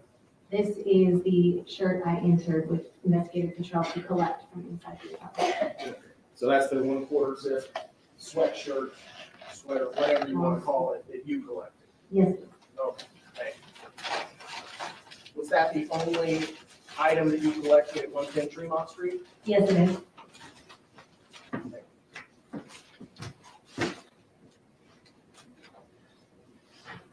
Were you working the following day? The Yes, I 29th? Okay. On that day, did you happen to do anything regarding the missing person case at this point of Miss Jasmine Pace? I was contacted by Detective Slaughter from the homicide unit and asked to begin processing of the Jasmine Pace vehicle. Specifically, ma'am, what were you looking for inside the vehicle? He had instructed us to do DNA, fingerprints, and Blue Star, and then look for receipts from a certain day to the day of the search. One of the places that you looked for DNA evidence was that steering wheel. Yes, it was. Why would you look at the steering wheel of the vehicle for DNA? The steering wheels obviously are a highly touched location. You have to maneuver and manipulate the steering wheel when driving. There is a braided surface on the inside of most steering wheels that is a little more abrasive. So when you're looking at touch DNA and where somebody might slough off DNA at, that abraded, rougher surface of your steering wheel where you're grabbing and you're maneuvering it a lot is a good location to swap. You mentioned touch DNA. What is touch DNA? It's just, they're able to do more with less. They don't need quite as big of a sample nowadays to be able to identify somebody. So touch DNA is just saying that when you touch something, we're gonna go and swab it, and the lab now is able to use such a minute amount to get your DNA profile it's called touch DNA. Just because you swab something, is there a guarantee that you're going to collect a large enough quantity of DNA for analysis? Absolutely not. So it's just kind of a shot, hoping that you catch something. More or less, there are several areas that we would do on a vehicle, knowing the lab has told us some of them don't usually produce much for us, but we do it because there is an off chance that we might get it. So. And in this case, did you actually swab the steering wheel for touch DNA? We do it to collect DNA, yes. Did you do it on this particular occasion? Yes, I did. How do you collect that? The cotton swabs come in packets of 2. So we would put on gloves, you would open the package of cotton swabs. Like I said, there's 2 in each package. We use distilled sterile water. It comes in a little container. You break open that container. You would then wet one of the swabs, leaving one dry. In the area in which you're wanting to collect, you would then use both swabs in that area, the wet and the dry. Then you would package those in a DNA box. That DNA box is then placed in another container, and that is sent to the lab for testing. Why would you need to wet the swab first? There are several reasons. Sometimes it might be really hot outside or something, and those cells might be stuck to something. So you dampen that surface and then use the dry one to collect behind it. In cases where you've got a wet stain, it may not be necessary to wet one and have one dry, because if you're doing a pooling of blood per se, it's already wet. So you just use both swabs in that wet spot. When you're talking about a drier location, sometimes you need to wet it or hydrate that area a little bit and then use the dry swab to come behind it and collect it off that surface. So if it's wet, it's easier to transfer from the surface to the cotton swab. Rather than something that's stuck to a surface, yes. And dry. Yes. How long does it take for something to dry out like that? Yes, it depends on the environmental conditions. Sure. Could dry out in a matter of days. I would assume so, yes. Blood specifically, can that dry out in a couple of days? Yes. I'm handing you what's been marked for identification as 180. You recognize that? Yes, I do. What is it? This is the swab taken from the steering wheel of the Equinox. Did it belong to whom? Jasmine Pace. Your Honor, I move to admit into evidence 180 swab taken from Jasmine Pace's steering wheel. Now, was that item submitted to the Tennessee Bureau of Investigation Crime Lab report? Hey, Cindy RN, how are you doing? I got to get my ears connected again. When you yes, leave it the was. building, they disconnect. That's indicated by what? They have their pricing, their tape at the bottom. You that hopped in. Hi, specifically says Daisy. PI. Hey, K-Swan, you've been So that item was here. sent to the lab. Cindy RN, hello. Nice to see you, dear. No, I'm not looking at luggage. I'd No. like to fast forward, if I could, to December the 1st. Not sponsored. 2022. Were you working on that day? Yes, it was. Where were you working? The Chattanooga Police Department Crime Scene Unit. On the afternoon of the first, were you sent to another I'll do location? like they do on the Chinese I eating was thing. contacted by the homicide division and notified that they believed they had found a suitcase possibly containing human remains off of Sup Creek Road. Did you respond to that location? I did. When you arrived, who all was present? There were several people present. There were several officers as well as several individuals from the homicide unit.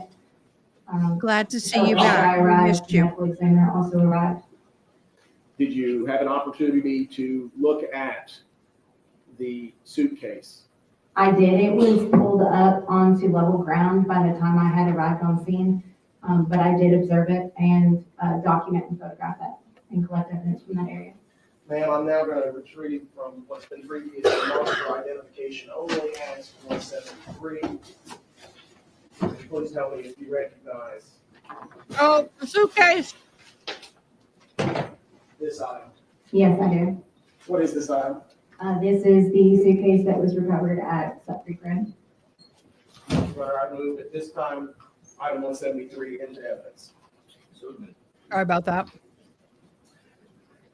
Where did this suitcase go after Sup Creek Road? Because we believed it had human remains inside of it, the medical examiner wanted it transported as is. So Hamilton County EMS came out to the scene. They loaded the suitcase onto the EMS truck and transported it to the medical examiner's office. Where did you go to the medical examiner's office as well? Yes, I did. And what happened when you all arrived at the medical examiner's office? The medical examiner x-rayed the suitcase, and then once determining what was inside, I began documenting as we removed these remains. To think that we could have used suitcase alert in 3 different trials. Ma'am, I'm handing you what's been marked for identification as Exhibit 181, 1 through 5. Would you familiarize yourself with those? I know, right? I do too. I'm going to get in some of my sister's Vera Bradley suitcases. They're floral. They're good. Generally, They don't what look do like those anything like photographs Boone's. show? This is a series of photos that shows the process once we removed the victim from the suitcase while inside the bags. We placed them on the table. And this is a series of photos to show the process of taking each layer of the garbage bags off. And so it depicts that process. Your Honor, the state would move to advance the evidence. Your Honor, I would also give an admonition that at least one of these photos, some people may find disturbing. Ladies and gentlemen, one of the photos has been indicated is going to be graphic in nature. If it's something that is, will require you to leave the courtroom, you probably should do that. Okay. I'll remind the media of the court's admonition earlier. They're after the appellate process is over and everything's done, then they can be destroyed.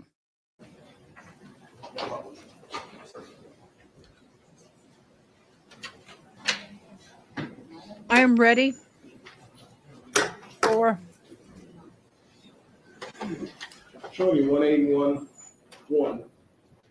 You recognize the individual shown on the right side of this photograph? Yes, I do. That is Dr. Cogswell. Who is he? He is the Hamilton County Medical Examiner. And what are we looking at in the center of this photograph, ma'am? This is the bags with the victim's remains in it outside of the suitcase. In all, how many layers of bags were there? There were 3. 1812. What does this photograph show? This is looking into layer number 2. We had just cut the outside layer of the bag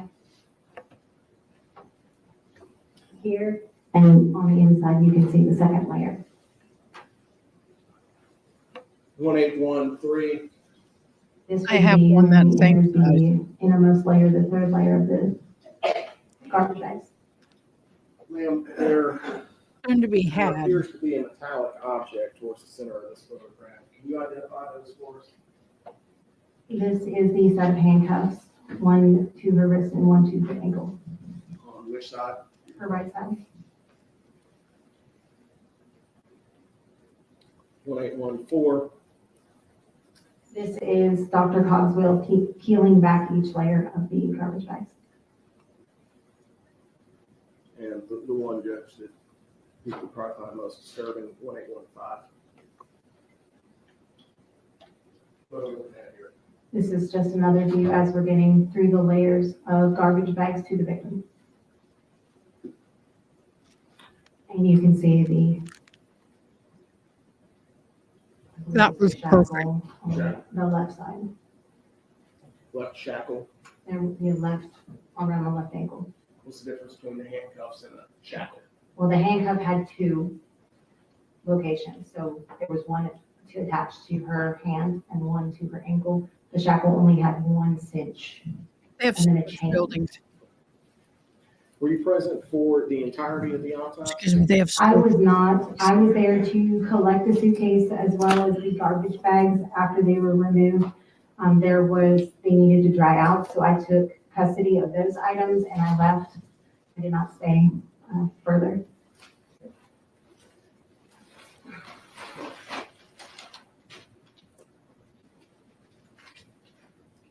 Now, I'm handing you what's been marked for identification as item 182. Have you seen item 182? Yes, this is the garbage bag, number one, the most exterior. So going back to exhibit 181-1, Don't get your jury. that would be the garbage bag that we. Oh, come on, that's making me nauseated. That's the only bag we can see in this photo. That's correct. And you collected that from the medical examiner's office? That's correct. Was that item into evidence? It was hung to dry. Once it was finished processing, yes, it did go to property. That's the same. Yeah. Yes, it is. Oh, I'm gonna get sick, but I don't care. That was good. Manny, with the mark for identification as 183.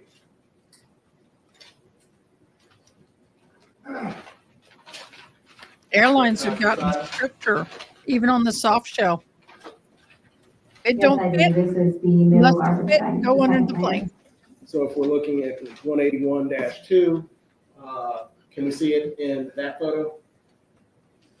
layer. In this layer here. Thank you, ma'am. That's the same garbage bag shown in that photograph in the middle. Yes, it is. I'll move 183 into evidence, Your Honor. So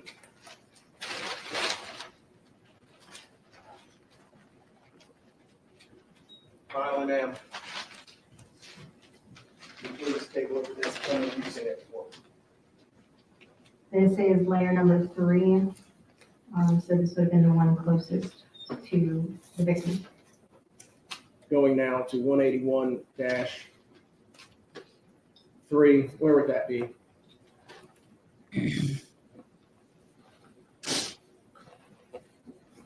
Thank you. Now, ma'am, you mentioned a drying process. Where was that done? We had set up a drying area in our vehicle processing bay. We hung string from the ceiling and we were able to document like which bag was which, and then hang them to dry with butcher paper below them. With the new measurement restrictions with most airlines now for carry-ons, even backpacks are not allowed if they don't fit within a certain measurement. Not kidding. I already had a friend of mine have to leave with their backpack under the train. Under the plane. To catch anything that would fall from them. They're getting strict. Handing you the mark for identification is 185. You recognize that photograph? Yes, I do. What does it depict? This is what the bags look like in the vehicle processing bag after they were hung. Fairly and accurately show that? Yes, it does. Move into evidence, I'm sorry, Judge. I feel better now. Got winning enforcement. Oh, I'm sorry, 184 would be the garbage bag, I'll put that into evidence, 185. Sorry. Could you please tell us which bag is number 1, which one's number 2, and which one's number 3 in this first bag? So it's hard to see. I had actually drawn it on this, and I believe they were labeled at some point. But I believe this is the outermost, the middle is the middle, and then this was the innermost. Okay. And after they were dried out, did you package them? After they were dried out, they were swabbed for DNA and processed for fingerprints, and then they were packaged. So after that process, they were packaged and placed into evidence. That's correct. Now, since we're on the topic of DNA, did you take any swabs of the suitcase? Yes, I did. Specifically, ma'am, what parts of that suitcase did you swab? I believe I swabbed all of the handled areas, the pull-up handle, the zipper area. I was, again, looking for areas that are high-touch areas on a suitcase that might have the highest probability to produce any DNA.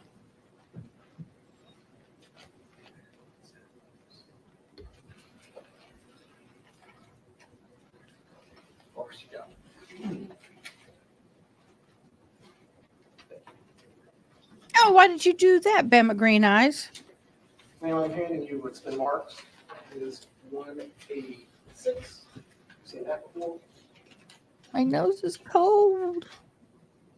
Went outside, my nose is cold. What is that?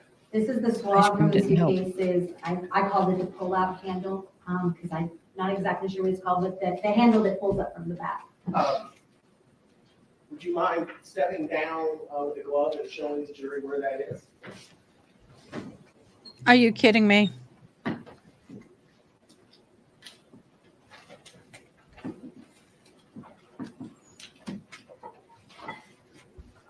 Okay, so that's the pull-up handle. That's what I call it. Sure. Okay. That's what I told you. Judge, may she stay there? Is that- I want to turn the microphone around so Lynn can hear her better.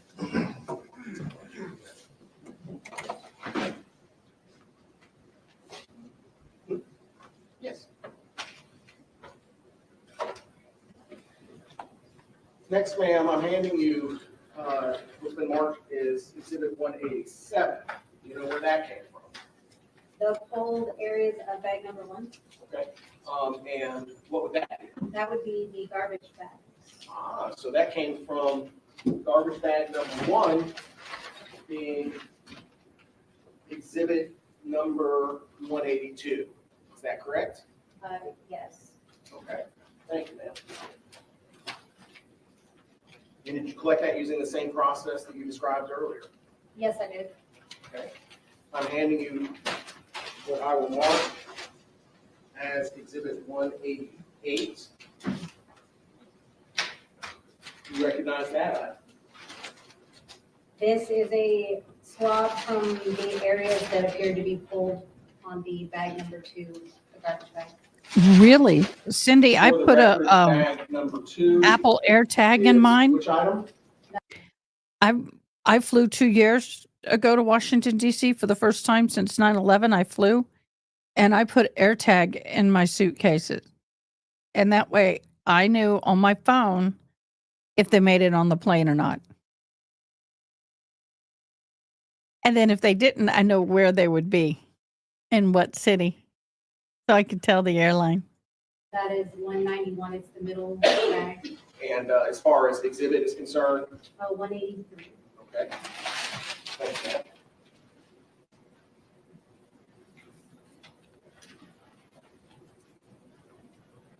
Handing you now 189 for identification. This is a swab from bag number 3, again in the areas that look to have been stretched or pulled on the garbage bag.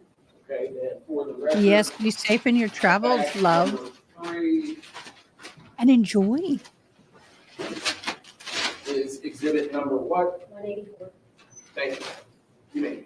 Oh, Apple has AirTags. You can get 400 or something like that.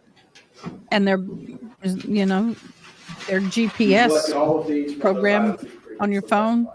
You can see wherever it is. Time, I would move into evidence exhibit 186, 187, 188, 189. Lord have mercy. Look at all that evidence that's just sitting there. That's insane.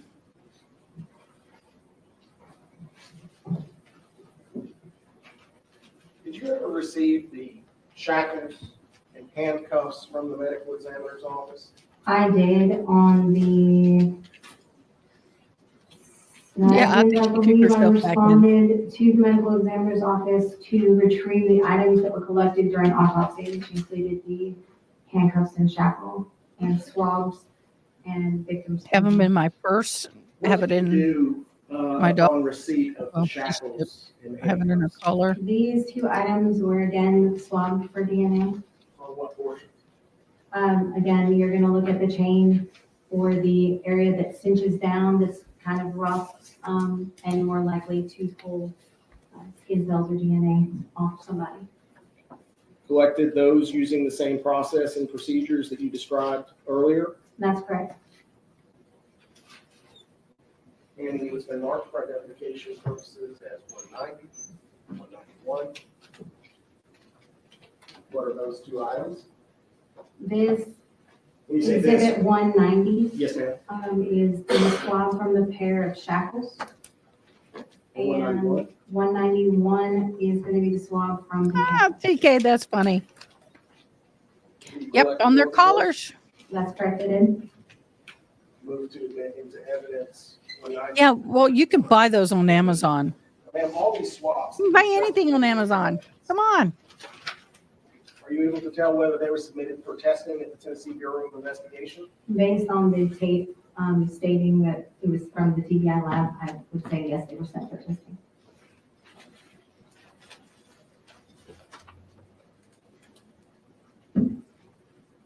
I got a moment, Judge. Yes, sir.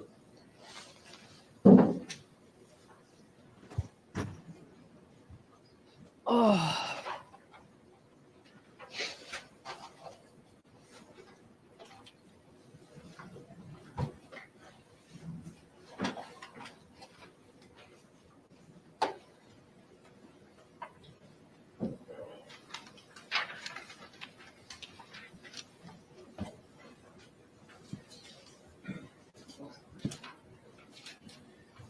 So, ma'am, I'd like to return for a moment to the three garbage bags that we see hanging in the picture. How did you differentiate the various bags from each other? So yeah, I made notes at the Indian's office, and then when I got to that location, up here on the countertop, I made a diagram that because I knew APHIS was going to get involved for fingerprinting so that they were aware of what the inside versus the outside of the bag was and in which layer was which. I drew out a diagram at the front of that showing as it's hanging on the rope, is the side touching the rope on the inside of the bag or the outside of the bag as to how it was on her body, as well as which layer of the garbage bags it was, whether it was the exterior most or the interior most or the middle. And I believe that's how and Sergeant, now Lieutenant Franklin, was aware of how. So the bag that was touching Jasmine Pace's body was numbered how? They would have just been, it would have been the back, like as I'm standing there, the furthest back from where I was. What number did you assign to the bag that was touching Jasmine Pace's body? 192, I believe. No, did you number the bags Oh, individually? to number One, three, yes, two, 1, 2, and 3. Yes, ma'am. So which number was touching Jasmine Pace's body? That would have been number 3. In the bag, the middle layer bag was bag number what? 2. And the outermost bag is bag Number 1. Thank you. And you labeled them both inside and outside. As for to the what APHIS. was touching, yes. Sure. So the outermost edge of the outermost bag would be outside bag 1. Yes, Then you have inside bag 1. yes. then outside bag 2, Yes, then inside bag 2, correct. then outside bag 3, Yes, and inside bag 3. correct. Thank you. No further questions. Yes,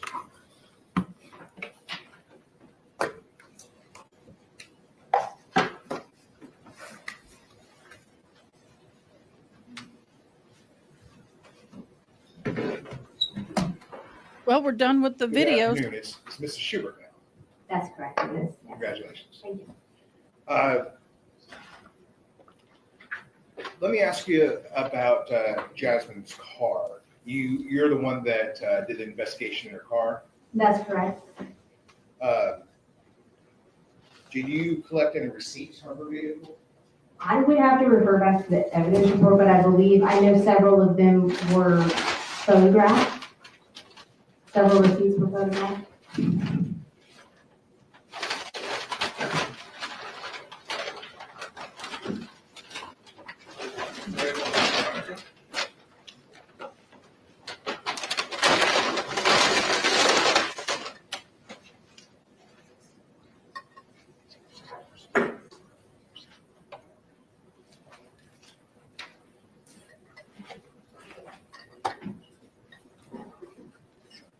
Can you please identify this for us?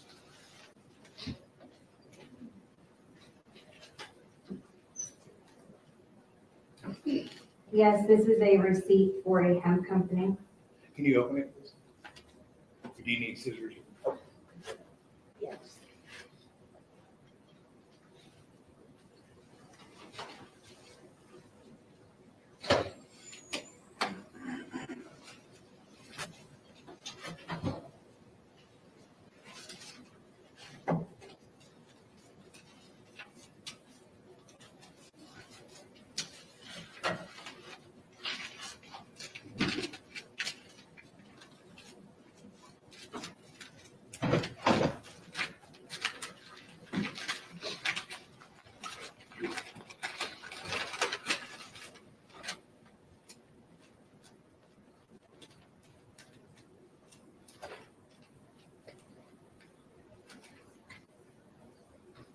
What is that? And this is an Elevate Hemp Company receipt. Is that the receipt that you found in Jasmine's vehicle? Yes. Is this like move this in this whatever action exhibit number we're on? I would like to see. I would like to see.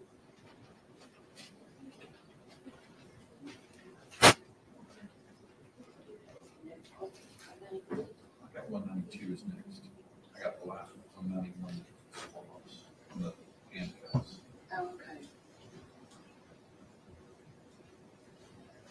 May I have the, Yes, well, just to catch up, make sure we're on the same page. Exhibits. I believe the last exhibit 4 was the swap from the handcuffs, 191. I think this one 192.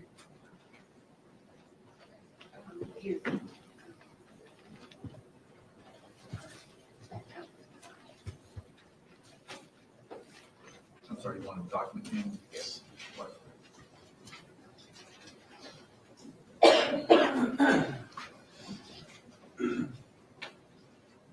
Mrs. Schubert, when is this receipt dated? This would be 11/22 of 2022 at 3:16 p.m. And what is the customer's name? Jasmine Pace. And what did she purchase? I'm not really in on the what all that is, but it looks like hemp. The witness is testifying right now is Kristen Schubert. She's a CSI investigator. Sugar, whatever is sugar cane, slurcane, can't read what that says, and then whatever is super. Thank you.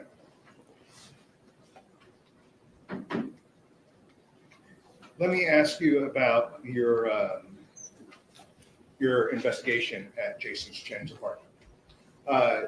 Did you spray the Blue Star? I did not. You sprayed the Blue Star. I believe Investigator Brown, Who held the light? Investigator Johnson. And what did you do? I was behind the camera. Was it low light?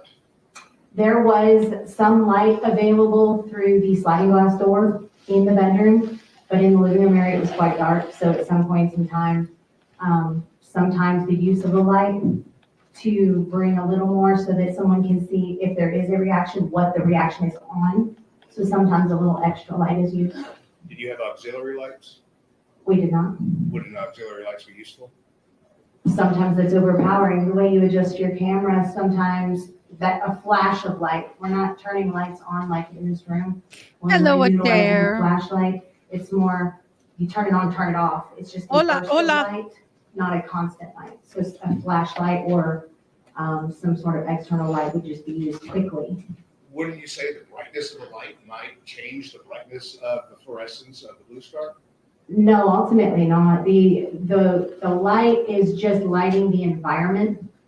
The camera is still capturing the same result. So with the light off, you would almost argue that it fluoresces more with no other external lighting than without it. You weren't in the courtroom, but we saw these blue star pictures that you took, right? Some of them, yes. Who took the others? There were some taken prior to me getting there. Had someone already applied blue star before you got there? I think they took a couple before I got there, yes. Who? I would not be able to answer that. Why if you know the reason, why wouldn't they wait for you to get there? Sometimes people have difficulty with their camera, and I think that's what they were having is they needed some assistance with the documentation portion on the camera, which is why they called me to assist with the camera settings. Because one person has to control the light, If you have that many people, yes, one person controls the light. and one person has to spray the blue star, right? Yes. And then one person has to take the pictures. If you have that many people to provide that, yes. Sometimes somebody taking a picture might also have to flash a flashlight if you don't have 3 investigators available. So you weren't in here when we saw all these pictures. Sometimes the blue star on that screen looks very different than the blue star on that screen. Why is that? I would assume it's the resolution on the monitors. So when you get these pictures, the resolution of those pictures can also change the fluorescence of the blue star or the strength of the fluorescence of the blue star. I'm not a camera expert, so I wouldn't be able to tell you. I know that in person, the reactions were very bright in person, as well as what it showed on the picture. Did you blue star the walls in the bedroom? No. Why not? They had a layout of what they were blue starring, and like I said, I was there to just capture the reaction. So it wasn't up to you. No, I was not making decisions. It was not my scene. Did you blue star the bathroom, the walls of the bathroom? The walls of the bathroom, I do not believe, no. What is the Castlemeyer test? It's a presumptive test. Castlemeyer's presumptive. Presumptive, yes. It's also known as phenolphthalein. It's part of the phenolphthalein test. We do not refer to it as Castlemeyer. We use hemosticks. We also use OBTI because it's blood specific for human blood as opposed to phenolphthalein. Are all those tests presumptive tests? They all are, including Lisner. And there is testing that you could have done that would confirm blood, not presumptive, but could confirm it, right? All of the tests we do on scenes are presumptive tests. At no point in time do we do any confirmatory other than an OBTI will tell us it's human. There are tests available to investigators. You may CPD, Chattanooga Police Department may not have them, but there are tests that forensic investigators can use at the scene to determine whether or not it is blood and can confirm it, right? I'm sure there is some sort of machine or something out there that can be used, but we do not possess it. So you said that there were spots, what you call cast off, on the walls of the bathroom. I described what cast off was, and I also described what the stain looked like. I did not do a blood stain analysis at this scene, so I'm not labeling anything as a specific pattern. I'm describing what the stain looks like. The stains on the bathroom wall, you call that cast off, am I wrong? I did not call it cast off. that's how it was described to me, and I described the stain and what the stain looked like. Was that misleading to call it cast off then? No, I did not do an analysis at the scene, so I'm not labeling it as any type of pattern. I'm describing what this stain specifically looks like, which could be consistent with a cast-off pattern when looked at the totality of the scene. Did you do a swab of the stain on the bathroom wall? I did not know, it was not my scene. So there was no confirmatory tests performed on that, right? That's correct. It wasn't collected as a swab, That's correct. and because there's no swab, nothing was sent to TBI. That's correct. That's interesting. If it was cast off, you don't know which object, if an object it came from. No, it could have been a hand, could have been a knife, could have been a blood-bearing object in motion. Could have been a t-shirt. It could be anything. In essence, yes. Did you observe Blue Star reactions on the floor? Yes. Did you see any footprints? I would have to go back and examine those better to see if I mean, I guess some of the stains potentially could have looked like prints of some kind. So I was talking shoe prints there. Did you see footprints? No, it was shoes. But you saw no footprints. I would have to go back and look at the photos. Investigator Johnson, who testified right before you, said that she saw a footprint without toes. Did you see what she saw? I can. I didn't examine those photographs as closely as she did, so I wouldn't be able to say. Did you see any wiping in the Blue Star? I do believe that in some of the photos I saw what looked like smearing, maybe. Smearing. What about like swipes? Swipes and wipes are usually described in blood stain pattern analysis of stains that you would see on a wall. Right. But on the floor where you're cleaning it up, I'm saying more of a, like if someone was to take it and do this on the floor as they're trying to clean it. So yes, a swipe or a wipe would be a blood stain pattern term, yes. And you saw that? There were areas where I saw, like if something had been moved around, yes. What about slippage? Did you see slippage As far as on the body, on the floor of the Blue Star? I don't know, I was not looking at that. What do you know what leukocrystal violet is? Leukocrystal violet is also a blood reagent that is used to enhance blood. It's a light purple color. Did you use that? No, I did not. Have you ever used it? I have in training, yes, I have. We just recently purchased it and received it, so we have not been able to use it on the scene yet, but I have used it in training as well as at the NFA. And it makes these patterns in the Blue Star easier to see, right? It enhances blood, kind of like Blue Star, except it's a purple color, or a needle black, does the same thing. And Chattanooga Police Department just got this technology? We received it, yes. And is this a new technology?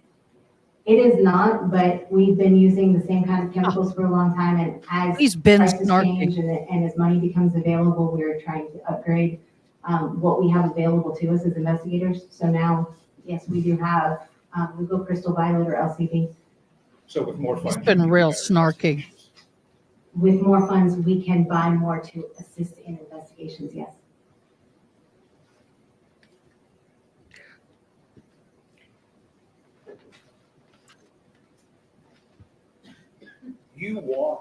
So you came after a Blue Star application had already been applied,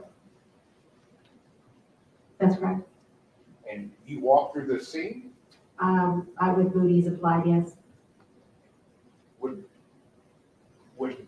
blood go on the booties? If there was blood on the floor, would your booties soak up the blood? If there was pools of blood or fresh blood, yes, it's potentially, yes, you would pick it up. What about dry blood? Usually it doesn't just pick up and move around with dry blood. What if the carpet was damp with cleaning materials? believe You would I- track it I over the mean, blood, but is you it would see the possible? I know where he was going with this. He's like, so you walk through work, there's chemical on top of where there's blood. You spray the blue star, and it's going to be contaminated. But you would see the footprint, where the footprints, you would see the foot pattern. I can't say it's out of the realm of possibility, but the investigators walking around don't make singular drops on the ground. It's going to show a footprint. It's possible for even crime scene investigators to contaminate a scene, right? Not saying it's impossible.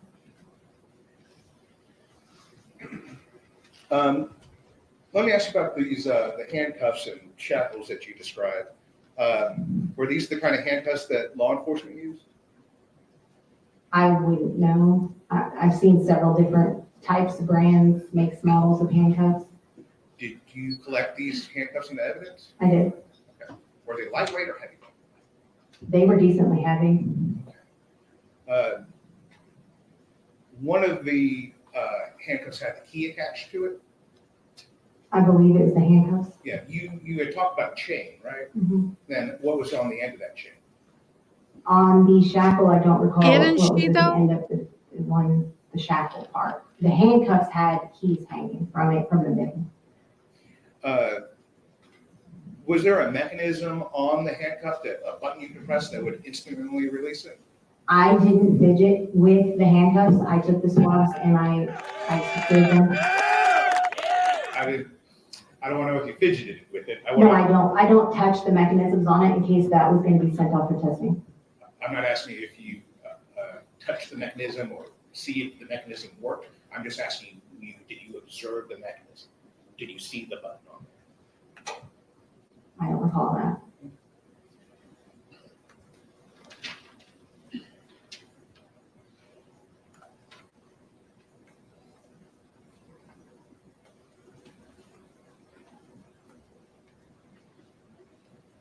Just one moment here.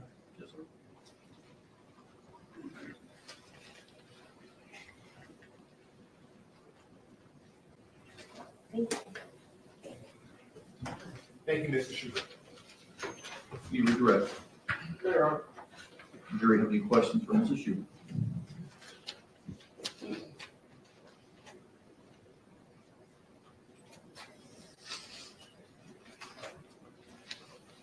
Yeah, that would be a officer.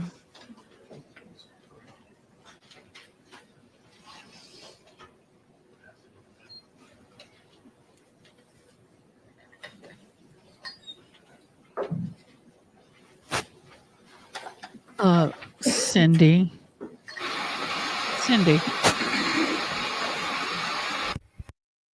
Cindy, do you care to explain yourself, my dear?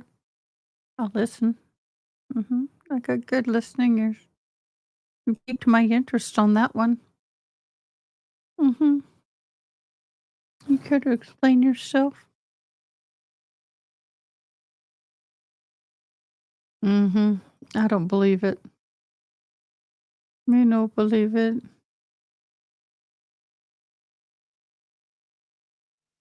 I know, right? I don't have handcuff metal ones. I have the zip tie cuffs.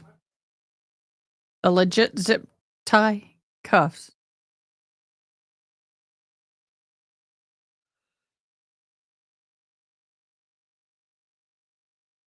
Excuse me.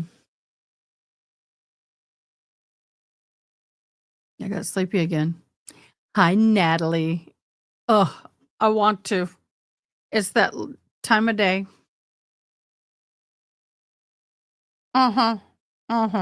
Yeah. Right. You know, when we're done, we'll have a little talk. Just kidding.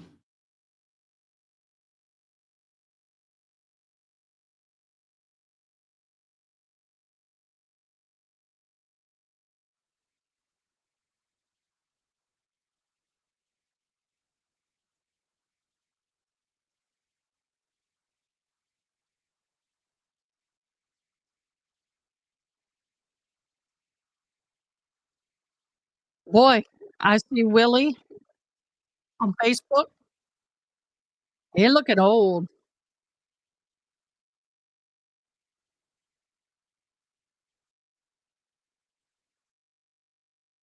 So I have a story about Willie. Anybody want to hear my story about Willie Nelson? No, handcuffs, suitcase.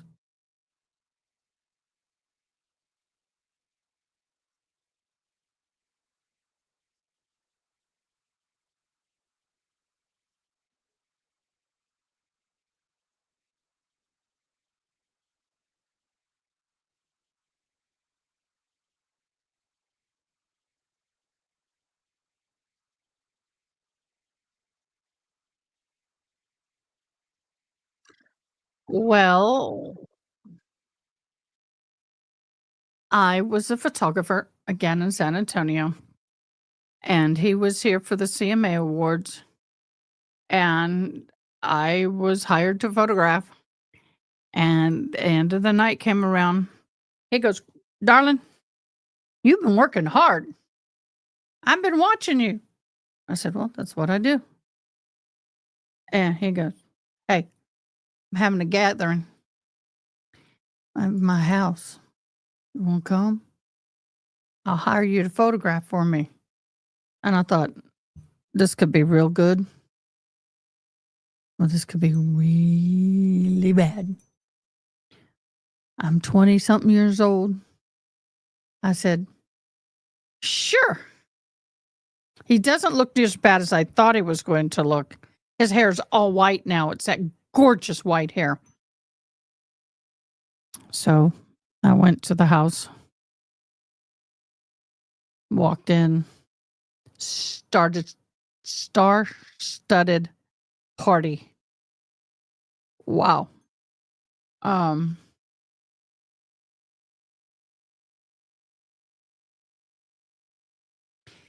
And I'm 91 years old. And I went and to find him, let him know I was there, find out what he wanted. And he told me he just wanted casual stuff. There's a couple people that got awards he wanted his picture with, things like that, but nothing fancy. And then he, turned me around and there's a coffee table full of every kind of you could want.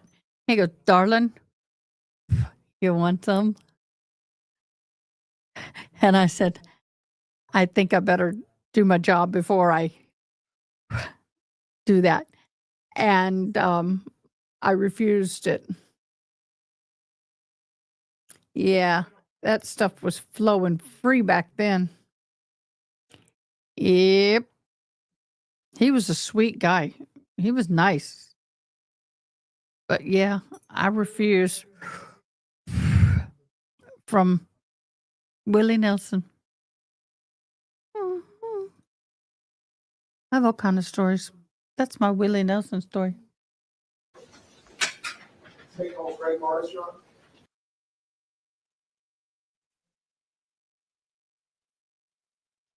And then he had a ranch place that was going to burn over here, and I didn't see him. The question is, was the victim drug tested? That answer will also come in through a different witness. All right, Mr. Hubert, the jury has a question for you. I'm going to read the question based on jury answer, please. So, what was the significance of collecting the gray quarter zip shirt?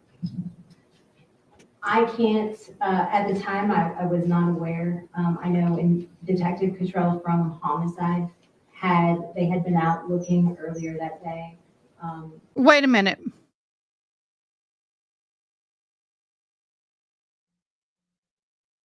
How are you connected? Because I know Dolly personally too. I visited her apartment at Dollywood. You know, her apartment above the Applejack store?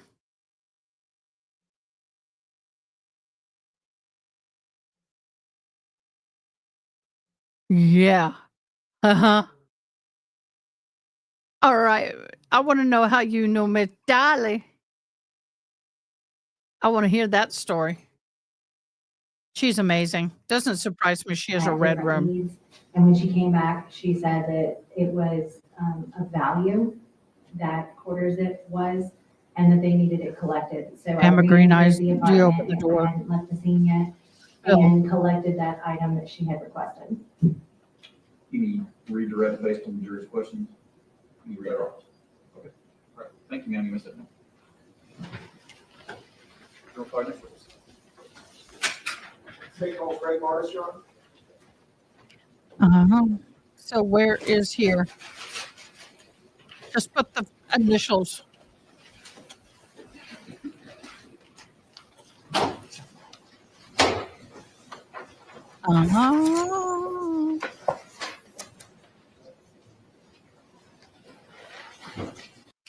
Found it interesting that I was at Dollywood when it opened.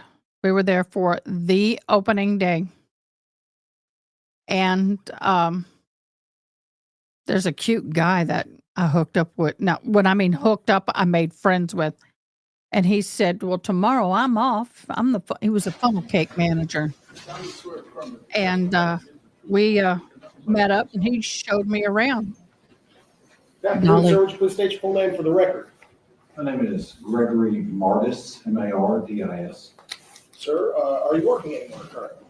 I am retired from the Chattanooga Police Department. How long did you work for the Chattanooga Police Department? 25 years. Do you have any law enforcement Chattanooga. experience with any other agencies besides CPD? Yes, I was a sheriff's deputy at Madison County Sheriff's Department in Jackson, Tennessee for 5 years. So all in 30 years in law enforcement. That's correct. What was your last duty assignment with the Chattanooga Police Department? I was an investigator assigned to the crime scene unit at the police department. What were your general duties and responsibilities back in late November of 2022? As a crime scene investigator, our duties were to respond to scenes, record them with photography, video. We also were assigned I'll tell you later. additional duties of collecting evidence, things like that. And specifically on the 30th of November 2022, were you working as a crime scene investigator? Yes, I was. On that day, did you respond to a particular location to collect any evidence? Yes, I did. Do you recall where you Is were she sent passed to? on? You say was. Detective Slaughter. Thank you, called me Erin. and asked me to Whoop, respond whoop, over to whoop, the whoop, whoop. You get homicide additional entries. and I went over there. For what? Okay, I need to explain this. We got newbies on. If you push the like button and comment right there on the banner, I like.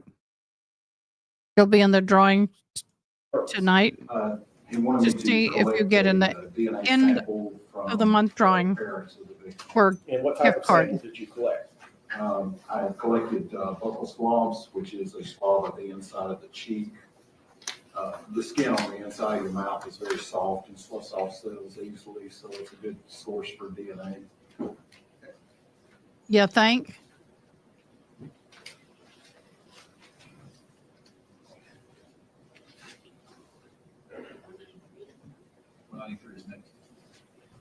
Sir, I'm handing you what's been marked for identification purposes as Exhibit 193. Tell me if you recognize that item. Yes, sir, I do. Where did that item come from? That is a swab from Katrina Pace. Who collected that swab? I collected that. At the homicide office? That's correct. On what day? November the 30th, Your Honor, 2022.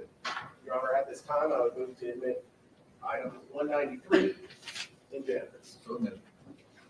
Sir, I'm handing you what's been marked for identification purposes as Exhibit 194. Every day. You seen You that? can enter every day. Yes, I have.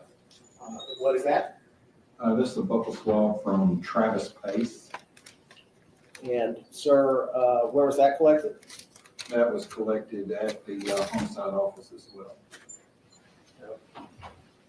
Your Honor, at this time, I would move to admit that item into evidence. So admitted, 194.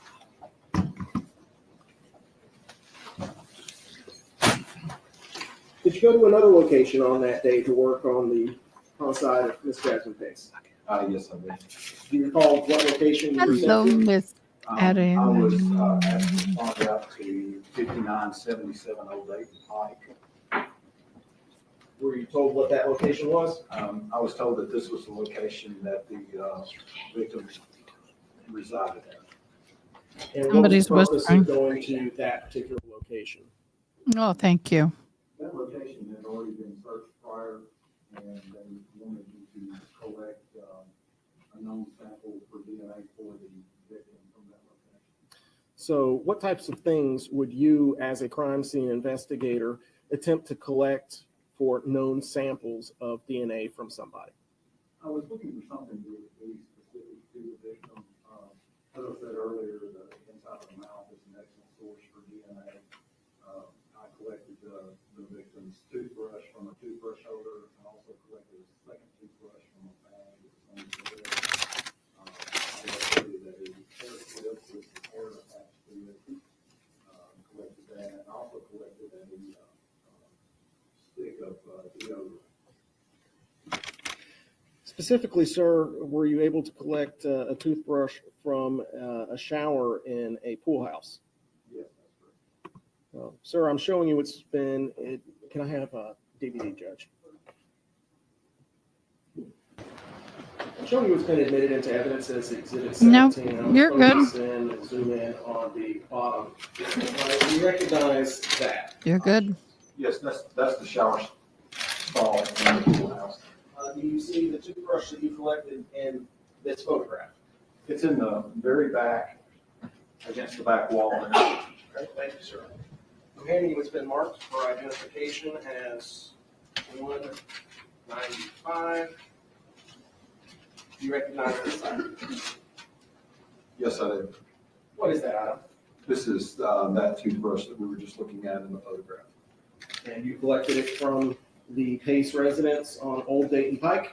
That's correct. Runner move 195. You mentioned another. Mama, you want the wrench? You want to work? I'm handing you now what's been marked for identification purposes as Exhibit 196. Recognize 196. Yes, I do. What is that? This is the toothbrush that was collected from the bag on the bed in the pool house. Your Honor, at this time, I would move 196. Oh, okay. Thank you.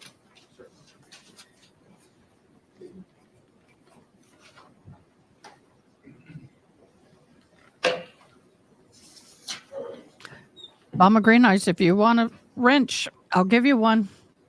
Now, sir, as part of your duties and responsibilities as a crime scene investigator, do you from time to time transport items to the TBI crime lab? That's correct. And why do they have y'all transport items from the Chattanooga Police property room to the TBI crime lab? Anything, whatever testing they may be needing done at TBI, we transport it up there personally in order to ensure. Is that a yes?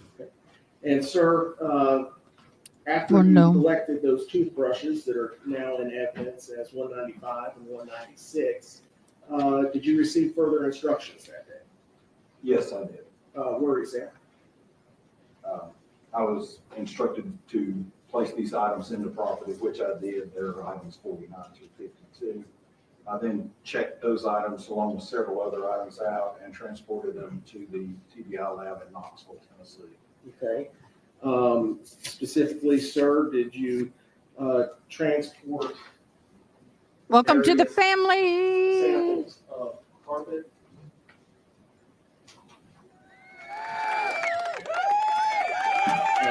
Items 6 and 9. 6 and 9 were transported, yes. Okay, and that's the CPD property numbers. Yes. And did you also transport a buccal swab of Jason Chen, item 46? I need you to go to Discord, message Buccal me swabs of Travis Pace. your full and name, Katrina Pace, address, phone number, and email. Yes, that's correct. And those Please. 2 toothbrushes as well. Yes. Or I take the wrench away. Did you deliver them to the Tennessee Bureau of Investigation Crime Laboratory in Knoxville? Yes, I did.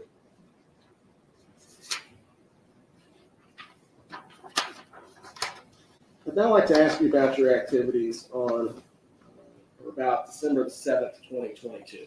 Were you working on that day? Yes, I was. Now we full. In what capacity?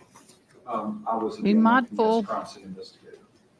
And on that day, No, were watch you out. sent to a Toxic location is to the mod perform boss.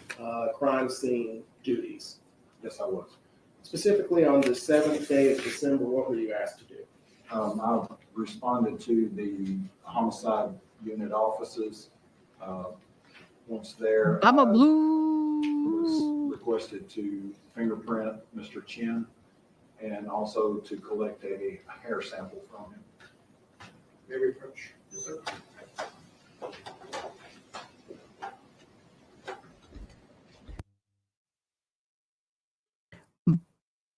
I'm a blue.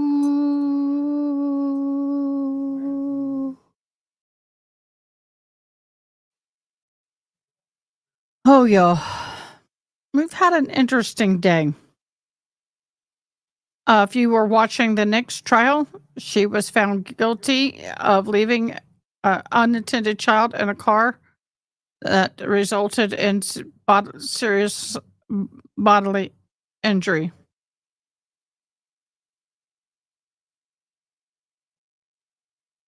So she may not get any jail time, but the judge does know that this was the second child that was left in her care that has been found unalived. But the woman had serious medication that all of which, much less one of which, could have caused her to be very zombie-like. It was, I think, a muscle relaxer, anti-anxiety, and a sleeping pill. And any of them by themselves, much less being taken all of them together every day by expert witness, says will cause you to forget. Yes, set time.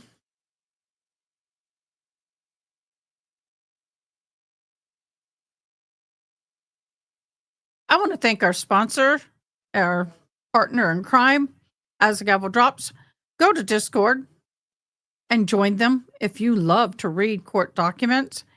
Please remember to validate your account before you can access the records.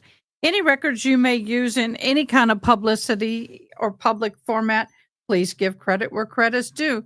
As the Gavel Drops, thank you for being a partner. We love and appreciate you. Why is my ear? Feels like the battery's dead, but it's not.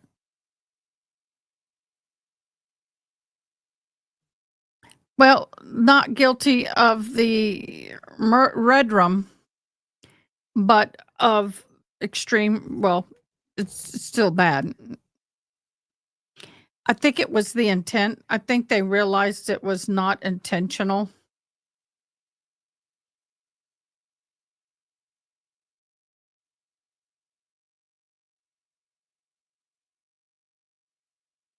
That's my point. That is so good, Natalie. She has been fighting to get justice for her son that snuck out of the house while they were taking a nap and drowned in the pool, which can happen to any of us. That's why we never had a pool. And she said she wants her to be held accountable, but yet she left her other child with her when she was heavily medicated. What stream is this?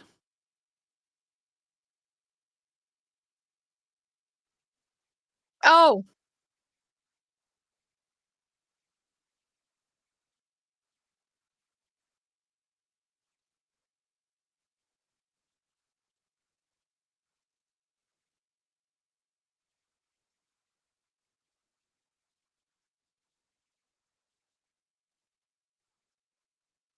yes.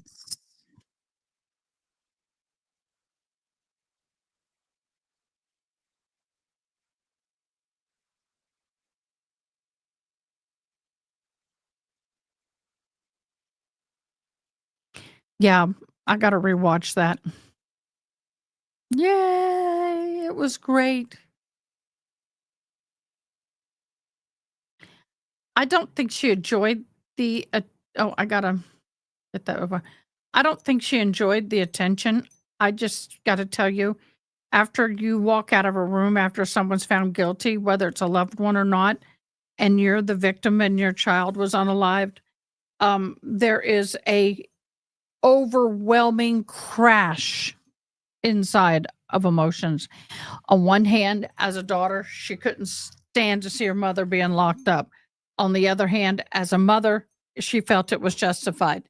That's a very conflicting place to be. And she's just running on adrenaline.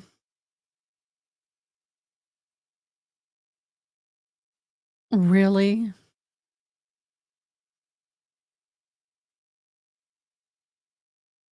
No. Everybody loved the toilet talk and the cheese. They finally understood the cheese.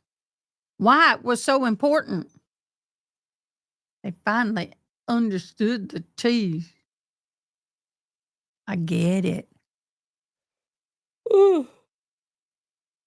And I'm going to make you go over there and watch it to understand why she was lifting staples, paper clips, gloves that she cut the fingertips off, slices of cheese, which was like 50, 60, things that she could make extra cord out of for toilet talk, toilet fishing, all that good stuff. Yeah. Yeah.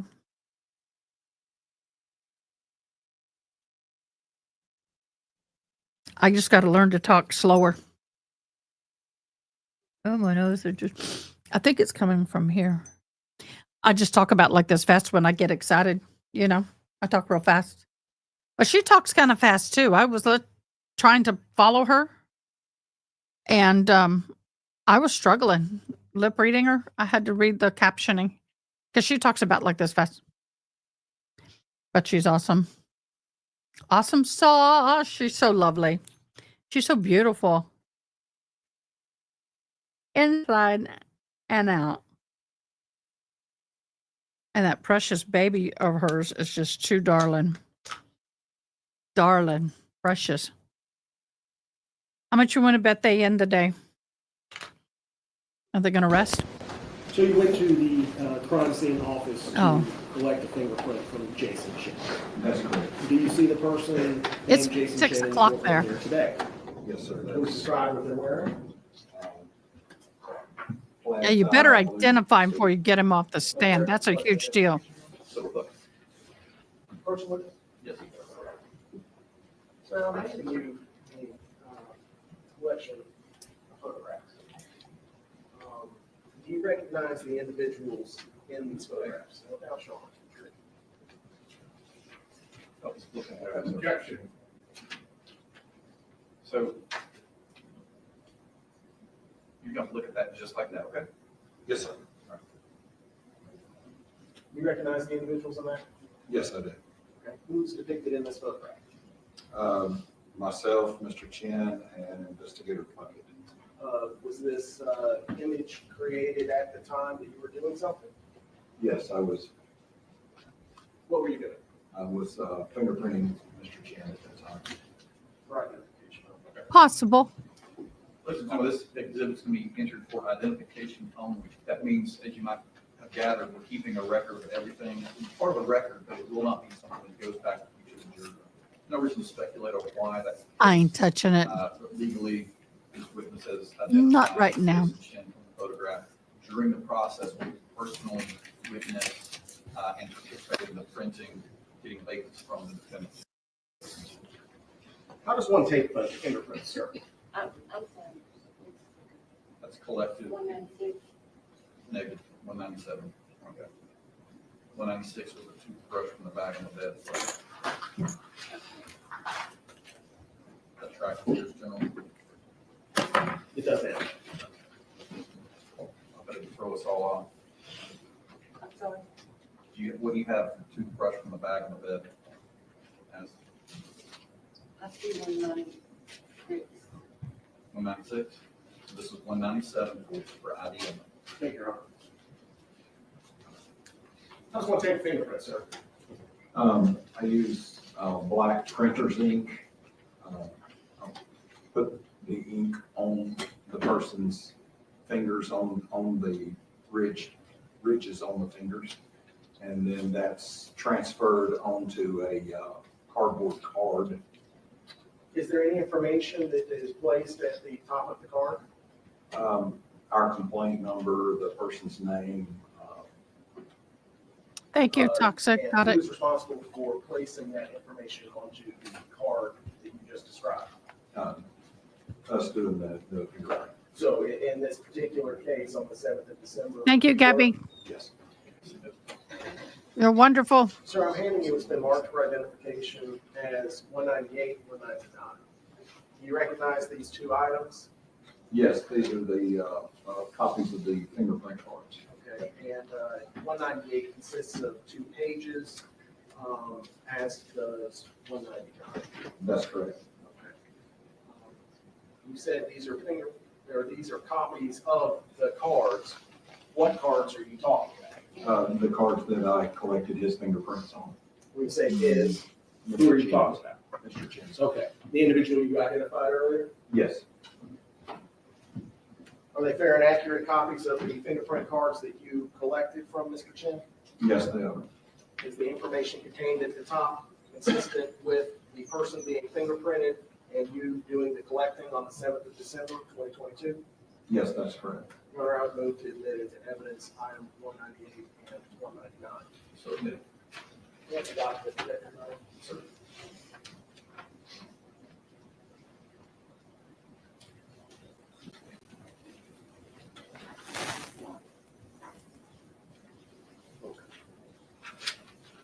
All right, sir. So there are several different areas that are pink, and they have writing on it, and it looks like a circle.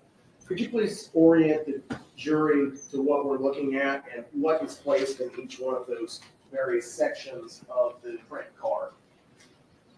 I got the information at the top, like we said. My name and badge number. This is the index, and here we have the circled which hand it is. So these prints were taken from the left hand of Mr. Chen. That's correct. This is the left index finger. This is called a writer's impression. That is this section of the hand right here, like that. And that's how I take that. I put that on the card just like that. That's pretty messy. And then down here is a palm print where the hand is placed flat on the card and pushed down. Okay. And on the second page of Exhibit 199, we see this. Could you please tell us what we're looking at here? That's not very clean, the way it's rolled. Each finger. That's not good. Starting with the thumb. And this is what you've probably seen on television before. These right here are It's horrible. where each section of the finger is rolled onto the card. So that's the upper part of each finger. I had to do that for a license. So there's your thumb, index, middle, ring, and little finger. Then this is part of the finger below the upper part and down to the center part of the finger right there. And then these up here, I would do the tips of the fingers, rolling them from side to side to get the very tip part up here. To try to get as much detail Where as you possible missed on each right over here. fingerprints.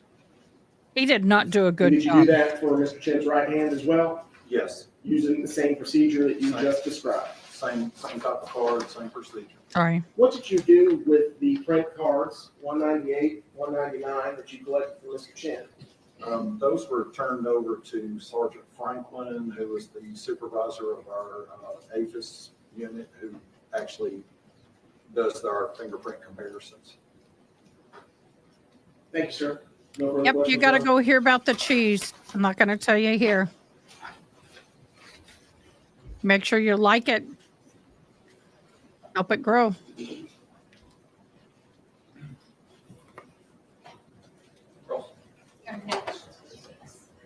Jury, have any questions for Investigator Mark? Bye, Cindy. RN, thanks for joining. All right, thank you, sir. Next up, then. We love having you here, babe. Long time no see. Our next one. Your Honor, state calls Jerry McElroy.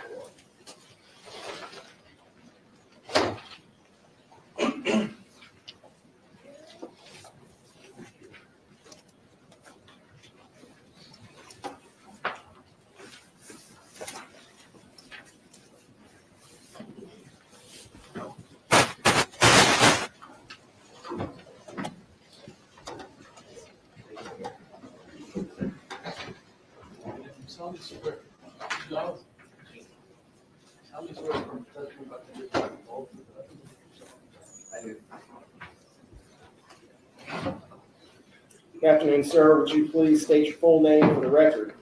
Jerry McElroy. And sir, how do you spell your last name for the court reporter? McElroy.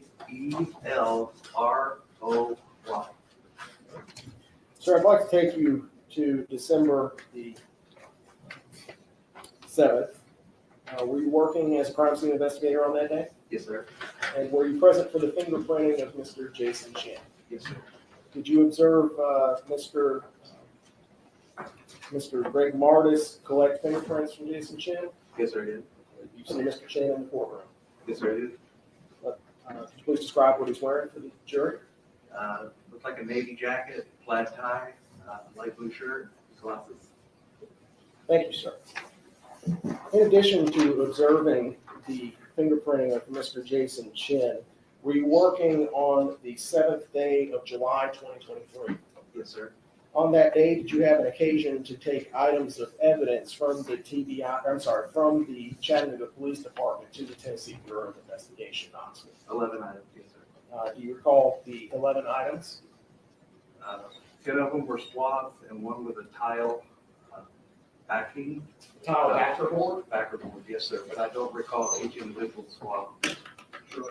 So when you're talking about the tile backerboard, was it a large object? Yes, sir. We did a little bit different too. Was it heavy?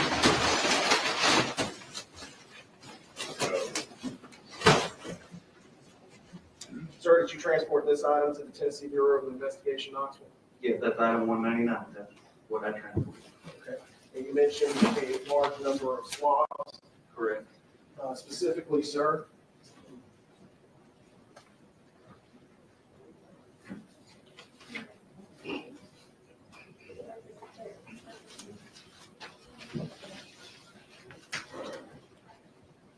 Yes.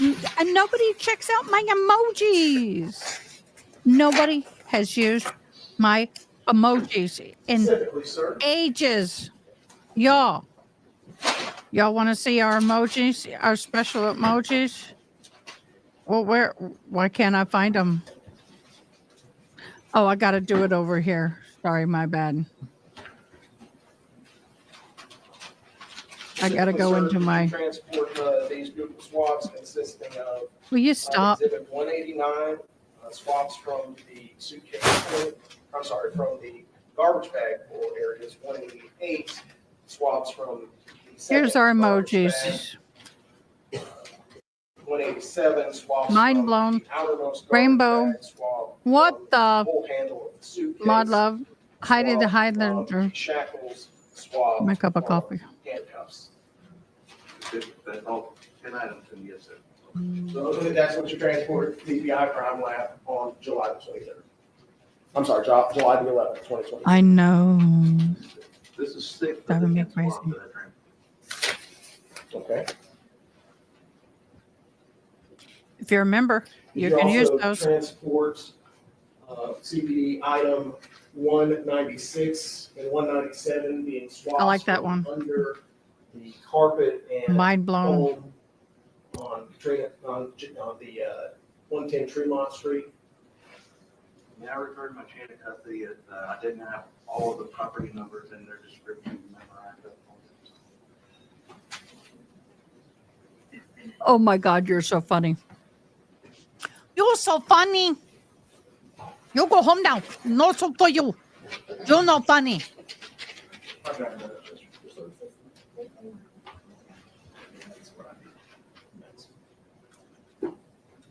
It is 6:06 their time.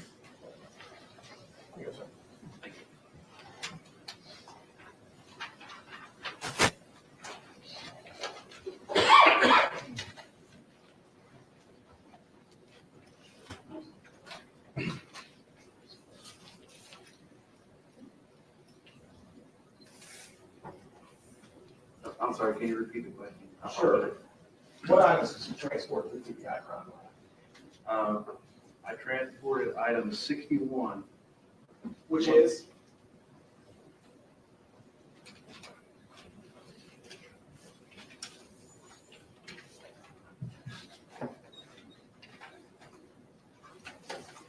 Enjoy your dinner, Maggie. I mean, Maggie. Gabby. I had Maggie in front of me. Gabby, go enjoy your dinner. I don't know if we will be. I'm anxious to get home tonight. I don't have a headache and maybe I'll get some sleep. Yes, if I wish I could drink that now because it'll wake me up. But I don't want to stay up all night. Take care, beloved. Thank you. We'll see you in the morning. Yeah, 8:00 again. Thanks, y'all, for being here with me all day. We have been live 9 hours, 11 minutes, and 36 seconds.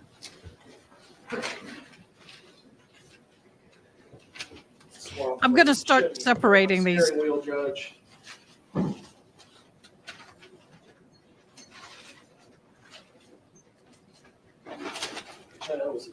Evidence. Oh, Ollie tea's good. I'll do that to go to sleep. I'll have that before I go night-night. Got it, 180. It's item 180. I've got it, 180.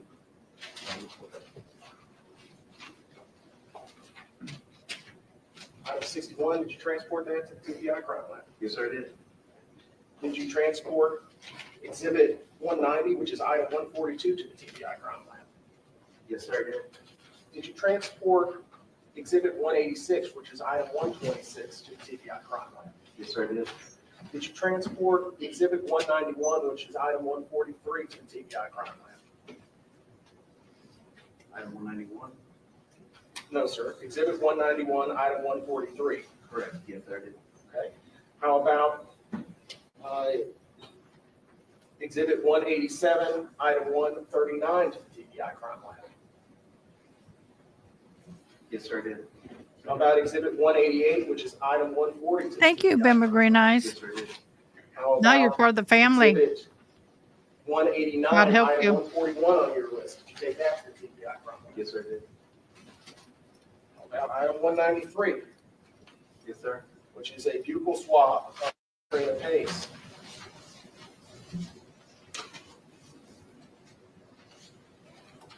How about item number, exhibit 174, which is item number 193, a blood spot card from Jasmine Pace? Yes, sir.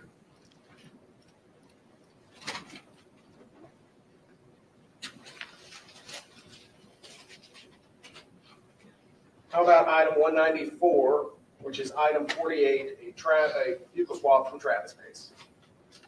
The item number again, please. 48. Yes. I think that's all. I have no further questions. You got the backboard already. The back of the board. Your Honor, it's right here, item 160, exhibit 161. No further questions. Ross? Do you have any questions for Investigator Michael?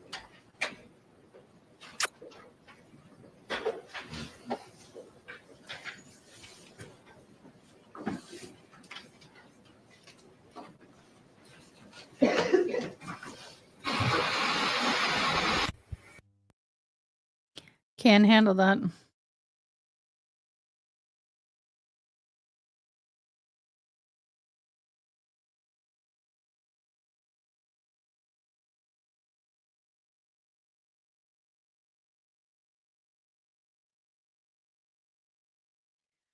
JD Vance has stated that he's going to skip the inauguration.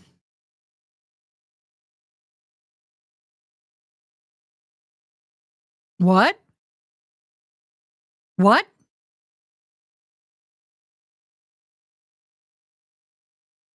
I'm waiting for the reason.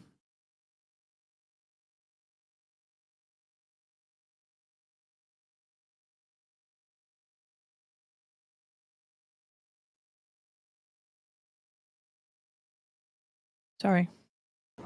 So without referring to what he transported, I can't tell you that. I apologize. But there is a record of chain of custody of what he took to the lab and what I took to the lab. I think I'm gonna ask a follow-up on this one. It's customary for one investigator to transport items. For his college national championship the same day. We have a designated person that takes items to the lab. However, we need that person who may need a vacation, a day off, or whatever. So, or there's something. Oh my God, he was kidding. So basically, all the crime scene investigators are trained. It was a joke. Of taking It was a items to the lab. joke. You're simply It was a signing joke. out of the, property Gotcha. division, the chain of custody form. Once you sign them out, you secure them in your vehicle, you take them to the lab, and you give the item to the lab with the lab request form from the lead investigator. So it's not a complicated process.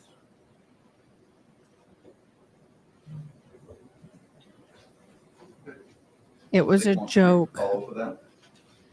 Okay, any- Oh, thank you. That's fair, Michael. Continue. Your Honor, state's next witness should be pretty brief, if we could get through one of these. Absolutely. Sure. Again, we worked a little, we stopped a little earlier last night. Like we talked about when we were doing jury selection, sometimes we'll have a day where we'll have to go over a little bit to get through the witnesses who are available by the day. That's the case tonight. So go ahead and call your next witness. Your Honor, the state would call Rachel Bockelitz. Oh God, I gotta spell that.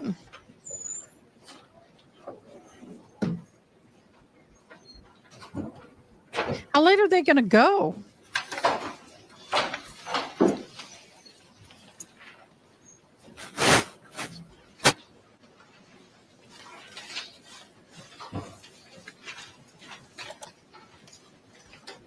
Let's see how bad I spelled it.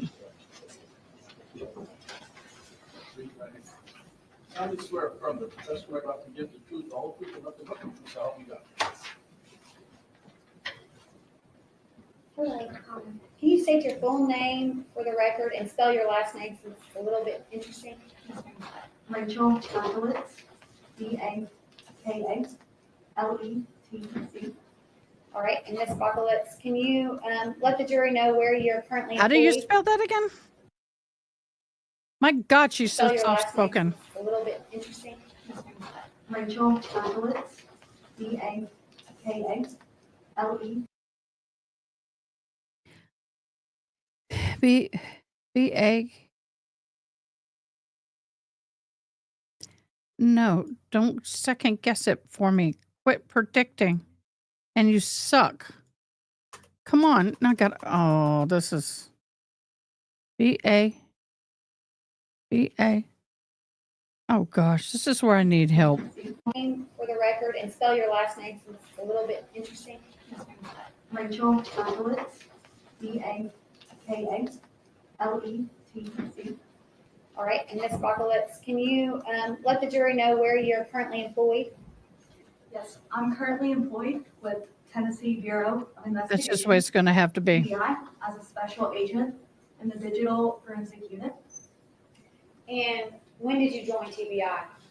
I joined TBI in September of 2024. Where did you work before you joined the Tennessee Bureau of Investigation? One place that I worked before Tennessee Bureau of Investigation was Chattanooga Police Department. I'm wrong. Oh, well, I couldn't hear. I was at Chattanooga Police Department for about 10 months. What did you do before the Chattanooga Police Department? I was a student at East Tennessee State University, where I got my bachelor's and master's degree in computer science. Okay, so you went from the computer science degree to the Chattanooga Police Department in the digital forensics unit? That's correct. Can you describe for the jury what And you're currently in the digital forensic unit at TBI as well, is that correct? That's correct. Can you explain to the jury what the digital forensics unit is? So the digital forensic unit will download and Thank extract you, data love. from digital devices. Thank you, they'll also Gianna. do things like get video and other types of digital evidence like that. You're awesome. So what types of extractions would you commonly do for the Chattanooga Police Department when you were there?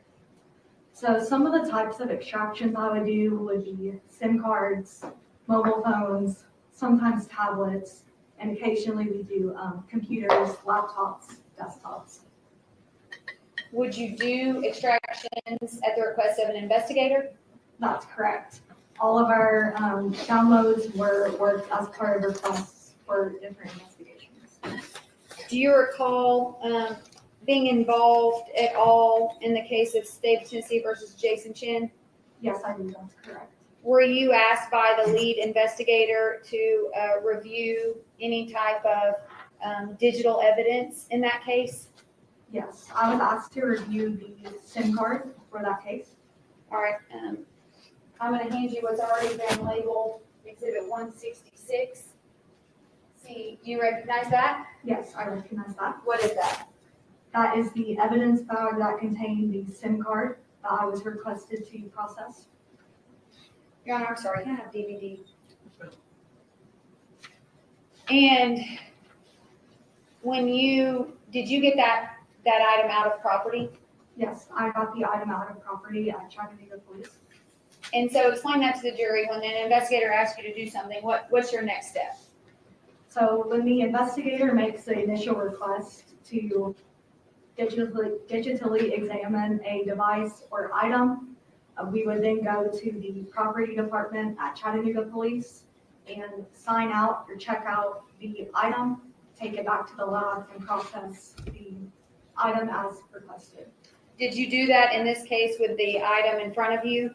Yes, that's correct. Is there any record on the item in front of you that you have checked that out and opened it to review its belongings, its content? Yes, that's correct. Can you tell the jury what that is?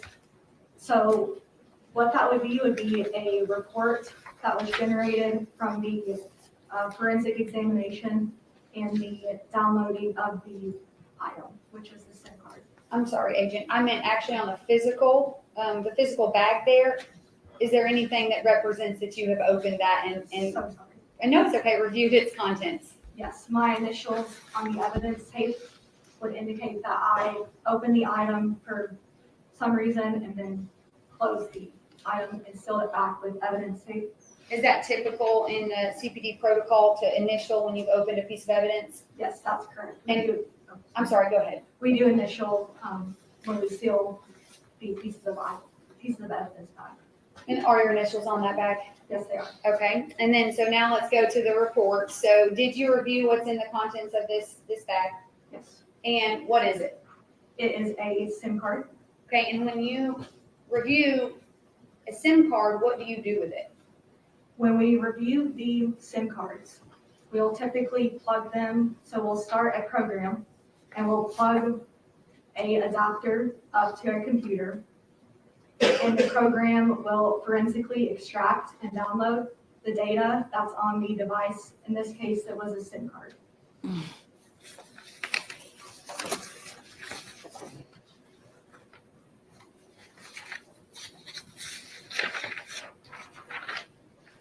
I'm going to show you what's already been marked as State's Exhibit 167. Do you recognize that photo? Yes. What is that? That is the SIM card that I was requested to examine and download. Is it in that bag in front of you? Well, was it in that bag? Yes. Okay, and will you turn around and look at the screen for me?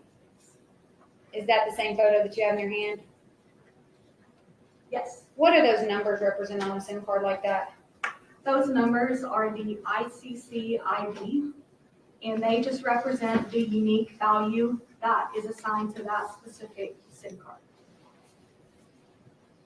Is it almost like a VIN number for a vehicle?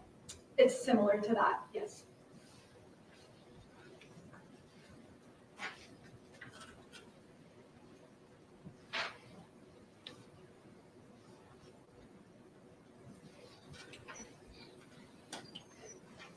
when you examine digital evidence like this for an investigator, do you issue a report?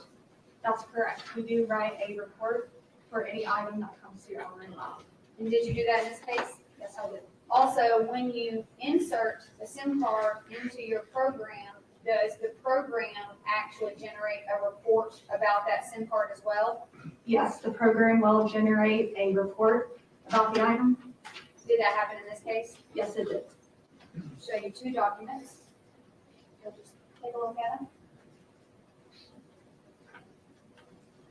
Do you recognize those documents? Yes. The one that's in your hand right now, what is that? This is the report that would be generated from our program, and this would then be printed off. Okay, and then the next one?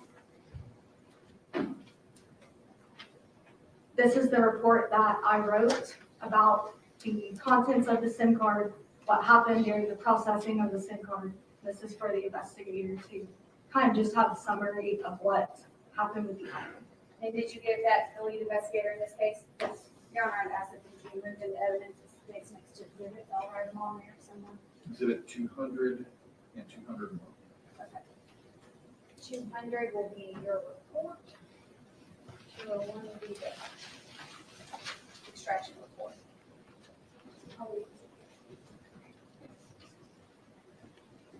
So I'll show you on the screen behind you.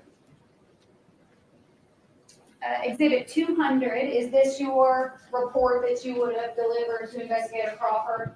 Yes. And can you, there's a laser here. I'll use laser and I'll ask you questions about it. So what is this identifier number?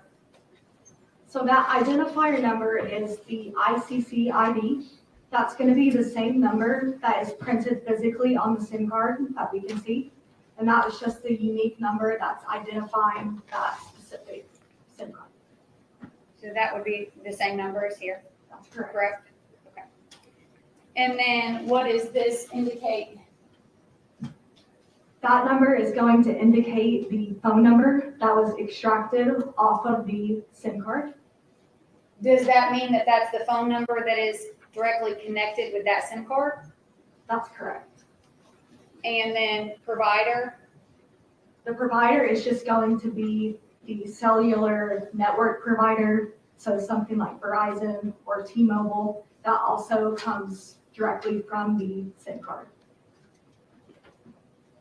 Okay, and is this the examination report that is generated from the download itself into the program? Yes. Okay, and ICC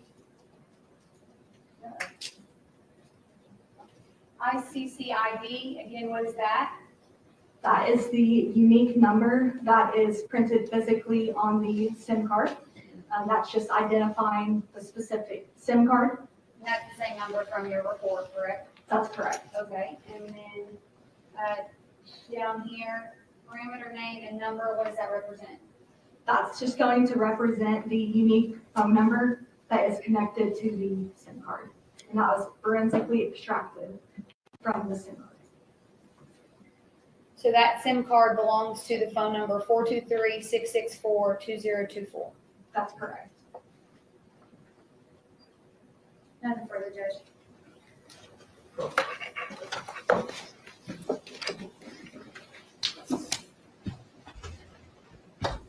No questions. Do you have any questions, Mrs. Bakalets? Ms. Bakalets, thanks for dropping in. Thanks so much. More witness tonight, Jimmy? No. All right, ladies and gentlemen, it's about 6:20. We went over a little bit today. But, Yeah, thank we need to see if we get through the witnesses who are only available for today. We're gonna let you go. I would really like the barbecue at the place you're going to tonight.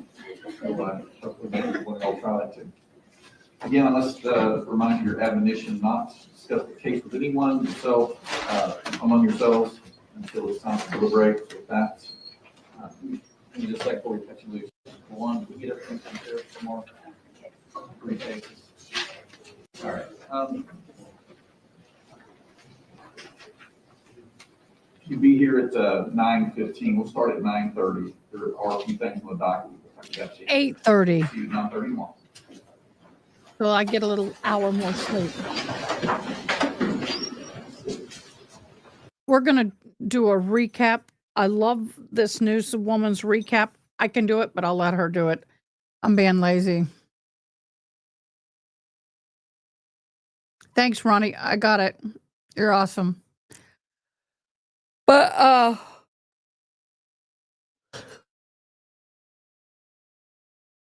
no, they're shutting down now. But I do want to hear the quick recap, and then we'll go.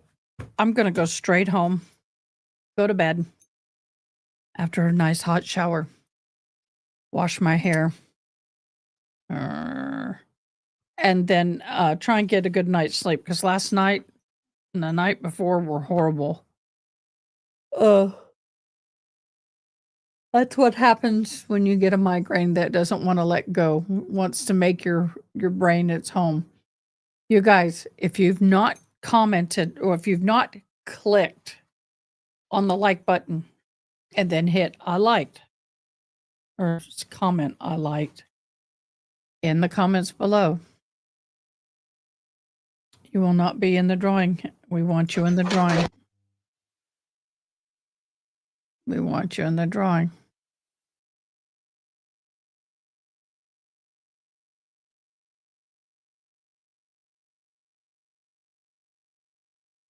We have 41 likes. Yay, let's get it done. Anybody who has not liked yet, please like, because I'm getting ready to do. So court has just wrapped up for day 3 of testimony. We are still hearing from the prosecution on their evidence, and they had a lot of it to talk about today. A lot of the people we saw take the stand there were crime scene investigators from Chattanooga Police. One that testified for most of the day was Michelle Johnson, and then others testified for shorter amounts of time as they entered whatever evidence those specific investigators had onto the record. Attorney Bill Speak is joining us once more. Bill, thanks so much for taking some time to talk about some of the things that we saw today. Yes, certainly. Obviously, this was a continuation of the state building it methodically, a case, piece of evidence by piece of evidence. They did obviously address the issue of the knife. That was something to just make sure the jury understood that the knife found at the crime scene is not what they're going to comport to be the actual murder weapon. But this is that part of the trial where there's a lot of crime scene evidence being presented, and they're just being very methodical in how they're putting their case together. And I want to talk about that knife. We're seeing here a comparison that we saw in court. The knife on the one side of your screen being held by the blue glove, a knife that they said was seen in several of the evidence photos that was entered early on by the prosecution of Jason Chen's room. So you saw this specific knife laying on a bed. And there were lots of questions about, did the TBI test this knife by the defense? Was this sent off for testing? What did they find? And investigators were saying, no, we did not send off this for testing. And then under redirect, the homicide prosecutor gets up and said, okay, but what about this piece of knife? And has them pull out what you see the female there holding, which is what they said, a part of a knife, a broken tip of a knife that was found during Jasmine Pace's autopsy. A pretty strong image that we're seeing there of her holding that piece of knife. Yeah, sure. And here you're actually seeing kind of, I hate to put it in terms of this, like the chess match of the trial being played out. The defense is obviously, it's defending its client. It's attacking the investigation, trying to poke holes in the investigation and show where maybe they dropped the ball. It's the state's response to those line of questions on cross-examination. The state is now addressing that this is a knife. Don't get distracted by this knife and what they didn't do to that knife. This knife is actually not the murder weapon. Here's the difference. And so they're just addressing a response to the cross-examination that was done earlier in this case. Wow. And Bill, I wanted to ask you, Candace pushed the like, but I like AED, so I can enter you in the drawing. A couple of different times, and And here Wonderful. we see that knife there on the bed there. But that's the amount of evidence that you can send off at one time for processing to the TBI. And they keep talking about this number of 10. The TBI will take 10 items. Is that something that's common in these investigations, that you only can get a certain amount of items tested at one time? Patty B. Well, that's unusual. Hilda First B. of all, I with know you're TBI, Hilda B. they're inundated What a with friend named requests Hilda. from driving under the influence, I blood miss her. results, and they have a backlog of testing. Murder cases are high priority. So murder Howdy, cases get the howdy. priority over every other case in terms of testing.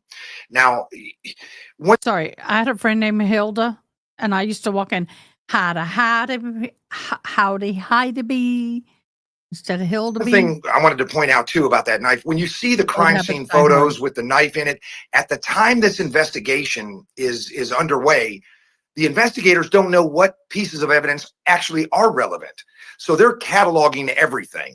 So they're taking pictures. Here they have, noted as, exhibit number 11, they found a knife. They're not sure if that knife is going to play into the story of what happened or not. They're preserving it, and that's just diligent work on their part. The defense, of course, cross-examine them on that issue. That's the nature of the beast. That's the chess match that's playing out in the courtroom. With regard to the TBI, limiting it to only 10. They could do more than 10. The TBI probably would request, don't send us more than 10, but they can test everything that's being sent to them, especially on a murder case. It would be unusual for them to cap it at 10. Okay, and then the other thing I wanted to He talk about is confessed to something that doing we've it spoken about in in the detail. past, and that's this blue star technology. We see a picture here that the prosecution has entered. You can see that blue glowing go back into this hallway there that's into the bathroom. Yes. And upon cross-examination, the defense asked a lot of questions about, could people walking through the crime scene, in this case, we know the Pace family was in Jason Chen's apartment before police got their search warrant, could that spread the blood in a way that it would show up in a more heavy-handed way in this blue star technology? Also, could trying to clean blood spread it out more like that? Again, Yeah. common tactic just to kind of It can, express some doubt but there about what you're actually seeing. Again, what the defense is really doing is trying to poke holes in the investigation. To say that there's been people trampling through the crime scene and it could have caused blood to be carried, and all of those are legitimate questions that certainly could be asked. If there was blood on the carpet and it was carried by shoes into the bathroom by people that were searching the home, it would certainly show up with this technology. This technology is very, very effective at locating blood. And so it's going to show up wherever blood was, no matter it's really hard to clean it to where it wouldn't show it. It's that effective. But that's the defense. Again, we've talked about this for a couple days now. No The footprint, crux Jana. of this case is going to come down to premeditation. A lot of this questioning back and forth, maybe poking holes in the investigation, saying it wasn't done correctly, those are effective things, but they're not going to get to the issue that I think the jury's really going to zone in on and really hone in on, and that is going to be the actions taken prior to her death. Certainly, if he was tracking blood into the bathroom, that would have happened post-mortem, you would think, because that would have been part of the cleanup process.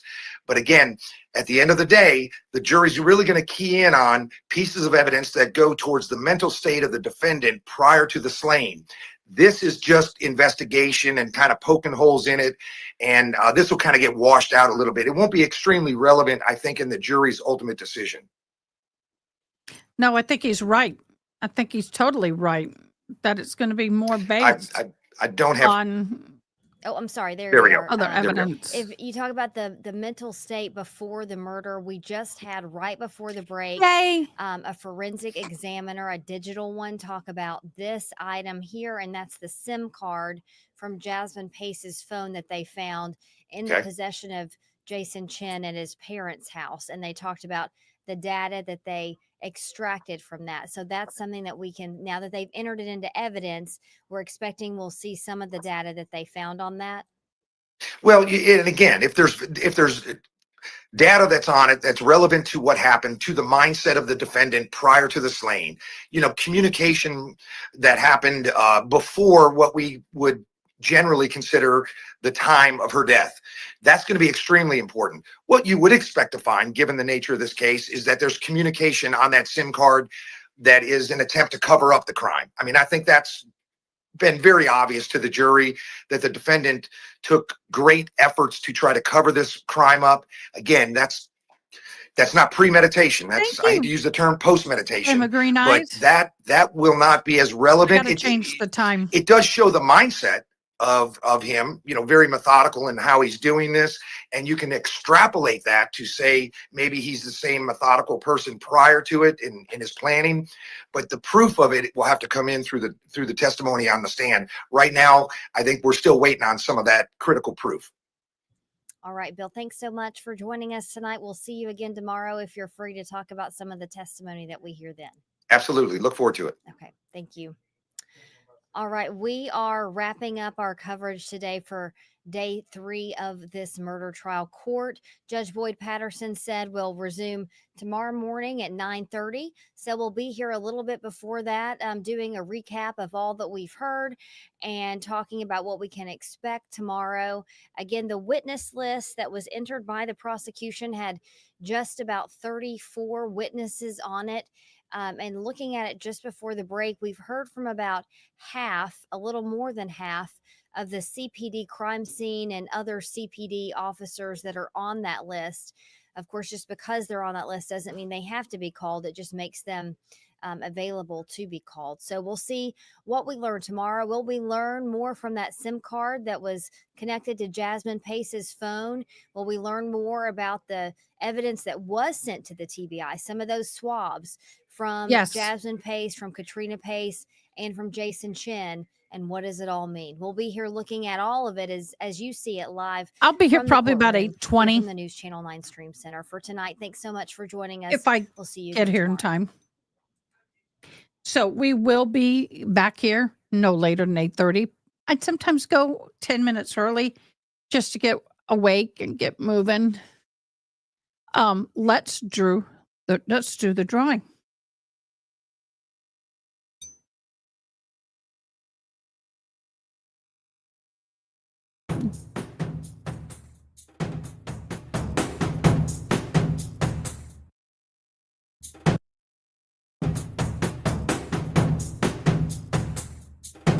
Ronnie, you won. Oh my gosh. Yay. Uh-oh.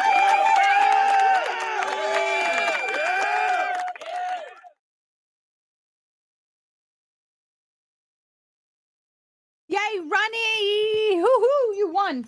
All right, you're entered into the end of the month.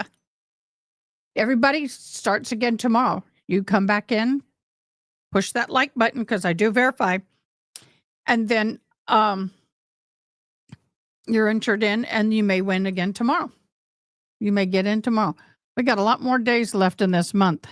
Woohoo, Ronnie, congratulations. Everybody, thank you. Thank you so much for joining me today. It has been a day. It's been an honor to be with you. A pleasure to be with you. Why can't I stop my roll? There it is. It's been an honor and a pleasure to spend my day with you. Tomorrow we'll be here. For those of you who were not here with the Nix trial where the baby was left in the car, the grandmother was charged on manslaughter and leaving a child in the car causing bodily harm. She was found guilty of the second. So that trial, that sentencing will be April 3rd at 8:30. I have it on the calendar. Welcome our new mods, Yana and Bama Green Eyes. Thank you so much for joining us as mods. We will next week have a mod meeting on Discord. You can either type in your conversation or call in. It's either way. Everybody have a great night. Get good sleep. It's going to be cold next week. Really cold here. In fact, we actually have a chance of snow if it follows suit. But this is Texas. It never follows suit. So if we get snow, I'll be shocked. All right, guys, stay warm. I'm going to bed. See y'all in the morning. Bye. Thanks for watching. Please comment, like, share, and most importantly, subscribe. I hope you have an awesome day. Till next time, take care.